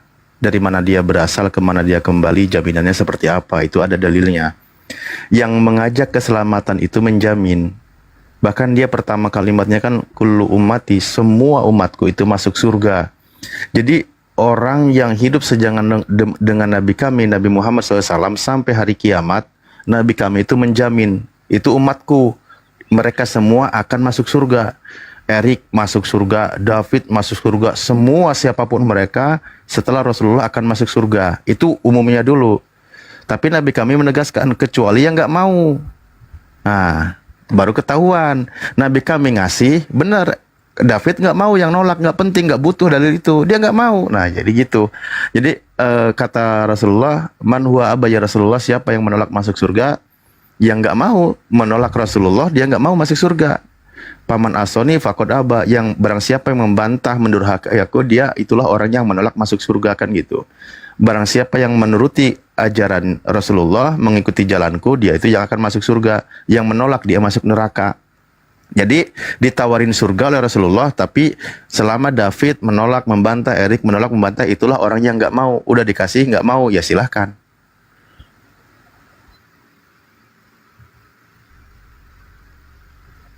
Kan begitu. Buktinya tadi David bilang, nggak butuh aku dalil pun nggak butuh, apalagi surganya. Ya sudah, orang dia sendiri yang nolak kok. Itu mantap Islam ya Ustadz ya. Ada dalil-dalilnya. Nggak cuma modal imani doang, keren. Lanjut Ustadz. Misal kalau kita statementnya ini dalil yang sangat lugas disampaikan oleh Rasulullah, kita kembali bertanya kepada Kristen. Ada nggak Yesus berkata seluruh umat Kristen akan masuk surga? Kecuali bikin revisi baru kitabnya, baru akan ditemukan dalilnya. Ya, ada nggak kira-kira Bang David data di Kristen, kalau orang Kristen akan masuk surga semuanya, ada nggak datanya?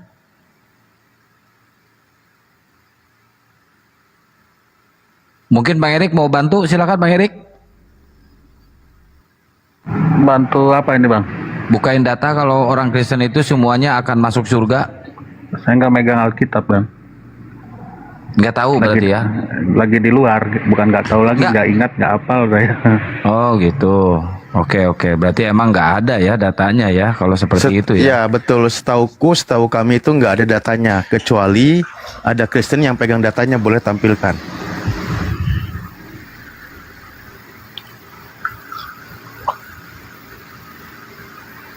Yang saya tahu Bang,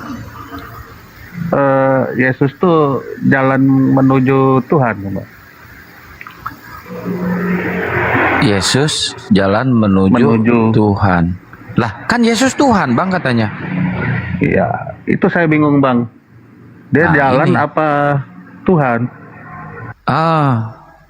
Dia jalan atau Tuhan? Kalau jalan boleh diinjak dong ya, kalau jalannya.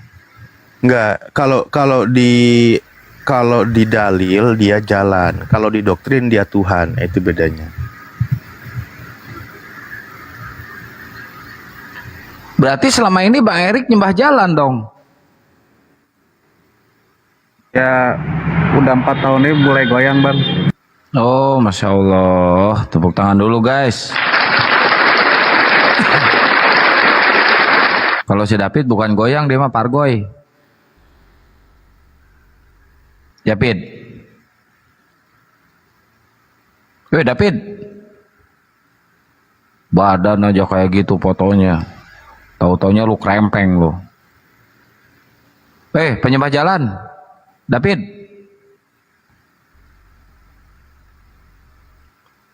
Waduh, David pingsan. Saya turunin ya, Pid ya. Kalau lu nggak mau buka mute. Bang, ini mau sahur nih. Bang Erik ini apa yang menghalangi Anda memeluk Islam, Bang Erik?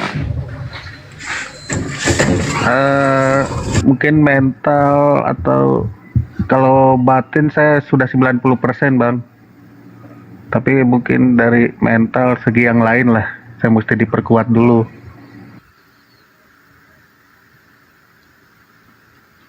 Ya, semoga dapat hidayah ya. Itu sih doa kami, karena Islam itu tidak memaksakan orang sih. Kang, nanti ini Kang, kalau telepon sama dia gabungin biar bisa ngobrol. Ya. Erik, ini Erik dipantau terus sama papahnya. Ya, makanya kita kalau teleponan. Kapan Rik bisa teleponan Rik? Soalnya kita sehari-hari kan suka nganter-nganter orang tua Bang. Jadi kalau ada waktu luang, mungkin kalau saya lagi misalkan kalau lagi nganter orang tua di grosir misalkan, ya mungkin saya bisa teleponan di gudang atau gimana kan? Atau saya ke sana sambil main, sambil ngopi, gimana Bang Erik? Mau ke sini? Ya diaturlah jadwalnya Bang. Mau ngelamar Bang Erik? Diaturlah jadwalnya. Biar masuk Islam. Misalkan ya tiap hari itu kita dari pagi sampai sore sama orang tua, kadang sampai malam. Oh seperti itu. Yang nganter-nganter dia aja. Kalau dia minta tolong, Rick antar ke grosir, ya kita antar ke grosir. Rick antar ke showroom, ya kita antar showroom. Itu aja. Atau lusa nanti, tapi lusa saya insya Allah ada yang mau mualaf juga 3 keluarga di sini, tetangga saya. Lusa ya insya Allah. Ustadz Alip besok data-datanya ya, KTP-KTP-nya itu ya Ustadz Alip yang mau mualaf itu. Mantap. 3 keluarga loh Bang Erik, bukan main-main loh. Insya Allah 11 orang itu jumlahnya. Di live kan Bang? Iya, saya live kan nanti. Ya kasih tahu pengen lihat. Gak mau nanti Bang Erik nangis. Di mana sih Kang? Di sini, dekat di sini. Saya ini lagi di kantor ini kan. Saya nunggu justru, makanya saya kesini itu nunggu. Ternyata kata PRT-nya besok ya Kang, datanya ini ada yang belum komplit, ada suaminya yang masih di luar kota katanya.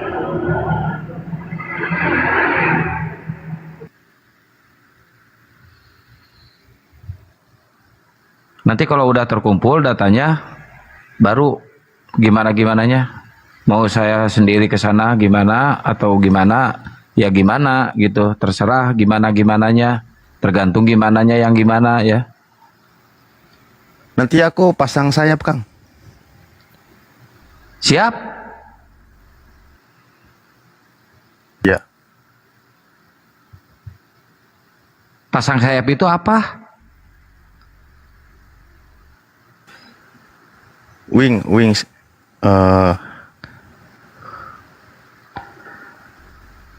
Iya. Oh terbang, oh siap. Syukron Bang Guntur, jazakallah orang kasiron.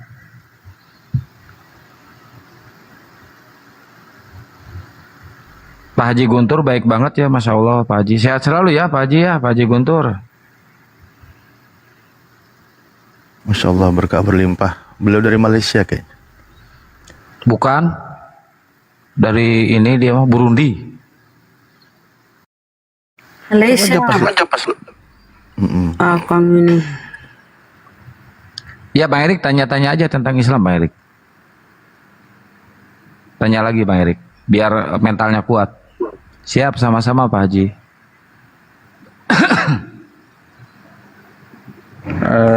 Yang soal abang yang terluta-luta tadi gimana tuh Bang, udah diamankan? Udah aman. Oh saya lupa minta videonya ya, divideokan. Udah aman kan sekarang. Nggak mantau tadi. Makasih juga ya Bang Erik, udah ikut sodakoh ya Bang Erik ya.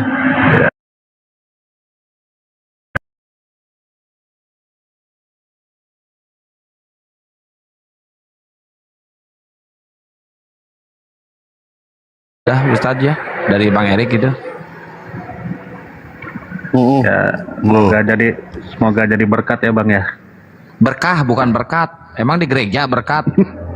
Nah ini menariknya, mumpung gini. Ini contoh Bang Erik.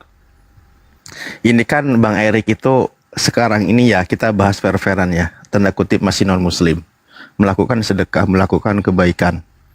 Nah yang membedakannya, kebaikan yang dilakukan Bang Erik itu batasnya hanya dunia.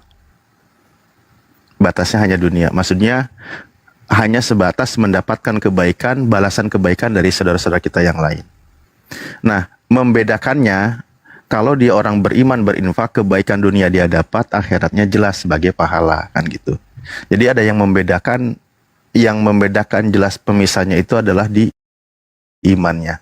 Nah, ketika di dalam Al-Quran disebutkan kalau dia orang beriman, kebaikan yang telah lalu itu tidak dihapus, menjadi bernilai semua di hadapan Allah. Gitu Bang Erik, itu yang membedakannya.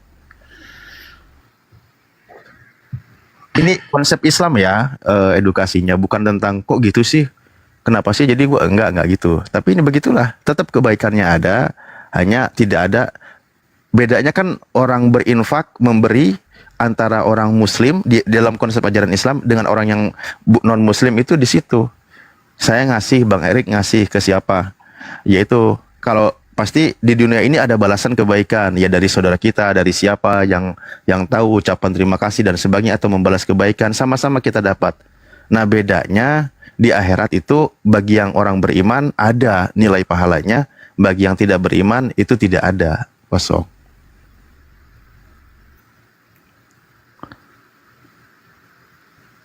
Bang Erik, waduh, nyesel Kang, tarik lagi. Aduh jangan Bang, ini lagi ngomongin ini aja tentang konsep pahala dalam Islam. Iya Rick, cuma dibalas di dunia aja, untuk di akhirat nggak ada.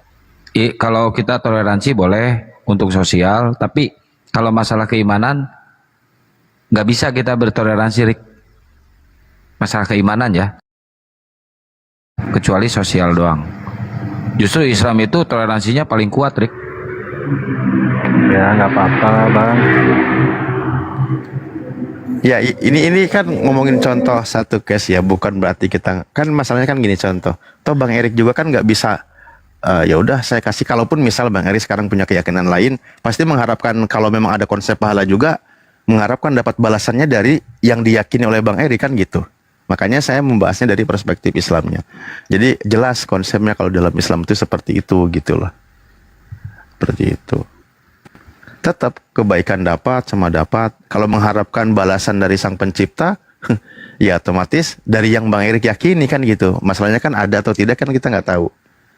Tapi kalau di dalam Islam, Allah jelas akan melipat gandakan kebaikan yang dia perbuat. Berat Paman.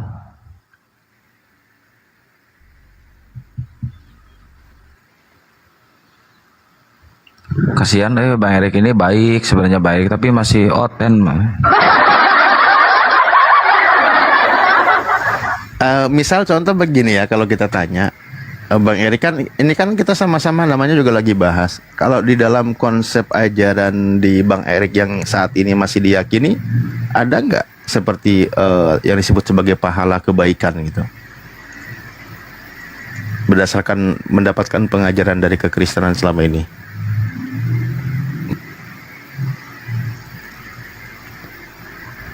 Kalau di Kristen kita nggak mengenal pahala, Bang. Oh, ya udah berarti nggak ada salah juga Bang, yang tadi saya sebutkan kan. Ya dosanya udah ditebus ya Bang ya. Ya berarti yang saya tadi jelaskan juga benar, nggak ada masalah. Orang keyakinannya juga nggak diajarin kayak gitu kan. Nah, itulah yang membedakannya saya bilang gitu. Ya, paling ini Bang, bonus di alam lainnya nggak ada. Rick. Ya. Ke lamun Ustadz Alif ka dieu, ka imah saya ka dieu. Ke saya langsung ka ditu nya, di Sherlock we nya, di WA nyariknya, urang ngopi bareng di ditu heuh, begadang heuh. Ngopi bareng di mana? Di ditu di Cibadak. Heeh. Tong ka imah tuh aing sieun ku bapa maneh teh aing ke di kadek waduk. Tempat makan siang yang enak lah. Makan siang. Puasa. Bang Erik itu Sunda, tapi dia Oten. Ambon. Bukan orang Sunda, dia orang Ambon, ibunya orang Batak, cuma dia gede di Sunda, Bunda. Oh, pikir dia Sunda Oten.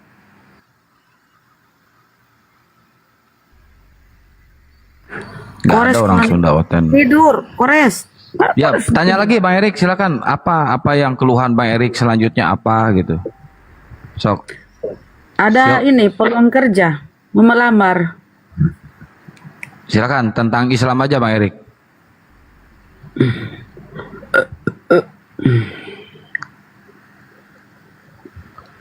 Husyo ngomong.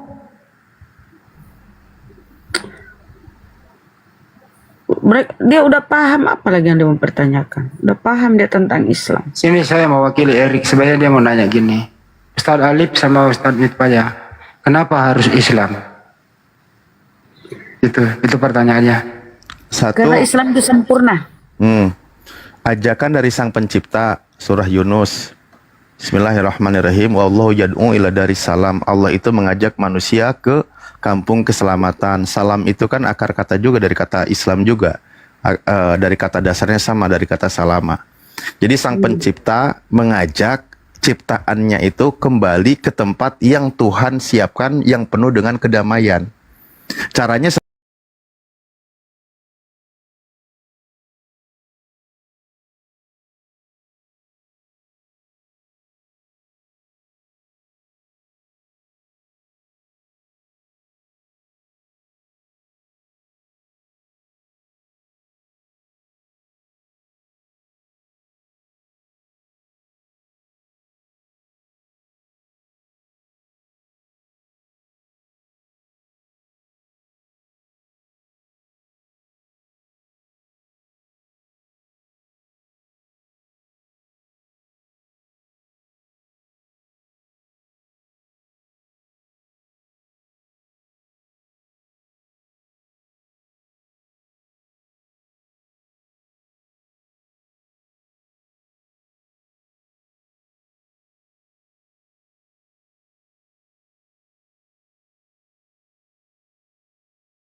Kenapa jangan?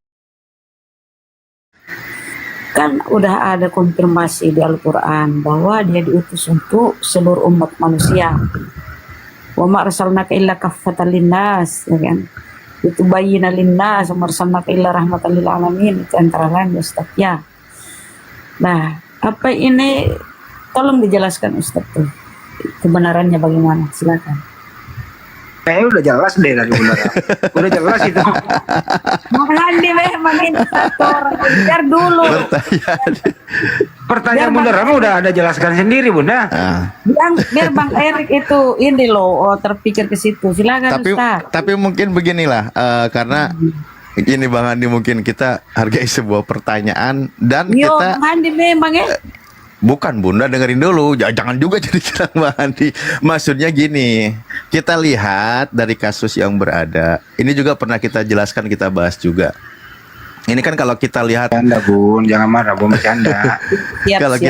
kalau kita lihat rangkaian, ya teman-teman. iya, biar kita cepat kelar dari pertanyaan Bunda Rahma. Kalau kita lihat dari rangkaian estafet kenabian, kan Nabi Isa fasenya selesai di Bani Israel. Habis itu kan dari zaman Nabi Isa ke Rasulullah itu rentannya kurang lebih berapa? 500 tahun lah kurang lebih ya. 500-600 tahun masa kenabian.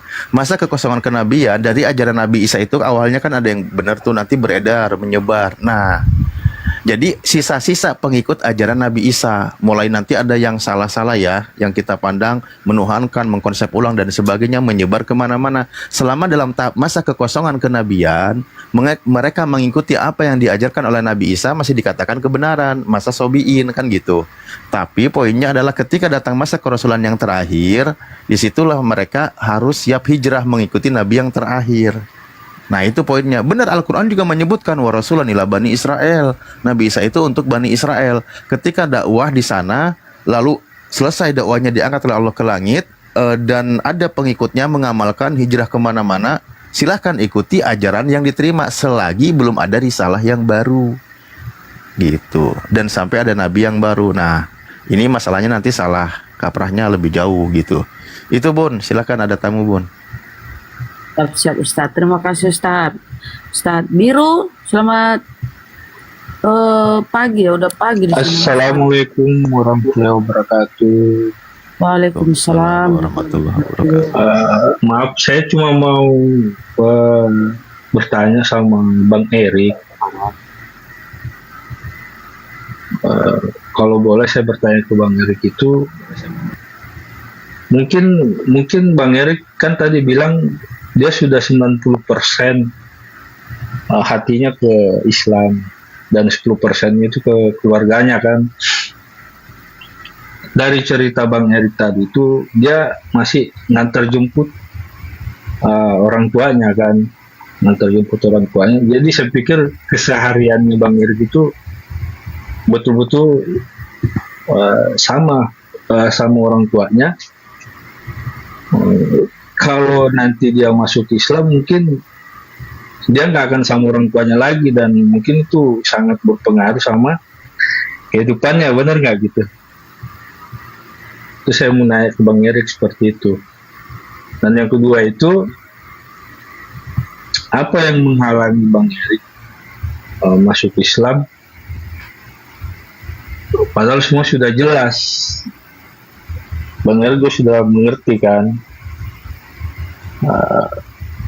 Kalau seumpama besok ajal maaf ya kalau seumpama besok ajal menjemput, dan Bang Erik juga sudah tahu kalau orang meninggal dengan keyakinannya yang berbeda ataupun yang salah, itu menentukan akhiratnya.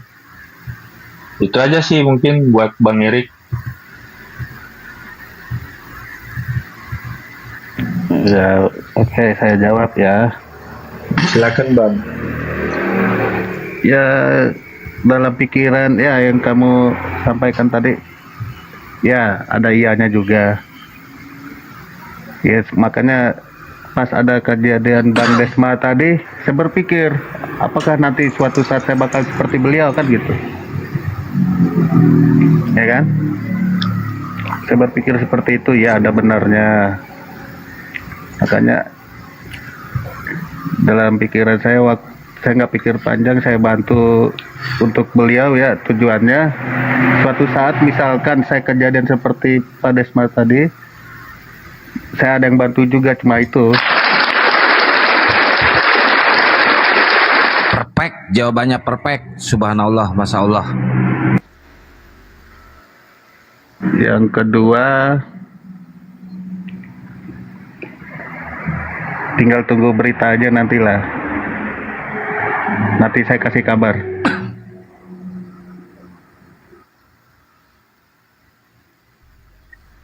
Oke, saya pikir udah cukup sih itu Bang. Saya juga hanya penasaran aja Bang. Saya pikir jawabannya semua ada sama Abang, Bang Erik. Cuman yang saya maksud itu, seumpama besok ataupun lusa, tiba-tiba, contoh nih, tiba-tiba ada yang ngancam Bang Erik nih, mungkin perampok ya, ini contoh aja, perampok. Dan itu bisa mengancam nyawa. Kalau Bang Erik dikasih pilihan, apakah saat itu Bang Erik langsung mengucapkan syahadat? Karena Bang Erik udah tahu kan, kalau kita mati dalam keadaan kafir, Bang Erik tahu kan konsekuensinya. Tapi kalau Bang Erik sudah Islam, ataupun sudah syahadat dan tiba-tiba ajal menjemput, kita juga tahu hasilnya seperti apa. Loh, tapi gini Bang, maaf Bang, saya potong Bang. Hidayah Ya, itu ya. free will milik Allah. Ustadz Alip tolong dijelasin dulu tentang hidayah Ustadz Alip biar ini Boleh, dulu. boleh. Maaf ya. Dan kita pun gak bisa memaksakan seseorang untuk masuk Islam. Ustadz Alip monitor, Ustadz Alip. Ustadz atau Gus Miftah monitor. Sorry. Barusan Ya, ya. miss. Hidayah 1. Bismillahirrahmanirrahim. Tentang masuk Islam, la ikraha fiddin, tidak ada paksaan dalam masuk Islam. Seandainya Islam diajarkan bahwa kita ini paksalah mereka suruh masuk ke dalam Islam, mungkin Bang Erik itu salah satu orang yang sudah kita paksa dari kemarin. Karena kita berpatokan kepada sebuah ajaran, tidak ada paksaan, maka ya sudah, kita tidak maksa. Tapi berdasarkan di dalam Islam itu apa? Suruh balighu anni walau ayat, sampaikan dari aku walaupun satu ayat. Masalah diterima atau tidak itu hak mereka yang mendengarnya. Kita hanya menyampaikan. Urusan hidayah itu urusan Allah. Makanya sempat kita singgung juga kemarin, dalam ayat Al-Quran pun disebutkan, innaka la tahdi liman ahbabta, kamu itu tidak bisa memberikan petunjuk kepada orang yang kamu cintai. Rasulullah sendiri pun dikatakan demikian, wallahu yahdi ma yasha, Allah hak prerogatif Allah memberikan petunjuk kepada siapa yang Allah kehendaki. Jadi seperti itu, memang hidayah hak prerogatif Allah. Tujuan kita pun hanya menyampaikan, diterima atau tidak itu kan kembalikan kepada yang mereka mendengarnya, kan gitu, atau mereka yang non muslim.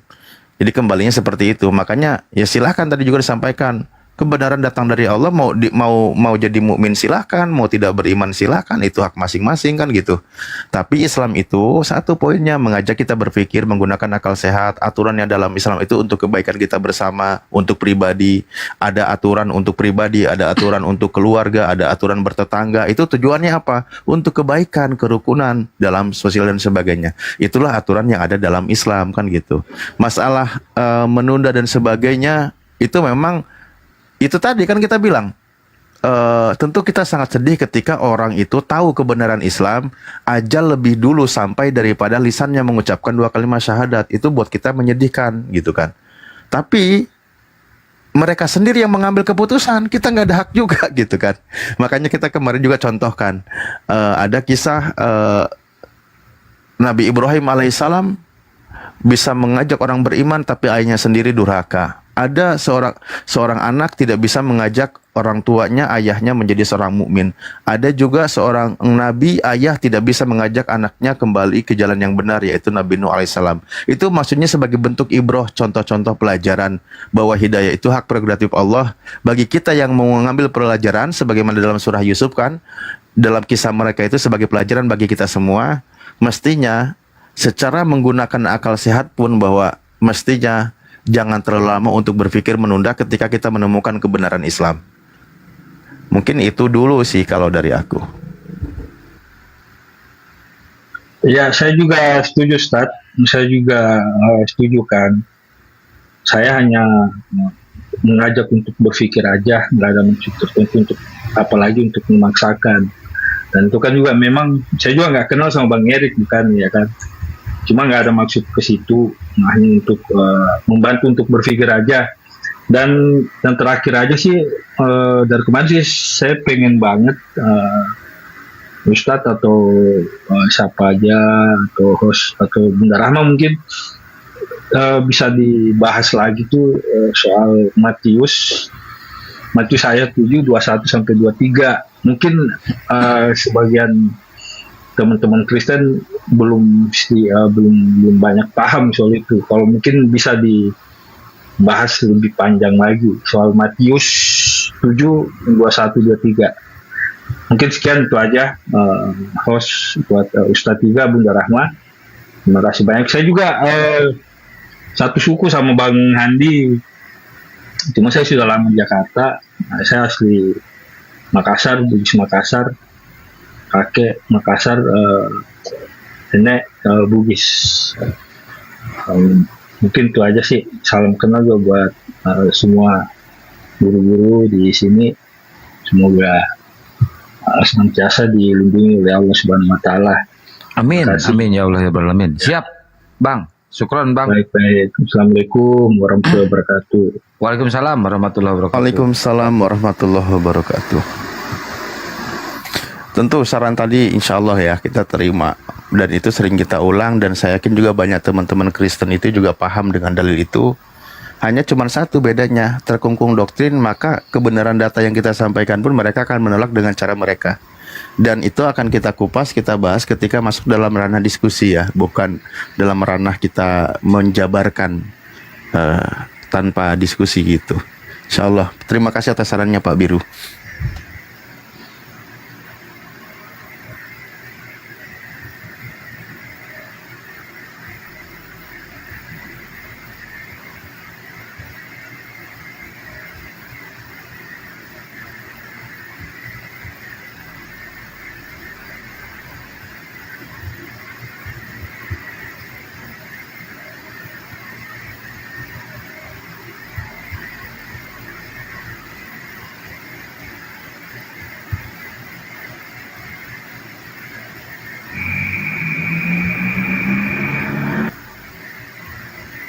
Cek. Kenapa pada diam sih? Masih bingung mau nanya apa bang? Oh Erik. Ya intinya Erik ya tetap semangat ya. Yang jelas ini loh Erik. Islam itu tidak membutuhkan Anda, tapi Anda yang membutuhkan Islam. Siapapun tidak mau memeluk Islam itu, nilai Islam itu tidak pernah berkurang. Sekali lagi saya ulang ya, siapapun yang tidak beragama Islam, ya Islam itu tidak pernah kurang nilainya. Tetap ya Islam gitu ya. Karena memang Islam itu untuk umat manusia di muka bumi ini. Jadi diperuntukkan untuk manusia. Manusianya nggak mau ya silakan, nggak ada paksaan dalam memeluk Islam. Tuh.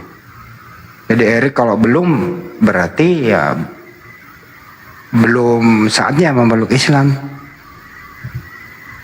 Itu sih Bang Erik. Mau hanya satu manusia di muka bumi ini beragama Islam, ya Islam tetap tidak pernah berkurang nilai keislamannya. Gitu ya. Manusia itulah yang rugi kalau tidak memeluk Islam.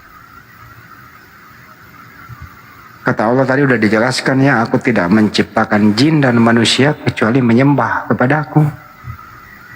Jadi manusia itu diciptakan wajib menyembah kepada penciptanya. Wajib itu hukumnya. Itu perintah Allah, perintah Tuhan. Wajib menyembah kepadanya. Bagaimana cara menyembahnya? Ya dengan perintah sholat itu wajib 5 waktu. Sehari semalam. Itu wajibnya, belum sunnahnya dan lain-lain kan gitu. Tapi ada juga manusia tidak mau, ya silakan saja. Masing-masing kan orang bertanggung jawab apa pilihan hidupnya di dunia ini. Dunia ini kan kita hidup berapa tahun sih? Sementara doang. Paling-paling juga kalau ada orang selamat sampai 100 tahun itu juga sudah nggak efektif, di atas 70-80 tahun kan gitu ya. Nah, kehidupan abadi itu sesudah di dunia ini. Dunia ini tempatnya orang dicoba, tempatnya kita menabung hari akhirat. Tapi kalau di mata-mata orang yang tidak beriman, ya dunia ini seakan-akan dia mau hidup selamanya, bebas gitu.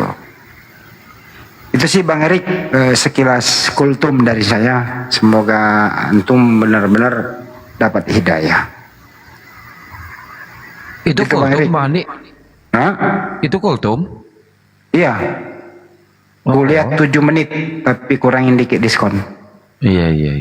Kultum itu, Bang Erik. Silakan Bang Erik, tanggapi.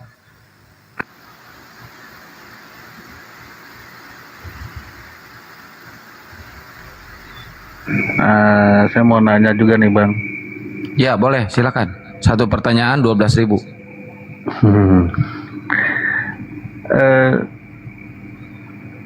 Tentang apa, kayak ilmu fikih itu ilmu apa tuh Bang?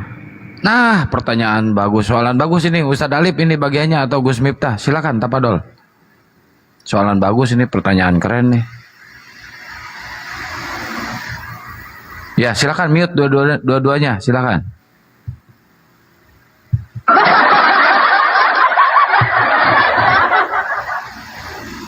Dalam Islam itu mempelajari hukum-hukum syariat praktis atau amalia. Tapi yang digali secara mendalam, yang terperinci dalam dalil-dalil Quran dan Sunnah, itu ilmu fikih. Jadi ilmu yang mempelajari hukum-hukum syariat praktis dalam Islam yang terdapat di dalam Quran dan Sunnah. Misalnya perilaku manusia, aspek ibadah, muamalah, dan seterusnya begitu. Itu Bang, jawaban umumnya ya. Itu yang saya pahami loh itu. Bener gak teman-teman di bawah? Siapa tahu saya salah nih. Ya, Gus Miftah mau menambahkan, silakan Gus Miftah.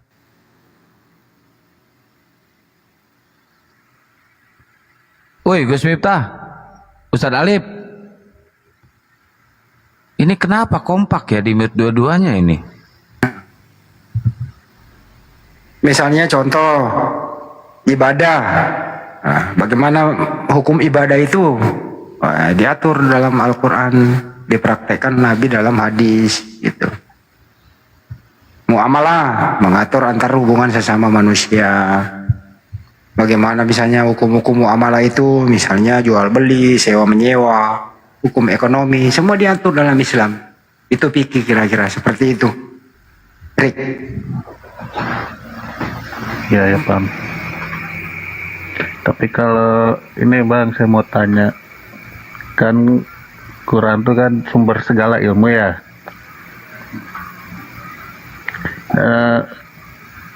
Ada nggak misalkan di dalam Quran tuh tentang ekonomi, tentang bisnis atau apa gitu yang bersumber menurut ayat Quran?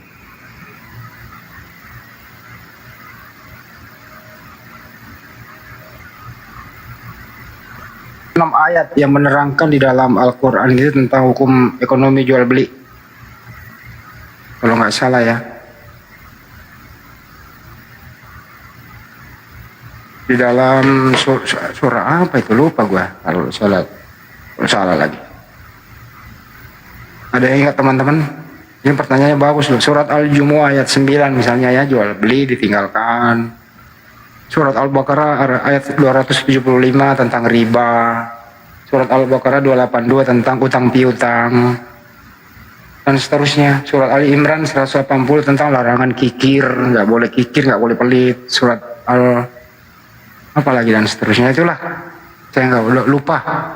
Kira-kira begitu penjelasan saya juga bukan ustadz, jadi ilmu saya terbatas. Tapi yang jelas semua diterangkan dalam Al-Quran. Ustadznya lagi tidur dua-duanya, gue gantiin. Kang, jangan ngomelin gue ya Kang. Kayaknya lagi nyiapin sahur kayaknya. Gus Miftah, monitor nggak? Ustadz Alip. Dari di bawah jangan omelin gue kalau gue salah ya.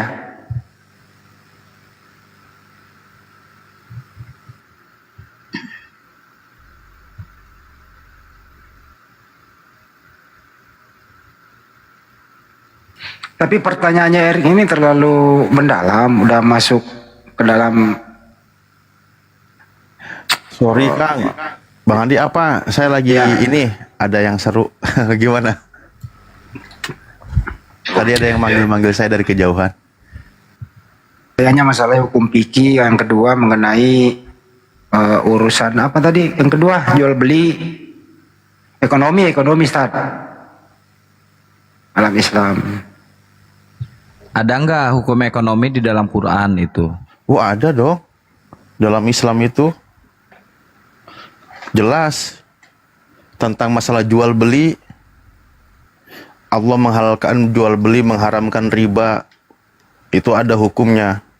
Barang siapa yang bisnisnya, hidupnya dengan cara riba dan sebagainya akan diperangi oleh Allah. Itu mengedepankan unsur kemaslahatan. Tapi nggak bisa lebih jauh lagi ya. Itu kan kita sampaikan beberapa kulit-kulitnya saja gitu sebagai pandangan. Juga tentang masalah seorang penulis, sekretaris, itu juga ada aturannya. Ketika hutang, piutang dan sebagainya ada aturan, silakan dicatat. Itu ada tentang masalah saksi. Dan juga jual beli itu yang diperbolehkan dan yang tidak diperbolehkan. Itu ada aturannya. Tidak boleh menjual yang haram. Misal dalam dijelaskan oleh Rasulullah hadisnya minimal ada 3 poin dijelaskan di situ. B2 tidak boleh, patung tidak boleh, satu lagi bangkai tidak boleh dijual. Itu ada aturannya. Dan aturan-aturan yang ada itu pasti ada poin kebaikan di dalamnya. Gitu. Kurangi timbangan ya, Pak. Mengurangi timbangan, apalagi hukumannya di akhirat itu sangat berat.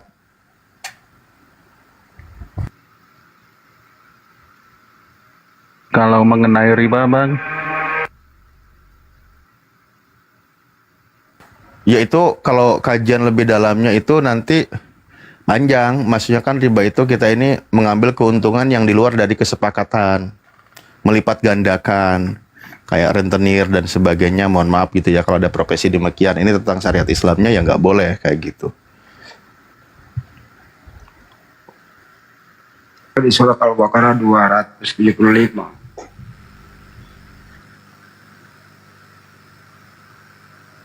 Kalau misalkan kayak kita nih Bang berdagang berarti bukan termasuk riba atau gimana Bang?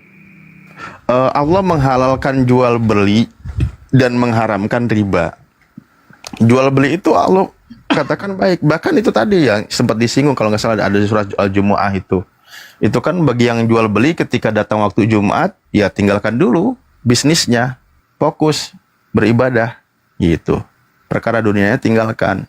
Itu di akhir-akhir surah Al-Baqarah tentang tidak boleh riba kan gitu ya. Jual beli diperbolehkan, riba yang dilarang itu kan. Itu juga dijelaskan. Bahkan di dalam ayatnya tuh Allah dan Rasulnya akan memerangi bagi mereka yang pelaku riba. Kayak gitu. Hanya nanti takaran hukumnya itu kan dalam ilmu fikih itu ada kajian-kajiannya lebih jauh kayak gitu. Alhamdulillah jawaban saya nggak salah. Dibetulkan oleh Ustaz Ali. Apa itu? Oh mantap mah. Iya kan Bang Andi kan kakak pertama di perguruan silat 10 tingkat pedang Bang. Jadi aku pasti akan sama jawabannya. Oh iya ya baru saya ingat, saya kakak senior ya. Yang suka mengintimidasi anak-anak junior gitu ya. Iya. Biasa kalau saya hukum anak junior itu hukumannya itu sumbang ayat. Hukumannya ayat Al-Quran. Besok kamu ini berbuat salah, besok kau hafal ini. Kalau enggak, kamu dihukum. Nah itu hukumannya tuh kalau di pesantren bro. Bener gak Ustaz? Iyalah, kalau setoran hafalan terus kita nggak store itu, waduh, bahaya. Buktinya sekarang nggak pernah store hafalan, hafalannya hilang semua. Enggak lah, masih lah. Itu kalau barang sudah Al-Quran itu kalau sudah terhafal teman-teman itu nggak bisa hilang 100%. Paling mungkin lupa-lupa ingat, tapi kalau orang udah membacanya, oh iya saya ingat, saya ada, terlintas lagi tuh, gitu. Jadi Al-Quran itu kalau sudah dihafal di kepala umat Islam itu nggak pernah hilang. Kalau kau lupa, tetap Al-Quran itu hafalanmu membawa dirimu ke liang kubur. Itulah yang menemani kamu semua menjawab nanti pertanyaan-pertanyaan di alam kubur. Betul Ustaz? Betul Bang Adi, Masya Allah. Aduh merinding kalau ngomongin dalam kubur ah. Gue lagi sakit. Iya, ngeri. Kayak kami gini kan Bang, seandainya kami punya utang ke bank itu termasuk riba kan Bang? Itu kajian riba itu kan banyak panjang. Saya kasih contoh, misal begini. Karena itu kan di dalam kajiannya ilmu fikih. Saya kasih contoh sederhana kan, sebenarnya kan nanti pengaruhnya itu di akad sebenarnya. Akad yang tidak sesuai dengan syariat yang ada dalam Islam. Misal begini, Bang Erik ini kan contoh punya motor atau jual beli motor kan. Nah, Bang Erik itu punya motor modalnya 10 juta. Gitu. Nah, dijual ke saya 12 juta. Dengan hitungan bunganya total jadi 15 juta.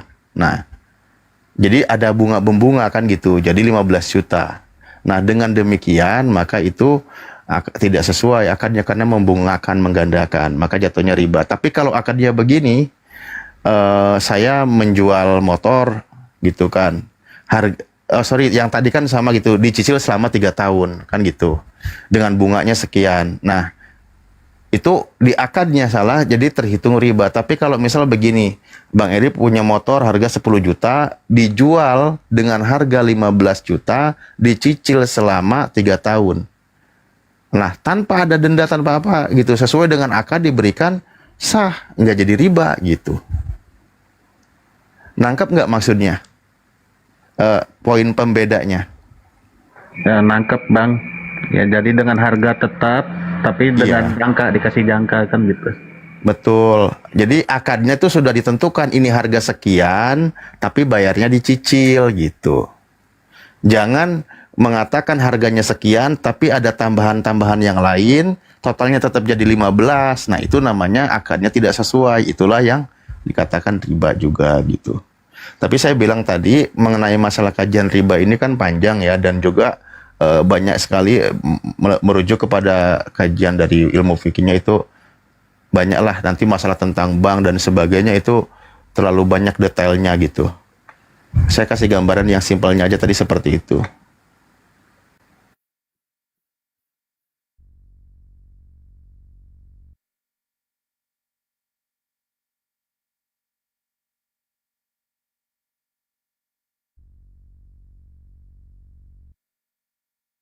Kalau di sini di showroom kita Bang nggak pernah nyicil. Kalau nyicil dia lewat leasing Bang.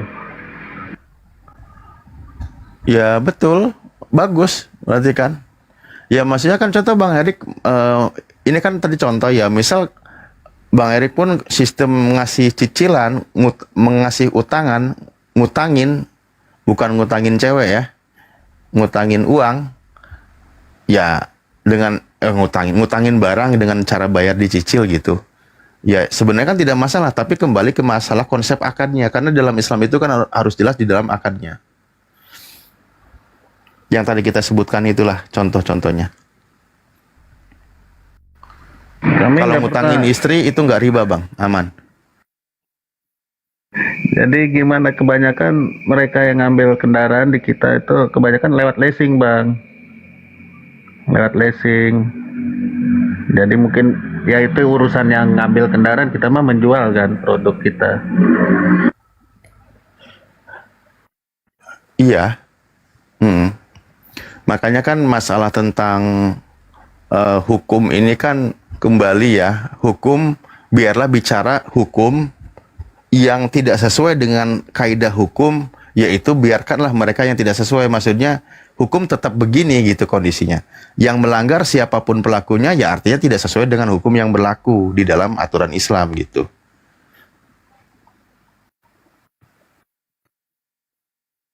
Ini juga akadnya juga nih, sorry maaf tadi contoh. Misal abang tuh barang baru nih jual motor. Nah, akadnya tuh harus jelas. Maaf tadi ya lupa di akadnya.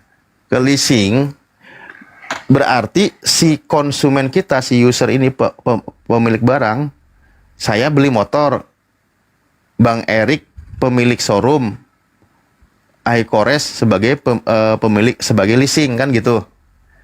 Nah, maka akad saya nggak boleh sama Bang Erik. Gitu, akad saya nggak boleh sama Bang Erik. Akad saya sama pihak leasing, sama kan gitu. Iya. Nah, gitu. Harga yang sudah ditentukan oleh leasing. Nah, iCores-nya juga itu beli sama Bang Erik akadnya. Gitu. Akadnya harus tuntas dulu dengan Bang Erik. Belinya. Gitu. Beli dulu, tuntaskan dengan Bang Erik. Selesai barang itu milik iCores sebagai pemilik leasing, iCores menjual ke saya dengan cara dicicil. Nah, itu kan secara fikih yang benarnya kan begitu. Biasanya leasing ngambilnya cash, Bang. Iya, bagus kan gitu. Maksudnya kan iCores kan membeli dari Bang Erik. Kalau selama ini kan kadang beda konsepnya, kita akarnya bingung. Nggak tahu juga sih ya, saya nggak main juga. Kadang kan kita seolah-olah akarnya ke showroom juga kan. Jadi intinya seperti itu, Bang. Harga motor Bang Erik itu 10 juta, dijual dulu ke Bang Kores itu yang leasing, 10 juta itu dibayarin sama Bang Kores jual ke saya 15 juta. Ya itu sah dengan cara bayar dicicil ke Bang Kores gitu. Sebagai leasingnya gitu. Tapi kalau nanti berbunga itu yang membebani, nah itu ada kajiannya, cuman secara mafhumnya, secara masyhurnya itu nanti masuk kategori riba. Jadi aman tuh Bang ya.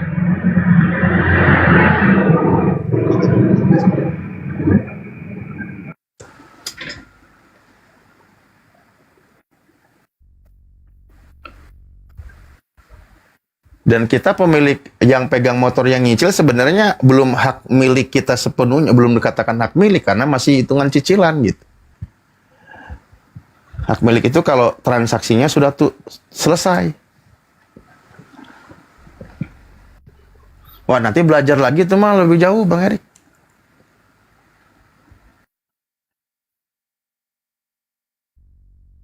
Cuman ya itu tadi ya, maksudnya kalau di dalam Islam itu tentang masalah jual beli, tentang masalah ekonomi itu ada aturannya. Jangankan tentang jual beli, muamalah kan kayak gitu.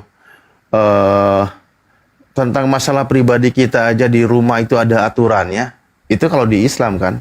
Makanya saya bilang di Islam itu dari bangun rumah tangga sampai bangun negara itu ada aturannya jelas. Sampai dalam kenegaraan harus ada kekuatan militer, strateginya, kalau ada penyerangan itu jelas aturannya ada gitu.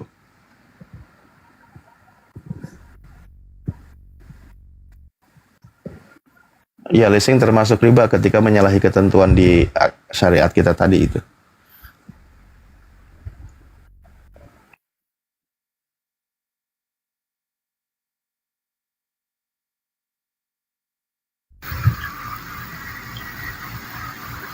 Mana lagi nih?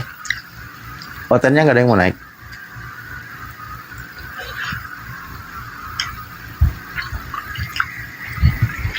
Belum ada tadi, saya lagi sambil sahur ini. Baru 2:30 sahur. Udah keburu lapar, Bang Hadi masak mie aja nih, Indomie goreng 3, telur 1. Sisain Bang Erik 1. Baca doa makan dulu Bang. Erik. Kedangun Tarik. Ya ya. Lu tahu nggak itu iblis itu tugasnya apa? Iblis menurut kami. Ya. Iblis itu menyesatkan kan? Pinter lu. Terus kenapa Bang? Lu tahu nggak bagaimana cara menyesatkannya? Assalamualaikum. Waalaikumsalam. Bentar ya Bang. Lu tahu nggak cara iblis menyesatkan orang? Nggak tahu Bang. Sebenarnya itu udah secara tidak langsung iblis, mohon maaf ya, iblis sudah mempengaruhi kamu, Rick, tapi kamu nggak sadar untuk itu. Contohnya ya. Contohnya nih, Allah Subhanahu wa Ta'ala itu, atau Tuhan yang Maha Kuasa itu, wajib menyembah kepadanya. Iblis membisiki manusia, nggak usah, ngapain sih repot-repot menyembah, nikmati aja dunia ini, nikmat kok dunia ini, daripada ke masjid mending ke pantai. Kurang lebih kayak gitulah iblis cara menggodanya manusia gitu. Ngapain sih berpuasa, kata iblis, bikin lapar-lapar aja, mending ke restoran makan, mending ngopi kan gitu. Itu kurang lebih kayak gitulah cara iblis mempengaruhi manusia. Tapi manusia ini nggak sadar kalau itu iblis sudah berhasil menggodanya gitu. Kurang lebih gitu sih contohnya, Rick. Ya, mungkin kalau di kami misalkan ya ngapain ke gereja, mendingan tidur kan gitu. Kalau itu enggak, karena memang mohon maaf ya, tidak ada perintah ke situ. Jadi iblis itu enggak pernah melarang orang pergi yang tidak ada perintahnya, malah menyuruh. Nah, jangan sampai dibalik nih gitu. Kalau enggak ada perintahnya, iblis itu enggak melarang. Kalau ada sesuatu perintah-perintah yang dibuat oleh manusia, gitu ya, disitulah iblis berhasil gitu. Itu sih kira-kira, Rick.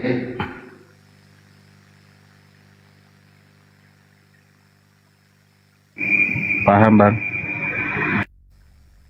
Ustaz Alif gimana, Ustaz? Siap, yang apa Bang Handi? Maaf. Ya, iblis, bagaimana iblis itu caranya menggoda manusia? Al-A'raf membahas, Al-Hijr membahas tentang iblis itu akan menyesatkan manusia. Karena dia berkata, Qala Rabbi fabima agwaitani. Itu jelas di dalam Al-Quran. Iblis berkata, karena iblis itu sudah dihukumi tersesat, maka dia itu akan tenggorokan piau, akan menyesatkan manusia. Kan pabima agwaitani la aqudanna lahum sirotokal mustaqim, sirotokal mustaqim. Jadi dia itu akan memalingkan manusia, menghalang-halangi manusia dari jalan yang lurus. Dia itu akan datang membisikkan dari depan, dari belakang, dari kiri, dari kanan. Pokoknya semuanya itu akan dibisikkan lah. Semuanya itu akan dibisikkan bahwa agar orang itu tidak ada di jalan yang lurus. Di ayat lain dijelaskan akan dipandang indah, justru akan dipandang indah apa yang dia lakukan itu sebagai seolah-olah itu kebenaran. Padahal itu sedang berdiri di atas kemaksiatan. Hanya dia tidak menyadarinya. Kan gitu. La uzayyanna lahum, di dalam surah Al-Hijr jadi bahas di situ ya. Dia itu akan memandang indah setiap perbuatan maksiat kepada Allah. Itu iblis. Jadi tugasnya memang begitu. Orang mau berbuat baik, contoh kalau di dalam kita ya. Jangankan di tentang keimanan, ini tentang misal kita gini.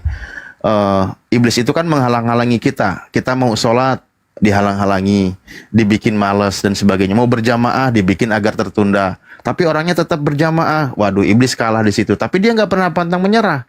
Bagaimana caranya ketika sholatnya nggak fokus, terus saja pokoknya dia tidak putus asa. Selama manusia berada di jalan yang benar, iblis tidak pernah putus asa. Karena tugas iblis akan memalingkan manusia dari jalan yang benar. Kan gitu. Jadi, tahu kebenaran, tidak mau berada di dalam kebenaran, itu sama saja dia sebenarnya sedang berada di dalam bisikan si iblis. Logikanya begitu. Kalau kita ajak berlogika, bisa nggak ini Bang Erik ngasih contoh? Boleh nggak? Boleh, Bang. Ini salah satu contoh, tidak ke pribadi dulu ya. Maksudnya, contoh misal gini. Iblis itu kan membisikkan rencana jahat ke murid Yesus. Ini salah satu contoh aja ya, biar kita dapat poinnya. Itu kan tujuannya kan menyesatkan manusia. Bener nggak? Benar ya? Benar. Menyesatkan manusia, artinya punya rencana jahat, punya siasat jahat. Tujuannya kan yaitu membisikkan Yudas saja, menyesatkan, rencana jahat agar Yesus ditangkap. Nah, ketika iblis ini punya rencana dalam iman Anda sebagai seorang Kristen, sukses nggak Yesus disalib? Sukses. Berarti sukses dong iblis menyesatkan manusia. Nah itu. Logikanya kan begitu. Kan iblis itu kan tadi kita udah paham sama-sama. Dia itu tugasnya itu menyesatkan manusia. Ya, ada kronologisnya dijelaskan, diceritakan kisahnya, membisikkan rencana, mengkhianati dan sebagainya. Pokoknya gimana caranya dia itu mau menyesatkan, kan gitu. Dia tidak suka dengan kebenaran. Nah, uniknya di teman-teman Kristen mengimani dia itu benar mati dibunuh dan disalib. Artinya rencana iblis tadi sukses dong kalau gitu. Kan gitu. Nah, tapi itu kalau kita sering ketika diskusi dengan teman-teman Kristen.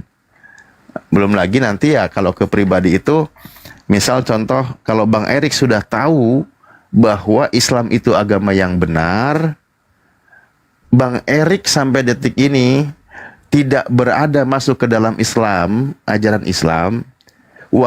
Tapi Bang Erik benar, maksudnya gini, punya alasan. Saya itu punya alasan, alasannya logis. Ini alasan saya ini benar, alasan saya ini nggak salah. Itulah kata Al-Quran, bahwa akan memandang indah setiap perbuatan yang maksiat kepada Allah, gitu. Selama orang itu belum mengambil keputusan berdiri di atas kebenaran, walaupun dia punya banyak alasan, selama itu pula dia sedang mengikuti langkah-langkah si iblis. Karena rumusnya kita sudah pegang tadi, gitu.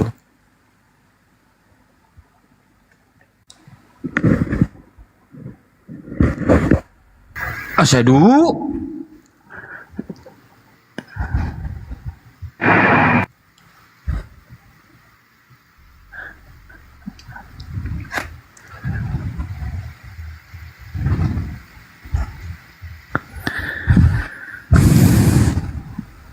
Bener nggak Bang Erik? Ya benar-benar. Kan logikanya begitu, karena rumusnya kan ayat Al-Quran. Ini kalau pakai rumus ayat Al-Quran yang tadi kita bahas kan, Al-Quran sendiri mengatakan qala rabbi bima agwetani la uzayyinanna lahum fil ardi wa la uguyannahum ajmain, gitu. Karena iblis itu sudah dihukumi sesat, maka aku berjanji iblis akan menyesatkan manusia dengan cara apa? Memandang indah setiap perbuatan dosa kepada Allah. Di muka bumi ini manusia itu, jadi setiap perbuatan maksiat itu tetap aja dianggap itu sebuah kebaikan, kebenaran, gitu. Agar orang itu berpaling dari jalan yang benar, gitu.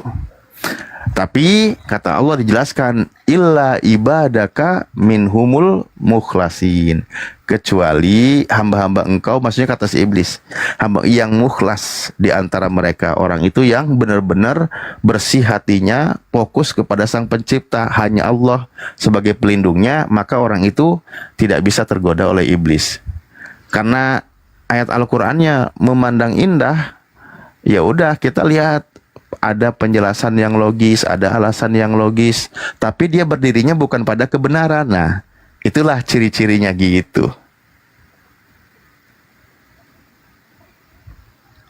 Rick.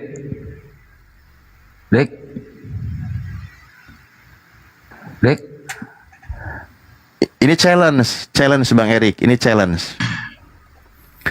Halo Bang Erik.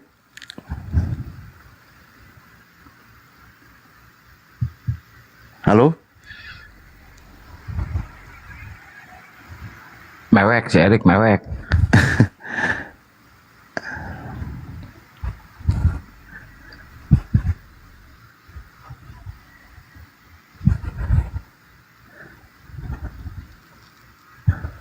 Woi Erik. Lupa kali dia. Atau mungkin ada seseorang. Iya, karena kan saya bilang ya, kita paham kok setiap ini, kita kalau kita membahas ya tanpa kan menghakimi, tanpa juga merujuk kepada siapa, karena dinamika atau perjalanan juga teman-teman kita yang mualaf itu kan beberapa kasus yang dihadapi minimal ya tidak jauh dari sebagaimana pengalaman-pengalaman kita yang sudah kan gitu. Jadi ketika prinsipnya dia berdiri bukan pada jalan yang benar, tapi punya alasan-alasan ya memandang indah kan gitu. Padahal sebenarnya ketika seseorang itu mengambil keputusan berada di jalan Allah, ya Allah sendiri juga yang akan membukakan jalan yang baru yang tidak terduga sebelumnya. Tapi bagi orang yang beriman ini, bukan bagi orang di luar yang beriman kan gitu.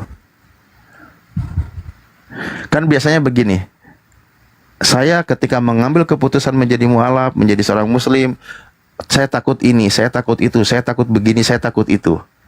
Yang sifatnya ranahnya itu makhluk, manusia, gitu kan. Yang sifatnya duniawi. Nah, berarti kan barometer takutnya masih di sana. Padahal Allah sendiri yang berjanji, wa may yattaqillah, barang siapa yang bertakwa. Dari takwa itu salah satu maknanya itu takut.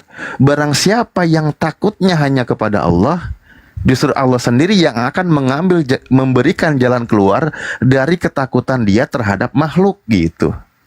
Bahkan Al-Quran hebat, wa yarzuqhu min haitsu la yahtasib. Rizki buat orang tersebut itu datangnya dari jalur yang tidak terduga. Kita takut kehilangan keluarga secara duniawi, faktanya benar keluarga meninggalkan. Kita tidak tahu ternyata Allah hadirkan ribuan saudara kita yang seiman yang menyambut. Kan gitu, kita tidak tahu. Kita takut kehilangan harta dan lain sebagainya. Bagian dari ujian kehidupan. Bahkan beriman tidak beriman banyak kok yang diuji tentang hartanya hilang, hangus. Tidak sedikit orang yang tiba-tiba hartanya kebakar kan gitu.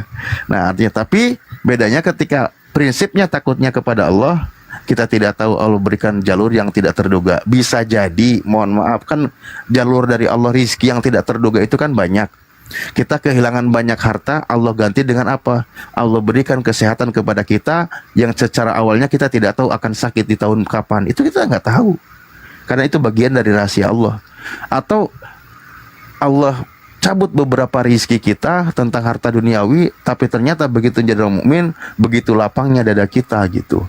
Kebahagiaan yang tidak bisa diukur nilainya kan kita nggak tahu. Tapi bagi orang kembali lagi yang mau berpikir, mengambil hikmah dari keputusan yang diambil.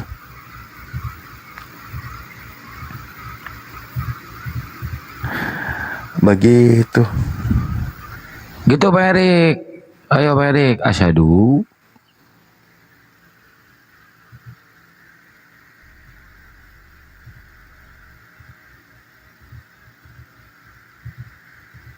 Pak Erik takut kehilangan, iya ini usahanya kali ya, Pak Erik.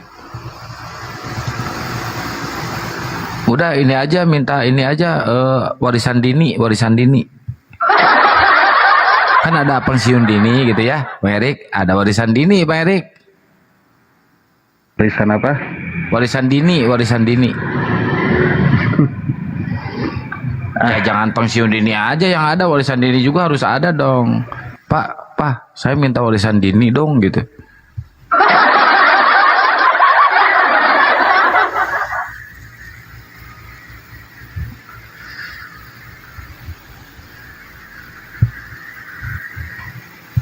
Tahu tuh orang tua belum ada mikirin buat bagi-bagian kali.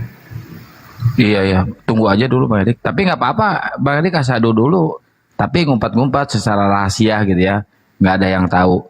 Boleh kok. Bang Stefanus aja sampai detik ini dia udah 2 bulan nih dia mualaf, orang tuanya belum tahu dia udah mualaf Pak Erik. Boleh banget. Tanya Ustadz Alif nih, boleh. Banyak yang kayak gitu, banyak. Betul nggak Tad?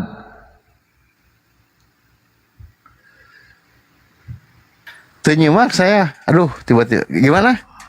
Boleh nggak kita mualaf tapi merahasiakan dari orang tua nggak ada yang tahu. Kayak Bang Stefanus kan udah 2 bulan nih dia syahadat, betul nggak? Orang tuanya ya, kalau kan belum tahu. jadinya tahu dong. Nggak, orang tuanya nggak main TikTok. Iya. Itu bisa aja Kang. Kan ada beberapa cara, karena kaidahnya itu kan nanti saling berkaitan, ngambil yang mana kan gitu. Karena prinsipnya itu yang penting kan kita ngambil jalur dulu nih. Karena mengingat contoh ketika terlalu jujur sekarang madarat besar. Secara lihat dari konsep dohiriyah gitu kan, ada madat yang besar. Rahasiakan dulu, tidak ada masalah. Yang penting Allah Maha tahu orang yang berjuang menjadi seorang mukmin kan gitu, rahasiakan. Ada juga yang tipikalnya polanya justru langsung frontal. Maksudnya frontal itu bukan ini ya. Maksudnya ketika dia mukmin, dia deklarasikan, dia kasih tahu jadi orang beriman, siap terima konsekuensi, itu juga ada.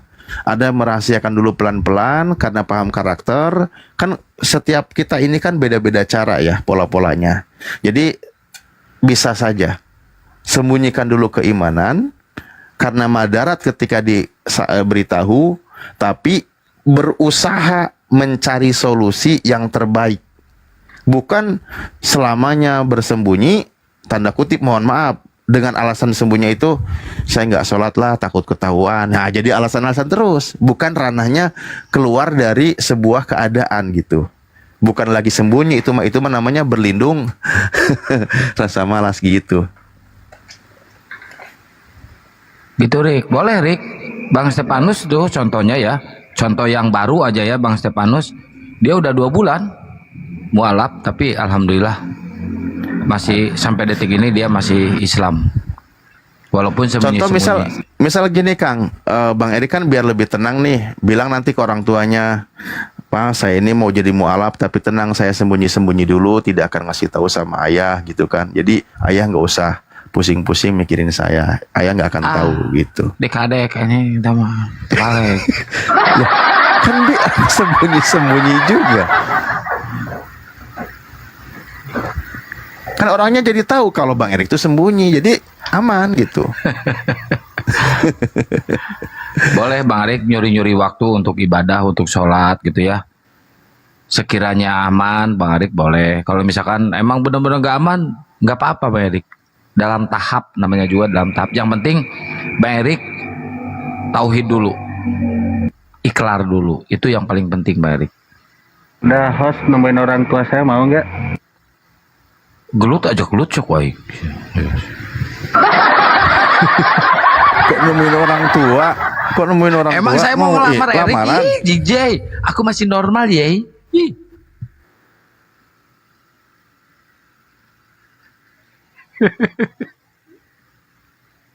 Maksudnya ngomongin ke orang tua gitu. Enggak, rahasia dulu. Itu nanti kita ini Bang Erik, itu berarti kita ranahnya intervensi terhadap pagar orang kan gitu. Karena kan pada prinsipnya kan satu, keyakinan itu kan hak masing-masing. Kedua juga ada hak orang tua ke anak dan sebagainya lah. Kita posisinya di mana kan gitu mungkin logikanya. Kecuali misal ketika dia sudah mukmin lalu dia mengalami hal yang tidak baik, minta perlindungan, maksudnya kan dukungan dari kita pikirkan solusi, mungkin itu bisa. Bener apa betul sih Kang? Atau Betul, saya kayak salah gitu, barusan? Betul.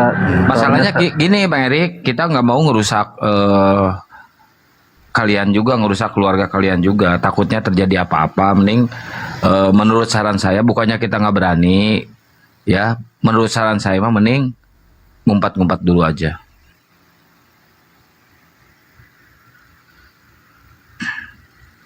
Bukannya kita nggak berani, ya berani banget. Kecuali Bang Erik ada masalah, nah baru kita gas ke sana. Kalau ini kan bukan ada masalah Bang Eriknya.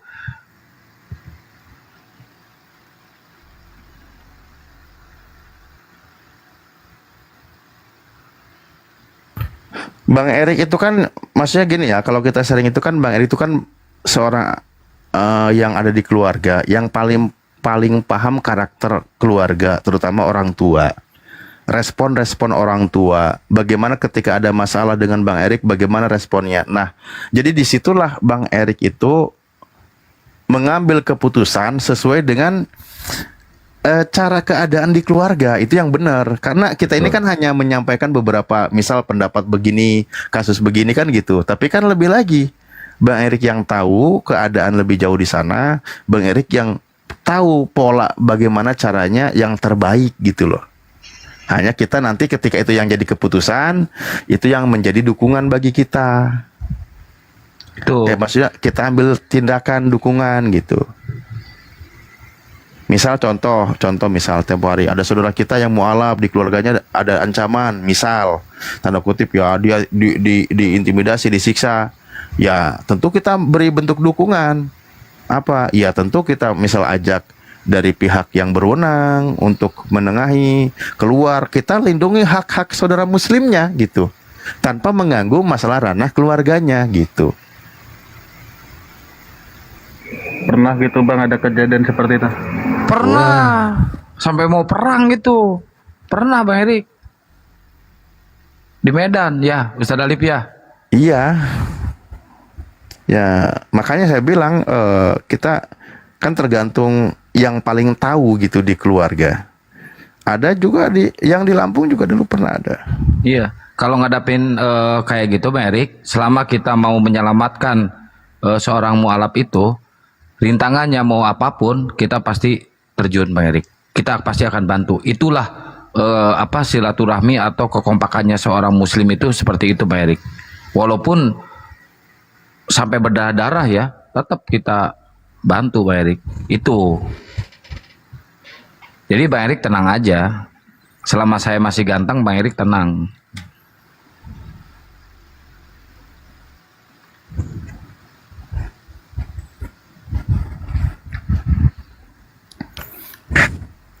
Contoh tadi Bang siapa tadi? Langsung kita bantu, terjun langsung kan Bang Erik? Terus yang kemarin yang apa namanya? Pingsan itu sama.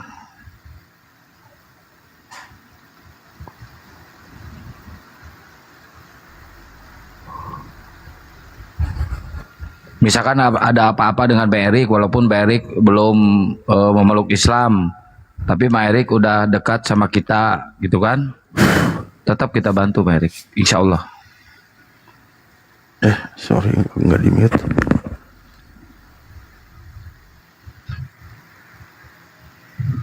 Apalagi di Medan sana yang kemarin Bang Erik, waktu nyelamatin si Nada itu, buset, itu ngelawan orang sekampung Bang Erik.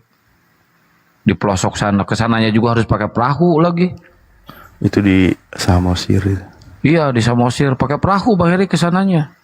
Buset, dijegal itu sama satu kampung, tapi kita nggak mundur. Ini orang mualaf ini harus selamat. Gimana caranya? Alhamdulillah bisa kebawa ke sini. Selamat.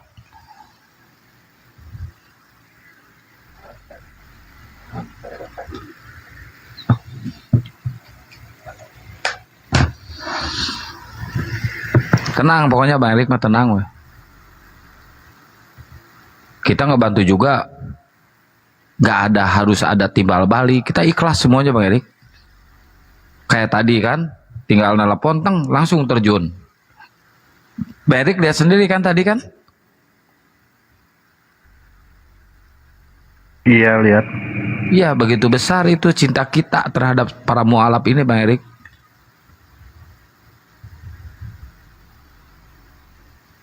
Kurang apa lagi sok?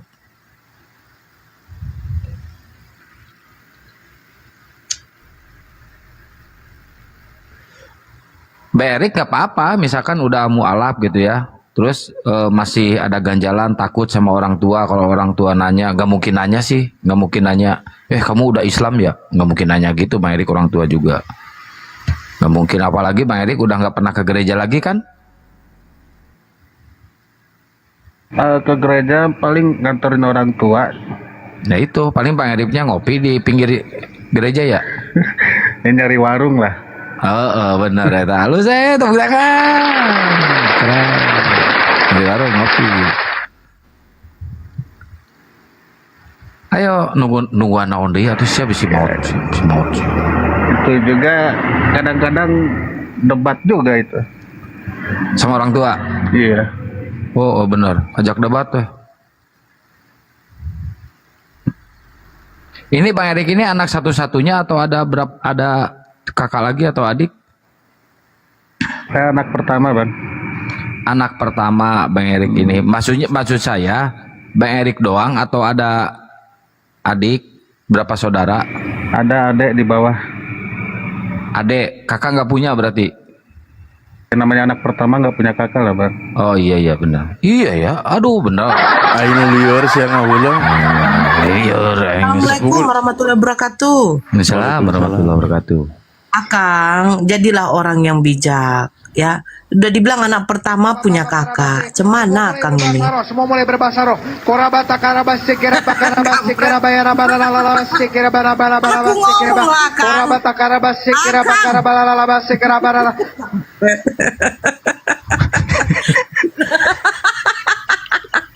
Memang tak ada otak yang satu ini lah. Benci kali aku. Oh nanti lama-lama gini aja lah ya Akang. Aku berdoa ya Allah mudah-mudahan Akang ini setia dengan jomblonya sampai akhir hayatnya. Amin ya Allah, amin. Tidak, amin. Jomblo kau selamanya. Amin. Mampus lo. Bunda Nora sudah aman komal sebelah tadi? Tak peduli aku. Tak urus aku itu. Kerjaanku itu. Si Akang bisa aja. Iya, masa naik aku dikasihnya si karabaraba ya si karabaraba kan kurang asam. Ayo Bang Erik. Bunda Nora tuntun Bang Erik syahadat. Asyhadu.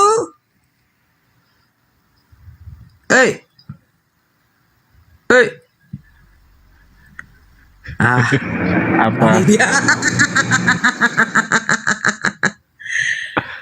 Ini Bang Handi Celebes, perasaan saya tadi di room sebelah. Di sini mute. Sahur pada sahur semuanya ya. Lo udah sahur Akang? Udah dong. Indomie 3 telur 1.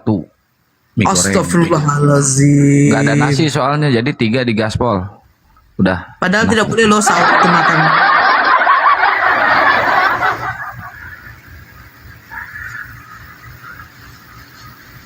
Bang Erik ini Kristen. Kristen ya? Erik, Bang Erik. Ya Bun. Abang tahu ini tahun berapa Bang? Sekarang 2026. 2026 Bang, kamu masih Kristen Bang. Tak main kau Bang. Nggak main lah. Hari gini masih nyembah manusia Bang. Bang, syahadat. Gila. Astagfirullahaladzim. Katu, syukuran Datu. Kurang jauh mainnya. Iyalah. Saya disuruh ke bapaknya Bang Erik. Suruh syahadatin Bang Erik di depan bapaknya. Oh, bapaknya udah syahadat? Belum, bapaknya belum. Oh, bapaknya belum.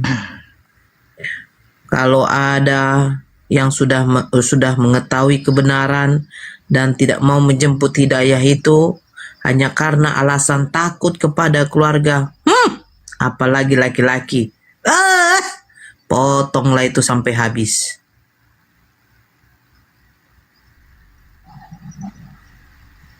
Bang Erik, kalau Bang Erik mualaf, Bang Erik kan Bang Erik banyak hartanya, ada showroom, ada ruko, terus ada kios apa. Nah kalau Bang Erik mualaf nih, jangan lupa sodakoh ke Akang, zakat ke Akang. Otak lu itu udah ku catat. Otakmu. Baik. Kalau gitu mah Bang, tunggu bapak saya mati dulu.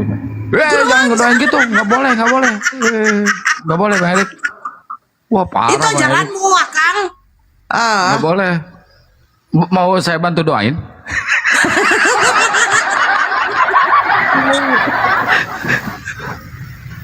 Yang tak ada otak dia. Bang Erik udahlah, jangan mendengarkan dia. Tapi memang biasanya doa seorang muslim itu insya Allah diijabah gitu loh. Amin. Mau dibantu lagi? 40 orang mengamenkan insya Allah. Astagfirullahaladzim. Janganlah weh. Jangan. Ini diaminkannya pula loh. Ya Allah. Emang netizen ini nggak ada otak ini. Main amin. Erik, diaminkan pula Erik. Ada otak kau. Erik minta lah, ya kan? Seaturannya pun kalau kau belum menjemput hidayah, kalau kau berharap orang tuamu duluan, setidaknya meninggal dalam beriman kepada Islam. Itu kau pun lain-lain kau.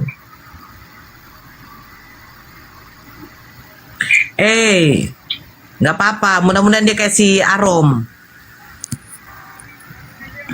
Assalamualaikum warahmatullahi wabarakatuh. Waalaikumsalam. Waalaikumsalam, Bu. Ya, Bu, ada yang mau disampaikan?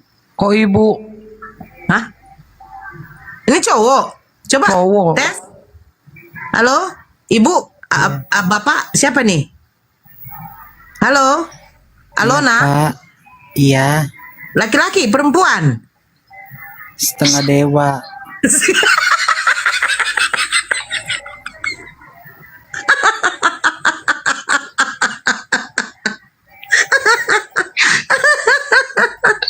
Astagfirullahaladzim.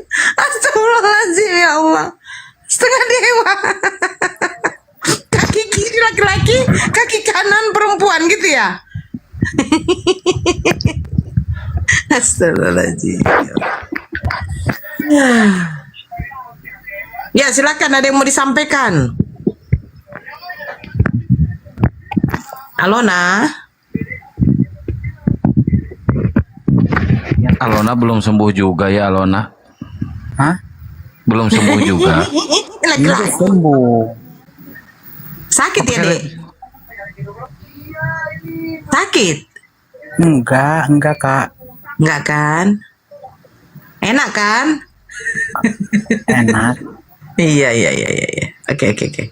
Ya, lanjutkan perjuanganmu deh ya. Jangan berhenti belajar ya. Nanti insya Allah mudah-mudahan kamu mendapatkan jodoh. Itu Ari masih 21 tahun. Apa, Bang? Itu baju-baju ceweknya udah dibakar belum? Astagfirullahaladzim, kurang ajar kau kan. Belum. Bakar dulu lah. Bakar nggak boleh lah. Kalau mau ngamen biasa aja, nggak usah pakai pakaian cewek menor kayak gitu. Nggak boleh, Bang Ari. Di Islam nggak boleh. Bang Ari kan baru mualaf. Kamu ganteng loh, Dek. Kamu bisa jadi cover boy. Majalah cover pun bisa. Tapi majalah buku Yasin. Astagfirullahaladzim, kurang ajar ujung kok. Ya Allah, gara-gara Akang ini. Kamu ganteng loh, Dek. Besarkan dia, Akang. Lagi tiduran, nggak pantas, Bunda, itu dia. Ntar aku ituin, ntar aja, Bang. BH aku kirim ke Nabi Luga aja, mau pakai katanya.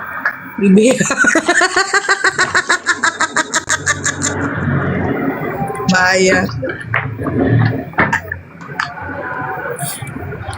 Dia marganya Ari Tonang loh, Bunda. Bunda Nora, Bunda Nora, aku selalu nonton tahu di sini. Iya. Kalau debat ngoceh, nyertos mulu. Iya, tapi pinter kan? Apa M? Ember. Iya. Ember, asik. Sembuh lah kau deh, sembuh ya. Pelan-pelan ya, Bang. Gitu. Aku usaha kok. Kan sekarang udah di Islam, nggak boleh loh di Islam mengikuti ajaran seperti itu. Sebenarnya kalau nggak bulan puasa mah ada kerjaan, Bang.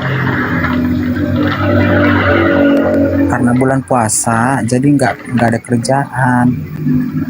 Dia ini Bunda Nora pernah itu. Pernah apa? Jangan dibahas. Ngomongnya biasa aja seperti laki-laki bisa nggak? Kembali. Ini laki-laki.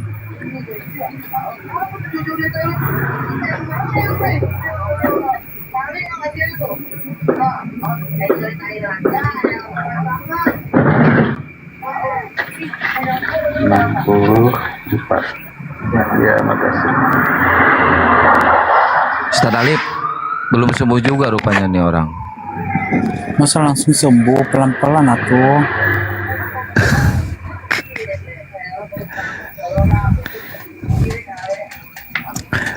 Pelan-pelannya lagi apa aja? Progresnya hari ini apa?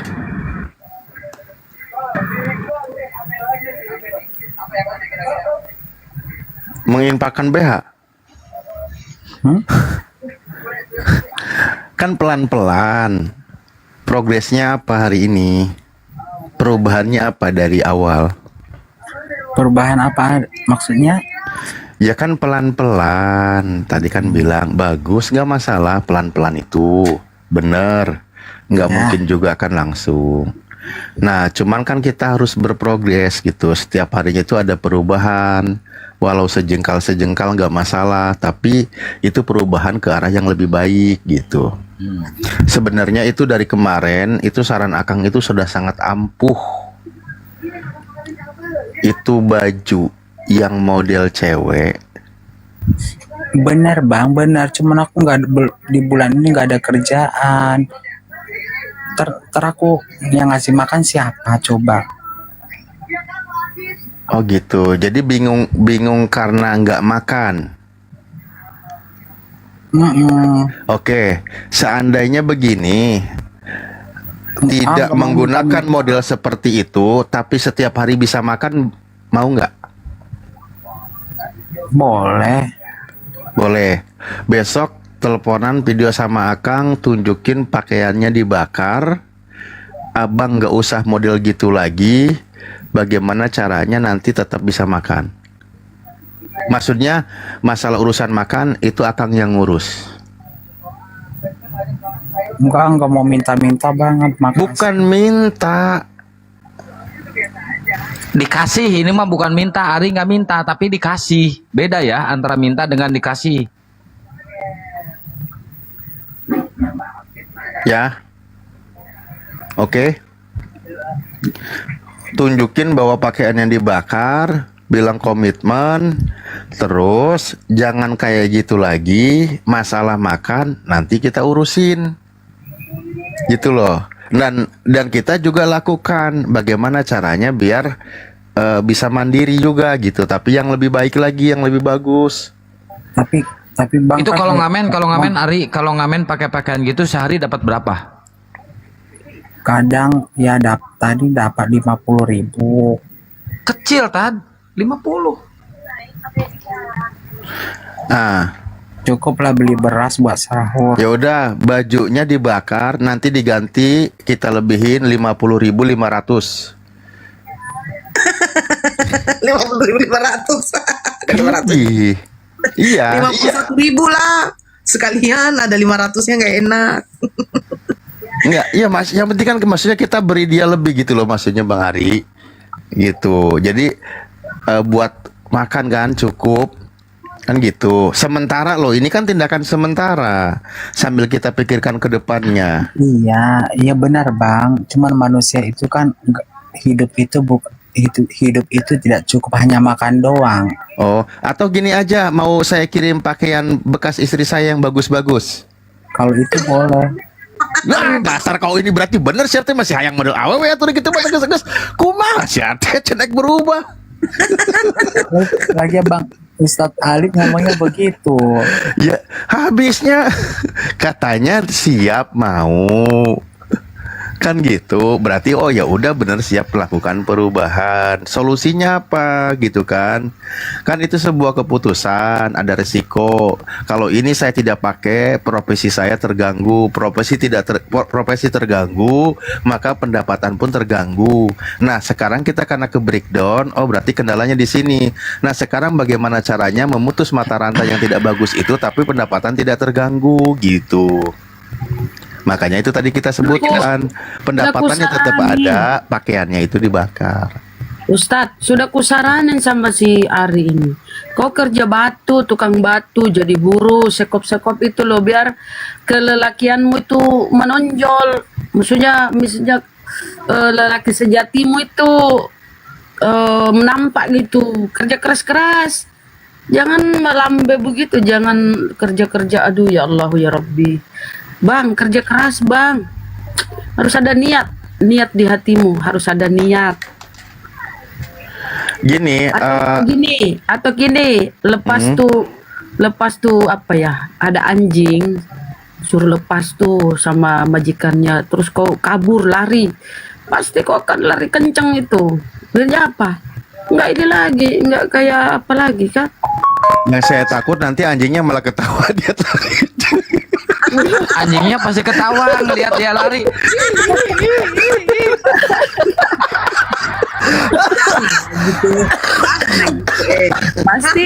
Pasti dia lari sekuat tenaga. Tenaga lelakinya pasti muncul. Kalau anjing herder kan kabur dia kan, "Ma, tolong Ma!" Keluar suara laki-lakinya kan, "Ma, tolong Ma." Begitu caranya. Jangan kau, nggak akan berubah kalau tidak kau tanamkan keinginan, kebulatan tekadmu itu loh, Ari. Emang aku Rangers. Sebenarnya ini ya, ini serius, solusinya nih serius nih. Insya Allah dukungan dari saudara kita juga banyak. Minimal tuh 2 langkah ini ya. Pertama ini, 1, hijrah tempat, pindah, jangan di circle itu. Kedua itu tadi, pelan-pelan buang itu atribut yang menyalahi fitrah kita. Insya Allah kita akan berubah. Minimal itu dulu, keluar dari circle. Jadi pindah gini aja Bang Ari, coba cari info, atau mungkin nanti daerah mana sama Akang juga kita cari info, cari kontrakan yang tidak di circle itu, ya kan?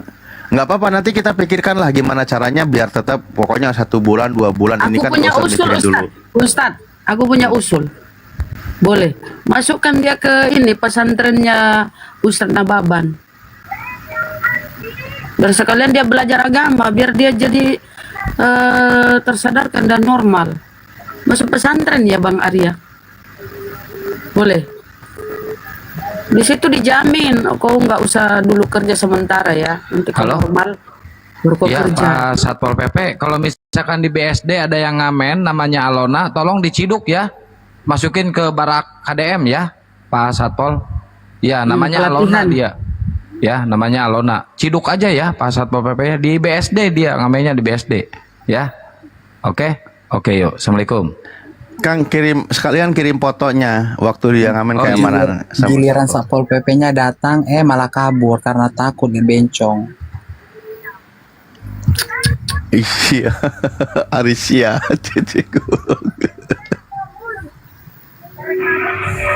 Ya mending, kalau saran saya mendingan pindah aja. Kerja di gudang mau.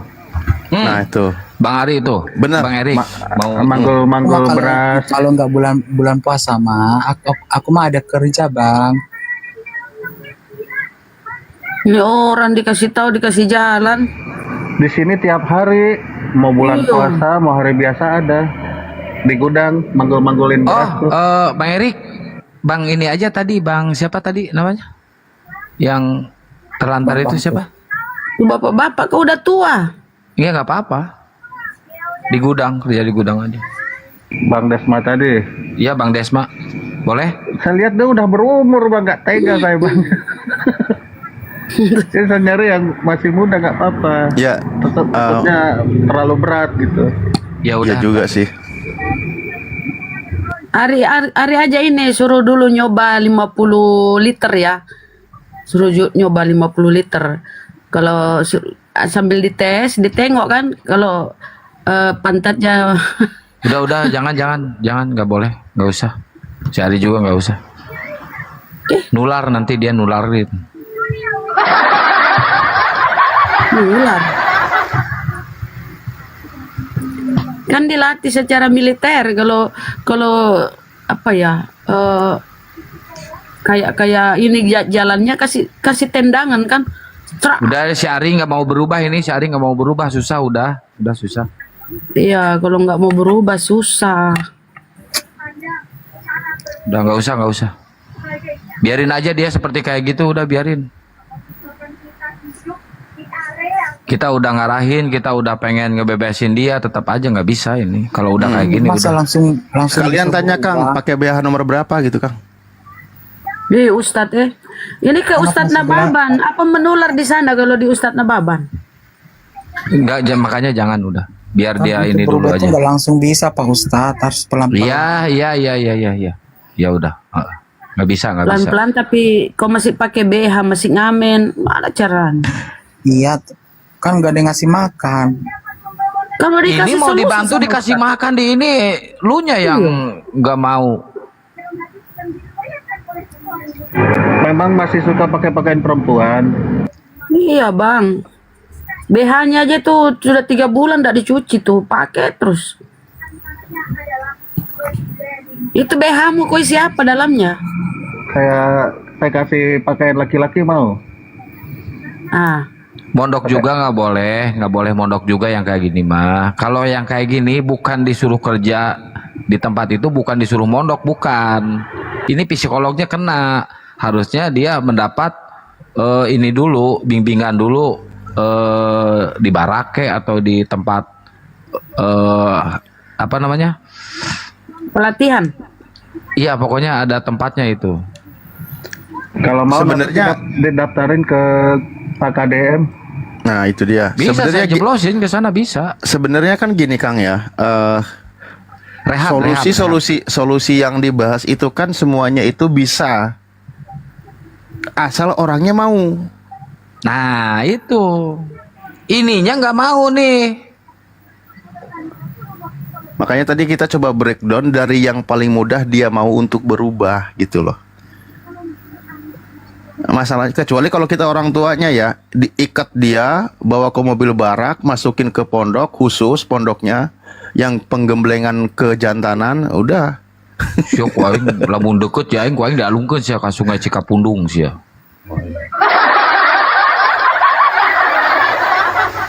Gitu Bang Ari, kita ini kan peduli, banyak ngasih pandangan. Dari kemarin tuh aku udah dengerin itu saran dari Akang tuh dari awal tuh bagus. Artinya kan gini, yang paling ringan-ringan dulu kita melakukan perubahan. Kan Bang Ari juga bilang bertahap. Kan gitu, nggak mungkin langsung. Itulah makanya saya senang dengernya. Artinya ada ikhtiar, ada usaha dari yang bersangkutan kan gitu. Karena berubah atau tidaknya diri kita itu kan kita sendiri. Kita ini cuma ngasih saran. Kan gitu. Nah makanya tadi beberapa poin lagi yang sudah yang maksudnya gini, perubahan apa yang sudah dilakukan per hari ini, walaupun itu yang paling kecil kan gitu, dan apa kendalanya sehingga itu jadi solusi untuk kita bersama, pikirkan solusinya gitu maksudnya. Ini orang-orang yang kayak gini tidak beranak tapi berkembang biak dengan pesat anjir.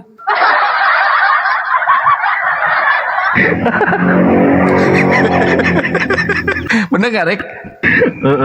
Tapi bagaimana berkembang biaknya itu? Cara apa? Gak tahu, tanya aja ke dia. Apa dengan cara membelah diri atau bertelur? Biasanya orang kayak gini tuh korban dari kecilnya, dari udah ada korban. Korban dari Ya itu pendeta ya, pendeta. Iya, siapa namanya Ses? Ari. Sos Alona, Sos Ari. Iya bang. Gini aja, kamu kan kodratnya laki-laki. Coba mulai dari hal kecil, berubah penampilan dulu jadi laki-laki. Ya ini pelan-pelan mau berubah. Iya, berubah dulu penampilan laki-laki pokoknya. Udah itu pakai pakaian laki-laki, jangan jadi perempuan mulu. Jadi pakai pakaian laki-laki itu aja dulu. Ya kalau misalkan kamu mau, nanti saya kirimin pakaian saya tuh branded semua, mau nggak? Mas beli bakso. Yang satu jangan pakai saus, yang satu pakai toge. Historinya ini pernah pacaran sama pendeta laki-laki. Nggak pernah. Bener, Tapi nggak ini pernah. kalau orang begini, mohon maaf sekali. Kalau orang begini kelaminnya tetap itu ya, tetap laki-laki. Tanyalah. Lu kalau ngamen itu dijepit pakai apa itu burung kau? Ada ya.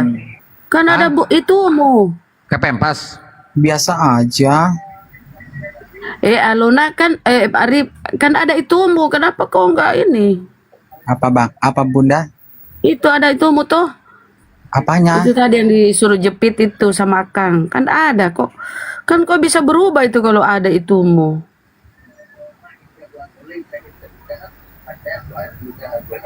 Ya khawatir kalau konselingnya Bunda Rama, Ari malah stres. Makanya aku tanya Ustaz, kan kalau ada itunya harusnya bisa kembali kan normal. jadi laki-laki. Mudah-mudahan bisa, insya Allah. Yang penting ada itumu. Kecuali kok nggak ada. Itu Nggak mau berubah kodrat ini itu. anak ini, udah nggak mau berubah ini, susah ini.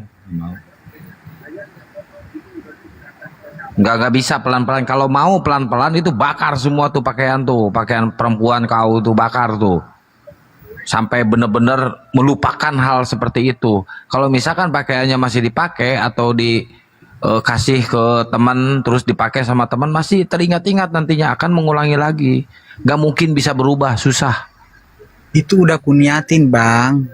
Kenapa nggak dilakuin kalau Kerjaan. itu alasan kau, itu alasan. Gua udah kasih solusi kemarin, jualan kayak apa, kayak jualan es, jualan bakwan atau jualan apa, nggak mau, lu nya udah keenakan mau kayak dikasih- gitu. Dia mau dikasih itu panggul di tokonya Bang Erik itu. Udah nggak mau berubah lu, nggak mau berubah lu, udah. Itu hanya alasan doang itu. Oh, ada itunya tapi kecil ya. Oh ya Allah, kasihannya. Ya Allah.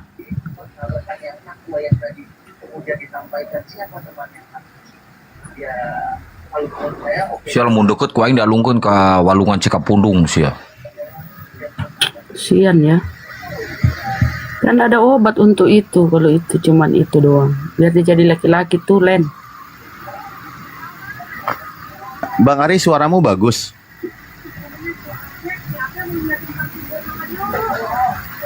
Bang Ari. Hah? Kamu ada ini kelebihan di suara. Saya jadi penyanyi. Bakatnya nyanyi ya Ustadz ya. Kok bisa Iya, nyanyi, Bang? maksudnya Ya, ada dulu memang nyanyi dari iya, SMP. suaranya bagus. Coba nyanyi dulu. Coba. Nyanyi. Bisa nggak? Balon aku ada 5 deh. Aku tak mau jikalau aku dicandu. Akan kembali lagi kalau itu. Ini Berubah, masa disuruh begitu lagi? iyo. Bukan. Kan katanya kan sekarang ini masih sering ini juga kan, ngamen kan. Ya nggak? Iya. Nah, maksudnya kan berarti kan ada potensi tuh di suara. Suaranya kan ada kelebihan, suaranya bagus.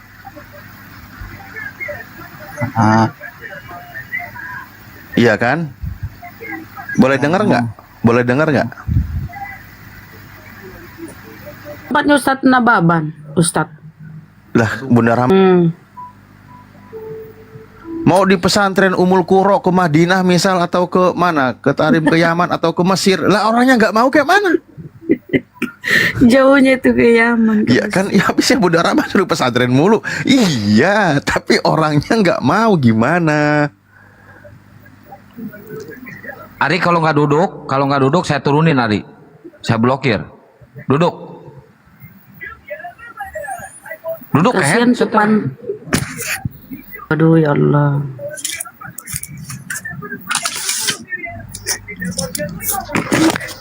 Coba Ari sholawat.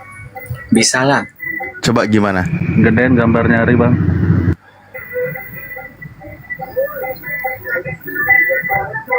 Coba yang paling bisa aja, yang paling bisa. So, yang mana sih? Coba awalnya dulu.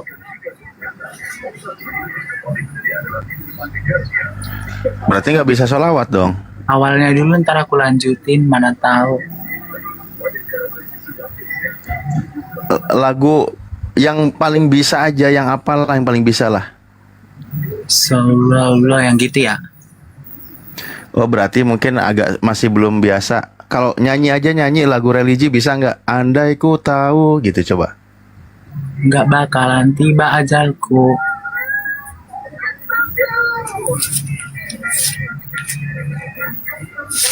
Nggak, antar tetangga pada bangun. Kok gelap? Nyanyinya aja udah ngerubah-rubah. Kacau dia mah. Ada. Ya Allah. Ustadz gimana menanggapi saudara-saudara kita yang keadaannya seperti ini? Maksudnya sikap kita atau gimana penerimaan kita, Ustaz? Ya ini, Takutnya juga berdosa. ya ini kita mengajak berubah. Tugas kita itu kan ikhtiar mengajak ke yang lebih baik. Masalah hasil tidaknya bukan tanggung jawab kita. Dan juga yang bersangkutannya mau berubah berarti bagus, tidak mau berubah ya konsekuensi ditanggung sendiri. Yang penting kita gini, tidak pernah meninggalkan kau Bang Ari. Kita selalu mengajak, kita pikirkan solusinya. Kita ingin kau ini sebagai seorang mukmin yang sejati, seorang muslim yang sejati, yang bangga dengan keyakinannya, ambil jati dirinya, kembali kepada kodratnya, menghindari tindakan-tindakan yang menyalahi fitrahmu gitu. Pasti kita akan berpikir sebisa mungkin, sekuat tenaga kita juga bantu perjuangan. Tapi kita kembali lagi, makanya Bang Arinya juga harus punya niat. Memang yang paling mudah seperti apa, ayo kita lakukan. udah niat Bang. Cuma Kalau belajar itu menghindari. Tuh kok enggak belajar itu masih ngamen, masih berpakaian BH, masih memakai bulu mata anti badai. Oh, Itu gini kan aja Bun, bentar Bun ya. Gini, siap. Bang Ari, izin ngobrol ya. Targetmu perubahan apa yang ingin dilakukan dalam 1 minggu ini? Dari untuk membatasi pertemanan,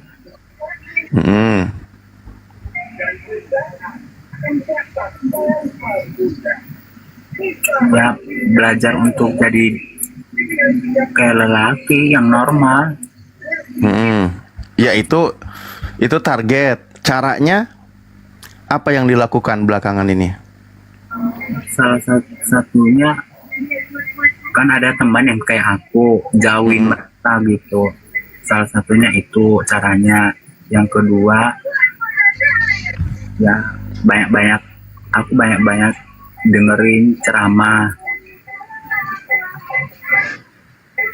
Itu sudah dilakukan setiap hari. Alhamdulillah. Oke, jadi dalam 1 minggu ini targetnya kebiasaan yang sudah-sudah itu mau dihilangkan ya, berubah total ya. Itu sebenarnya Ustaz. Kirim aja ke Burundi jadi tentara. Iya harus di ini dia ini secara militer. Tapi Ustaz secara agama gimana kedudukannya Ustaz? Cara maksudnya Ya kalau penyakit diobati. kalau Ya kan, dia biar berakhir kembali benar. dia dalam keadaan begini dan hidupnya berakhir, apa dia ke neraka? Loh, masalah neraka surga itu tergantung dia tindakannya, perbuatannya. Oh, oke. Dia Ya, kalau meninggal apa dia almarhum apa almarhum? Emang ada yang bisa menentukan manusia kayak gitu? Kalau Bunda Rama, kalau meninggal ya dikubur. Statusnya itu almarhum atau Kan Bunda Rama almarhumah? juga belum tentu Bunda Rama, apa Bunda Rama seperti ini ke surga ke neraka. Ya, kalau dia laki kan ya almarhum lah kan laki. Jadi kan penyakit, ini penyakit sudah ada di zaman dulu sampai ada. Cara menyembuhkannya itu memang agak sulit. Butuh psikiater. Kedua ya tergantung orangnya mau sembuh apa enggak. Caranya ya kalau bisa hindari kebiasaan lama itu satu. Kedua, perbaiki postur tubuh. Dia lagi pakai lipstik, pakai bedak, rambut kalau bisa dicepak. Nah, betul. Pakai pakaian laki-laki gitu ya. Sering main bola. Ya bergaul yang keras-keras dulu gitu loh. Ya makanya saya bilang tadi, kasarnya itu jadi tentara dulu di Burundi, dilatih di sana fisiknya gitu loh. Gitu. Ya kalau dia nggak mau berubah nggak usah naik komal-komal lagi, bikin pusing kau. Kenapa jadi Bunda Rahma yang pusing? Udah dinasehati nggak mau nerima, nggak mau berubah. Ya kita kan ikhtiar Bunda, berusaha kita itu Bunda, berusaha. Bunda berusaha, masa bisa langsung bisa sih Mbak? Yang penting jangan lagi ngamen ya, Bang. Aku nyari makannya dari mana, nyari duitnya. Nah, itu. Sulit udah dikasih solusi nggak mau ikut. Alasannya nyari makan. Waalaikumsalam warahmatullahi wabarakatuh. Tapi kebiasaan lama itu loh, Dek. Kebiasaan lama itu loh. Kalau bisa jatuh cinta lah sama perempuan. Gitu ya. Kamu masih ada niat nggak sih suka sama perempuan?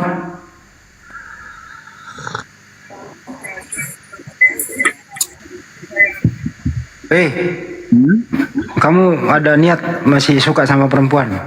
Ada. Hah? Ada. Hah? Ada Pak Ustadz, Bang. Kamu ada pacar? Enggak. Pacar kamu apa? Lagi single. Perempuan? Ya. Masa bencong? Ya udah, berarti kau udah normal lah. Terus apa lagi keluhannya? Akang kan single juga.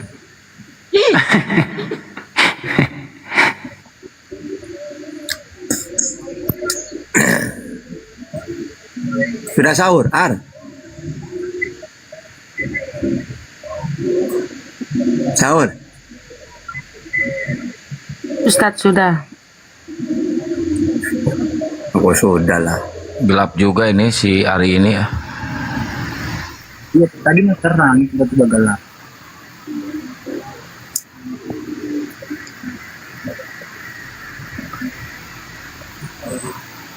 Ya udah. Bang Erik, aku tuh. Sok, lu sahur sono, sahur dulu. Udah turun. Assalamualaikum warahmatullahi wabarakatuh. Ya Bang.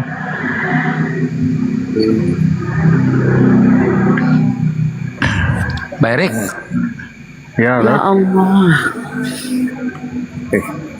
Malah bunda yang bertekan. Iya, maksudnya kan. Aduh ya Allah. Ini Bang Erik ini Ustadz Tata ini cuma dikit lagi mualaf dia syahadat. Cuma dia masih nunggu warisan dini. Bukan pensiun dini ya, warisan dini dia.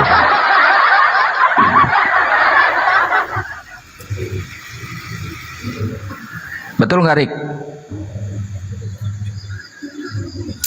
Tadi doain bapaknya cepat mati katanya Tad. Waduh, si Erik parah. Nggak boleh gitu, Rik. Bang Erik ini masih oten. Bang Masih Erik. Masih oten. Bagus lah. Coba lu tanya Rik ke Ustadz Tata tuh. Nanti jawabannya Al-Quran dan Bible loh. Sok tanya lu. Tanya apa aja bebas. Atau apa Daeng? Rencana hari ini kemana? Tidur. Enggak ada rencana lain? Ya menghayal lah, ngelamun apa kayak. Oh ya udah, bagus. Pantesan boros sabun menghayal mulu.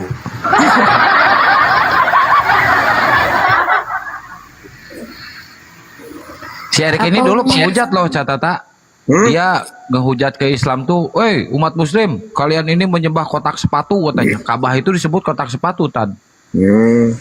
Mantap. Oh, mantap. Iya, pokoknya mantap semua udah. Iyalah.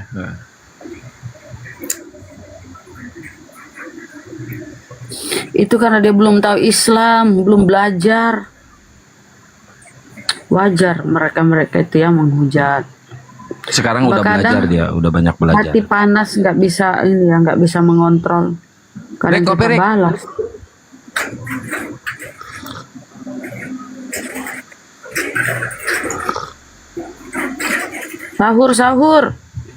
Sahur. Informasi terakhir Desma sudah dihandle sama kakaknya Pak Musli di rumah. Jadi udah di rumah. Alhamdulillah. Alhamdulillah. Ini Bang Erik ada yang pantas nggak buat kerjaan Bang Desma, Bang Erik? Yang pantas menurut Bang Erik di tempatnya Bang Erik? Kayaknya nggak bisa nyambung, Bang. Karena enggak ya? posisi Bang Eriknya. Jadi izin dulu ya, mohon maaf ya teman-teman tadi. Bukan kita ini nggak mau membantu. Tapi perlu selektif dulu kan, kita tanya-tanya dulu gitu. Bukan pelit. Serba salah memang kita ini. Kita terlalu berbaik hati langsung main seruduk, salah kita diomelin. Kan gitu. Jadi perlu selektif. Ya bukan nggak mau membantu mah gampang. Itu sih dari saya. Ada pengalaman pahitnya juga Bang Andi kita kan. Tempo hari. Ada banyak. Iya. Kopinya seruduknya keras banget. Banyak pengalaman pahit gitu. Belakang layar gue diomel-omelin. Jadi tingkatan netizen ini macam-macam ya, dari yang berpendidikan tinggi, sedang, dan biasa-biasa aja. Jadi masing-masing itu intelektual berpikirnya tuh beda-beda. Jadi kadang pas yang kita baca itu, pas yang pendidikannya biasa-biasa aja ya. Beda cara netizen yang pendidikannya bagus, tinggi lah ya. Beda komentarnya itu. Jadi pas kalau kita kena sial, pas kita baca itu yang komentarnya itu kadang-kadang apa ya, menyakiti gitu loh. Tapi ya enggak, biasa aja. Begitulah. Tenang aja, biasa aja. Iya Ustadz, biasa lah Ustadz. Udah bertahun-tahun kita hadapi itu. Cuma kalau ku nilai tidak menghargai, biasa ku bisukan. harus saling menghargai lah. Penyemangat mereka itu, supporter, penyemangat. Iya benar, penyemangat. Tapi sekalipun begitu harus saling menghargai. Kita ini sama-sama berjuang ya, kita di atas, guru-guru kita di atas, saudara-saudaraku di bawah ini dengan typingnya, dengan bagaimana membalas hujatan orang-orang menghujat di bawah Kristen, kemudian tap-tap layarnya, share-nya, kadang gipnya, Masya Allah kan, itu satu kesatuan dalam hal kita berdakwah. Tujuan kita sama. Tanpa kalian kita nggak bisa ngapa-ngapain ya. Ibaratnya sayur tanpa garam. Tapi jangan juga terlalu memojokkan ya.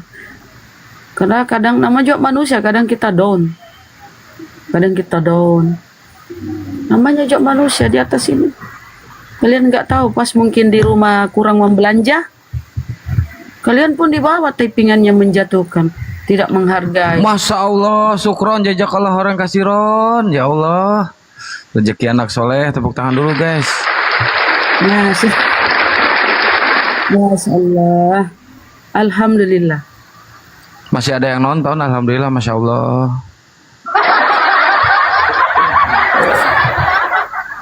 Apalagi nih kue, bentar lagi datang ini, ada yang ngirimin kue kan, Masya Allah, alhamdulillah.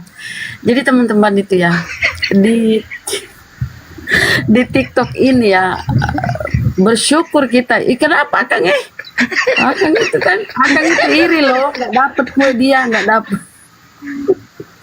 Akang nggak dapet kue, Bang Ardi dapat, aku dapat. Akang nggak dapat, dia tuh julid. Jadi alhamdulillah teman-teman ya. Rezeki itu datangnya nggak disangka-sangka.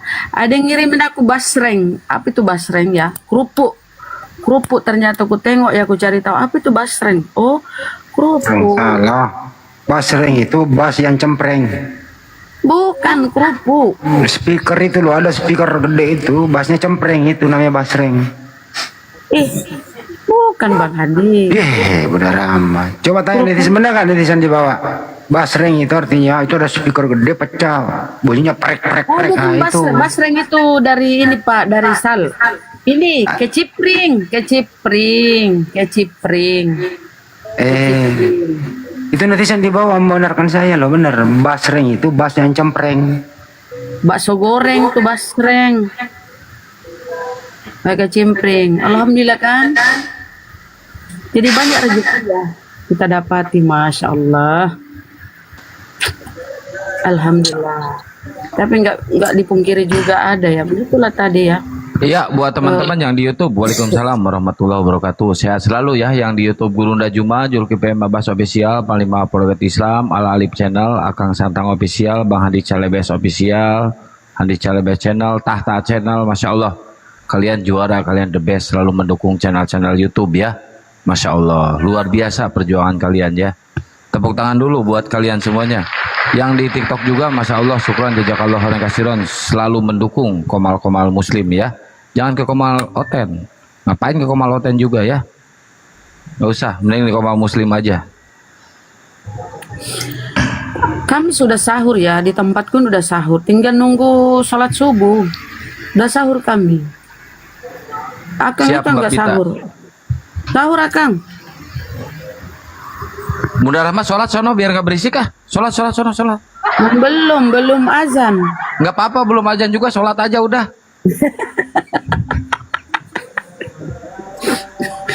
Ini orang.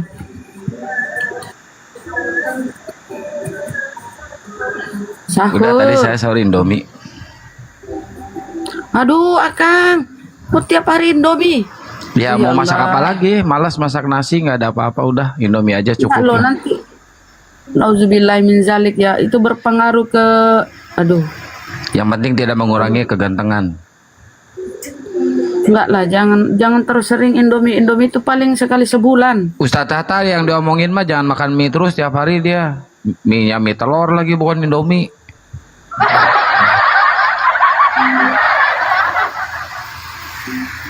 Enggak boleh terlalu banyak ininya. Micinnya itu mie. Laku ganteng gak laku. Ye. Itu tuh enggak inilah mie ya. Oh, enggak doyan. Mipta, selamat pagi Mipta. Ini mualaf juga ini kan. Mualaf. Mipta. Mipta, selamat pagi. Pagi bang. Pagi. Abang lagi makan apa itu bang?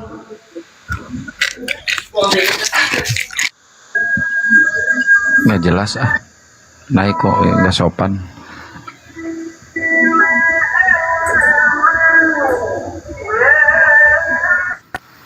Wah, udah mau masuk subuh di Ustadz Tata ya, Tad.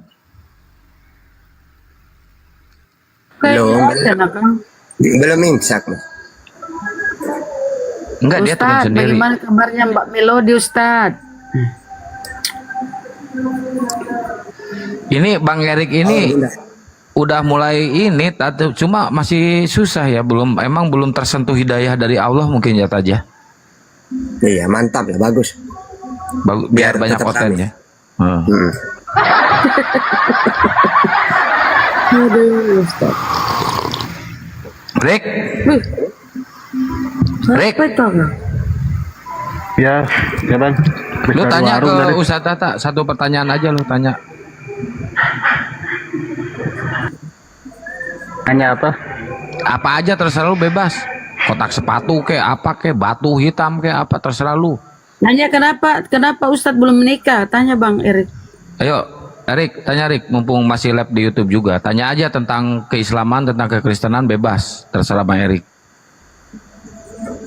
Ya Allah, masih live ya.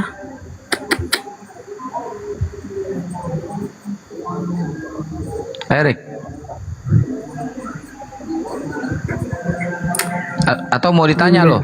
Mau ditanya? Nanya apa? Ya udah aku diam. Mau ditanya atau nanya? Ya mau nanya, belum ada pertanyaan bang. Ya udah ditanya aja ya, Tad, tanya aja Tad. Kalau ditanya bingung nanti jawab apa mau. Semua lore tunggu setek gitu mau waduk.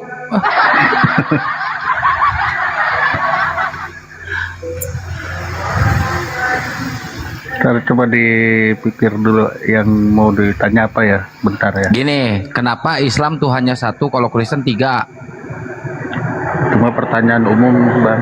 Umum itu umum. Udah tau lah ya. Udah. Yang nggak umum gitu. Oh, yang nggak umum ini, Kristen punya surga nggak gitu?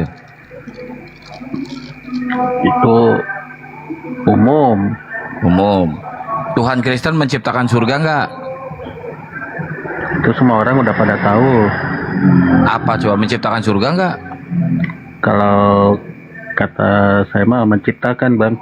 Nah ini nih. Tuhan Bapaknya menciptakan lah, Bang. Ya kan Tuhannya Yesus bukan Bapak. Kalau saya nggak yakin, Bang. Nggak yakin Yesus itu Tuhan? Nggak. Asa durik, saya yang nuan naon deui waduh.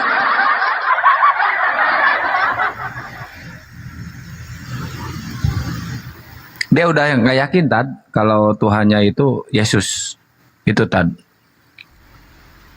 Tapi Ustadz Dahta bisa menjelaskan kalau Yesus itu bukan Tuhan, Rik. Coba Tad jelasin Tad kalau Yesus itu bukan Tuhan menurut Bible dan Quran Tad. Tahu Bang kalau itu. Umum. Umum. Ya udah ganti. Ada yang miras ya mah. Kumana ya lah. Ini akan maksa banget ya. Orang bertanya, orang nggak mau bertanya dipaksa.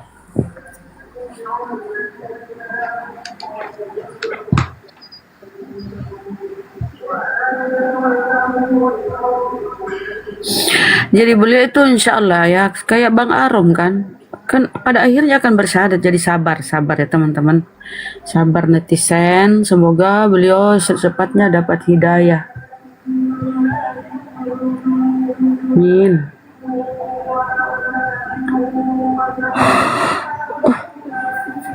Alhamdulillah Bunda Rahma udah nguap, berarti udah ngantuk dia guys. Alhamdulillah, kedengaran kesini nguap dia.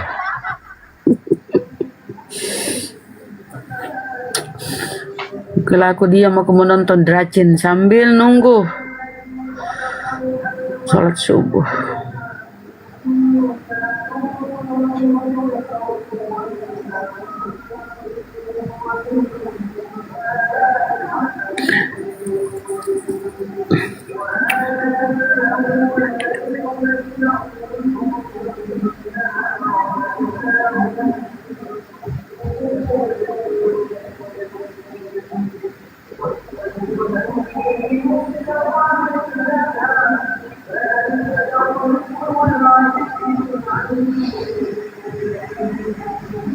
Gus Miftah masih monitor Gus?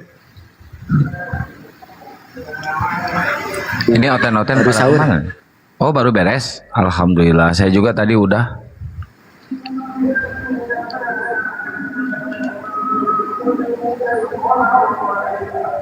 Kayaknya nunggu saya ke sana kayaknya Bang Erik ini. Ya Rik ya, kita ngobrol-ngobrol santai aja di sana Rik. Di kedai kayak di mana kayak. Ngobrol di rumah aja Bang. Boleh, saya ke rumah. Ngobrol aja di rumah. Nggak apa-apa.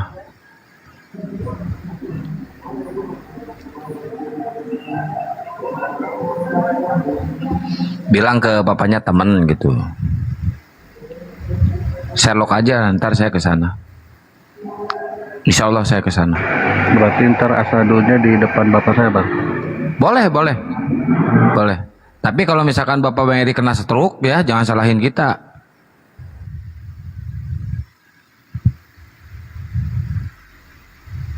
Itu yang saya pikirin. Nah itu. Saya udah kasih solusi yang bagus buat Bang Erik.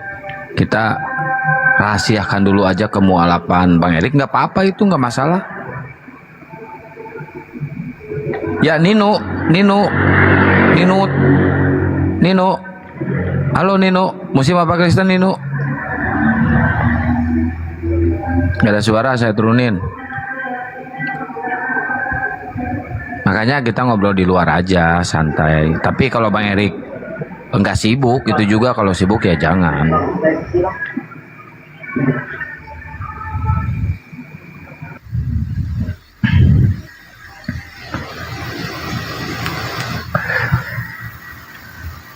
Saya bisa kok tapi janganlah. Yang penting Bang Erik dalam kondisi aman-aman saja. Nanti kita kan lihat ke depannya Bang Erik.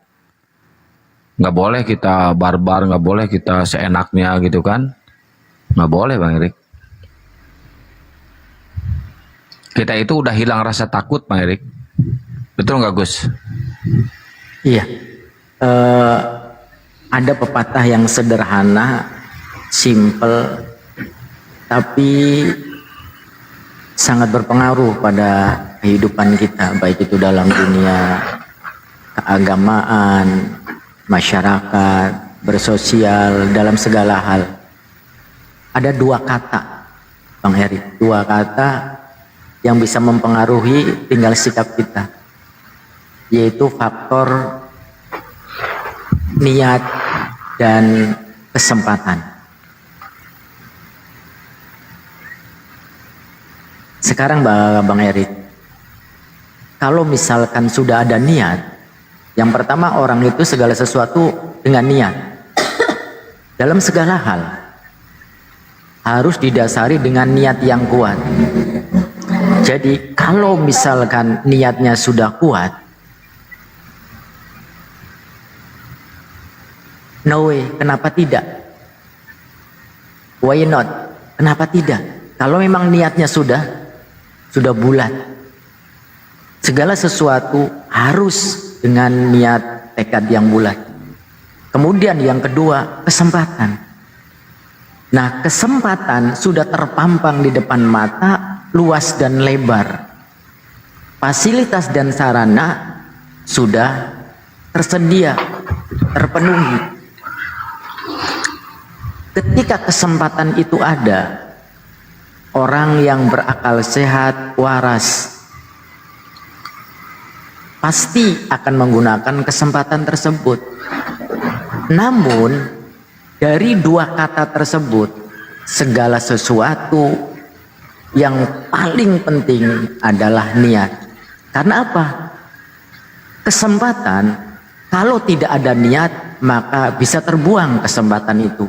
Bisa dilewati, bisa diabaikan. Tapi ketika faktor niat itu tumbuh subur dan tekad yang kuat, kesempatan bisa dicari. Nah, Bang Erik ini tidak perlu lagi mencari kesempatan itu, karena sudah terpampang, sudah terbuka di depan mata, kiri, kanan, depan, belakang, atas, bawah, sudah ada. Jadi apakah mau mengambil kesempatan itu atau membuang begitu saja, Bang Erik? Jadi yang dimaksud, contoh misalkan Bang Erik ini masih ada beban keluarga, terutama orang tua. Nah, ketika niat itu ada dan niat itu besar, kesempatan beribadah bisa dicari seperti tadi. Bang Erik bisa keluar, bisa melangkah, bisa mengambil waktu, bisa mencuri waktu. Itu Bang Erik. Maka yang terpenting sudah ada jalan dulu. Jadi bagaimana mungkin Bang Erik ini akan lepas kalau tidak ada niat itu. Itu Bang Erik. Nah, Bang Erik juga sering mendengar bahwasanya apa? Kesempatan yang menghampiri kita belum tentu datang dua kali, Bang Erik. Karena seperti tadi sudah diceritakan oleh guru-guru kita, Kang Ustaz Talib maupun yang lain, yang namanya setan itu seiring dengan aliran darah kita, menggoda, mengganggu, menipu, merayu. Untuk apa? Supaya kita tetap berbelok dari jalan yang lurus. Silakan Bang Erik pikirkan. Kesempatan sudah terbuka, pemikiran sudah terbuka, tinggal Bang Erik nih niatnya, tekad Bang Erik. Saya belum nyalamin guru saya ini. Assalamualaikum warahmatullahi wabarakatuh, Kang Ustaz.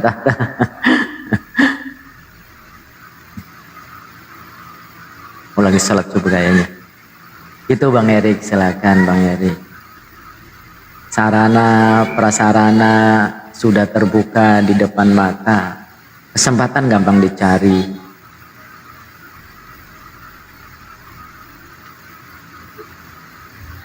Rik, lu makan babi nggak, Rik? Ya tahu sendiri lah, Bang. Sekarang mah udah enggak.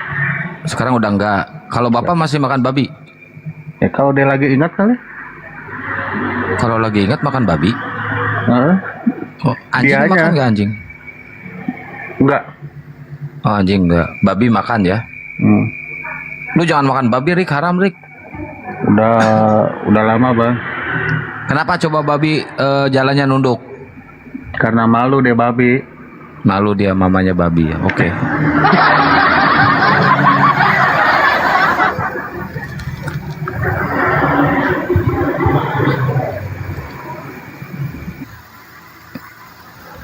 Dan ini Bang Erik, bulan Ramadan ini 10 hari ini yang namanya penuh dengan maghfirah dari Allah Subhanahu wa taala.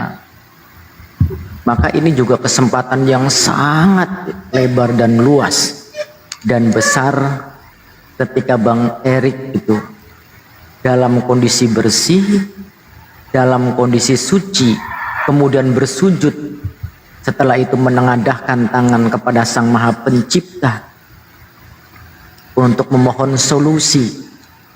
Ketika Anda menjadi seorang yang suci, kembali fitrah, kesempatan besar Allah Subhanahu wa taala mengabulkan doa-doa itu lebih dan lebih besar lagi. Terutama Bang Erik, ketika kita berbuka puasa, kita minum air putih atau minum air apa saja ya, 3 tegukan. Ketika kita meneguk air putih dalam berbuka puasa kemudian berdoa, itu adalah waktu yang sangat makbul di bulan Ramadan.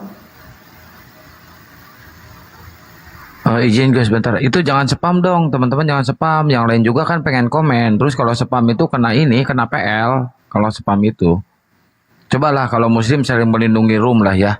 Jangan sampai kita kena PL terus ya. Saling melindungi room lah. Lanjut Tad.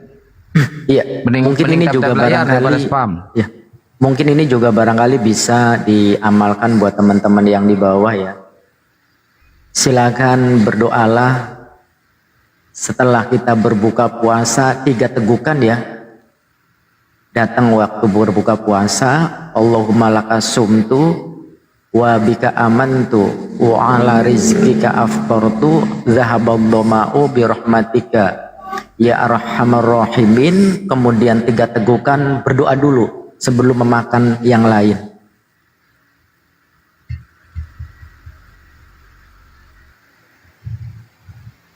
Tapi Bang Erik, kalau misalkan Bang Erik masih seperti tadi ya, misalkan tadi Bang Erik berinfak, bersedekah, tapi kalau masih dalam kondisi kufur, itu amalannya fata morgana.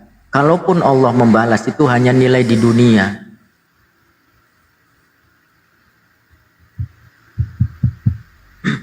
Tadi Bang Erik infak loh, sedekah loh Tad. Iya, makanya untuk Pak itu Desma. Iya, makanya saya ceritakan itu. Jadi infak yang dilakukan orang-orang yang tidak beriman itu seperti fata morgana. Seperti debu yang diterpa angin kencang di siang bolong.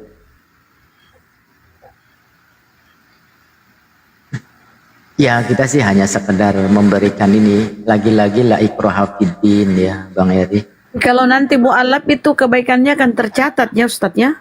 Nah itu makanya kan ada kalimat yang namanya ajrun 'inda rabbihim dalam Al-Quran itu. Yang dimaksud 'inda Allah, ajrun min 'indillah, ajrun min 'inda rabbihim itu adalah diantaranya itu. Salah satu contohnya.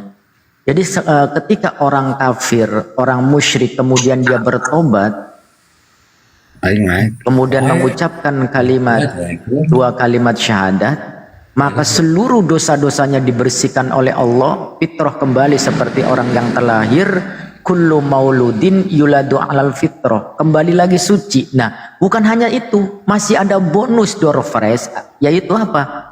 Semua kebaikan yang selama ini dia lakukan selama hidupnya itu, kebaikan-kebaikan yang berbentuk kebaikan itu dikembalikan oleh Allah. yang disebut dengan nilai plus bonus kita. Itu nikmatnya seorang mu'alaf dibandingkan kita yang dari lahir. Karena memang, kenapa seperti itu? Karena memang begitu berat untuk menjadi seorang mu'alaf yang dari lahir didoktrin.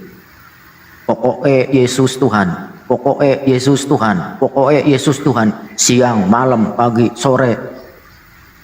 Yang digembor-gemborkan keluarga kita, orang tuanya, pokoknya Yesus Tuhan, pokoknya Yesus Tuhan. Maka begitu berat, terlebih lagi berhubungan dengan ahli waris.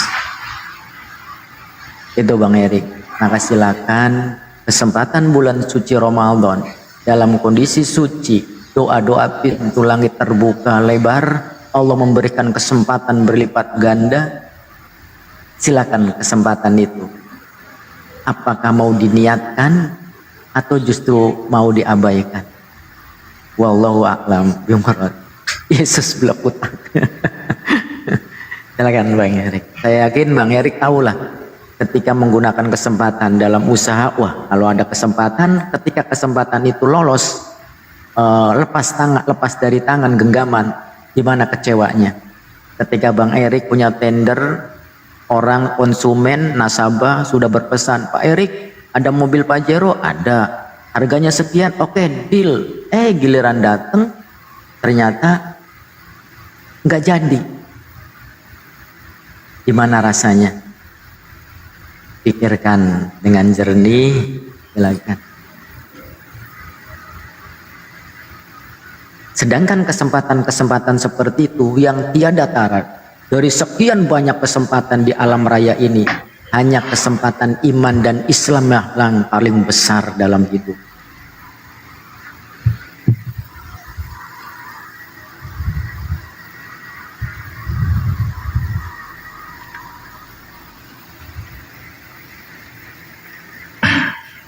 Bang Erik sering mendengar nggak kata-kata, walaupun bukan muslim nih, kata-kata ustadz atau juga sering seliweran gitu, bahwasanya nikmat yang paling besar adalah iman dan Islam. Sering mendengar nggak kayak gitu Bang Erik? Sering dengar. Nah oke, kalau sering lebih bagus lagi. Coba sekarang gini, dulu saya juga nggak mengerti kenapa sih orang tua kita, ustadz kita, guru kita menggemborkan nikmat yang paling besar adalah iman dan Islam. Apakah bisa bayar hutang? Tidak. Kenapa mereka? Ada apa dengan iman dan Islam? Dan yang sekarang paling terasa ketika kita berdiskusi dengan teman-teman Anda, Bang Erik. Coba lihat teman-teman Anda. Baru terasa betapa pentingnya iman dan Islam. Karena apa? Ketika kita berbicara dengan orang yang tidak beriman dan tidak punya iman dan Islam, lihatlah, penuh dengan dusta, penuh dengan tipuan. Mereka seperti apa? Tidak lebih baik daripada hayawan. Bang Erik sering menyaksikan kan?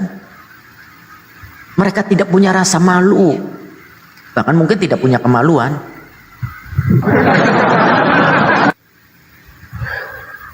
Lihatlah teman-teman Bang Erik, ketika mereka tidak punya iman dan Islam, ditonton ribuan orang di TikTok, di YouTube, tidak peduli mereka.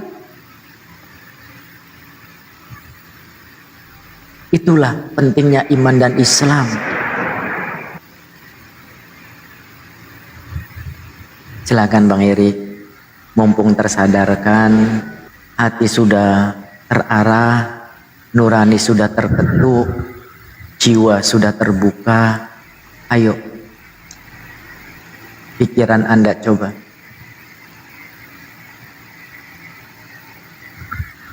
Tapi lagi-lagi la ikro hafidin, ya Kang ya. Kembali lagi silakan, apakah kesempatan itu akan ditutup rapat-rapat oleh hatimu yang keras? Atau niatmu yang sudah mulai tumbuh kemudian diputus dan dibuang begitu saja ke aliran yang mengalir? Atau justru sebaliknya, ini adalah kesempatan saya. Bulan suci, bulan Ramadan, menyambut kesucian jiwa yang selama ini terkungkum dalam kegelapan, lumpur dosa, kekufuran, dan kemusyrikan. Berdoalah Bang Erik. Di bulan Ramadan ini ketika Anda fitrah, ya Allah, sentuhlah keluargaku, orang tuaku, ayahku, supaya mendapatkan kesempatan menerima iman dan Islam. Saat tegukan yang keempat, dengan aliran mata, air mata, menangis di hadapan Sang Maha Pencipta untuk meluluhkan kekerasan hati orang tua. Ini kesempatan, apalagi 10 hari yang kedua menjelang nuzulul Quran dan malam Lailatul Qadar. Betul. Rick. Woi, Rick. Iya, Bang. Nggak disunatan can ente? Can. Aduh, disunat dulu lah, bau kulupnya bau dedak aja ya. Sunat dulu. Bisa pakai laser sekarang mah. Sunat dulu, nggak bagus pakai jaket itu. Atau mau digigit sama si Agatha disunatnya? Hah? Saya bawa si Agatha. Sunat loh. Assalamualaikum warahmatullahi. Sunat dulu Rick, bau Rick dedaknya itu kalau dihamplas itu 3 cm itu dedaknya itu loh. Tapi tadi Ustaz Miftah ada yang dapat poin Ustaz Miftah. Dalam Islam kan ketika kita bersyahadat, nah salah satunya Bang Erik misalnya, itu kebaikan-kebaikan yang pernah ia lakukan semasa hidupnya itu akan tetap terhitung kan Ustaz Miftah. Tapi beda sama Kristen. Kebaikan-kebaikan yang pernah dilakukan ketika orang-orang murtad, apa katanya? Akan kembali seperti hidup baru lagi. Lihat ini. Ntar saya diskrebar dulu.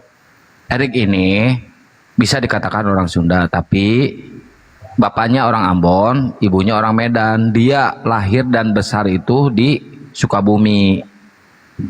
Jadi bukan keturunan Sunda asli, bukan. Gak ada darah Sunda mengalir dia. Cuma emang besarnya dia di Sunda, di Sukabumi. Jadi dia pintar bahasa Sunda karena emang gedenya di Sunda dari kecil ya Rik ya.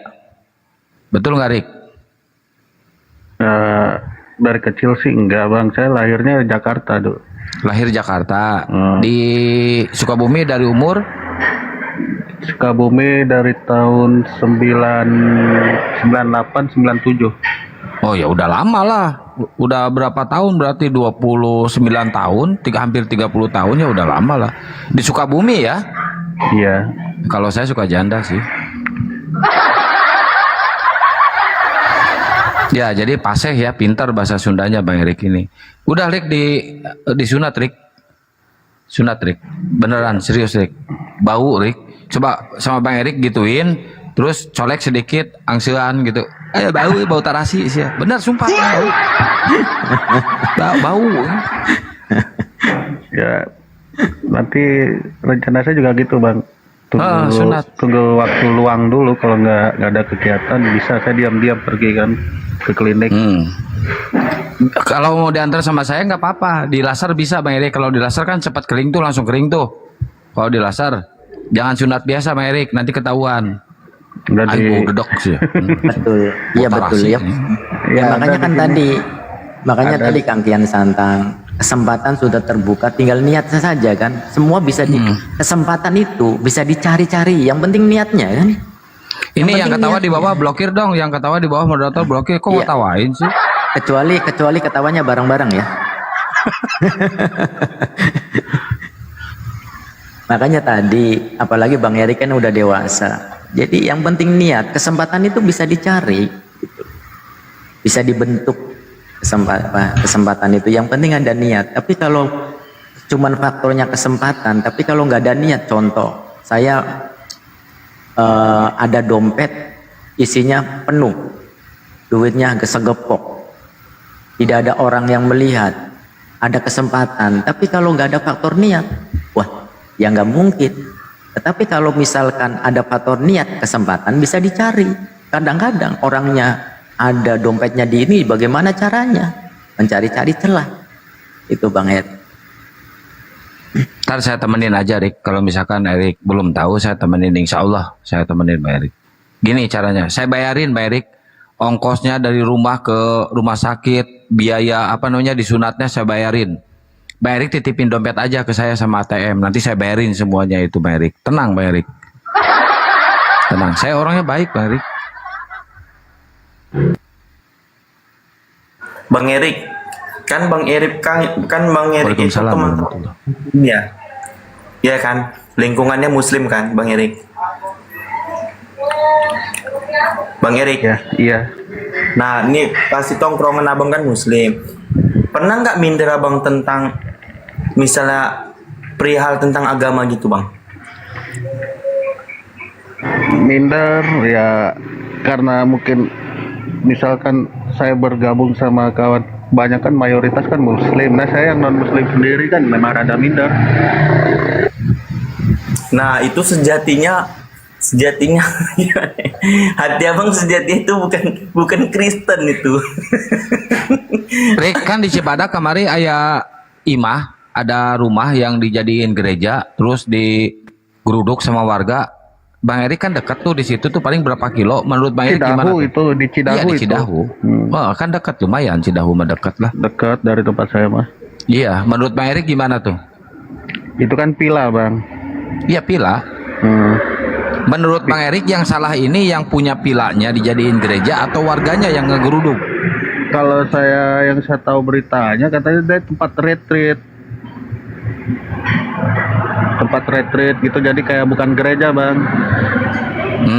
Jadi kalau ada pertemuan nonis berkumpul di situ. Enggak, itu dijadiin gereja, Bang Erik, kan udah disurvei juga sama pemerintah. Ternyata hasilnya ya dijadiin gereja. Makanya warga ngegeruduk. Kalau yang saya dengar kan cuma dengar dari berita enggak katanya. Sampai gubernur datang kan turun tangan kan. Gitu. Cuman ya kurang tahu juga sih saya.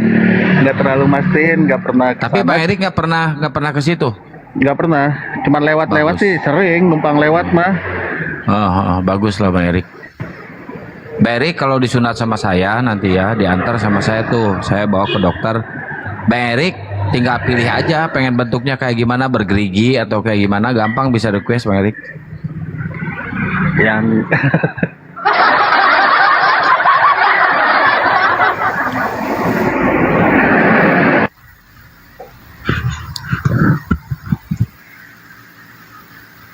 Yang penting disunat aja dulu Bang Erik. Bau Bang Erik.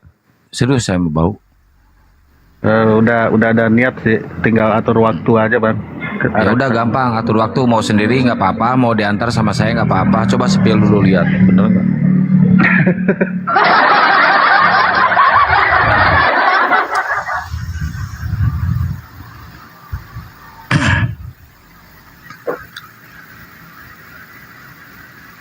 Sahadat Abang tuh udah langsung enak tuh kalau udah sunat dulu.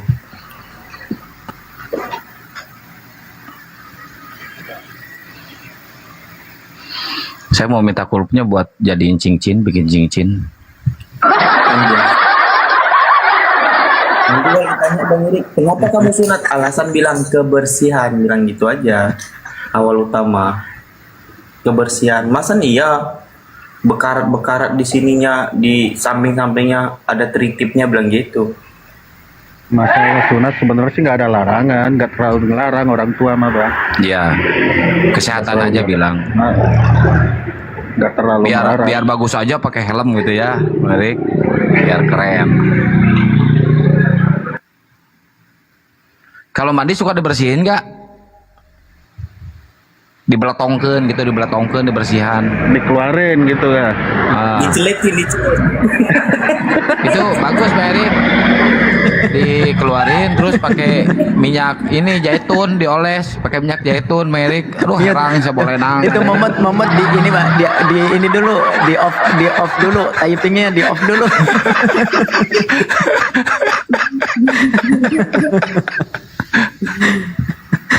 Bang Erik tahu kan dicelit, Bang Erik kan? Dicelit. Kepala dalamnya dikeluarin gitu. Ya,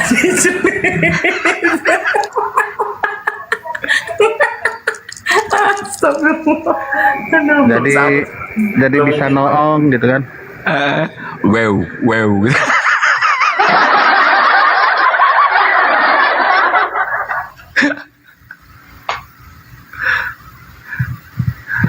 Saya ingat waktu masih kecil tuh masih kecil kan belum disunat tuh masih kecil. Gitu sama baik kalau main tuh bletong-bletongkeun gua aing sio. Buru-buru disunat Dulu aku waktu umur 17 sering ada Bang Erik, yang putih-putih kan Bang Erik kan. Ya kan?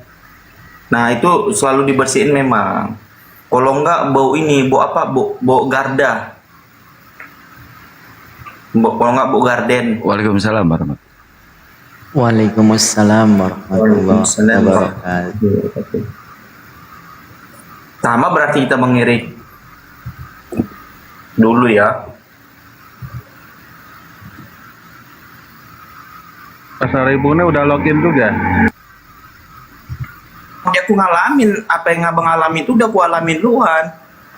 Umur 20 tahun masih maaf katanya gitu. Masan alat vital kan lucu banget ya gitu.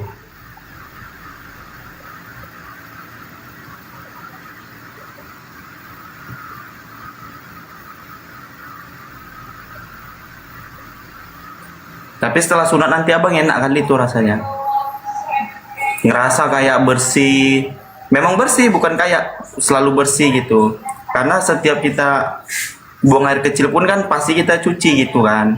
Kita siram. Kalau misalnya abang kan kadang-kadang buat grafiti di tembok kan. Cuman buat grafiti di tembok, habis itu nggak cebok kan. Langsung tutup. Kalau udah disunat enak ngebersihinnya bang. Iya benar. Gampang, nggak usah dikeluar-keluarin lagi. Makanya gini Bang Erik ya. Yang kadang-kadang kan kita kalau secara secara sepintas kok Islam kok banyak aturan gitu loh. Detail banget kan, banyak aturan banget. Tapi satu saja Bang Erik, coba cek dari sekian banyak aturan tata cara dalam hidup dari tidur sampai tidur bahkan dalam tidur itu sendiri ada aja satu aja gitu yang aturan tersebut merendahkan manusia. Tidak ada Bang Erik, coba aja sebutkan satu aja aturan Islam yang sedetil itu sampai sekecil-kecilnya yang merendahkan kemanusiaan. Semua aturan itu mengangkat derajat kemanusiaan. Bahkan ketika baginda Nabi mengatakan tidur miring kanan itu untuk kesehatan jantung. Iya, kalau tidur jangan terlentang tuh, dengerin. Iya, jangan terlentang. Coba aja Bang Erik. Baginda Nabi bukan dokter. Baginda Nabi bukan profesor. Tetapi silakan cek ketika orang tidur ke arah kanan itu untuk kesehatan jantung. Begitu juga dalam sholat.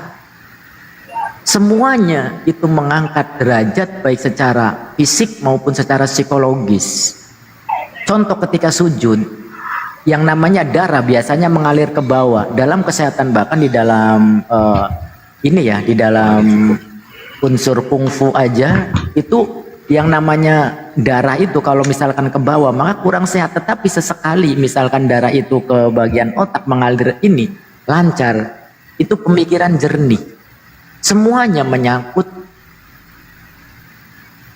kemanusiaan yang lebih baik. Aturan-aturan itu baik itu dari segi kebersihan, terutama itu kesehatan, semuanya itu. Coba luar biasanya baginda Nabi, orang yang sering dipraming buta huruf, umi katanya, tapi semua penerapan hidupnya sesuai baik dari secara sains, kedokteran, pergaulan, bersosial, bermasyarakat, bekerja sama, bermusyarakah gitu, berpartner. Iya Bang Erik, yang disampaikan Ustaz Miftah tadi itu ada Dokter Fidelma Olay.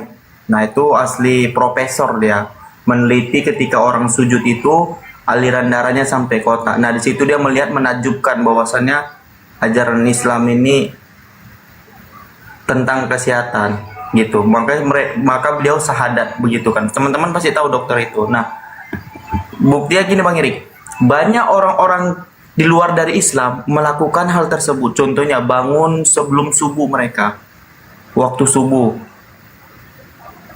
Mereka bangun tuh, mengerjakan pekerjaan di waktu itu. Bahkan kesempatan mereka Bang Erik ya, ini sebagai aku Kristen dulu ya, kesempatan mereka itu, azan itu sebagai bentuk alarm mereka. Ada manfaatnya azan ternyata sama mereka. Azan subuh. Di waktu itu mereka pergi ke pasar.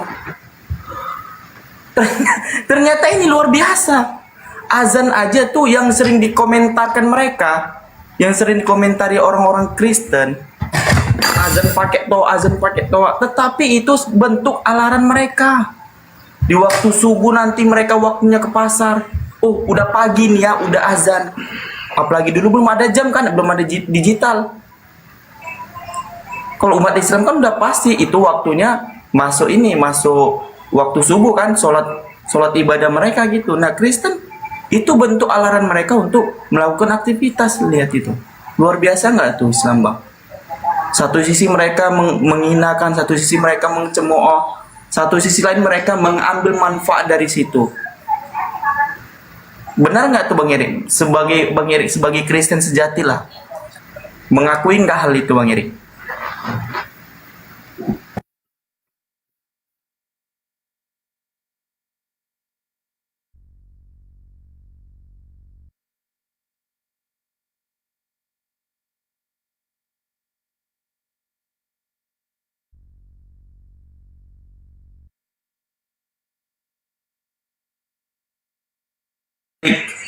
Monitor.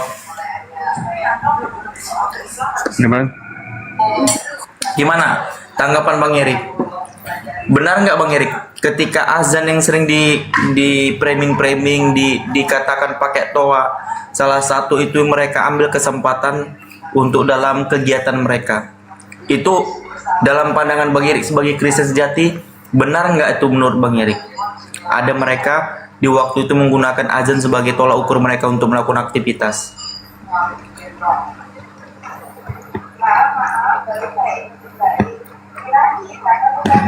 Mbak Met tadi banyak mobil lewat. Oke, nggak apa-apa. Nah, azan zuhur juga itu menandakan tandanya waktu di pertengahan hari. Lihat mereka tuh, mereka ambil kesempatannya, mereka ambil tuh manfaatnya. Itu menandakan ketika apa nanti makan siang, ke dalam bekerja. Kan mana ada kayak misalnya tukang-tukang gitu, mana ada mereka lihat jam. Mereka tuh menandakan dari apa? Dari azan zuhur. Nah, azan asar menandakan pulang kerja. Kan begitu kan, manfaat-manfaatnya itu ada mereka ambil, tapi satu sisi mereka mengolok-olok azan, bayangin. Pakai toa lah, ginilah, begitulah.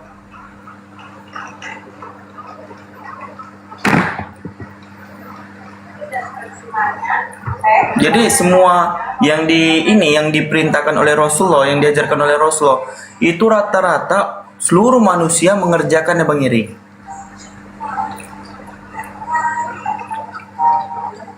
Rek. Adik lu cewek apa laki-laki, Rek? Apanya? Adik. Cewek apa laki-laki? Laki-laki. Oh, laki-laki. Belum disunat juga sama. Umur berapa tahun? Ada 30-an. Oh, berarti lu 35-an berarti ya? Lebih, Bang. 37, 38, 39, 40. Ya sekitar itu. Oke. Adik lu udah nikah belum? Belum, baru mau. Oh, baru sama kafir, cewek kafir. Iya. Suruh mualaf aja udah sama lu, mualaf yuk gitu. Biar bapak ikut mualaf gitu.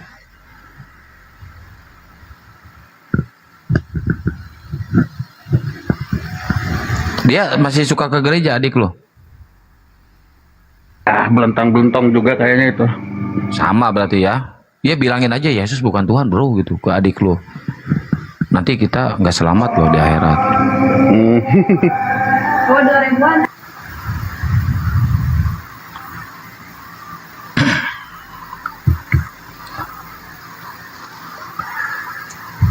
Kirain cewek adiknya si Erik Mublona.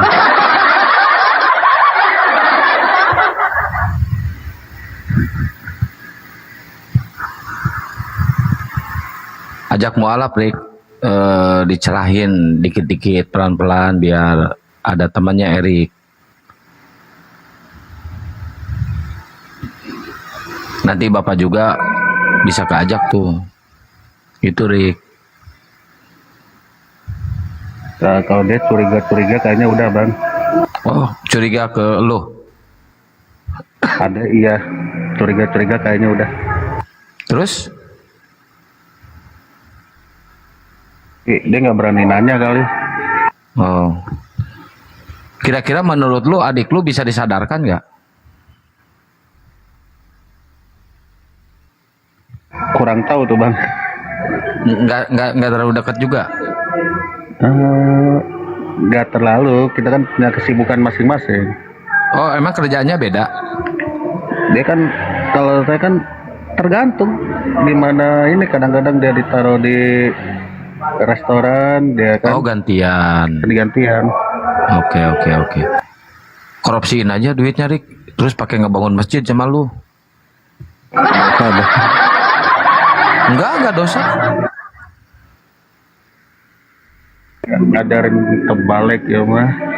Iya, kan yang dipakainya juga duitnya duit apa itu? Duit hasil usaha tuh halal, Bang. Iya sih halal, cuma yang salah itu kelakuannya.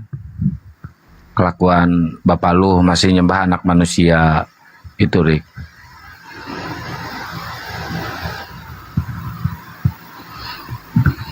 Ya mudah-mudahan aja Erik menjadi sosok laki-laki yang menyadarkan keluarga Bang Erik dari hal seperti itu ya, Bang Erik ya.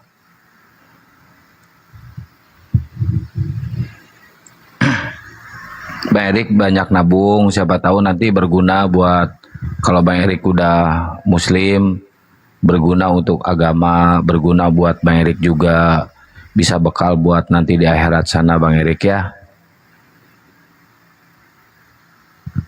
Tapi cobaannya kadang-kadang kalau orang yang mualaf itu berat loh, Bang Erik, cobaannya ya Tad ya.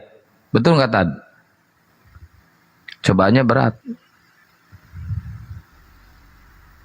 Bang Erik ini kuat nggak menahan cobaan? Semua nabi, semua cobaannya berat-berat loh Bang Erik. Yang nggak ada cobaan itu cuma satu nabi, Luga.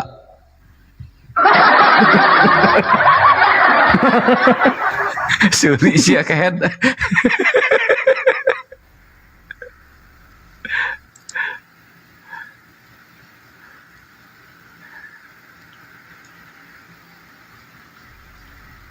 Semua penjelasan sudah dijelasin sama Ustadz, tinggal di Bang Eriknya aja sekarang, Bang Erik. Kalau masalah sunat, mudah-mudahan dalam waktu dekat Bang saya berangkat klinik. Ya, bila perlu diantar sama saya nggak apa-apa, saya meluncur Bang Erik ke sana. Nggak usah Bang, repotin klinik dekat ini kok. Nggak apa-apa, kita sambil ini aja, sambil nongkrong, sambil ngopi gitu Bang Erik.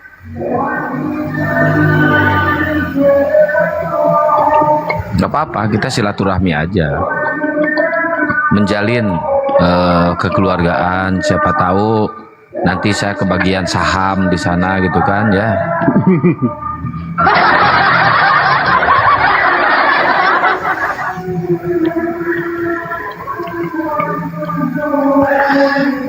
Soalnya di bawah banyak cewek yang penasaran, pengen disepil.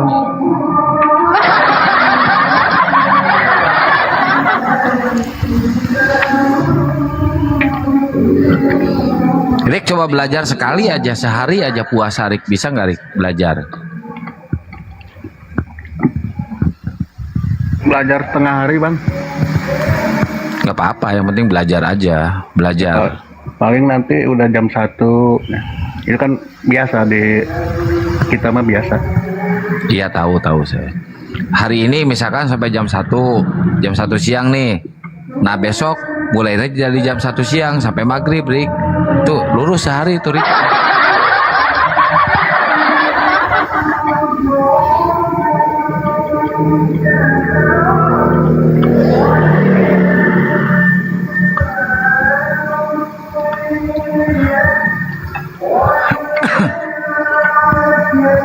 Keren pokoknya Bang Erik mah ya. Ini menarik ini. Anakku kan baru 5 tahun nih. Hari tadi itu puasa tuntas sampai maghrib, serius. Masya Allah, umur 5 tahun ya Tad? Iya, ikut sahur kan, dia bareng sahur biasa gitu. Ternyata dia siangnya puasa. Bener-bener gak makan, gak minum. Maghrib tadi dia seneng kan buka. Ih, kataku kaget udah kuat juga dia. Alhamdulillah ya. Tahu. Gimana didikan itu Tad?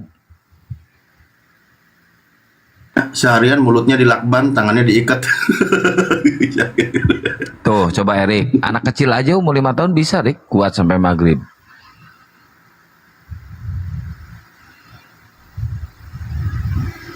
Masa Bang Erik nggak kuat? Bukan nggak kuatnya sih ya Rik ya. Soalnya ada waktu makan siang dengan keluarga ya Rik.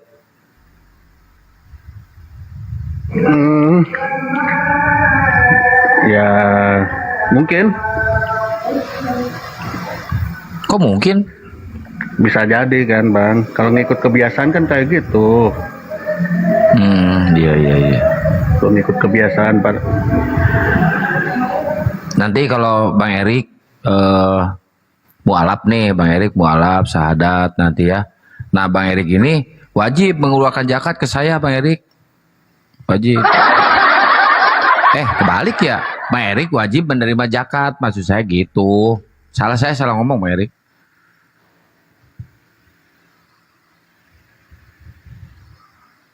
Zakat tuh yang saya tahu katanya buat orang yang nggak mampu Bang. Bang Erik mampu orangnya, tapi Bang Erik ada bagian dari situ karena apa? Bang Erik baru mualaf. Ada hadisnya ya Tad ya. Silakan Tad dijelasin Tad. Ini mumpung saya udah ngeluarin, saya udah menurunkan ilmu saya semuanya ke Ustadz Alif. Jadi biar Ustadz Alif yang surah Tafadol atau Taubah ya. Iya kayaknya. Monggo lanjut aku udah ketemu duriknya lagi dicabut susah banget. Lanjut. Alhamdulillah. Berarti udah sembuh ya Tad? Baru ketahuan letaknya, ditarik berkali-kali nggak dapat, takut keburu puasa. Oh iya siap. Itu Bang Erik berhak menerima zakat Bang Erik. Jangan takut puasa Bang Erik. Puasa itu menyehatkan. Aku ketika waktu pertama kali masuk Islam, aku tuh berpuasa langsung Bang Erik. Walaupun 1 hari itu aku batal. Hari kedua aku baru lanjut. Baru alhamdulillah mudah. Nah setelah itu, setelah bulan Ramadan, habis Ramadan, baru di bulan Syawal aku 2 minggu bulan Syawal baru aku ganti yang bolong tadi 1 hari. Gitu. Enggak memberatkan Bang. Santai aja. Puasa nggak bikin mati Bang. Iya, puasa nggak bikin kita mati Bang. Tuh alarmnya udah bunyi tuh, imsak. Kan alarm kan, betul kan kata Bang Erik. Betul kan, sebagai alarm bagi umat Kristen.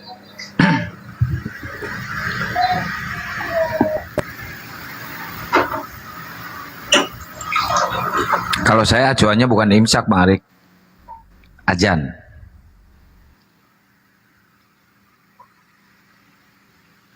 Oh imsak tuh kan yang saya tahu kan sebagai tanda persiapan. Peringatan. Persiapan. Peringatan udah mendekati azan itu Bang Erik. Ya, kalau puasanya dimulainya sesudah azan. Pas azan. Bukan sesudah azan. Pas azan. Oh.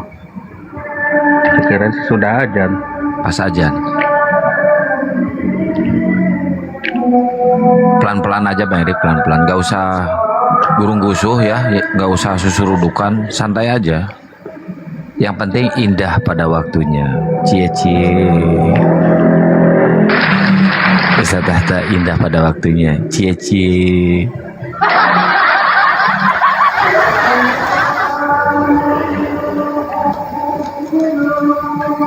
Saya kapan ya indah pada waktunya ya? Kan udah ngerasain Bang. Udah sih, udah pernah. Ya sama lah.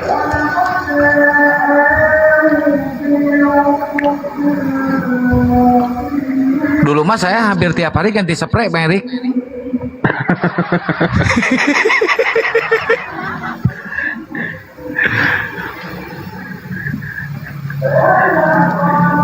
Dekat.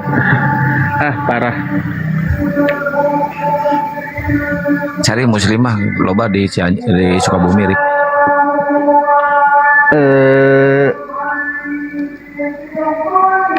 Kalau dapat, Bang. Udah gampang, kita nyari bareng-bareng lah. Kan kudu lamun bahasa Sunda mah kudu boga duit heula meureun. Harus punya uang memang. Atau boga duit mayar selehna make naon? Nah, make itu. daun. Iya, betul setuju saya. Laki-laki yang bertanggung jawab itu laki-laki yang bisa membahagiakan anak istrinya nanti kelak. Itu laki-laki yang jantan, laki-laki yang perkasa. Itu, Rik. Gitu loh, kalau budaya Sunda kan ada uang selehnya. Uang seleh. Cuma pernah, Bang, nganterin orang besanan. Oh gitu, Masya Allah. Berarti tahu ya? Tahu, budaya Sunda tahu, ada selehnya. Iya. Jangan sampai kita modal dengkul doang nikah tuh, nggak boleh itu, Rik. Kalau di Islam, Rik, tetap harus ada mas kawinnya. Terus kita harus membiayai anak istri nanti. Kita harus tanggung jawab kepada anak istri, kan kepala keluarga. Nah, Abang sendiri gimana, Bang? Abang sendiri gimana, Bang? Saya maksudnya? Iya. Saya kalau punya bini lagi, saya pasti bahagiakan bini saya, Bang. Saya kasih nafkah, Bang. Sebelumnya nggak dikasih nafkah? Ya dikasih lah. Oh. Wajib itu, suami itu wajib ngasih nafkah, wajib melindungi istri dari panasnya matahari, derasnya hujan. Artinya harus dikasih tempat yang layak. Nah, ning aya nama gesan. Teuing euy teu nyaho.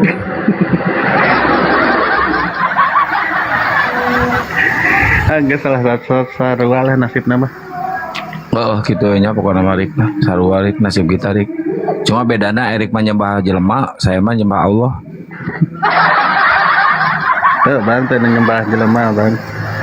Nyembah jelema keneh, Erik. Lamun masih Kristen nyembah jelema sia. Tapi dina hate mah gas karena Bapak di surga, Bang. Ya tetap aja masih kafir, Erik. Tetap apapun ceritanya masih kafir. Meni serem kafir ngadengena. Kafir itu halus loh, Rik. Jangan Tapi, salah Pak, ya. Kafir itu orang yang menutup diri, orang yang tidak menerima kebenaran. Tapi kalau menutup dari kebenaran. Di orang kita itu kasar, Bang. Ya, kalau di Kristen kasar. Kafir itu adanya di bahasa Arab, Rik, bukan bahasa Yunani. Bahasa Yunani nggak ada bahasa kafir. Ya itu mencaplok-caplok aja itu LAI. Kafir itu halus, menutup diri.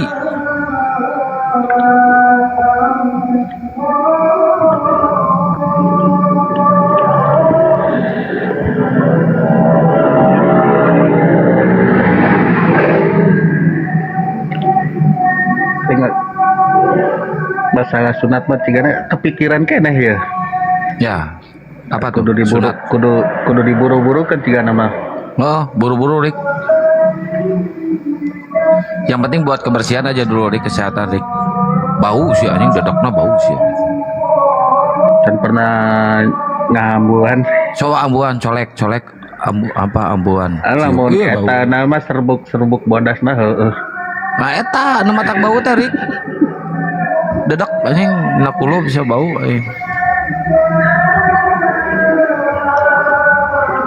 Coba lamun dipakai ke pemajikannya gitu, aduh karunya anjing kotor sih jorona. Coba mikir kadinya, ke istri juga jadi penyakit, Rik. Bisa jadi pemajikan wabe asalnya geuleuh meureunnya. Golah anjing, bau sih ya, bau hangru. Sarua ciga akang meureun. Sungit aing setting geus di sunatan waduh sia.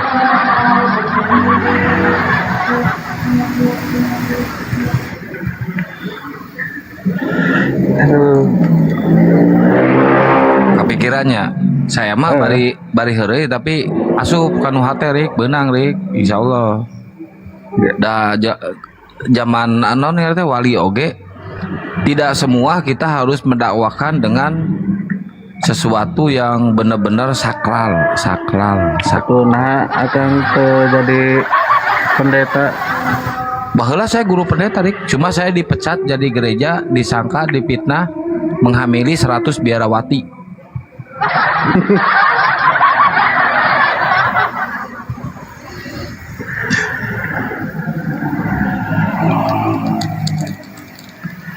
Nanti pagi yang ngantarkan kolot ya. Ke Jakarta.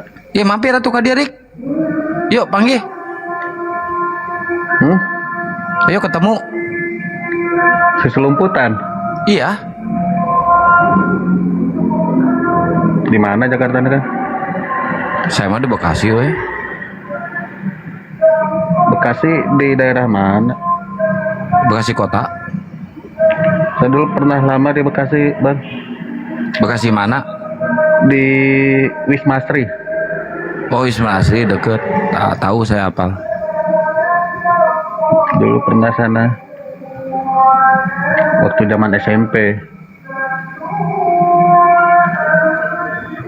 Banjir Wisma Asri mah? Nggak tahu deh kalau sekarang mah. Banjir. Kalau dulu mah enggak. Sekarang mah banjir Rik di situ.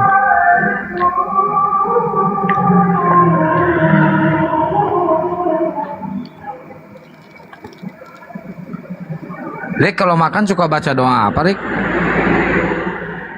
Ya ada doa makannya. Cuman makan gini. Ya Bapak, terima kasih telah hari memberikan makanan secukupnya. Iya kan Bang Erik? Iya, kalau di kita itu bahas doa makan tuh nggak spesifik kayak orang Islam, Bang. Bebas. Ucapannya bebas, diucapinnya bebas.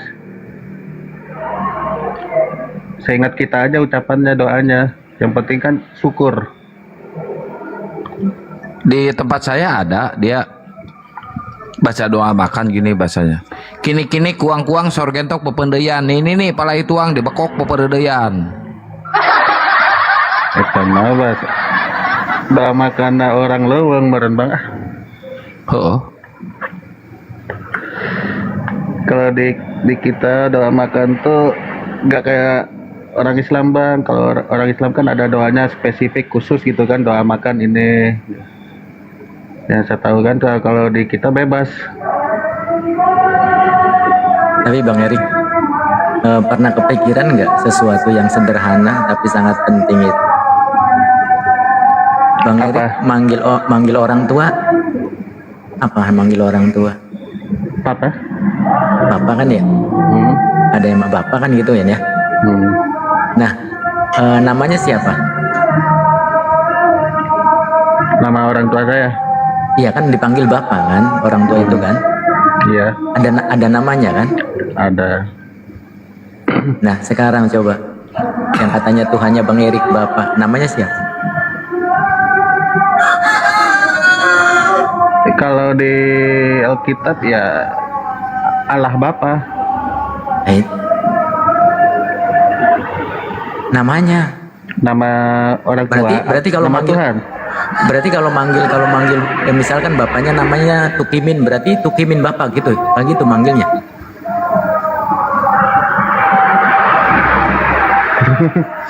Ayo.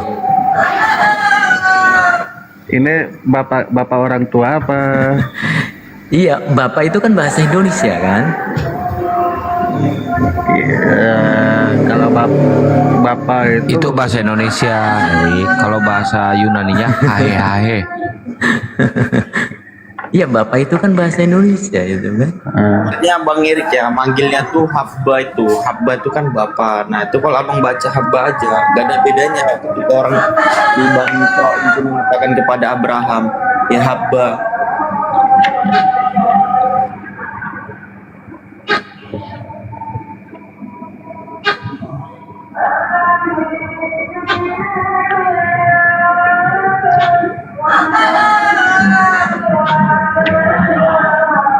Kalau ya liar ah. Kenapa Bang Erik masih dalam kebingungan karena tidak langsung tidak mengambil sikap. Banyak sebenarnya pengalaman Bang Erik, pengalaman yang baru-baru itu yaitu Akhi Alif, Mu'alaf Akhi Alif. Beliau itu waktu posisinya di Bang Erik bingung deh, kebingungan yang pada akhirnya kenapa masih bingung, karena belum menentukan sikap. Tapi setelah menentukan sikap, kemudian asyhadu alla ilaha illallah wa asyhadu anna Muhammad Rasulullah, plong gitu, kata orang Jawa sih plong gitu loh Bang Erik. Kenapa masih bimbang? Karena belum menentukan sikap. Ya seperti halnya Bang Erik aja kan, kalau dalam tender ketika dengan klien ada persoalan, ketika belum mengambil sikap, bingung harus bagaimana, harus mana dulu, dimulai dari mana, harus seperti apa. Tapi ketika mengambil sikap, oh mesti ini, maka kebingungan itu dengan sendirinya lenyap tanpa karana. Itu Bang Erik, karena itu memang godaan iblis seperti itu, dibikin bingung, maju mundur gitu Bang Erik. Ya kalau sekedar syahadat aja saya bisa bang, ucapnya saya bisa. Cuma kan yang ya kenapa, karena masih bisa karena belum menentukan sikap, maka terasa bingung karena belum menentukan sikap gitu loh. Karena kan di saat kita berucap syahadat itu kita melepaskan keimanan lama, ganti yang baru kan gitu. Yang kedua ya satu tetap orang tua juga.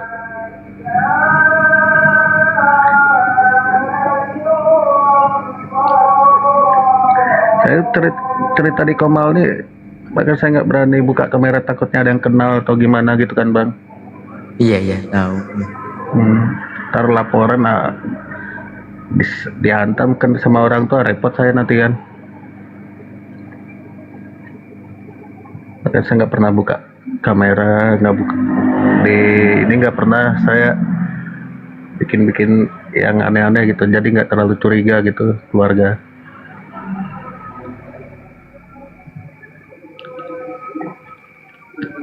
Makanya kalau si Akang sok nanya tuh buka kamera narik, ya itu saya takut nanti ada yang lihat, nyebar.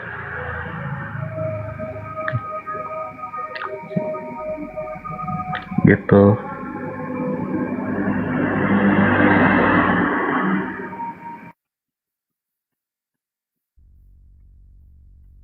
Ya udah, kita sholat subuh dulu Tad. Bang Erik, makasih banyak ya Bang Erik. Nanti besok lagi ya Bang Erik ya. Kita ngobrol atau kalau misalkan ini kita ketemu di sana aja, saya ke sana main-mainnya Bang Erik. Mau tutup? Kita subuhan dulu yuk. Ditutup aja Tad.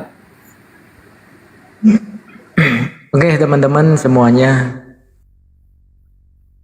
terima kasih yang sudah support dalam segala bentuk, yang tab gift maupun semuanya. Mudah-mudahan 10 hari di pertengahan ini menjadi maghfirah yang melimpah ruah dalam perjalanan hidup kita. Kita tutup dengan doa kafaratul majelis. Subhanakallahumma wa bihamdik, asyhadu an la ilaha illa anta, astaghfiruka wa atubu ilaik. Usikum wa nafsi bitaqwallah.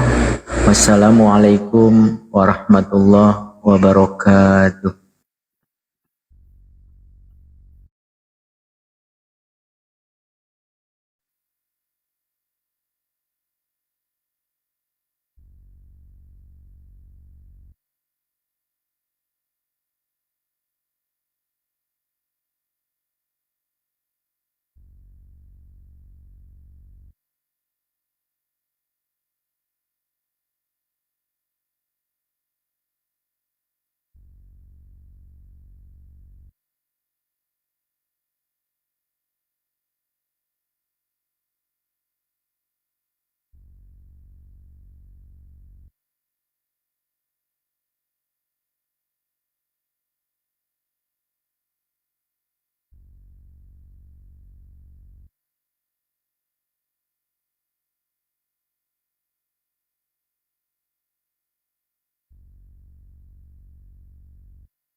Cek bang kebenaran.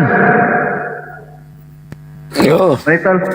Bang, kita buka dulu nanti live lagi, kayaknya ada masalah di ini nih, di apa namanya?